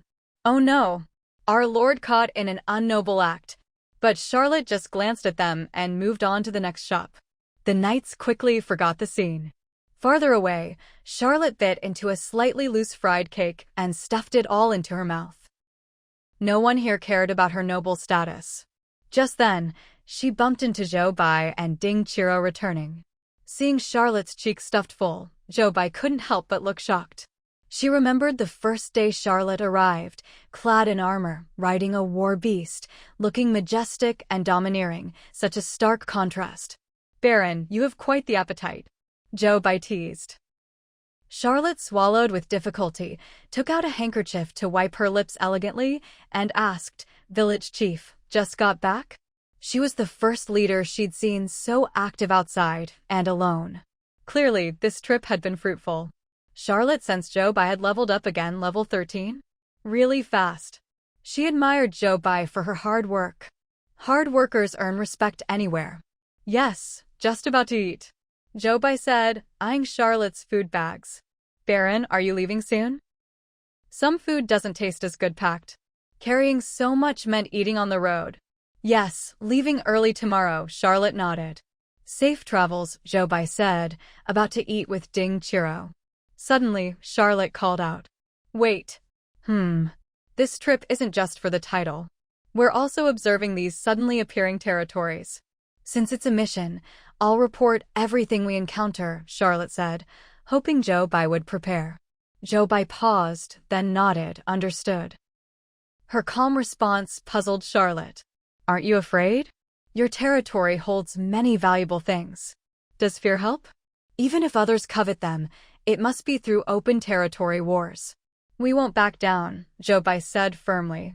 Also, I think we're not an exception. Not an exception? Charlotte's eyes flickered, thinking of the thousands of territories that appeared with Hope Village. Joe by meant Hope Village wasn't alone? Where exactly did you come from? Their looks and thoughts were so different. Don't worry about where we came from. Just know we're part of the human kingdom now, Jobai said. Their world might never be returned to. Charlotte looked at Jobai and said, maybe you're not an exception, but I think you'll be the most special. I look forward to your territory's future. With that, Charlotte walked past. Dingchiro looked back. What did she mean? It sounded ambiguous. If she supported them, she'd say looking forward, not looking. Jobai thought a moment. Probably she means we have potential, but whether it becomes strength depends on our development. With so many good things, spreading the word would sell well, but other territories would eye them. They couldn't steal the goods, so the only legal way was territory war. If Hope Village couldn't defend, all their efforts would be for others. She wouldn't allow that. Will there be many troubles? Dingchiro worried. Jobai comforted her, yes. But better risk and reward than being backward and bullied. We're all working hard. The territory was now split into two parts. One led by businessmen like Jung Yongmyeon, working hard to make money. The other led by soldiers like her father and those valuing strength, working to improve power. Together, they wouldn't let others easily plunder their achievements. Thinking of the tens of thousands of lumber in the warehouse and Zhou Zhangping's rare returns home due to training, Dingchiro relaxed. Yes, the territory was prepared, not to be slaughtered. Let's eat, then go shopping, Jobai said. Aren't you training tonight? Just leveled up. Time to relax a bit, work-life balance. Jobai smiled. I'm curious about the magic shops. Everyone was talking about them on the way back. I heard there are many magical furniture items. Dingchiro's attention was caught. We'll go shopping too, moving into a new house soon, Jobai said. They'd lived in a small wooden house, enough but not spacious. This time, she reserved a good location for a level 3 house, ready to renovate and move in. With magical furniture, life would be more convenient. I heard magical furniture comes with magic? Dingchiro was amazed. Yes, like wardrobes that keep clothes neat and clean, brooms that clean regularly, voice-controlled magical lamps, Jobai recalled from Bangra town.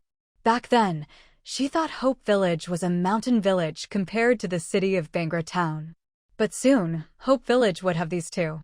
Territories must step out early. Exactly. Dingchiro, as a housewife, wanted nothing more than to free her hands. From Blue Star to this relatively primitive world, she hadn't thought of these before. Now that they had them, she had to prepare quickly. Before, technology changed life. Now, magic was changing life.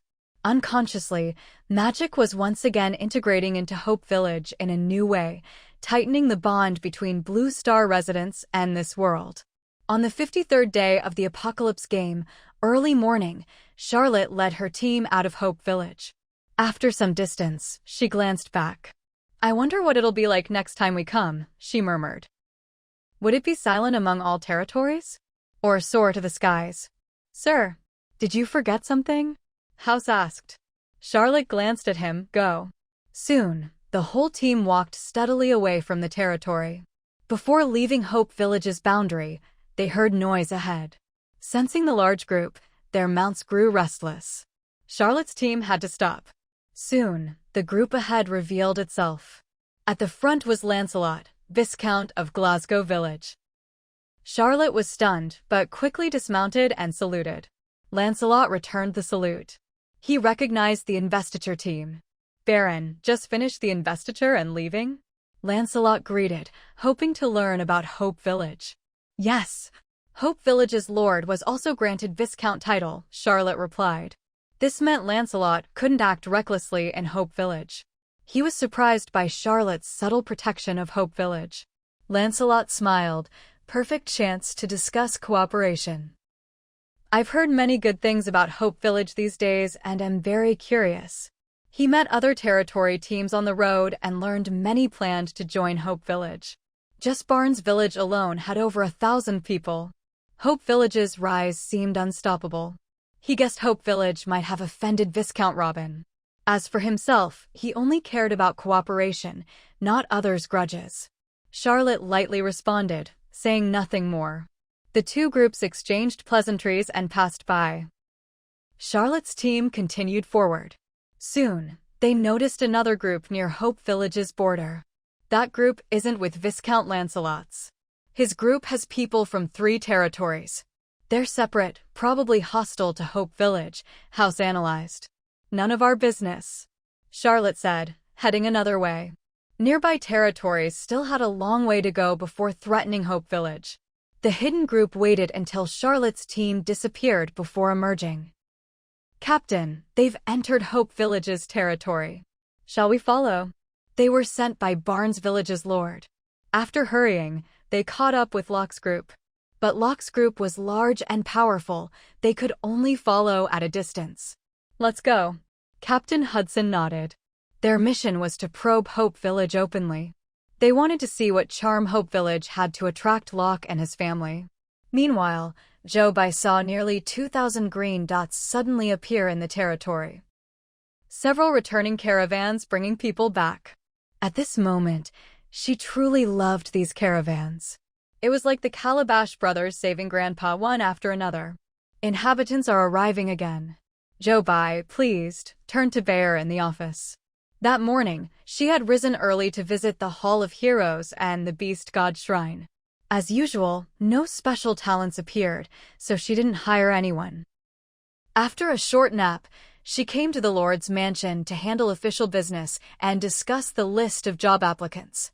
Seeing so many newcomers, she immediately informed the team. Understood, Bear nodded and quickly assigned tasks to various departments. Chengjia, Tian Feihong, you two guide the new residents on the first floor. Lu Kaiyan, calculate the number of houses needed based on the number of settlers and their housing preferences. Yes, Chengjia and others immediately prepared. After several large-scale migrations, they were well-trained and efficient. Their office supplies had long switched from parchment to paper, much more convenient. Compared to the solemnity when the first settlers arrived, they were now much calmer. The territory now had enough strength to accept and accommodate so many people. Most importantly, they had more autonomy. With staff assigned, Jobai and Bear felt more relaxed. Bear asked, about how many people? Roughly 1 to 2,000, Jobai replied, estimating from experience as the system didn't provide exact numbers. If they all settle, will the population exceed 5,000? Bear's eyes brightened. 5,000 meant Hope Village could upgrade from a level 2 to level 3 village. A larger territory meant stronger power and more room for maneuver. Hope Village was in a rapid expansion phase. The stronger it became, the more people it attracted. A virtuous cycle. Yes, including visitors, it should be over 5,000, Jobai nodded. This number was hard-earned. Thanks to the territory's going-out plan, it was harvest time. From now on, they wouldn't need to send people out. Trade caravans and mercenary teams would go out voluntarily, attracting others with Hope Village's goods. More arrivals meant more settlers. Population growth was no longer a worry. She only needed to focus on construction and military strength. When will the territory upgrade? Bear asked. Jobai paused, then said, when we can handle the upgraded beast tide. Handle? Oh, the territory war is coming soon, Bear understood. There might be a territory eyeing them. The best time to upgrade was after the war. Bear felt reassured. Training soldiers well was still necessary. Not only human soldiers, but also undead soldiers were eager to train. As for beastmen soldiers, Bear couldn't help but ask, can Lucas and the others return before the war? Since Lucas and others planned to bring their families to Hope Village, many beastmen had requested leave. Now, few beastmen soldiers remained. Beastmen warriors were incredibly strong on the battlefield. They could resist part of the enemy's main force. Sometimes, a slight difference in strength could affect the war's outcome and losses. This war might pit them against the aggressive Fa Sal village, which had destroyed Abadovi village. Such a territory would spare no effort. Having beastmen soldiers would increase their chances. Tomorrow, some beastmen from the same territory as O'Neill and Lucas have a one-day leave. Let them ask around. We should know their progress soon. Jobai was concerned too. Good. Bear nodded, then hesitated and said, "Actually, we could avoid Fa Sal village and choose a weaker territory that chose earlier than us. That would be safer and give us more development time. I believe in a month, Fa Sal village won't be a threat." Bear wanted to test Joe-Bai's thoughts. Such tactics were common among territories. Joe-Bai fell silent, then said, "I just think, as the chosen side, we gain more benefits. If we defend the territory within 24 hours, we win, and with the territory as support, members' safety is better guaranteed. Attackers risk their lives. I don't want such sacrifices." She never wanted to plunder others to grow stronger, but the world's situation forced her to accept it passively. Acceptance didn't mean she would take the initiative. "Sir, having a lord like you is a blessing for all residents," Bear said sincerely. He had died for a territory before. After becoming undead, he vowed to live only for himself. But now, for a territory like Hope Village, he'd be willing to die again. "I just cherish life more," Joe-Bai said, noticing Bear's respect. People in this world often lacked respect for life. She didn't know others' thoughts, but was an ordinary person who didn't want innocent lives sacrificed for territory growth or world domination, only peace. "Whatever you decide, I support you," Bear said firmly. "Yes, we'll protect our home together," Joe-Bai replied. She truly thought it was good to wait for attackers. One comes, one solves. Two come, two solve. Not yielding an inch. As people entered Hope Village, Joe-Bai's system received notifications. Lancelot, Viscount of Glasgow Village, entered Hope Village as a visitor. Locke from Barnes Village entered Hope Village as a resident. Beth from Barnes Village entered Hope Village as a resident. Originally, Joe-Bai planned to ignore these, but Glasgow Village Viscount caught her eye. Those caravans recruiting people, now even their lord came? What's wrong? Bear noticed Joe-Bai's distraction. Glasgow Village's lord arrived. Not sure if just visiting or causing trouble. Seeing Joe-Bai's uneasy expression, Bear laughed. In coast and continent, might makes right. People respect strength and power. Migration between territories is normal. If a territory can't keep its people, it means weakness. If their lord comes to cause trouble over this, they'd be laughed at. "Lord, there's still much to learn about Coaston's rules." Hearing Bear, Joe-Bai cleared her throat. "If so, let's meet them. Glasgow Village focuses on animal husbandry, and we do jerky business. Cooperation would be mutually beneficial." So, whether trouble or not, cooperation was the only outcome. They chose the path of peaceful development. At this moment, Viscount Lancelot and Locke's group stepped into Hope Village. Compared to Lancelot and the newcomers' curious glances, Locke and his group were as comfortable as if they were home. On the bustling commercial street, many professionals were buying breakfast or eating while walking. Of course, they noticed the returning caravans and greeted familiar faces warmly. "Back already? Did the goods sell well? Any dangers on the road? Did you spend the night outdoors yesterday? Why didn't you arrive last night?" The familiar tone made some caravan members a bit stunned. Were they really that close? Locke quickly responded, "Sold well. The goods were especially popular. We had many people, so no dangers. The monsters seemed to deliver food to us. Because of the many ordinary people, the pace slowed, and we stayed outside overnight for safety." Locke answered everything carefully. Most importantly, the warm reactions made him feel at home. A feeling Barnes Village couldn't give him. "Did you bring your family?" Many focused on Locke, smiling at Beth and others beside him. "Yes, they came here, so I have company and peace of mind. Your kids are adorable, really pretty. Here, Uncle has candy for you." One person pulled out a small paper bag with rock sugar. "That's precious," Locke instinctively said.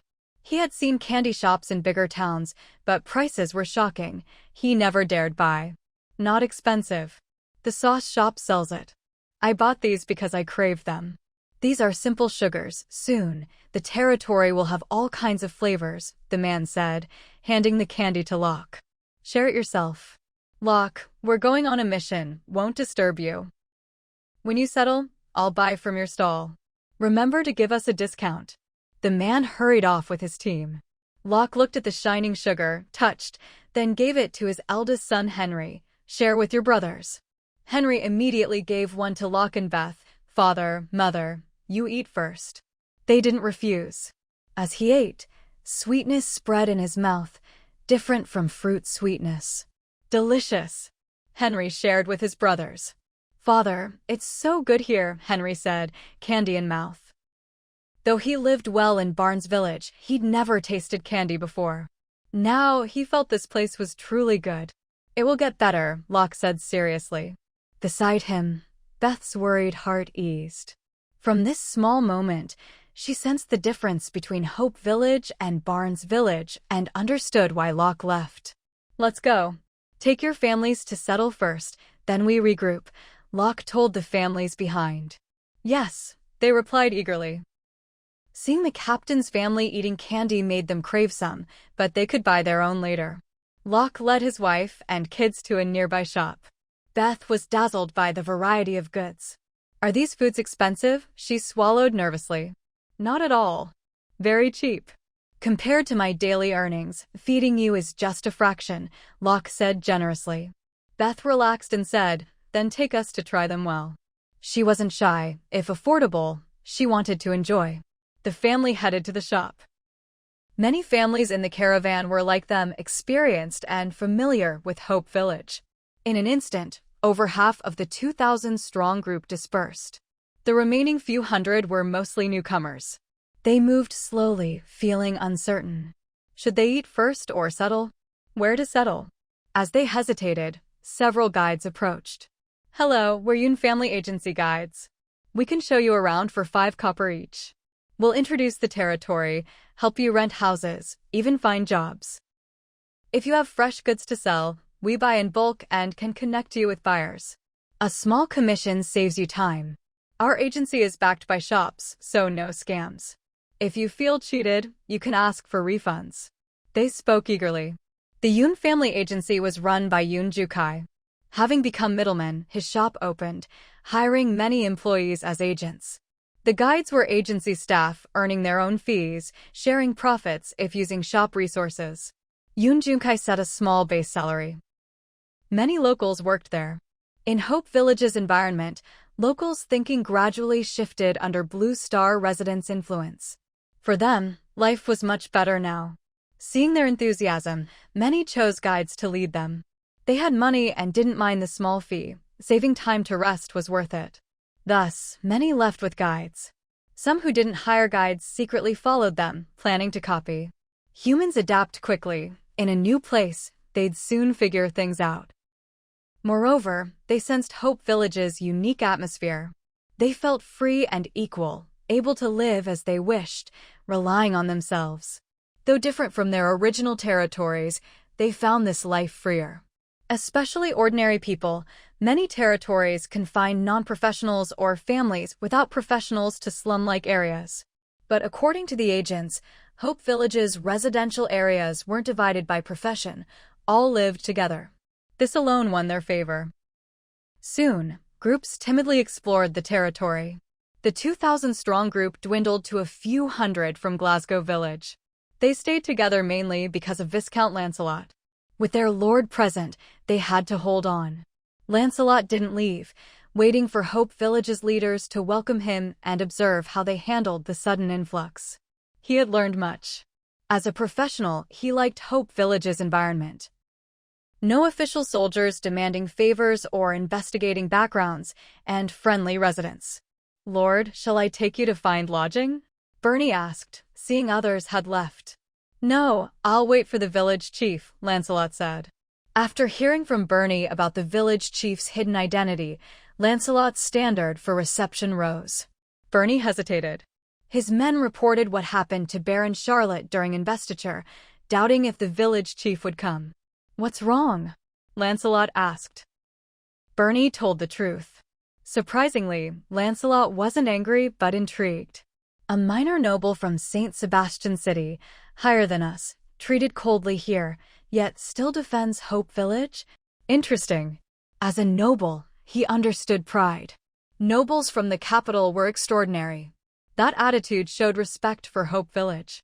If not for sufficient benefits, it meant he believed in Hope Village and was willing to give face. Bernie added, Barren Charlotte signed contracts with several factories. Flying caravans will pick up goods. If Hope Village's products become popular in the capital, it'll be a big hit. Bernie's eyes showed envy. If Hope Village's goods became popular, merchants would profit greatly. Lancelot's eyes also showed envy. Though still a level 2 village, Hope Village becoming level 3 or a town was only a matter of time. If Hope Village held steady and didn't lose its fruits to others, it would take off. He felt his decision was right. He wanted to build good relations and ride Hope Village's momentum. As Lancelot thought, Joe Bai and Bayer arrived at the gate. Joe Bai greeted Viscount, welcome to Hope Village. Lancelot glanced at Joe Bai and the slightly withdrawn Bayer. Having heard about undead, beast men, goblins, and dwarves in Hope Village, he was prepared. But seeing undead respectfully standing behind Joe Bai shocked him. Someone dared to employ and command undead? This village chief was impressive. He quickly dismounted and returned the greeting with a friendly smile. Sorry for the sudden visit. I hope we're not a bother. I'm curious about Hope Village and want a stable partner to increase income for my people. His casual words revealed his intent. He wasn't here to cause trouble but to cooperate. Joe Bai, expecting trouble, smiled brightly. Viscount, you're too polite. We also need your support. She led Lancelot to a nearby tavern. The territory is simple, just ordinary inns. Please forgive the poor hospitality. It's already good, Lancelot said. Having heard about Baron Charlotte's experience, he felt honored. Could it be his territory ranked higher than the capital in her eyes? Lancelot was secretly pleased. He felt comfortable. The upstairs lodging might be lacking. We'll treat you well at dinner. I've heard Hope Village has many delicacies. I must try them. They chatted amiably. Bayer, watching Joe Bai's demeanor, smirked. What was their lord up to? After Joe Bai and her group left, one of Bernie's teammates couldn't help but comment, the village chief of Hope Village treats our lord really well. Bernie's expression stiffened. He guessed that the village chief's kindness had a purpose. Probably some cooperation in mind. Most likely, it concerned the magical beasts raised by Glasgow Village. Indeed, Hope Village had signed contracts with many trade caravans, especially for jerky, which required various kinds of beast meat, particularly beef and pork. Though these animals were abundant in the wild, their numbers were still limited. In such a case, fixed breeding was the best solution. Hope Village's largest breeding farms were for magical cattle and pigs. What kind of cooperation? A curious teammate asked. Beast meat. The teammates immediately understood. We brought a lot of beast meat this time, all bought from local farmers. If the Lord and Hope Village reach a deal, will it affect us? They whispered, worried their profit from trading between territories might be cut off if the Lord intervened. No way. With Hope Village's current orders, the demand for beast meat will only grow, Bernie said confidently. More importantly, he didn't think Hope Village would buy all its meat from Viscount Lancelot's territory. Relying on a single source was risky, so Hope Village would diversify. This was evident from the fact that trade caravans from Bangor Town had to provide some raw materials themselves. Even if Lancelot cooperated with Hope Village, he wouldn't encroach on others' shares. That's good, the group relaxed. At that moment, Zheng Yongnian received news and hurried over. Captain Bernie. Long time no see. Zheng Yongnian greeted warmly, shaking Bernie's hand. Bernie almost shook him off, but recognized him and tolerated the enthusiasm. Some customs in Hope Village were indeed strange. How much goods did you bring? Interested in selling? Zheng Yongnian got straight to the point. His factories processed beast meat daily, but supply was insufficient, causing prices to rise. Besides promised orders, stable contracts were crucial. Bernie understood and had brought plenty of beast meat.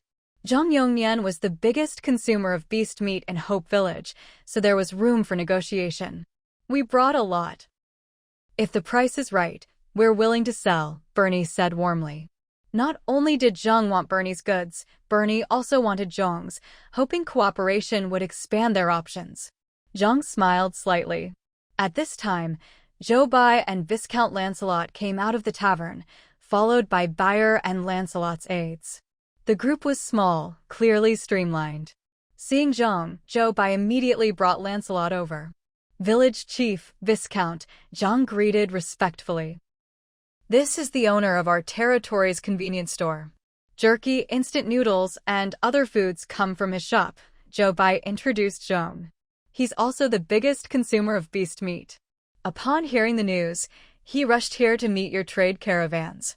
Lancelot's attention focused on Zhang and Bernie. Bernie tensed. Though he guessed the Lord wouldn't mind, what if he did? Lancelot noticed Bernie's unease, but smiled gently. It's good for two territories to form stable cooperation. I support it. Bernie, if you need any support from the territory, just say. Thank you, Lord. Bernie and others smiled broadly. Such words would make future business much easier. We will also promote trade between our caravans. If you encounter any problems in Hope Village or its territory, come to me directly, Zhou Bai promised. Since Hope Village planned to become a wholesale market, protecting trade caravans was essential. Thanks, Village Chief, Bernie and others replied gratefully. With this settled, Zhou Bai looked at Lancelot. Viscount, since both sides are willing, why not finalize cooperation details? Since both were interested, it was time to talk business. Lancelot was surprised at the speed. He had planned to take it slow, gauge Hope Village's leadership attitude first. But seeing Zhou Bai's enthusiasm, he agreed. All right. After the talk, I can relax and explore Hope Village. Zhou Bai smiled and looked at Zhang. Shall we go to the convenience store? Our store is ready, Zhang said quickly. The group headed straight to the convenience store. Not everyone went, only several trade leaders from Glasgow Village. Though nervous, their expressions were eager. If the deal succeeded, having two territories' protection was excellent. Inside the convenience store, early morning customers were few, but business was steady. Besides residents buying snacks, many walk-in customers came for wholesale. One big order could bring significant revenue. Among all shops, Zhang's convenience store paid the most taxes, proving he earned the most. The second floor was arranged into various private rooms for business talks. Zhang led Zhou Bai's group into the largest room. Soon, juice and desserts were served. The room filled with the sweet aroma, making many salivate.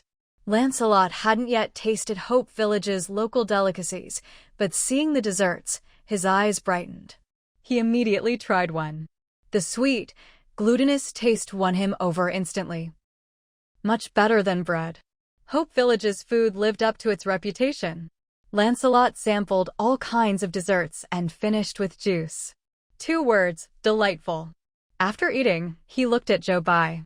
Village Chief, how do you want to discuss cooperation between our territories? With his attitude clear, he was ready to negotiate.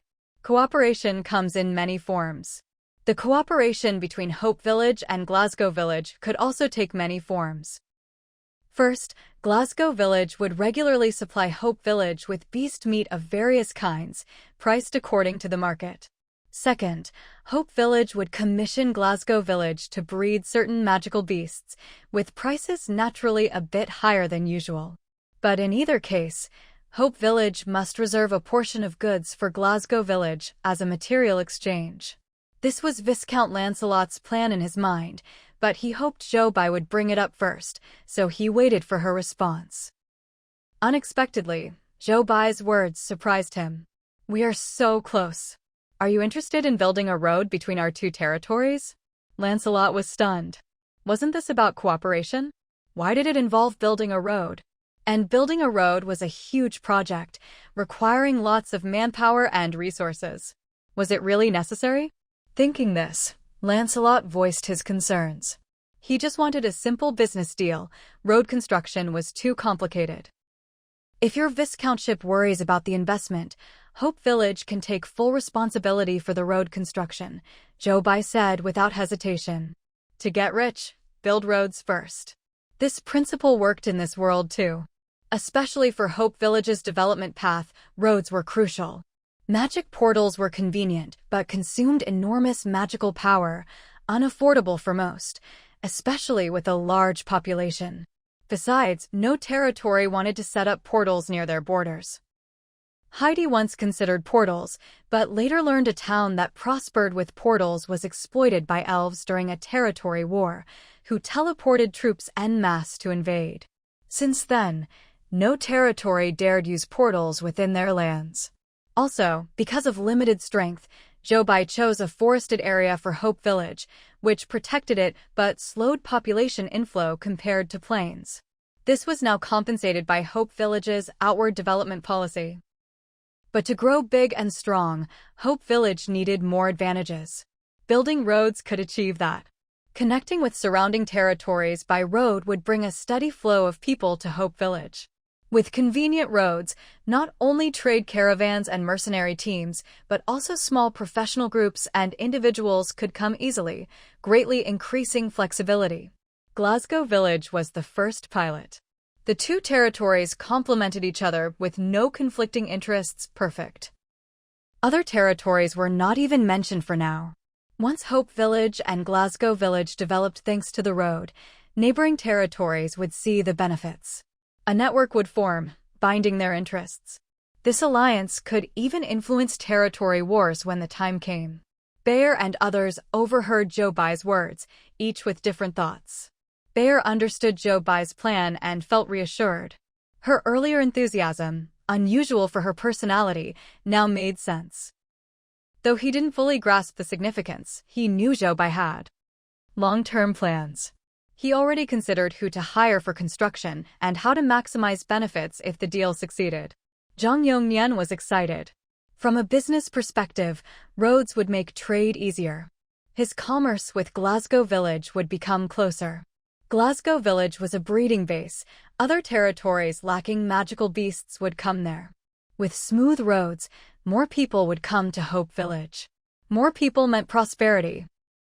Hope Village's goods sold well already, but convenient transport was double insurance and could prevent nearby territories from controlling Hope Village's goods. High-level thinking. Zhang's respect for Jobai rose again. Whether or not Jobai was the Lord, Hope Village's development direction had never been wrong. This didn't mean every choice was perfect, but every step tended to benefit the territory. With such leadership, Hope Village's future was secure, and they could devote themselves fully. When they visited Bangra town, many chose to stay there, showing not all Blue Star residents in Hope Village were fully committed. Some treated Hope Village as a beginner's village, waiting until strong enough to venture out. Zhang had no such thoughts. As long as Hope Village met his needs, he wouldn't risk building his own power outside. That would cost much energy and money, with risks of failure. Hope Village was better. Jobai's group waited for Lancelot's reply. Lancelot was genuinely surprised. He hadn't expected Jobai to be so resolute. He had to consider how beneficial the road was to Hope Village to warrant such effort. Of course, the key was whether it benefited his territory. While pondering, Jobai waited patiently. Once he understood, he'd see it was a win-win. The only likely loss was some Glasgow Village residents might be attracted to Hope Village.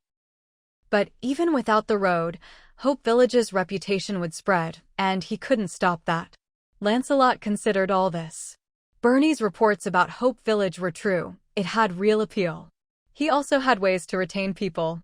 He wouldn't give up power, but could build schools to cultivate talent, benefiting Glasgow Village. More deeply, this cooperation was an alliance. In territory wars, they could help each other. His territory was eyed by many lords, waiting for it to grow fat. Everyone knew a territory was most valuable just after upgrading to a town or city. That was why he hesitated to upgrade. Thinking this, Lancelot decided, if we cooperate, we can't let one side bear all the responsibility. Let's share it. Hearing this, the trade leaders rejoiced. Traveling between Hope Village and Glasgow Village would be easier, maybe half a day instead of a full day, greatly reducing costs. Jobai saw Lancelot's sincerity and offered her own. Once the road is built, each side manages half. We can build inns along the way for caravans to rest. Also, I'm willing to open franchise stores of some Hope Village goods in Glasgow Village, sharing half the profits. The first was standard. The second was a benefit for Glasgow Village. Of course, Hope Village gained more. Glasgow Village had many trading partners. If Hope Village earned all profits alone, Lancelot wouldn't promote it. But sharing profits gave him incentive to promote Hope Village. This also cut off some noble factions in the capital eyeing Hope Village, forcing them to deal openly. Jobai welcomed more layers of protection. Lancelot thought of all this too. Though Hope Village gained more, he gained plenty as well. With Hope Village's popular goods, even half the profits would be a large sum. Investing that into Glasgow Village's development would ease its growth. Lancelot's gaze toward Jobai changed. In a short time, she had tied his territory's interests to Hope Village's. He came on a whim, showing her intelligence and foresight. Such a territory had a bright future. This cooperation is a pleasure, village chief. Lancelot said simply, making his stance clear. Hearing this, Jobai's heartbeat steadied. She looked at Bear. Have someone draft the contract. Understood, Bear nodded. After Bear left, Jobai looked at Bernie and other trade leaders, who looked a bit confused. The initial deal was acceptable, but the franchise plan surprised them. 2 territories opening stores together, what about their shares? Seeing their confusion, Jobai reassured, your cooperation with Hope Village won't be affected. You can still get goods from your territory's franchise stores at the same price. Though not explicit, this guaranteed they could sell goods in Glasgow Village. Bernie and others relaxed seeing Lancelot's approval. Glasgow Village's market was large. Jobai then signaled Zhang Yongyan. Zhang immediately understood and began negotiating with Bernie and others. Knowing Bernie's men each had breeding farms, Zhang's enthusiasm grew and contracts were signed on the spot. While they negotiated, Bear returned with 2 new staff members. One was a lawyer, skilled at drafting contracts. The other was a local resident, responsible for writing contracts in the local language. After clarifying Jobai and Lancelot's requirements, the 2 drafted the contract together, making 2 copies. After both sides reviewed and agreed, they signed. The contract glowed briefly, activating magical contract protection. Seeing this, Lancelot relaxed and safely stored his copy. Viscount, shall I show you around Hope Village? Jobai invited. No need to trouble you. I'll explore myself, Lancelot said. With the contract signed, his attitude changed. Before, Jobai accompanied him to show respect. Now, as allies, no need for formalities. He preferred wandering alone, treating it as leisure. All right. Let your subordinates handle cooperation details, Jobai said. Lancelot agreed. After leaving the store, they parted ways. Watching Lancelot stroll protected by guards toward other food shops, Jobai exhaled deeply. Hope Village had an ally now. Just as Jobai and Bear prepared to return to the Lord's mansion, someone hurried over. Captain Locke. Jobai recognized him. Locke had led over 1,000 from Barnes Village, most now Hope Village residents, the main force of this migration. When he became a Hope Village resident, the system rewarded him generously. Locke looked a bit excited but serious. Village Chief, Barnes Village's lord sent people here, possibly with ill intent. How so? Jobai asked. Locke hesitated, then said, because too many left early, attention was drawn. Many later escaped forcibly. Our former lord was difficult. Henderson is his confidant. This troop must be spying. They've been following you. Jobai paused, a bit embarrassed. Digging a hole in their own wall by taking 1/6 of the people, no wonder the other side was angry. But recalling Bear's words, she felt justified. Attracting so many was her achievement. Barnes Village simply couldn't keep them. From Locke's tone, Barnes Village's lord had a bad reputation, otherwise so many wouldn't flee. Seeing Locke worried, Jobai said firmly, let them spy. As long as they don't attack, let them. If they do, I'm not afraid. You came here, so settle well. Any difficulties or discomfort? Locke was moved by her care. No problems. Everything's good. My family loves it here, and so do others, he smiled. He had just bought a level 3 house and handed renovation to a team. His wife and sons were excitedly buying furniture. If not for seeing Henderson, he'd be with his family. Others were even more settled. Compared to Barnes Village, this place was far better, and they adapted quickly. Seeing Locke smile, Jobai smiled too. Locke's heart raced. The village chief was so kind and down-to-earth. Holding back excitement, Locke said, "I won't disturb you further." After Jobai's reply, he left. He needed to settle his family and help teammates adapt fully. After Locke left, Bear asked, "Should I watch their movements?" Barnes Village residents would be easy to find and monitor here, especially since they were nearby. "No need," Jobai said, glancing toward where Locke looked. She saw Henderson and others and refused. Hope Village wasn't afraid of their spying. When they reported back, only the other side would be hurt. Understood, Bear nodded. Meanwhile, Henderson and his men, watching Locke report, were stunned by Jobai's casual glance and disregard. They expected fear but got indifference. "Captain, they don't seem to care about us?" Henderson smirked. "They really don't. Let's observe quietly here." They planned to gather enough intel for their lord. But Henderson felt Hope Village was beyond their lord's control. Henderson and his group followed the crowd toward the bustling commercial street. The street was packed, shops were full inside, and long queues stretched outside. As soon as he stepped in, Henderson felt the enticing aroma growing stronger. Gurgle, gurgle. Honestly, Hope Village's food was incredibly tempting. Not only Henderson but his companions stared wide-eyed, overwhelmed by the sheer variety. There was so much. Truly too much. Back in Barnes Village, they had bought some of the goods Locke's group brought, and the taste was unforgettable. But they never expected Hope Village itself to have even more delicious and unfamiliar foods. "Captain, those people must be drawn here by the food. Let's try it ourselves. See how good it really is." "Yeah, then we can report back. If we can learn their techniques, even better." Henderson's men chatted excitedly, their intentions clear. Henderson cleared his throat. "Go ahead. Splitting up will help gather info." Understood, they agreed and quickly dispersed, vanishing into the crowd. Even Henderson was surprised by their speed. Seeing no one left, he entered a random shop. Inside, he spotted several familiar faces. At the sight of Henderson, their expressions changed drastically. Henderson. These were former Barnes Village residents, once oppressed by him. Their reaction was instinctive. Then they realized they were now Hope Village residents and their expressions softened. "Sent by the Lord? We won't go back. Compared to Hope Village, Barnes Village is trash. You only bully us, making us fight monsters while you take most of the rewards. Better leave Barnes Village and stop spoiling our view." Their harsh words vented old grievances.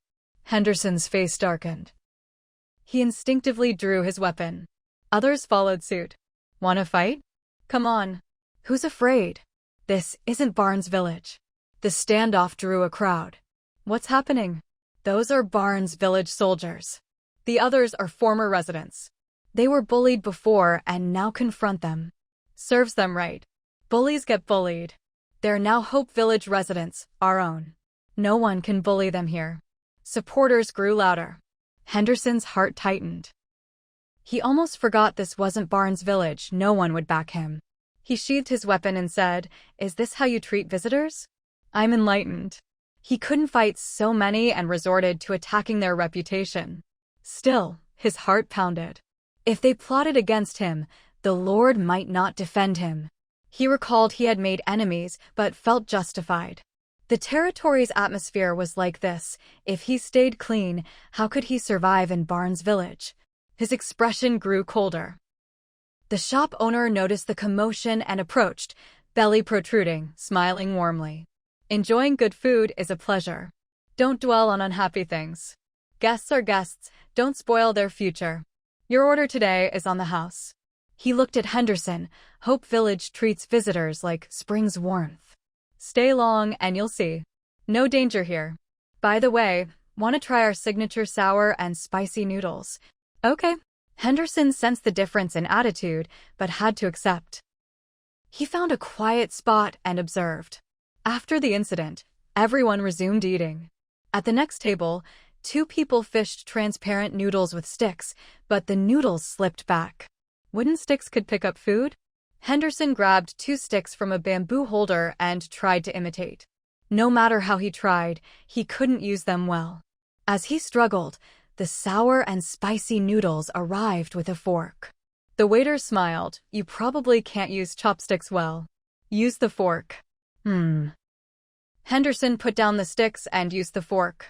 When the noodles touched his mouth, his expression changed. He'd never tasted such a flavor: fruity sourness, spicy kick, slight sweetness, and saltiness, perfectly balanced. His tongue tingled pleasantly.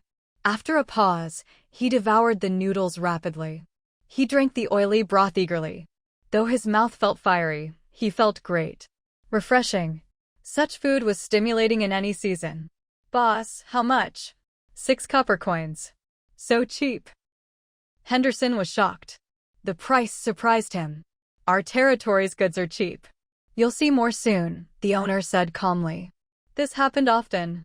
With many newcomers, especially locals from richer territories, they were shocked by the low prices.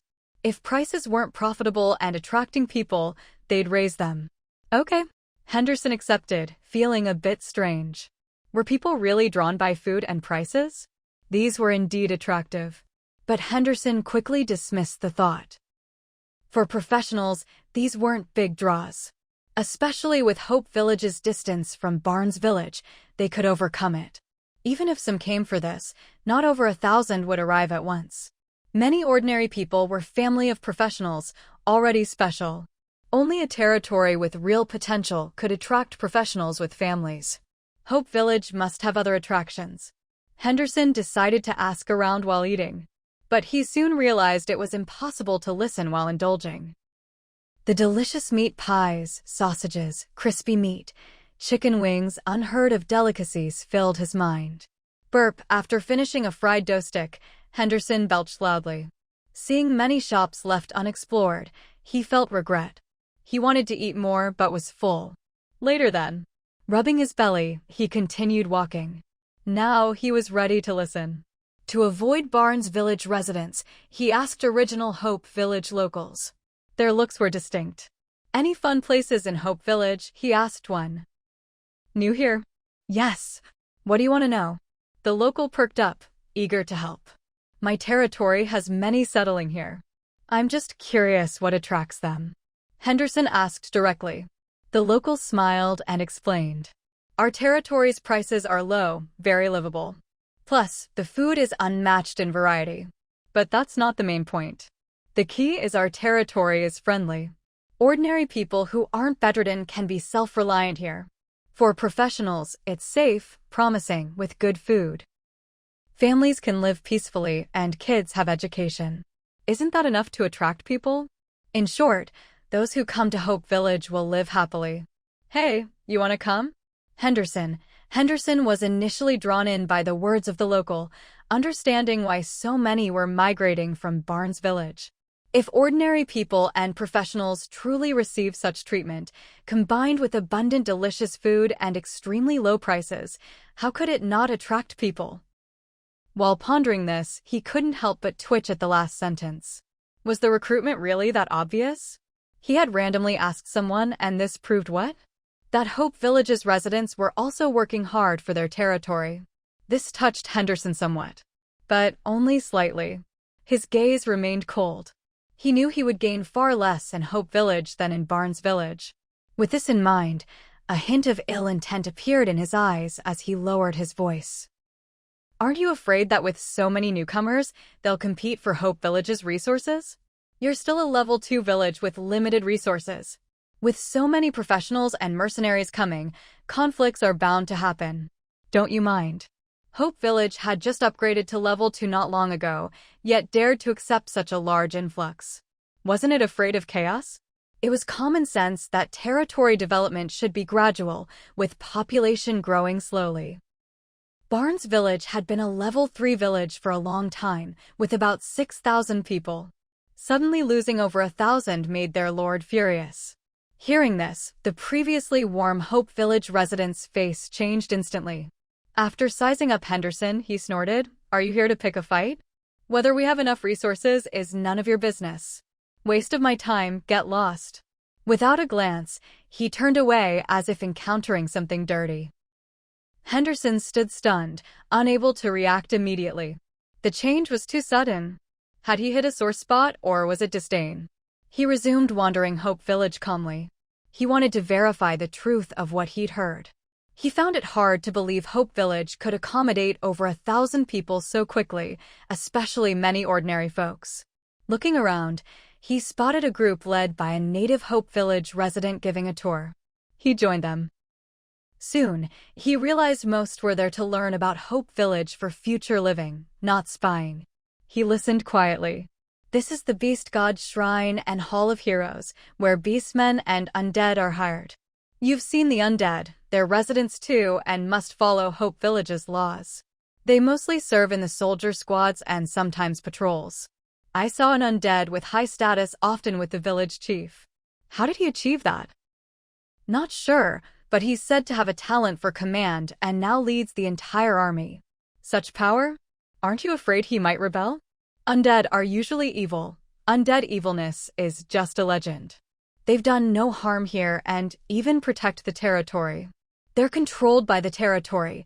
If they misbehave, they're sent back to the undead kingdom. No worries. What about beastmen? Heard they're savage and many live here, but we rarely see them. Are they restricted? They're on other missions, same as undead, directly managed by the territory. No need to worry. Look, the building under construction is our school. It will serve kids aged 6 to 12. Teachers are hired. Besides knowledge, practical classes cover various professional skills. Is school expensive? Not decided yet, but affordable for most. That's the factory? Heard ordinary people can work there. How to apply? Check the territory's bulletin board or announcements. Factories like the instant food plant regularly recruit. Even if none now, don't worry. Several factories are under construction with orders from multiple territories. Once done, they'll start immediately. Where's the bulletin board? In front of the Lord's mansion. Some info is free, some paid. You can learn all territory news there. The Lord's mansion has 2 floors. First floor is resident registration and announcements. Second floor is administration. We can only access the first floor now. If you haven't registered, go do it. After registration, you can buy or rent houses. The row of buildings near the mansion are official shops. Food there is cheaper. Children without parents and elderly get free food. The general store sells many resources, small or large quantities. Perfect for newcomers needing daily items. The tailor and blacksmith sell equipment and weapons. You can also sell or consign in used gear. The shops charge a 5% commission. Since these are territory buildings, no scams. You can even sell anonymously. The managers of these 3 shops are undead. The blacksmith is an undead dwarf. Dwarves? I've never seen one. Heard their weapons are excellent. You're free to explore now. Public buildings are these. Behind are mostly empty lands, some farmland. Much is off limits, just scenery to view. The group buzzed with excitement. Let's check the blacksmith. I'll register at the Lord's mansion and rent a house. My daughter already bought a house. I'll just move in. I was mad she went on missions without me, but now I see she trusted the territory. This place is really nice. Though so many people, jobs might be scarce. No worries, we have savings. With Hope Village's prices, we can last long. Factories are hiring. Yes, no worries. Professionals can support families with one trip. Many professional teams gather resources outside. If they meet a high-level boss monster, they just call for help. Really? Yes, my brother is here. That's how he said it. I'll rest a few days, then start work. Enjoy the food first. I'm full after just a few dishes. So many more to try. I plan to open a shop. My skill isn't common here. I'll see how it goes. The group chatted and gradually split into smaller groups. All wore joyful expressions, looking forward to a bright future. Even a few doubted Hope Village's future but were satisfied for now. At least the food was worth the trip. Those who came to settle stayed. Those who came to visit stayed too. Watching this, Henderson's lips twitched. Though not part of Hope Village, he had to admit it was extremely friendly to residents and visitors alike. Hope Village's attraction was extraordinary. To them, Hope Village might be the dream territory. As Henderson pondered, some subordinates approached. "Any news, Captain?" They eagerly shared information. Much overlapped with Henderson's knowledge, so he remained calm. Until new info came. "Captain, the investiture team from the capital signed a long-term supply contract with Hope Village. Orders are large. Looks like Hope Village is connected to the capital's nobles. Besides Barnes, Glasgow, and Djibouti villages, Hope Village also has mercenary teams from Bangra Town." Several decided to stay and signed contracts to help sell Hope Village goods to other territories. Also, the village chief just negotiated with Viscount Lancelot. They plan to build a road between the two territories. Looks like an alliance. Each piece of news crushed the last of Henderson's hope. He had thought Hope Village faced many problems, but these facts made them trivial. Sudden population influx? Hope Village was already linked with nearby territories. Its economy, centered on unique goods, was cycling unseen. Not just 1,000 newcomers, more could be accommodated with time. Could Barnes Village compete? No. Hope Village only lacked a bit of foundation compared to Barnes Village, a mature level 3 village. But Hope Village's rapid growth would erase that gap over time. Many had already fled Barnes Village. More would likely follow. The Lord could stop it temporarily, but not forever. This news was bad for Barnes Village's Lord. And for those loyal to him, it was bad too. Their territory's strength might weaken as Hope Village grew. That's why territories often avoid proximity, to prevent one from feeding off another. Barnes Village's neighbors hadn't achieved this. But Hope Village might. Henderson's mood was terrible. "Captain, Hope Village's strength is formidable. We probably can't get justice." A subordinate sighed. Henderson fell silent. Not justice. One misstep, and they'd be hollowed out. Dangerous. "Captain, what do we do now?"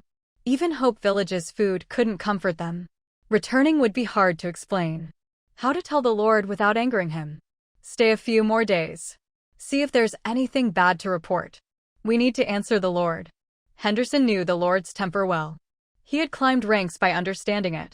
If he knew, he could find ways to cope. Okay, the others agreed. They felt a bit happy free trip on the Lord's expense. If Henderson's plan worked, they'd profit. If not, they'd enjoy a few days before facing wrath. Seeing their hopeful faces, Henderson paused. Hope Village was great, but they still didn't want to stay. They couldn't adapt to its atmosphere. Henderson led them to continue exploring. They visited farmland. "Captain, any issues here?" One looked around. Nothing special except beautiful scenery. The abundant crops gave a sense of security, but seemed wasteful. Land was precious as the territory grew. People can only view from afar, not approach. There must be secrets. Maybe related to Hope Village's special seasonings. Many foods are known, but the unique taste comes from their ingredients. Henderson raised an eyebrow. Sounds about right. Should we? A teammate was eager. This was a treasure trove.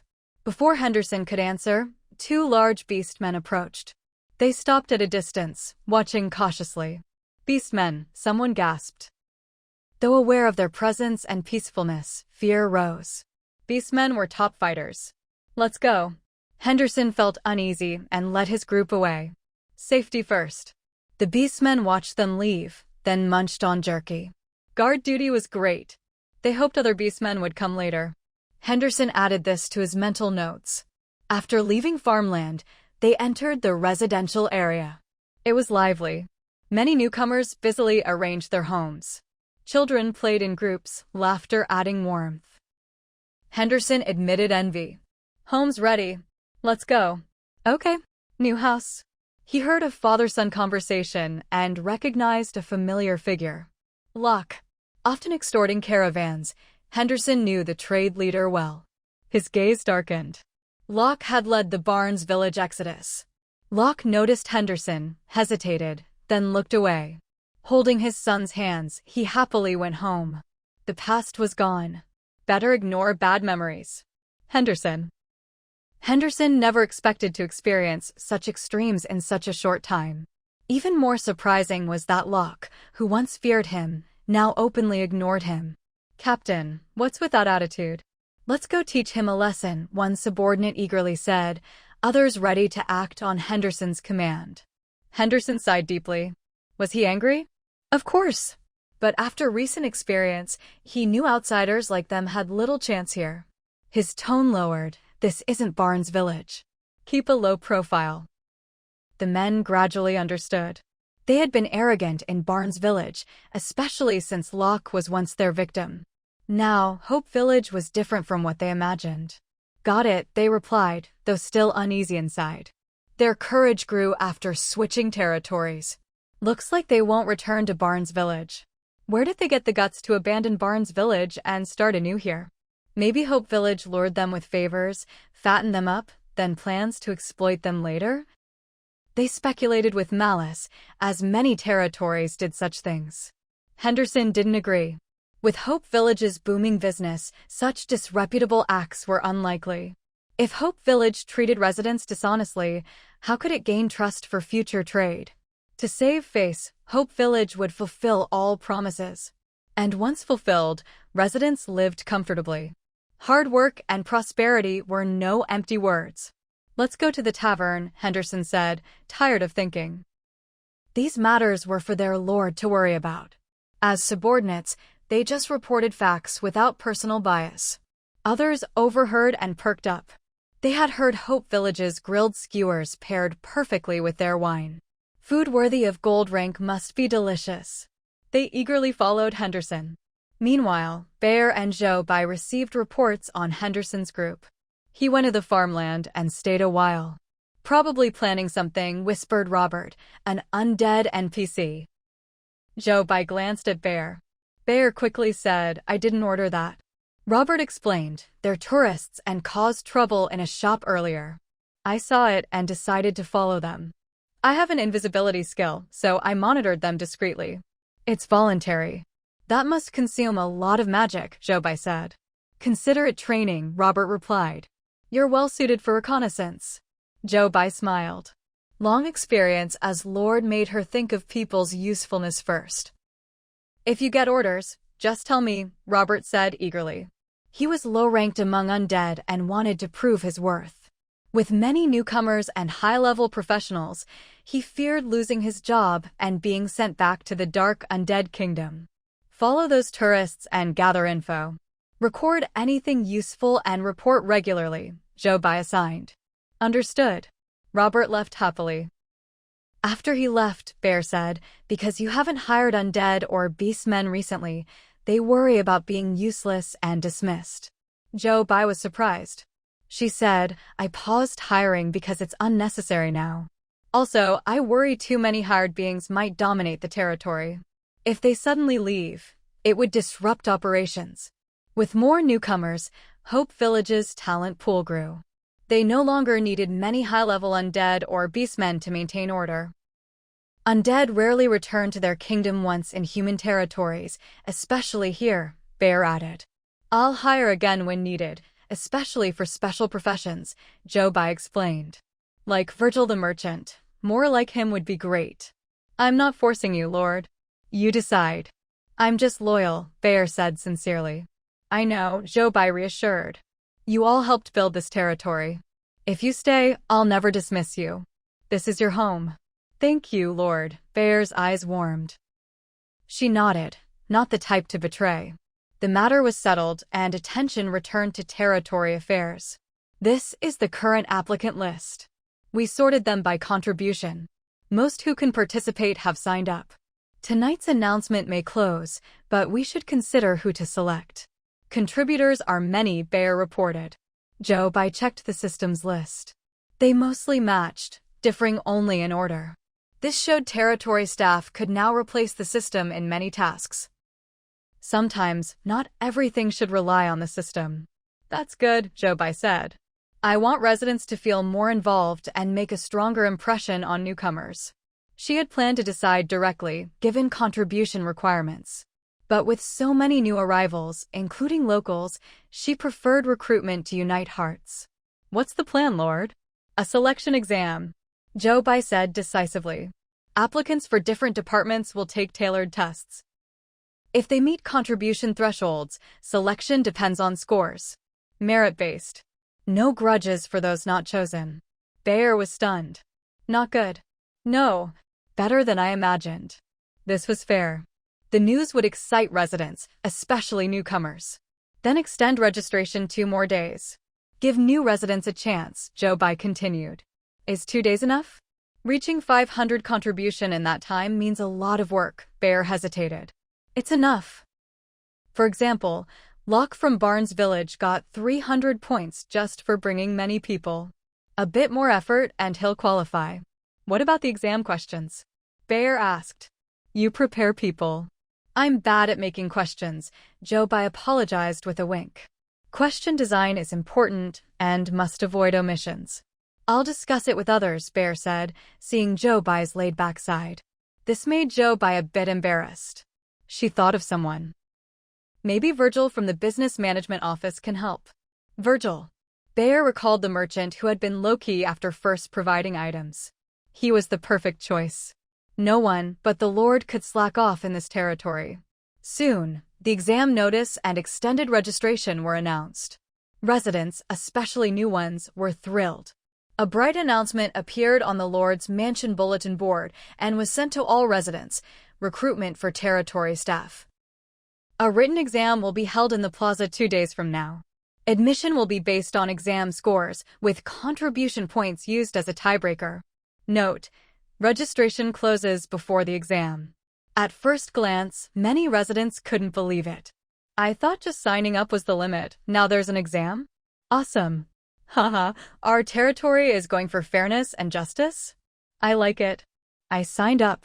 There are many with higher contribution points, but now I have a real chance. Does this mean as long as you meet the contribution threshold, even latecomers can compete? Yes. I just became a resident recently and got a lot of contribution points as a reward. I'm ready to fight for it. I was going to rest 2 days before working, but now I'm taking my team to hunt monsters and sell resources to hit 500 points.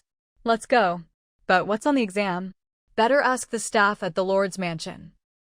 In the residential area, Locke and his family were settling into their new 2-story stone house. The first floor had kitchen, dining, living room, and bathroom. The second floor had 2 bedrooms, one for the couple, one for their 3 kids. Though a bit cramped upstairs, the first floor felt spacious and cozy once furnished. My new home is so pretty. I love it. Me too. Father, I like it here. The 3 boys came downstairs excitedly. Kids were always happy in a new home, especially after enjoying many foods they never had before. Don't you think the house is small? Beth asked, teasing. It was smaller than their Barnes Village home, but she liked it here. The residents were warm and the environment different. The kids had been reluctant to leave their old friends in Barnes Village. Small? When you grow up, buy your own house and move out, Locke joked. No, we want to stay with you and Mother, eldest Alan declared. Enough room, Jamie and Austin chimed in. Locke smiled, happy to hear that. Suddenly, Locke received a territory notification. He glanced at it, about to ignore it, but the content shocked him. He stood up in disbelief. What's wrong? Beth asked, worried. It's good news, Locke said, excited. What news? Beth was curious. The Lord's Mansion is recruiting staff by exam. You can register if you have 500 contribution points. Are you quitting the caravan? Beth guessed. Locke explained no, but I prefer investing money rather than leading. I checked. Business management staff travel to other territories and can have ties to caravans as long as they work fairly. He had thought he lacked enough contribution points and came late, so chances were slim. But with extended registration and exam-based selection, newcomers like him had a real shot. He wanted to seize the opportunity. Even if he failed, it would be valuable experience. If I don't make it, it's just experience. If Hope Village grows into a town or city, it'll be a huge leap. No matter what you do, I'll support you, Beth smiled warmly. Locke's eyes brightened with joy. Family support gave him strength. At that moment, some teammates arrived. Captain, did you see the recruitment notice? You're close to 500 points. Are you joining? You must join. It's a rare chance. We'll help hunt monsters and gather resources to boost your points. 2 days left, it's enough. They eagerly encouraged him. Having followed Locke for so long, they knew his ambitions. Now it was their turn to support him. Locke nodded, I plan to. I'll send you ahead to scout. Got it, they cheered. On the way to register, Locke saw many familiar faces. The scene made him even more fired up. He never feared competition, only missing chances. In the tavern, Viscount Lancelot drank quietly. After touring the territory, a drink in a corner was relaxing. The tavern was full of mixed people and gossip. Where's your team heading tomorrow? To Aberdovey Village. It's a ruin now, but monsters are still abundant. Teams going there have good hauls. Isn't it dangerous? Monsters are level 15 plus, some bosses at 20. Numbers matter.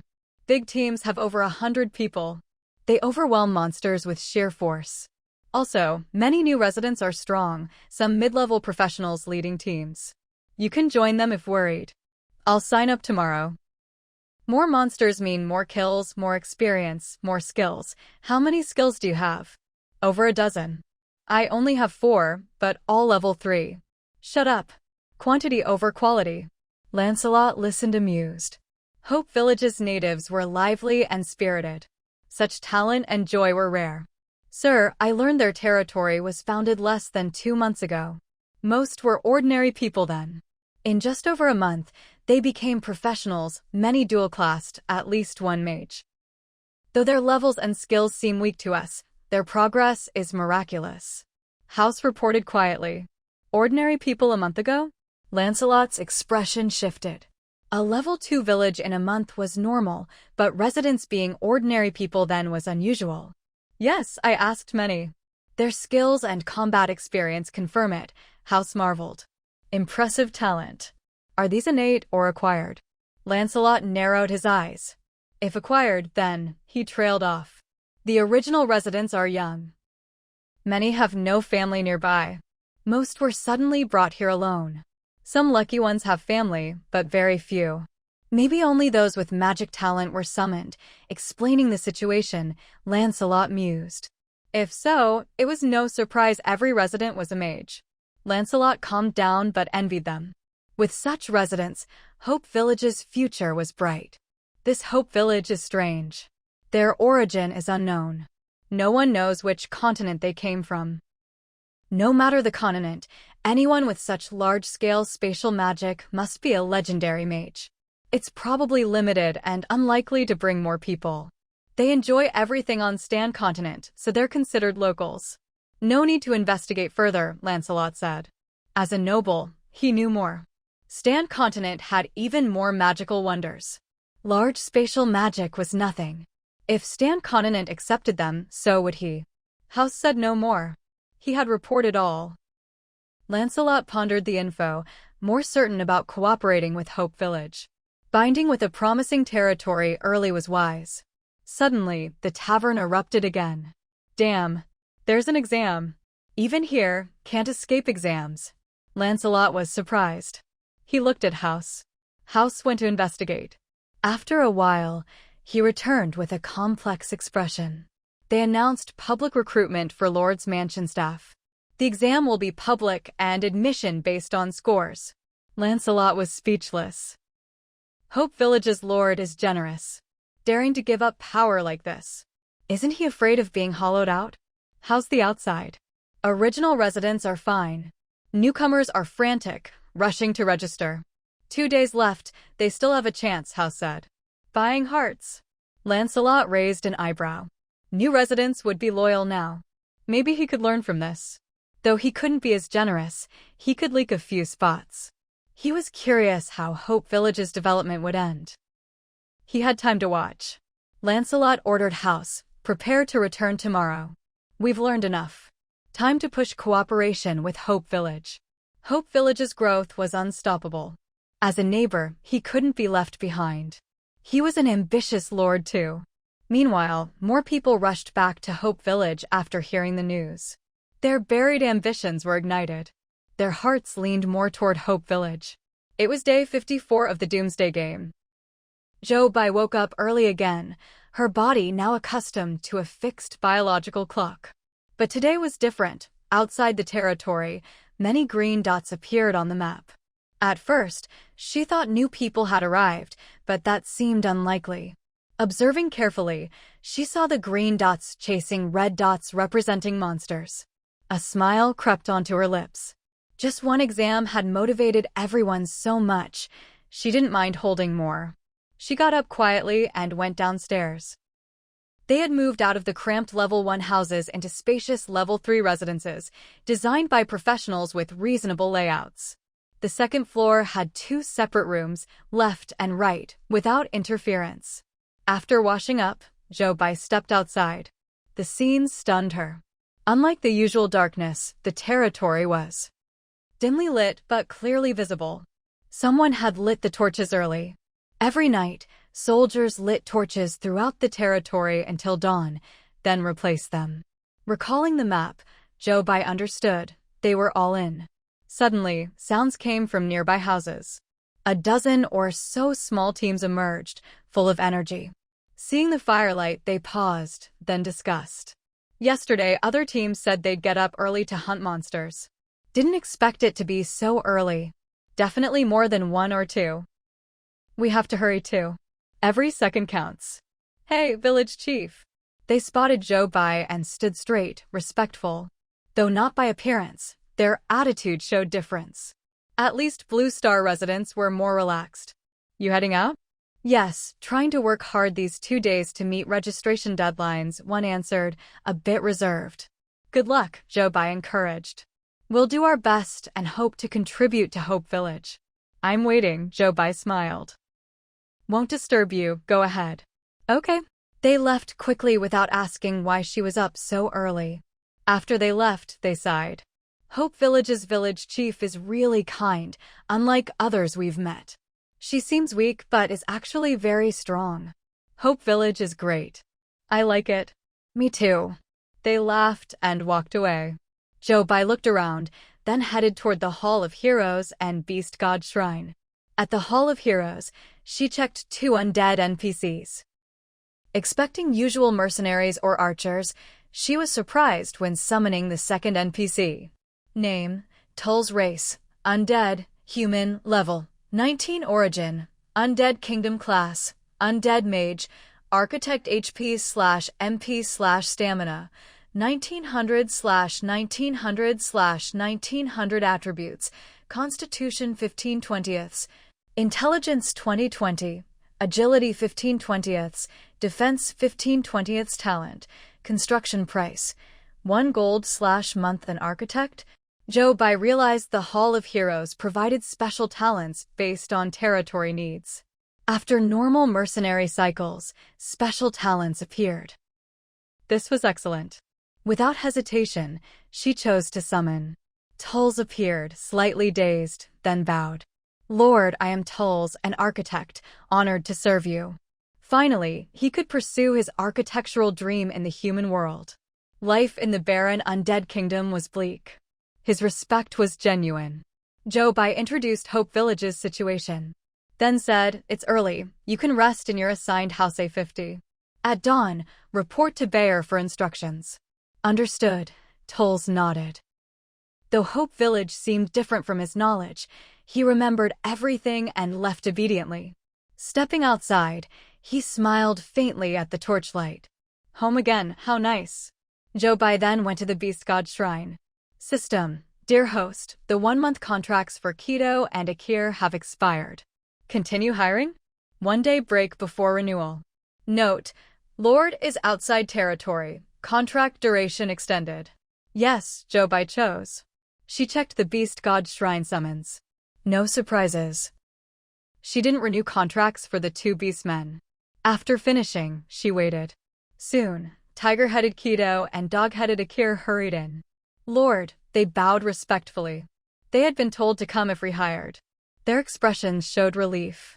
They liked Hope Village and didn't want to return to their old territories. After returning, don't wait for O'Neill or Lucas. Come back tomorrow. Before returning, report progress in the Beastmen territory. Any issues? No, they answered firmly. Both were loners with no ties. Choose a good time to return. Yes, they replied. With this settled, Jobai left. Standing on the main road, she thought to rest as usual. But recalling the residents' enthusiasm, she changed direction toward the territory's outskirts. She needed to work hard to reach level 15. Then she could truly control the territory's upgrade. As time passed, more residents woke. By dawn, the territory was alive. Shopkeepers opened stores, workers went to jobs, people strolled, hunters went out. All worked hard for their lives. Viscount Lancelot stood on the tavern's second floor, watching.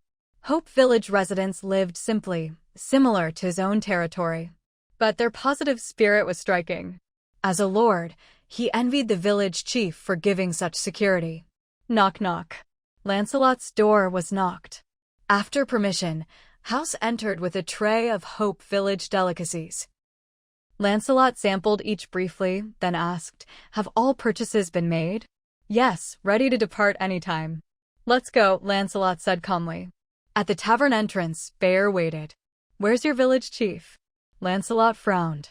She should have seen him off. Village chief left early on a mission. She said she'd see you off outside the territory, Bear said.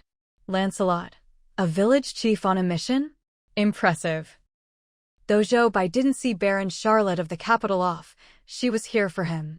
Smirking, Lancelot boarded the beast carriage with his soldiers and left. At the territory boundary, he saw Jobai, a bit disheveled. Though lacking a high-ranking aura, Lancelot saw resilience in her eyes.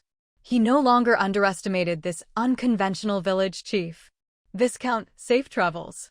Once road materials and routes are ready, I'll send a team to discuss details, Jobai said straightforwardly. Lancelot replied. Afterward, Jobai said, I must get busy, and turned away. Watching her leave, Lancelot paused. At that moment, a level 15 monster suddenly appeared from the forest.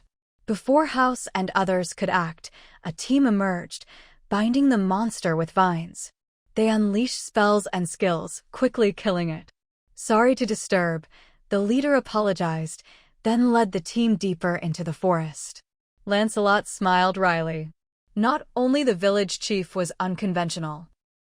Hope Village itself was unique. He wondered how long this special place, so different from other human territories, could last as it rose. The thought quickly passed, and Viscount Lancelot soon put it aside, lowering the curtain on the beast carriage and saying to House, let's go. The team moved forward, disappearing from sight. Behind them, the professionals of Hope Village continued their hard work. Meanwhile, Hope Village had become thoroughly lively. Especially the food stalls on the commercial street were bustling as usual. After all, everyone needed a good meal. Breakfast was the start of the day. How could one not treat themselves well? The new undead NPC, Tulls, stepped out of his residence and saw the noisy, vibrant territory. This scene, unseen for a long time, left him momentarily dazed.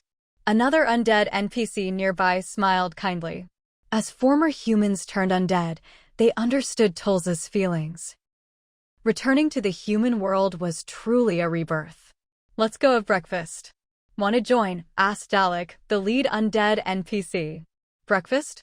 I thought we didn't need to eat. Tulls replied uncertainly. Alec's casual tone made Tulls wonder who was normal.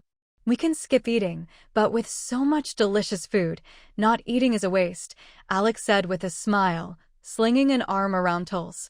Come try it. Reporting to Bear can wait, it's not time to start work yet. Despite being undead, Tulls was a weak fighter and was dragged along. Soon, they arrived at a kanji shop. Inside, rows of iron buckets steamed with various kanjis, salted meat, sweet, plain rice, too many to choose from. These were just appetizers. Behind was a display of various side dishes. What kanji do you want? Alec asked. I don't know here, you choose. Toles said frankly, still confused about Hope Village. He had lived long in the undead kingdom, with faded memories of human life, but he sensed Hope Village was different. Okay, plain kanji first. It's simple, but never boring. We've eaten many breakfasts here, but always come back to plain kanji with sides. The locals swear by this place. Simply amazing. Sounds good, Toles nodded. Alec ordered for both and found a seat. Others began ordering too. Each had a bowl of plain kanji and several side dishes. If familiar, they'd order different dishes to share. Let's eat, Alec said, already devouring his food with chopsticks. Toles was more refined, unsure how to mimic Alec's style. He looked at his chopsticks, then the spoon Alec gave him. Alec ate with a spoon, mixing side dishes into the kanji. The first bite was perfect, the softness and mildness of kanji combined with the crisp, salty sides. Delicious. Toles hadn't eaten normal human food in a long time. Though undead, who could resist good food? He soon abandoned formality, spooning food quickly like Alec. They finished all the kanji and sides, bowls clean. This is just one shop. There are many around. You could eat different breakfasts for a month. Sides include pickled mustard, radish cubes, sour radish, Alec enthusiastically explained. His favorite was sour radish, sweet, sour, and crunchy. Oh, and fried dough sticks. See those? They buy them next door to eat with kanji. I'll try that sometime, Toles said gratefully. In this strange new territory, Alec helped him feel at home. Though a small gesture, it gave Toles a sense of belonging. Alec smiled, we're colleagues now. Same identity, helping each other. You really like it here? Toles asked. Yes, the village chief, residents, environment, I like everything. I believe you will too. After eating, Alec stood. We have many tasks. Different teams take turns. Today we patrol the territory outskirts and handle dangerous monsters. We're warriors, you'll likely be busy inside. Maybe we'll work together soon. After work, come find me to hang out. Toles nodded, no more questions. Alec led his team outside. Toles watched for a while, then headed toward the Lord's mansion.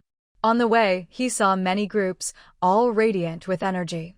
A territory's happiness often reflected its residents' happiness. Here, people seemed truly content. Toles smiled faintly. As he thought, several groups noticed him. Many eyes fixed on him with interest. Wow! A new NPC. Long time no new NPC. This one just appeared. This NPC must be special. Wonder what profession? Go ask. Why don't you? I'm shy. Their lively chatter reached Toles's ears. NPC? Did they mean him? Was that the term for undead? More striking was their lively nature. While pondering, someone was pushed forward nervously to ask, What's your profession? Architect, Toles answered, feeling odd but honest. Thanks. The person returned to the group. An architect, huh? Wonder how different from our old architect? What special skills? We'll know soon. The territory summoned him for a reason. He won't be idle long. Looking forward to it. Me too. Noticing their bold chatter and their bright smiles at him, Toles smiled awkwardly. On the way to the Lord's mansion, Toles encountered this several times. He went from discomfort to calm. Piecing together information, he understood Hope Village had 3 resident types. 1. Original residents, different looks and lively personalities. They created most of the food shops, showing unique backgrounds in life and education.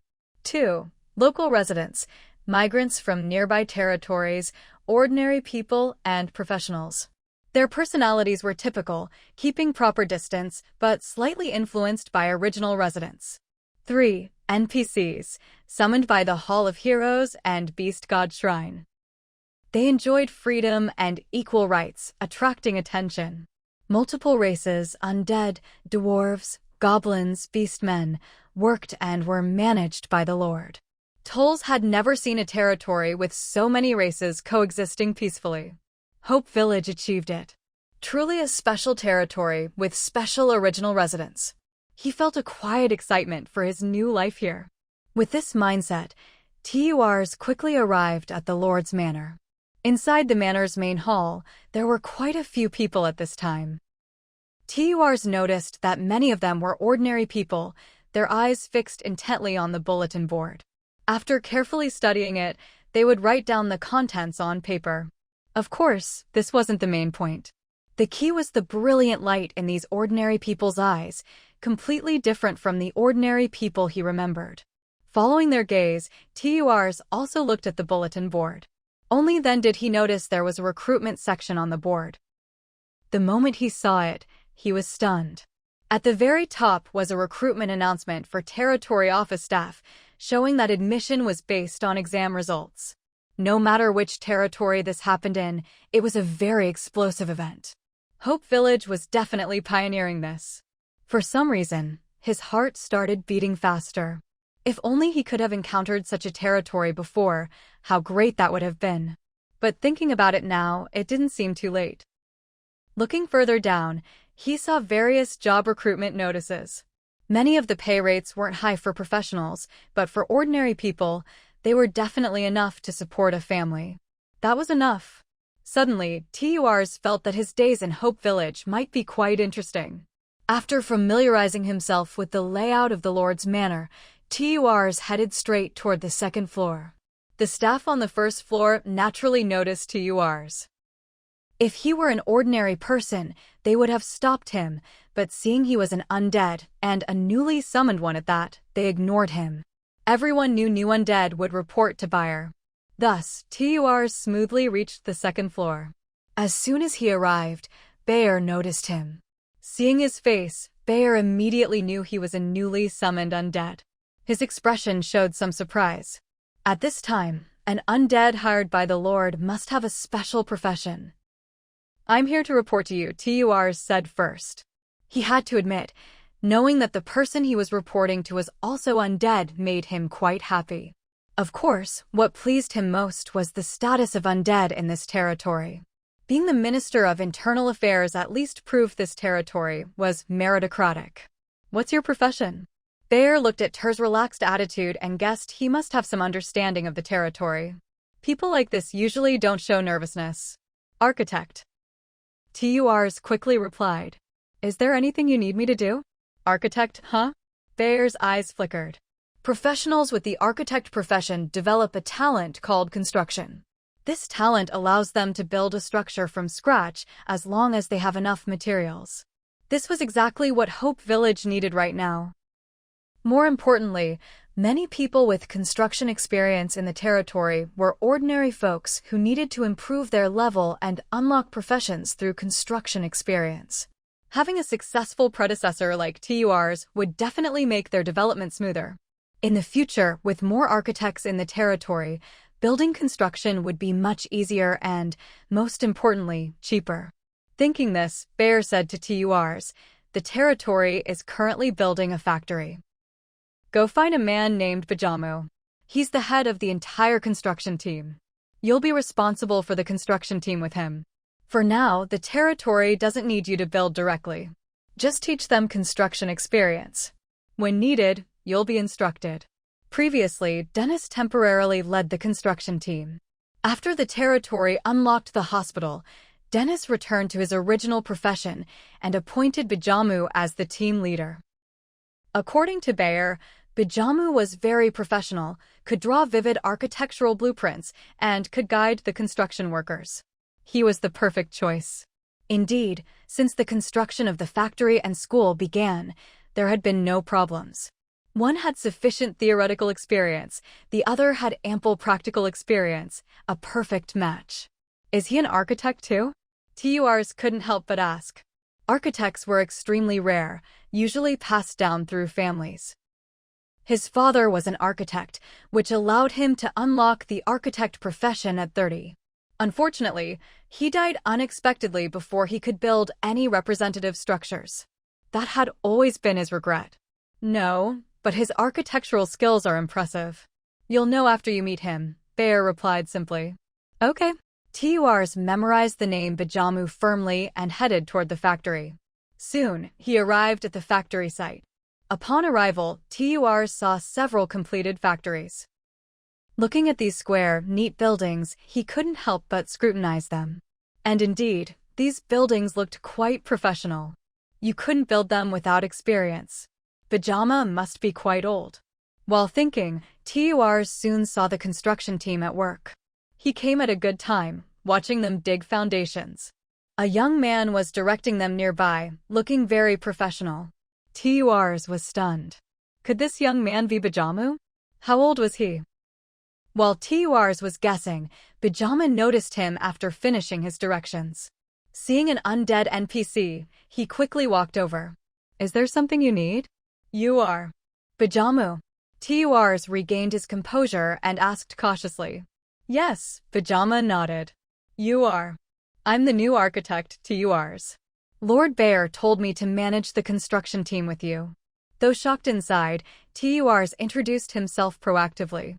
Hearing this, Pajamu's eyes brightened. He instinctively touched his nose bridge, then quickly withdrew his hand. Wearing glasses for over 10 years, suddenly not wearing them felt strange. He hurriedly said, "You came at the perfect time. Our construction team needs you. I heard you can build buildings with your bare hands." Turs paused. Yes. What's the principle? Just wave your hand and it's done. Nonsense. Tur's expression darkened. You must have a concept of architecture, calculate proper distances so they don't collapse easily, and pay attention to many details. Finally, you must draw blueprints and know them inside out to build. Building construction was a serious matter, not to be taken lightly. Seeing Tur's seriousness, Bajamu quickly apologized. Sorry, I misunderstood. Seeing Bajamu's good attitude, Turs relaxed a lot. Seeing this, Bajamu immediately took out the blueprints he drew for the factory and handed them to Turs. These are my drawings. Take a look and see if there are any problems. Turs looked at the blueprints and showed some surprise. Very well drawn, even better than mine, Turs said sincerely. With his experience, he could tell the quality of these blueprints at a glance. His gaze toward Pajama changed. How many years have you studied? 10 years, Pajama sighed. He had studied up to a PhD but was thrown into this world before graduating. No wonder. Turs couldn't help but say. But after studying so many years, why haven't you become an architect? Pajama was stumped, then said, not enough practical experience. Turs suddenly remembered that everything for Hope Village residents started from scratch. He comforted him, with your level, your experience will grow quickly. I'll guide you. It'll be faster if you get hands-on. Thank you, Pajama said quickly. Having an architect leader would speed up his unlocking of the profession. Let's help each other. I also hope to learn some things I don't know from you, Turs said seriously. He had studied for over 20 years, but hadn't fully learned his father's experience. Thinking of his father, Tur's expression froze. Now that he had returned to a human territory, would he have a chance to see his family again? His eyes grew determined. He would. He would find them no matter what. Even if he couldn't leave this territory, he would find a way to send news back. Good, Pajama replied decisively. Thus, the two began to cooperate and chat. The more they talked, the more they appreciated each other. Meanwhile, Bear had the personnel management office register Tur's identity. During registration, they also checked the levels of the territory's residents. Recently, everyone's levels have been updating quickly, said Rao Jiayu, handing over the registration book. In the past 2 days, the number of registrations was quite large. Those who did registrations could feel the residents' efforts most. Originally, many local residents were a bit lazy, but once they got involved, they all joined in. Killing monsters during the day, training at night. The last 2 days were different. To gain more contribution points, many teams killed monsters at night, equipped with 2 sets of anti-darkness gear, rotating shifts. Besides that, various shops and caravans paid significant daily taxes. Therefore, the finance department was busy tallying the territory's daily income. Though tired, everyone felt good seeing the territory prosper and had a special sense of accomplishment. Sometimes, people's enthusiasm just needs a little good incentive, Bear murmured while flipping through population data. He thought about discussing with the Lord to regularly put some good items in the contribution point store for exchange. Hope Village's development was good, but still somewhat different from normally developed territories, especially regarding intermediate professionals. Heidi recently broke through to level 20, becoming an intermediate archer. Other undead had leveled up between 1 and 2 levels in the past month. Still, there was a gap to intermediate professionals. Not to mention most original residents hovered around levels 11 to 12, with very few reaching level 13 like the Lord. Such a territory was easier to be targeted by other territories of the same level. Though Hope Village was fearless, being watched by too many was not good. Fortunately, many intermediate and high-level junior professionals among the newly migrated local residents temporarily filled the gap, making the territory's strength look less hollow. Thinking this, Bayer breathed a sigh of relief. After all, Hope Village's population and talents were growing, and that was enough. He then returned the data to Rao Jiayu. From now on, make a report every 3 days, showing the population numbers for each level and profession. It'll be more intuitive. Okay, Rao Jiayu agreed immediately, then added, today, the tiger-headed man Kito and dog-headed man Akir reported for leave. They took 1 day off and have already left the territory. You said before to inform you when they take leave. Got it, Bayer nodded. He already knew this when TURs arrived. Rao Jiayu took the data back to her office. As for the orcs who took leave, Bayer couldn't help but think about them. Only 9 days left until the territory's war truce ended. He hoped they would return safely. Though a bit fierce, he missed them after such a long time. While Bayer was thinking, the tiger-headed Kido and dog-headed Akir had already successfully returned to their territory, Abi Village. After changing his environment, the tiger-headed orc Kido looked around and soon recognized some familiar surroundings. He was back. Compared to the lush greenery of Hope Village, their orc kingdom was relatively flat due to its geography, with distinct wet and dry seasons. The rainy season was manageable.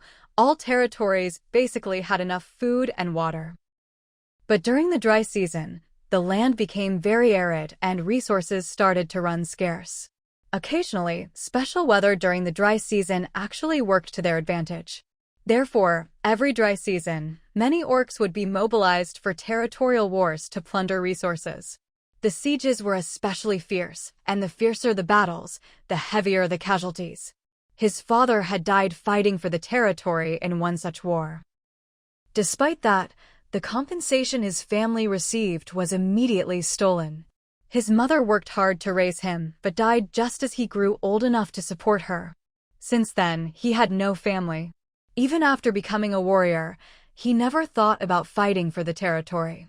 Later, by chance, he was hired, which led him onto a different path in life.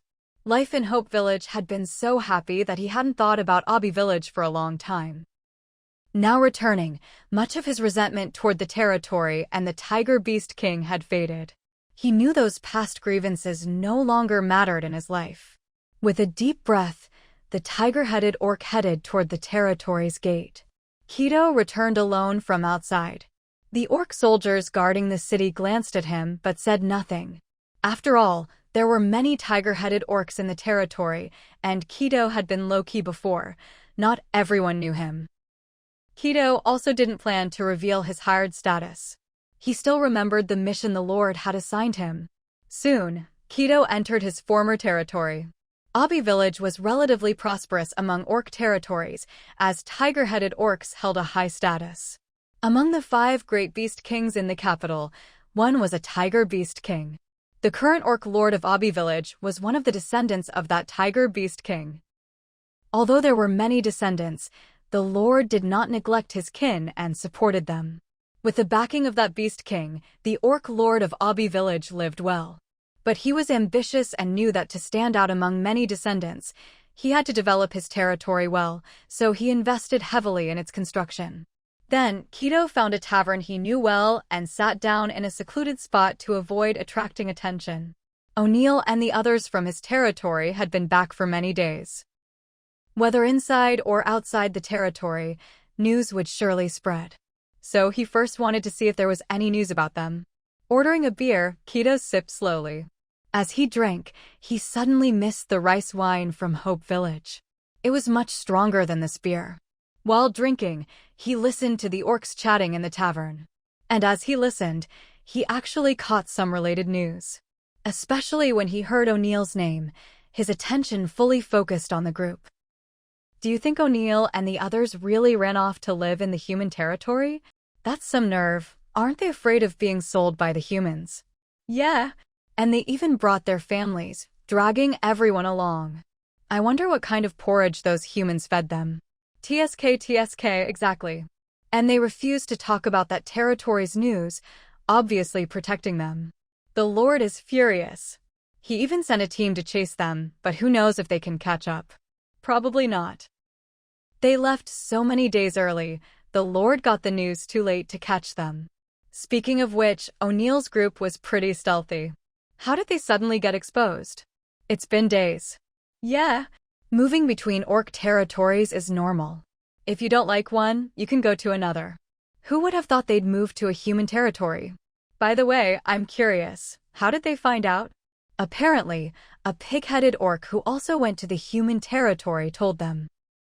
If the human territory is so good, why did that pig-headed orc betray us? I heard pig-headed orcs are lazy in the human territory, taking money without working.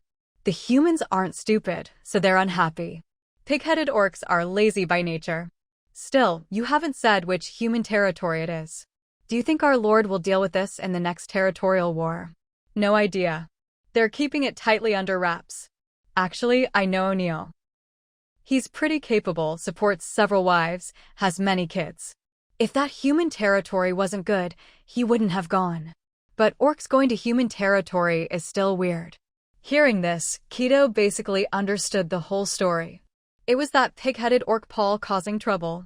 Not only did he incite his territory to attack Hope Village, but now he was trying to incite Obby Village. Keto's eyes showed some displeasure. But he quickly calmed down. No matter what, it was good news. O'Neill and the others had successfully left Obby Village. The reason they hadn't contacted the territory these days was probably because pursuers were behind them. He just didn't know if they were still safe. Thinking this, Keto finished his beer and prepared to move to another place to gather more useful information. On the other side, Dan Mint Village. Compared to Keto's low profile, Akir was much more relaxed. Unlike Obby Village's clear hierarchy, Dan Mint Village had a warm atmosphere. Dog-headed orcs were smart and more united. Because this village was mainly dog-headed orcs, but also had other orc races who preferred a peaceful life and wouldn't cause trouble. So when Akir entered the territory, someone immediately greeted him. Akir, you're back. Where have you been this past month?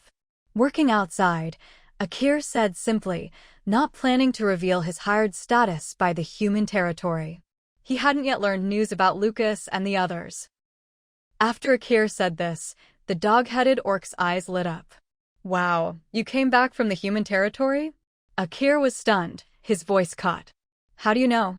After saying that, Akir felt annoyed for blurting it out. Lucas and the others said so. They said it's great there. They took their families and many warriors. They work in the human territory to earn money. They'll bring wages and delicious food when they return next month. The food there is really tasty. The dog-headed orc licked his lips, savoring the thought, then looked at Akir and asked eagerly, "Did you bring any food back? Like jerky, rock sugar, dried fruit, various cakes, or what's that, hamburgers?" Listing them one by one, getting hungrier as he spoke. Akir sighed inwardly. Lucas really was something. Then Akir took out some jerky and handed it to the dog-headed orc. Here. Thanks. The dog-headed orc continued. Lucas also said they'd travel with the tiger-headed orcs. Having company on the road helps with dangers. But I heard Obby Village got angry when they found out they were going to the human territory and sent people to chase them. The two territories weren't far apart and had some exchanges, so news spread quickly. Akir frowned. But you probably don't need to worry. After going to the human territory, you all seem stronger. You even leveled up twice. The dog-headed orc looked a bit envious. Lucas could persuade others, but besides bringing back good stuff, the main thing was that they all leveled up 1 or 2 levels. They'd only been gone a bit over a month. After all, we were hired. We go out every day to hunt monsters. Killing more monsters naturally levels you up, Akir said modestly. Besides levels, we also unlocked many new skills. Isn't that tiring? Tiring? Akir recalled his days in Hope Village and shook his head firmly. Our work hours are fixed, but off time is free. We usually go enjoy various foods together, never repeating the same meal, rewarding ourselves. The extra training is because we don't want to fall behind. Our soldier team isn't just orcs, there are many undead and humans. The undead are higher level and competitive. Humans are weaker but very competitive. If we don't improve, they'll catch up quickly. That can't happen. What if we become useless to the territory and get kicked out? He had grown used to life in Hope Village and wouldn't leave even if it meant death. Working harder was nothing. Hearing this, the dog-headed orc's expression was complicated. Working for the human territory made him so happy, almost reluctant to leave, but secretly, he was a bit envious. That reluctance proved Akir's life in the human territory was good. Next, the dog-headed orc eagerly invited, "Want to spar in the arena and see how much you've improved?" He was now the same level as Akir. Akir used to be his superior. Sure. Akir nodded without hesitation. After learning so much in Hope Village, he had to vent some old frustrations. A moment later, the two went to the arena. Many dog-headed orcs were fighting inside. The arena was for settling personal grudges and sparring, with stronger orcs watching nearby to prevent fatalities. Akir and the other dog-headed orc appeared on one fighting platform, drawing many eyes. Once on stage, they immediately grappled. Orcs fought without external forces, using fists to strike flesh, a pure contest of strength and physique. When their fists collided, the dog-headed orc felt a surging power inside Akir unlike before. He was pushed back several steps. "How did your strength get so strong?" the dog-headed orc said incredulously. Leveling up shouldn't have increased his strength so much. Probably because I'm eating well, Akir said. In Danment Village, they couldn't eat freely. Mostly beast meat, their power source. But in Hope Village, they ate more than just meat, rice, vegetables, and more. Humans said white rice was an essential element for the body, and not eating it made them unhappy. Indeed, eating normal Hope Village meals made him feel stronger day by day. The dog-headed orc listened, surprised and a bit envious. "Forget it, I won't fight anymore. I can't beat you." Then he jumped off the platform. Akir looked at the dog-headed orcs watching and asked, "Anyone want a challenge? Anyone higher level than me?" His words were a bit provocative. Soon, dog-headed orcs stepped up, all slightly higher level than Akir. But in the end, all were defeated by Akir's brute strength. More and more dog-headed orcs gathered. For a time, Akir was unstoppable. Even when finally defeated by a dog-headed orc 2 levels higher, no one denied he was strong. When Akir stepped down, the first dog-headed orc said, "If I get the chance, I want to visit your human territory. Wait for Lucas to come back next time. You won't be disappointed." "When will you go back?"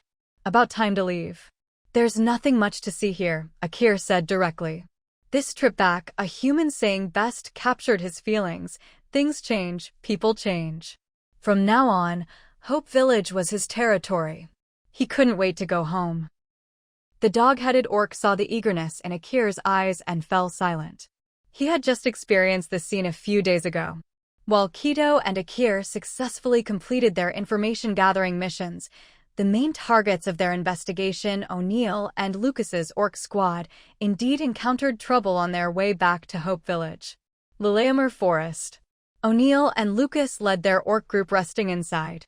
Since their reunion, they had been traveling nonstop. Having covered half the journey, everyone was tired. They found a suitable spot to rest and discuss the next steps. Their group numbered several hundred orcs, including many elder orcs and orc cubs. In the Orc Kingdom's territory, they could roam freely without trouble, but the situation was different in the Human Kingdom. Human status on the Stan continent didn't mean they could ignore human power. Some relatively strong territories secretly hunted orcs as slaves, especially near border areas where lone orcs and cubs often disappeared. Everyone knew what was going on. They knew that not far from here was the city of Delicia, notorious for capturing orcs. It was one of the largest cities. Even though it traded in orcs, the Orc Kingdom's big cities wouldn't start major conflicts over it. It wasn't worth the trouble. Up ahead is Delicia's territory. Once we get through, the problem will be minimal, Lucas said, looking at the map. Is there a chance we'll encounter people from Delicia? O'Neill asked. He had brought his wives and children all the way to Hope Village, not to deliver them to other humans. Our route is hidden, and it's not dry season now. They won't be searching for orcs here. It should be fine, Lucas replied calmly. Knowing Delicia's nature, he understood well before setting out. That's good, O'Neill nodded. With Lucas as their strategist, leading the group was effortless. Tell everyone to get some food. Eat well before moving, Lucas ordered. Ugh, don't say moving. O'Neill reacted strongly. You forgot, those people often say to monsters, Grandpa sends you on your way. It means sending you to your death. Better not say that. Got it, Lucas sighed. O'Neill was really brainwashed. Then O'Neill organized the team to cook. They had bought plenty of seasonings and instant noodles for convenience. During breaks, it was perfect. With seasonings, they could grill meat on the spot, and the flavor was amazing. Soon, the area was filled with delicious aromas. O'Neill was also preparing food for his family. His current position was team leader, receiving 1 gold coin from the territory plus bonuses. Though most monster hunting resources had to be handed over, his overall income in Hope Village was quite high. At first, he was a bit stingy, but later gave up. He couldn't spend as much as he earned anyway. Father, here, O'Neill handed the first bowl of noodles to his father, Falk. Falk looked at the noodles and accepted them with a slight smile. He never expected to eat something so delicious again. His scarred face twisted with a smile. O'Neill felt a bit sad watching this. His father had been a brave warrior in his youth, which gave him a good life. But after an injury, fighting monsters became difficult, and many hunting teams no longer took him. Luckily, O'Neill was grown and could support the family. His father felt like a burden and suggested living in the wild several times. Everyone knew that living in the wild meant sending oneself to death to avoid burdening the family. O'Neill refused. He could still support the family, just not as luxuriously. So when hired suddenly, he chose yes, without hesitation, and left after telling his family. Looking back, it was the right choice.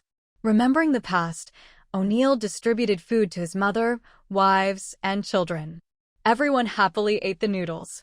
Especially the kids, who were livelier and more talkative than adults.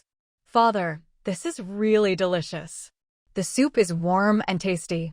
I want another bowl. Father, I want jerky. I want pastries. When they first returned, O'Neill brought many treats. They remembered and still craved them. All eaten on the way. Where would the pastries come from? O'Neill said grumpily. Those kids were eating him out of house and home. He brought so much but barely saved any. Seeing their disappointed faces, he added, we'll buy some when we get back. Yay! I want your clothes. I want nice shoes. They kept asking for more. O'Neill replied, okay. This trip would probably drain his savings. Fox smiled watching O'Neill's concern. Though away from their original territory, seeing the kids live well made him happy. Similar scenes happened everywhere. They followed because of the food temptation. Otherwise, who would travel so far to a human territory willingly? Compared to the joy of families, the dog-headed orcs who came with Lucas discussed Hope Village. Lucas, will we get 1 gold coin salary like you there? Lucas shook his head. Probably not. Territories rarely hire orcs now. There are many outsiders. They don't lack fighting power. He guessed why the Lord didn't summon orcs anymore. Don't think 1 gold coin is small. Now there were over 100 undead and orcs, costing over 100 gold coins monthly, a sum many never save in a lifetime. They got this good treatment because they caught the territory's talent needs at the right time. Then you say life there is better than now, definitely. Look at the stuff I brought back. Prices aren't high. Life in Hope Village is stable. Even without one gold coin, tens of silver coins are possible. With your skills, you can shine in Hope Village, Lucas said. Hearing Lucas' confident words, the orcs felt reassured. Though they asked many times, getting positive answers eased their worries. Lucas understood. Changing territories, especially to a human one, naturally caused concern. If they hadn't brought their families and good stuff, few would follow. Lucas then took out more instant noodles. Let's cook some too. Having brought them out, they treated them well to win hearts. Though the Lord and territory treated them equally, not everyone thought so. The longer Lucas stayed, the more he knew Hope Village's original residents and Lord truly respected them. In this situation, to settle in Hope Village, strength mattered most. Don't think he didn't notice the undead's hard work. They all prepared to claim a place in the territory with their strength. All right, the dog-headed orcs cheered. Though they had grilled meat, who didn't want more food? The place became lively with eating. Unbeknownst to them, behind, tiger-headed orc Okisi and a soldier squad had reached outside Luleamer Forest. Are they that fast? We rushed day and night but couldn't catch them, a soldier muttered. His words opened a floodgate of complaints. Honestly, if they want to leave, let them. Why is the Lord so angry? What's the difference between other territories and human ones? Even if something happens, it's their choice. We're tired from rushing and met many monsters, got some minor injuries. And if they really don't want to return, can we force them? They outnumber us and are kin with some relatives. Why don't we just say they ran too fast to catch? Yeah. If they run further, it's delicious territory. Their mercenaries are fierce and often capture orcs. Too dangerous. Okisi found some truth in their words. But if we don't catch them before the kingdom border, saying we can't catch them won't satisfy the Lord. We must catch up, question, and persuade them to return. If not, at least we have an explanation, Okisi analyzed. If we don't see them at the border, then forget it. He knew the Lord's attitude was just that. Since a pig-headed orc exposed O'Neill's group, not pursuing them would invite ridicule. They were all tiger-headed orcs. Shouting for war wasn't good. He considered everything carefully, worried about troublemakers in the squad reporting him if he agreed. Now he had done the deed and considered the politics. If the Lord found out, he wouldn't say much and might even respect him more. All right, that's settled. They chatted and decided their stance. Then they focused on Luleamer Forest. Shall we go in and check? If they're resting, they'd choose here. Okay. A squad of tiger-headed soldiers entered the forest. Soon, they smelled food. Exchanging glances, they hurried toward the scent. As they approached, several tiger-headed and dog-headed orcs guarding against monster ambushes spotted them. People are coming. Someone's chasing us. Instantly, the resting orcs were alert. People? Who? O'Neill and Lucas stepped forward to face the newcomers. Soon, they saw Okisi and his squad. O'Neill and Lucas were shocked. Captain Okisi, what are you doing here? O'Neill knew Okisi as a soldier captain. Seeing him in the territory was normal, but meeting in such a remote place was surprising. Okisi was also stunned. They didn't expect dog-headed orcs besides O'Neill's tiger-headed group. Dog-headed orcs were also hired and returned to lead people? What kind of potion did Hope Village give them? Thinking this, Okisi said grumpily, "Of course, we were sent by the Lord to chase you. Pig-headed orc Paul came to our territory intending to accuse you of working for the human territory. But when he arrived, he found you had fled and confirmed you went to the human territory. The Lord was furious and sent us to bring you back." "We won't go back," O'Neill said without hesitation. "You can't make us. We outnumber you." Okisi, couldn't he tell? He looked at Lucas and the 200 dog-headed orcs behind him, many prime warriors, and asked, "Your lord isn't pursuing you?" "Our lord said nothing. We explained our destination and will visit later," Lucas said. "We were hired through special buildings, so returning is easy. We'll bring cheap human goods and food back to sell, benefiting the territory." Lucas knew O'Neill's group sneaked out but didn't expect the tiger-headed lord to send pursuers. Since they did, They wanted to nip the problem in the bud. After all, the orc territory was their root. If possible, they didn't want too much conflict. So they used incentives. He learned from the Lord that with enough benefits, racial differences didn't matter. Similarly, orc territories wouldn't mind their development in human territories if the benefits were enough. Okisi's eyes flickered. When O'Neill's group returned, he heard they brought good stuff, but didn't care much. Now, seeing smart dog-headed orcs willing to follow, he realized something. Maybe this trip back could earn them glory. Are human territory goods really that good? Okisi asked. Of course. Look at our food, all bought in the human territory. Cheap, convenient, and tasty. Lucas had people share food. After tasting, Okisi nodded. Besides food, daily necessities are cheap too. Our orc territory lacks houses, clothes, shoes, furniture, rare and expensive here. Human territories have plenty and cheap.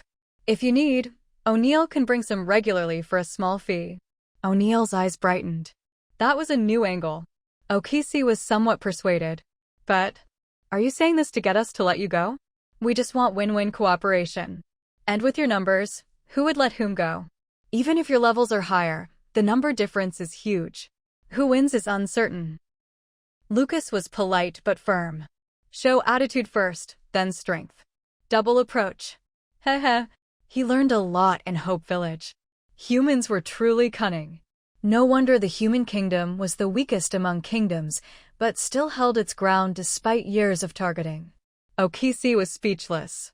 Indeed, with so many dog-headed warriors, their situation became delicate. All right, I'll report this to the Lord.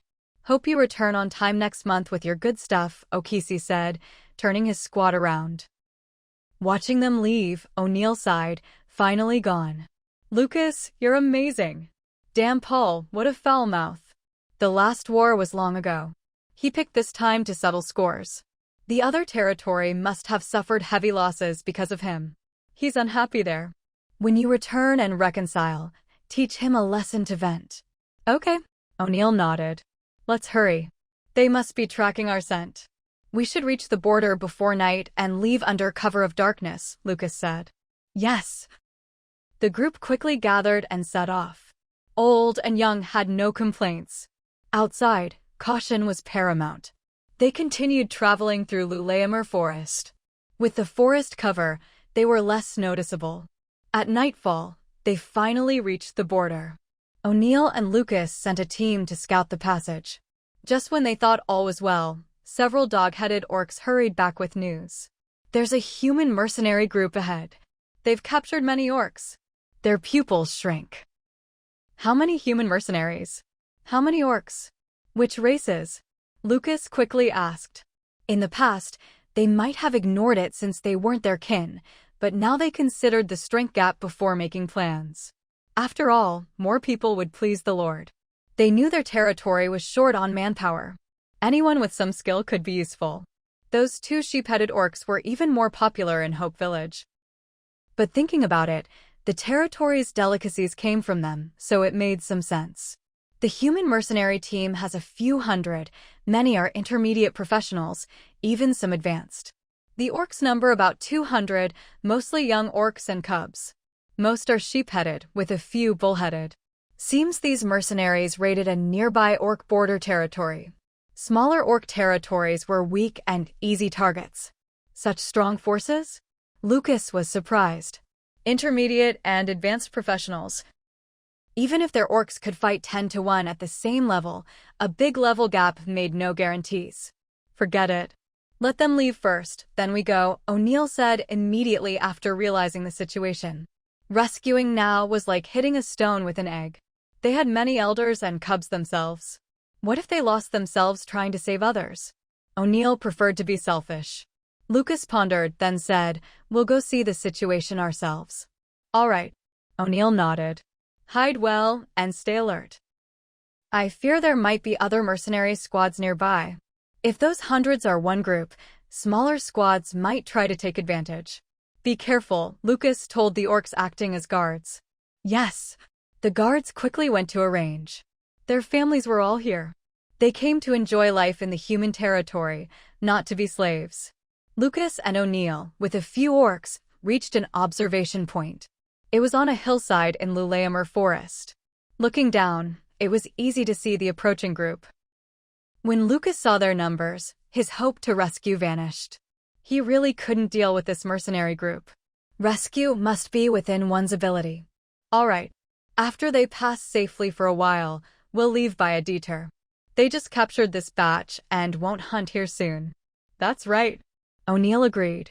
Deciding this, they stayed to observe. Below, the mercenary captains looked relaxed. Catching so many orcs meant a good profit selling them. Everyone knew orcs were valuable. Too bad we didn't catch tiger-headed, lion-headed, or eagle-headed orcs. They're worth more, said mercenary Captain Bridges with regret. Sheep-headed orcs are good breeders. Selling them to farming territories fetches good prices. This time they were migrating, so it was easy. Not bad, said Captain Philip, satisfied. This was easier than hunting high-level monsters, and fewer casualties were the biggest gain. Thanks to Thor's equipment. It can locate orcs within a range. Without it, how could we strike so easily? Bridges praised fellow Captain Thor. He wanted to stay on good terms with Thor for future use. Yeah, how did you get that equipment? Philip asked curiously. It's discarded gear from a saint-level mage. It was meant to detect all races in a range, but when a beast race was added, the sheepskin scroll couldn't handle it. The mage gave up and sought new materials. This one ended up on the market. Since it targets beast races, it's somewhat useless to others, but great for us, Thor said proudly. Their city, Delicia, was near the Orc Kingdom and specialized in orc slave trade. What does the map look like? Let us see, Bridges asked. They had left in a hurry before and only knew roughly. Now that things were settled, it was good to learn more.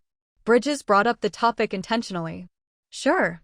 Thor wasn't worried about them stealing the map and took it out without hesitation. Unfolding it showed a large green dot centered on Thor. The 200-plus captured orcs appeared as small red dots. Very convenient. Captain Thor, call us for big operations. Bridges quickly added. Small ops were unlikely, but for big ones, Thor couldn't handle alone. They wanted a share. Sure. Thor nodded. He benefited the most anyway. Bridges was about to return the map when suddenly it refreshed.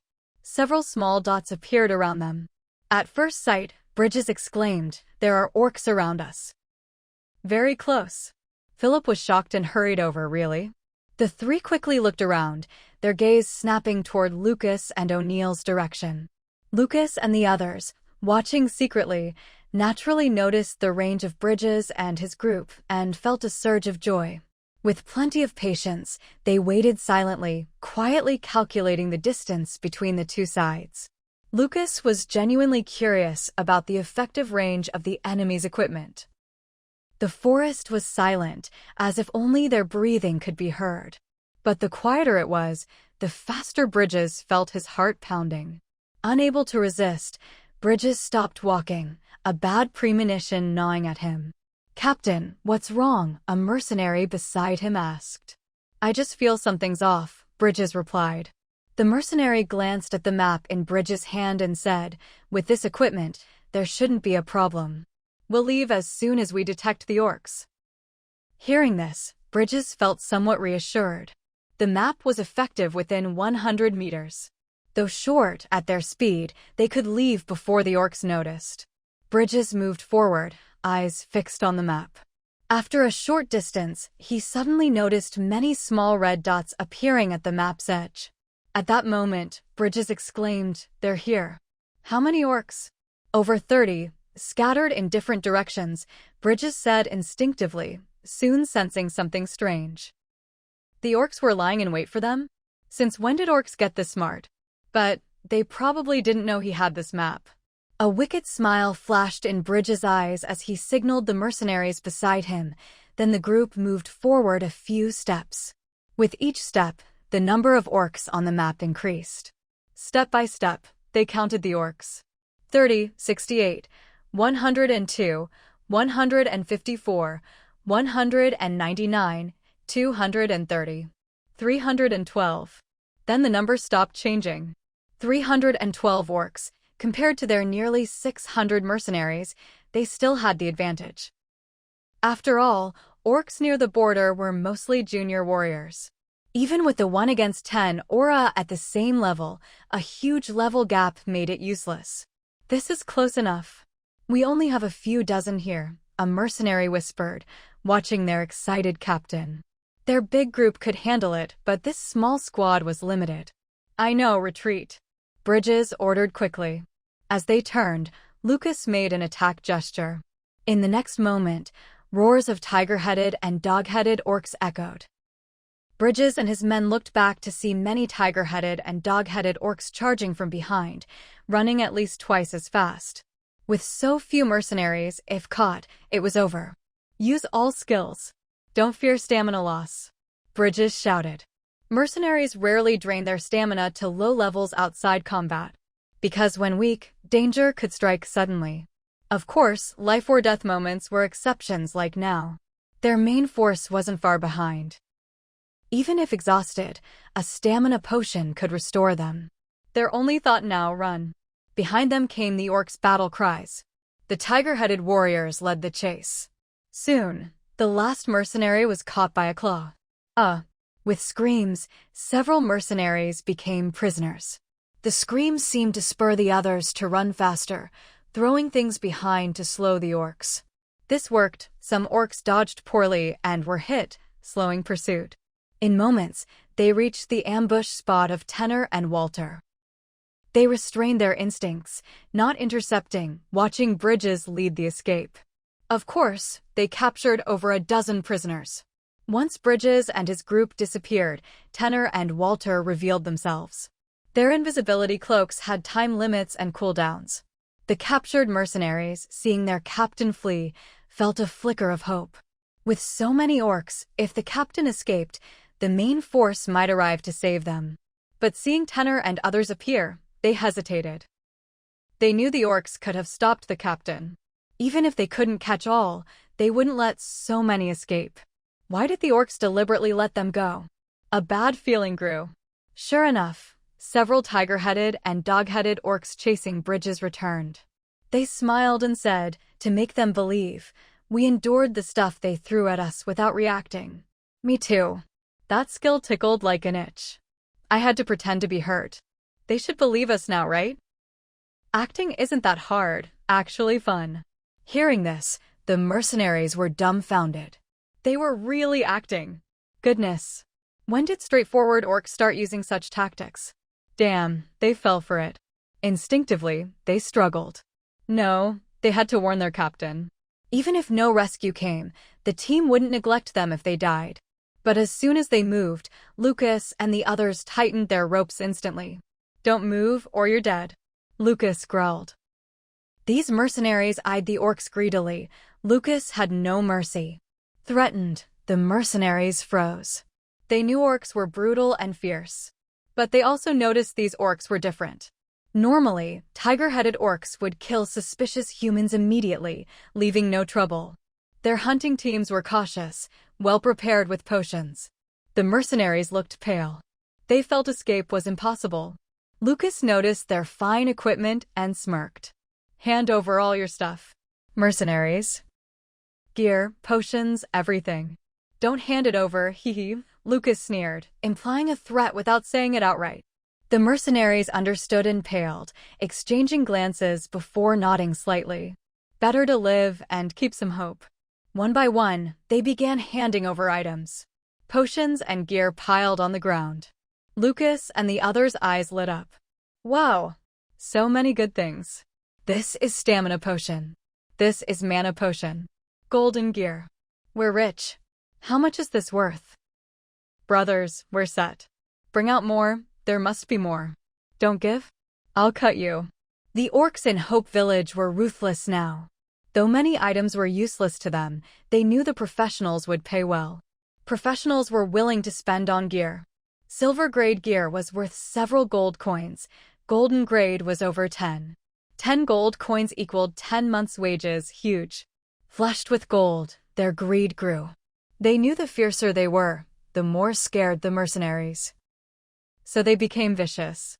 They were now bandits, ready to rob the mercenaries clean. The orcs who came along were shocked. Could it be like this?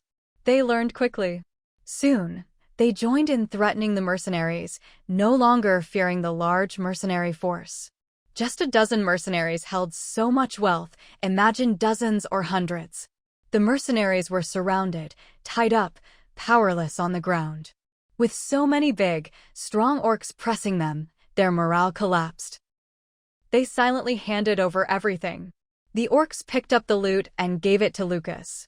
They tacitly agreed it was a group haul to be shared. Lucas accepted it with a faint smile. These kin had really improved. He liked it. After checking the time, Lucas reminded, "Hurry up, or their main force will arrive." His words shocked the mercenaries, who turned pale. They thought the orcs would kill them, but now they just took their stuff. They were numb, handing over everything. No more. Really no more. We even gave you all the copper coins we had. The mercenaries spoke weakly. They had no hope left. The orcs believed them. One orc eyed their gear and said, "Strip their equipment too." Suddenly, the mercenaries were left only with plain underclothes. It was hard not to suspect that if the clothes weren't worthless and they weren't shy, they'd be stripped naked. The mercenaries' eyes changed. Everything today felt wrong. Forget it, they thought. They were useless anyway. Just as they feared death, Lucas' voice came. "All right, hide them." We moved to the next plan. Clearly, they were setting another ambush. Unlike before, these orcs were eager and restless.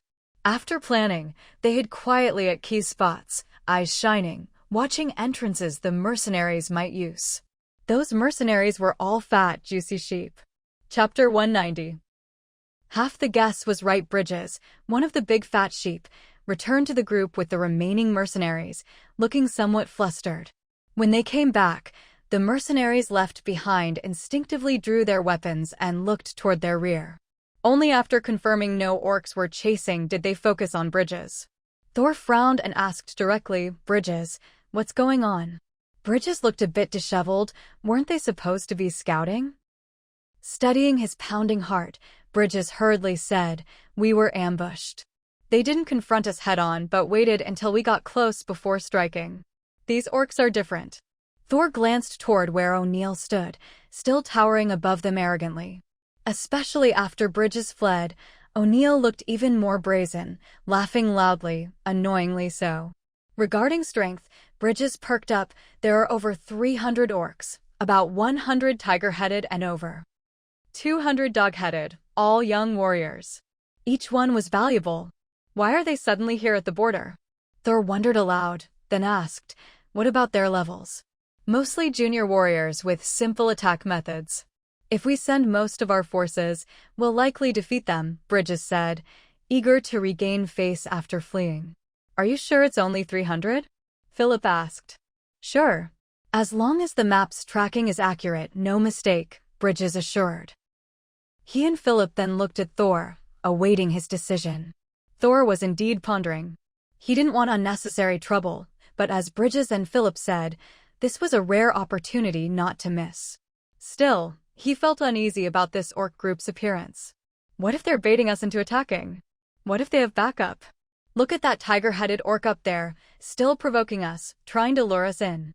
Surely there's a purpose. Thor said bluntly. "I don't get it, so I'm uneasy." "You think they're hiding more orcs?" "Yeah. I don't think so," Philip said. "If we didn't have gear to detect them, we might have just gone in.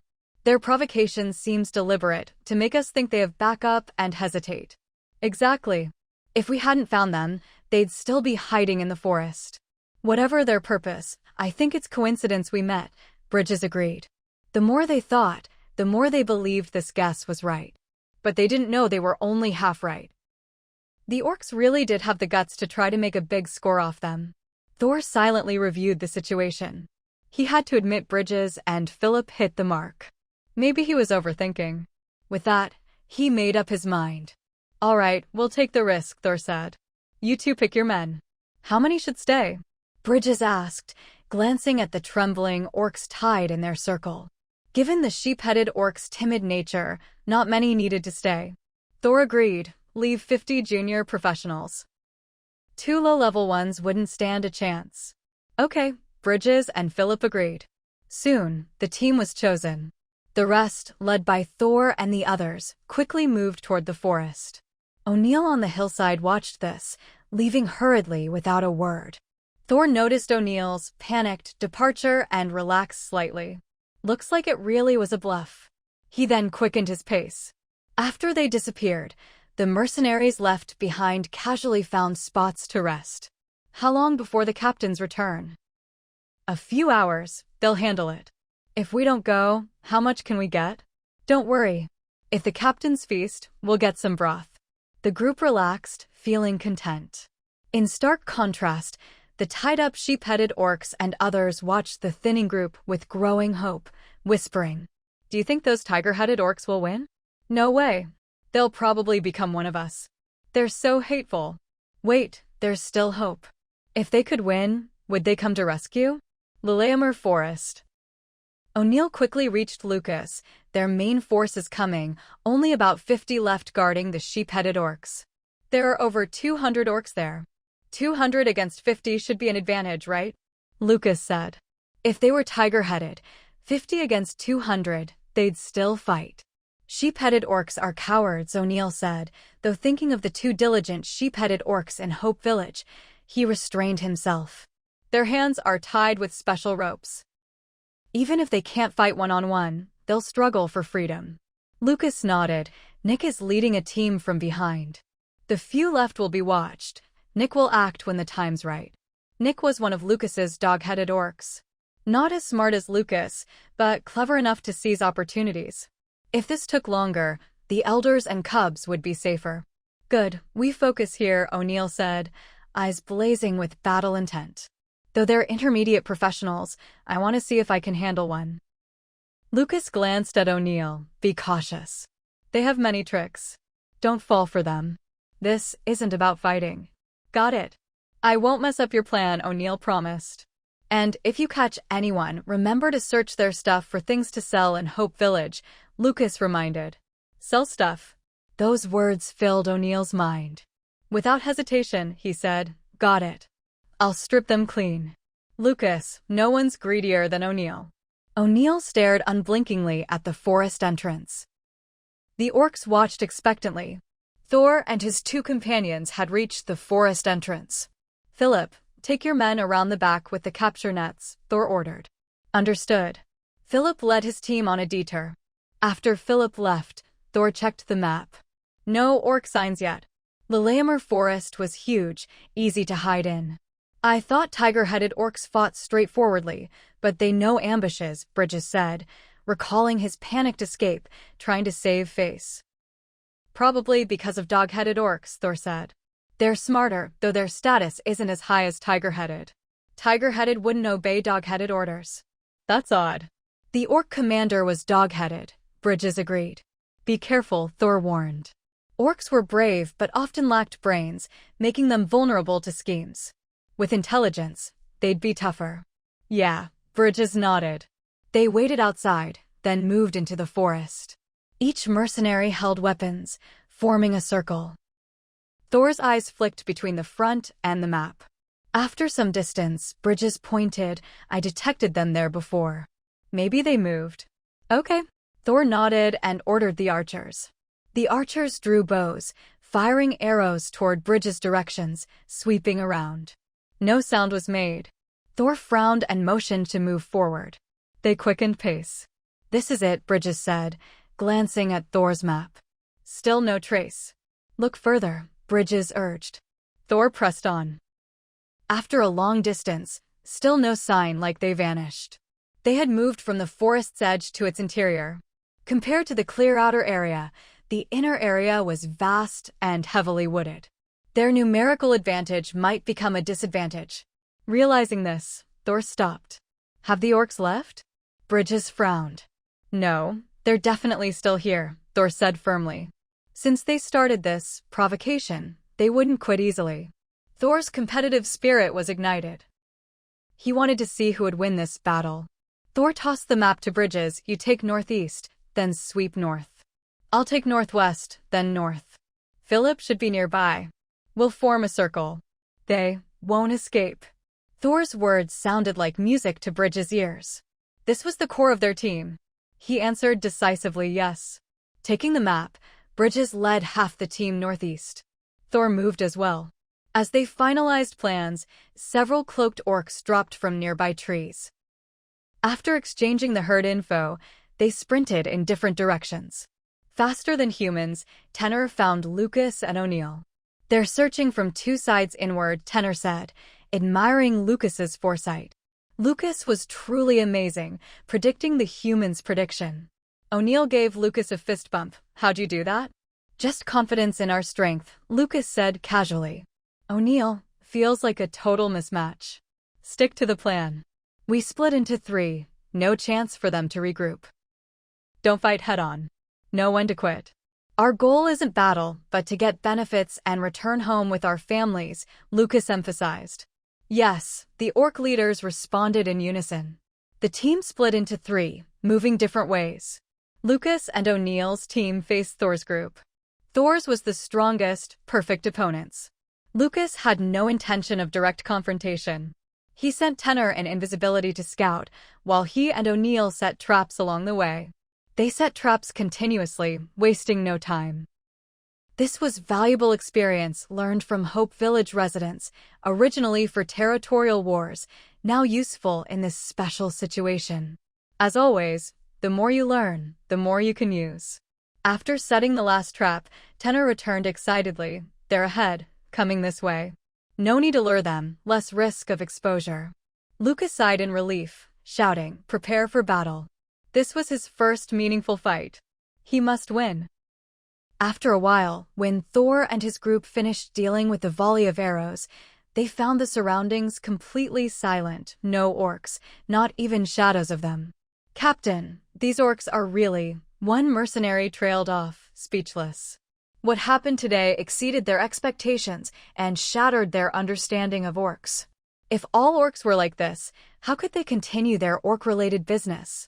Destroy them. Thor felt the same way, but what troubled him more was why the orcs had set so many traps exactly along the path they planned to take, and so timely. Once could be an accident, twice a coincidence, but 3 times? That was no ordinary matter. 2 possibilities remained. Either there was a traitor in their mercenary ranks, or the orcs somehow already knew their plans. The first was impossible, so only the second remained.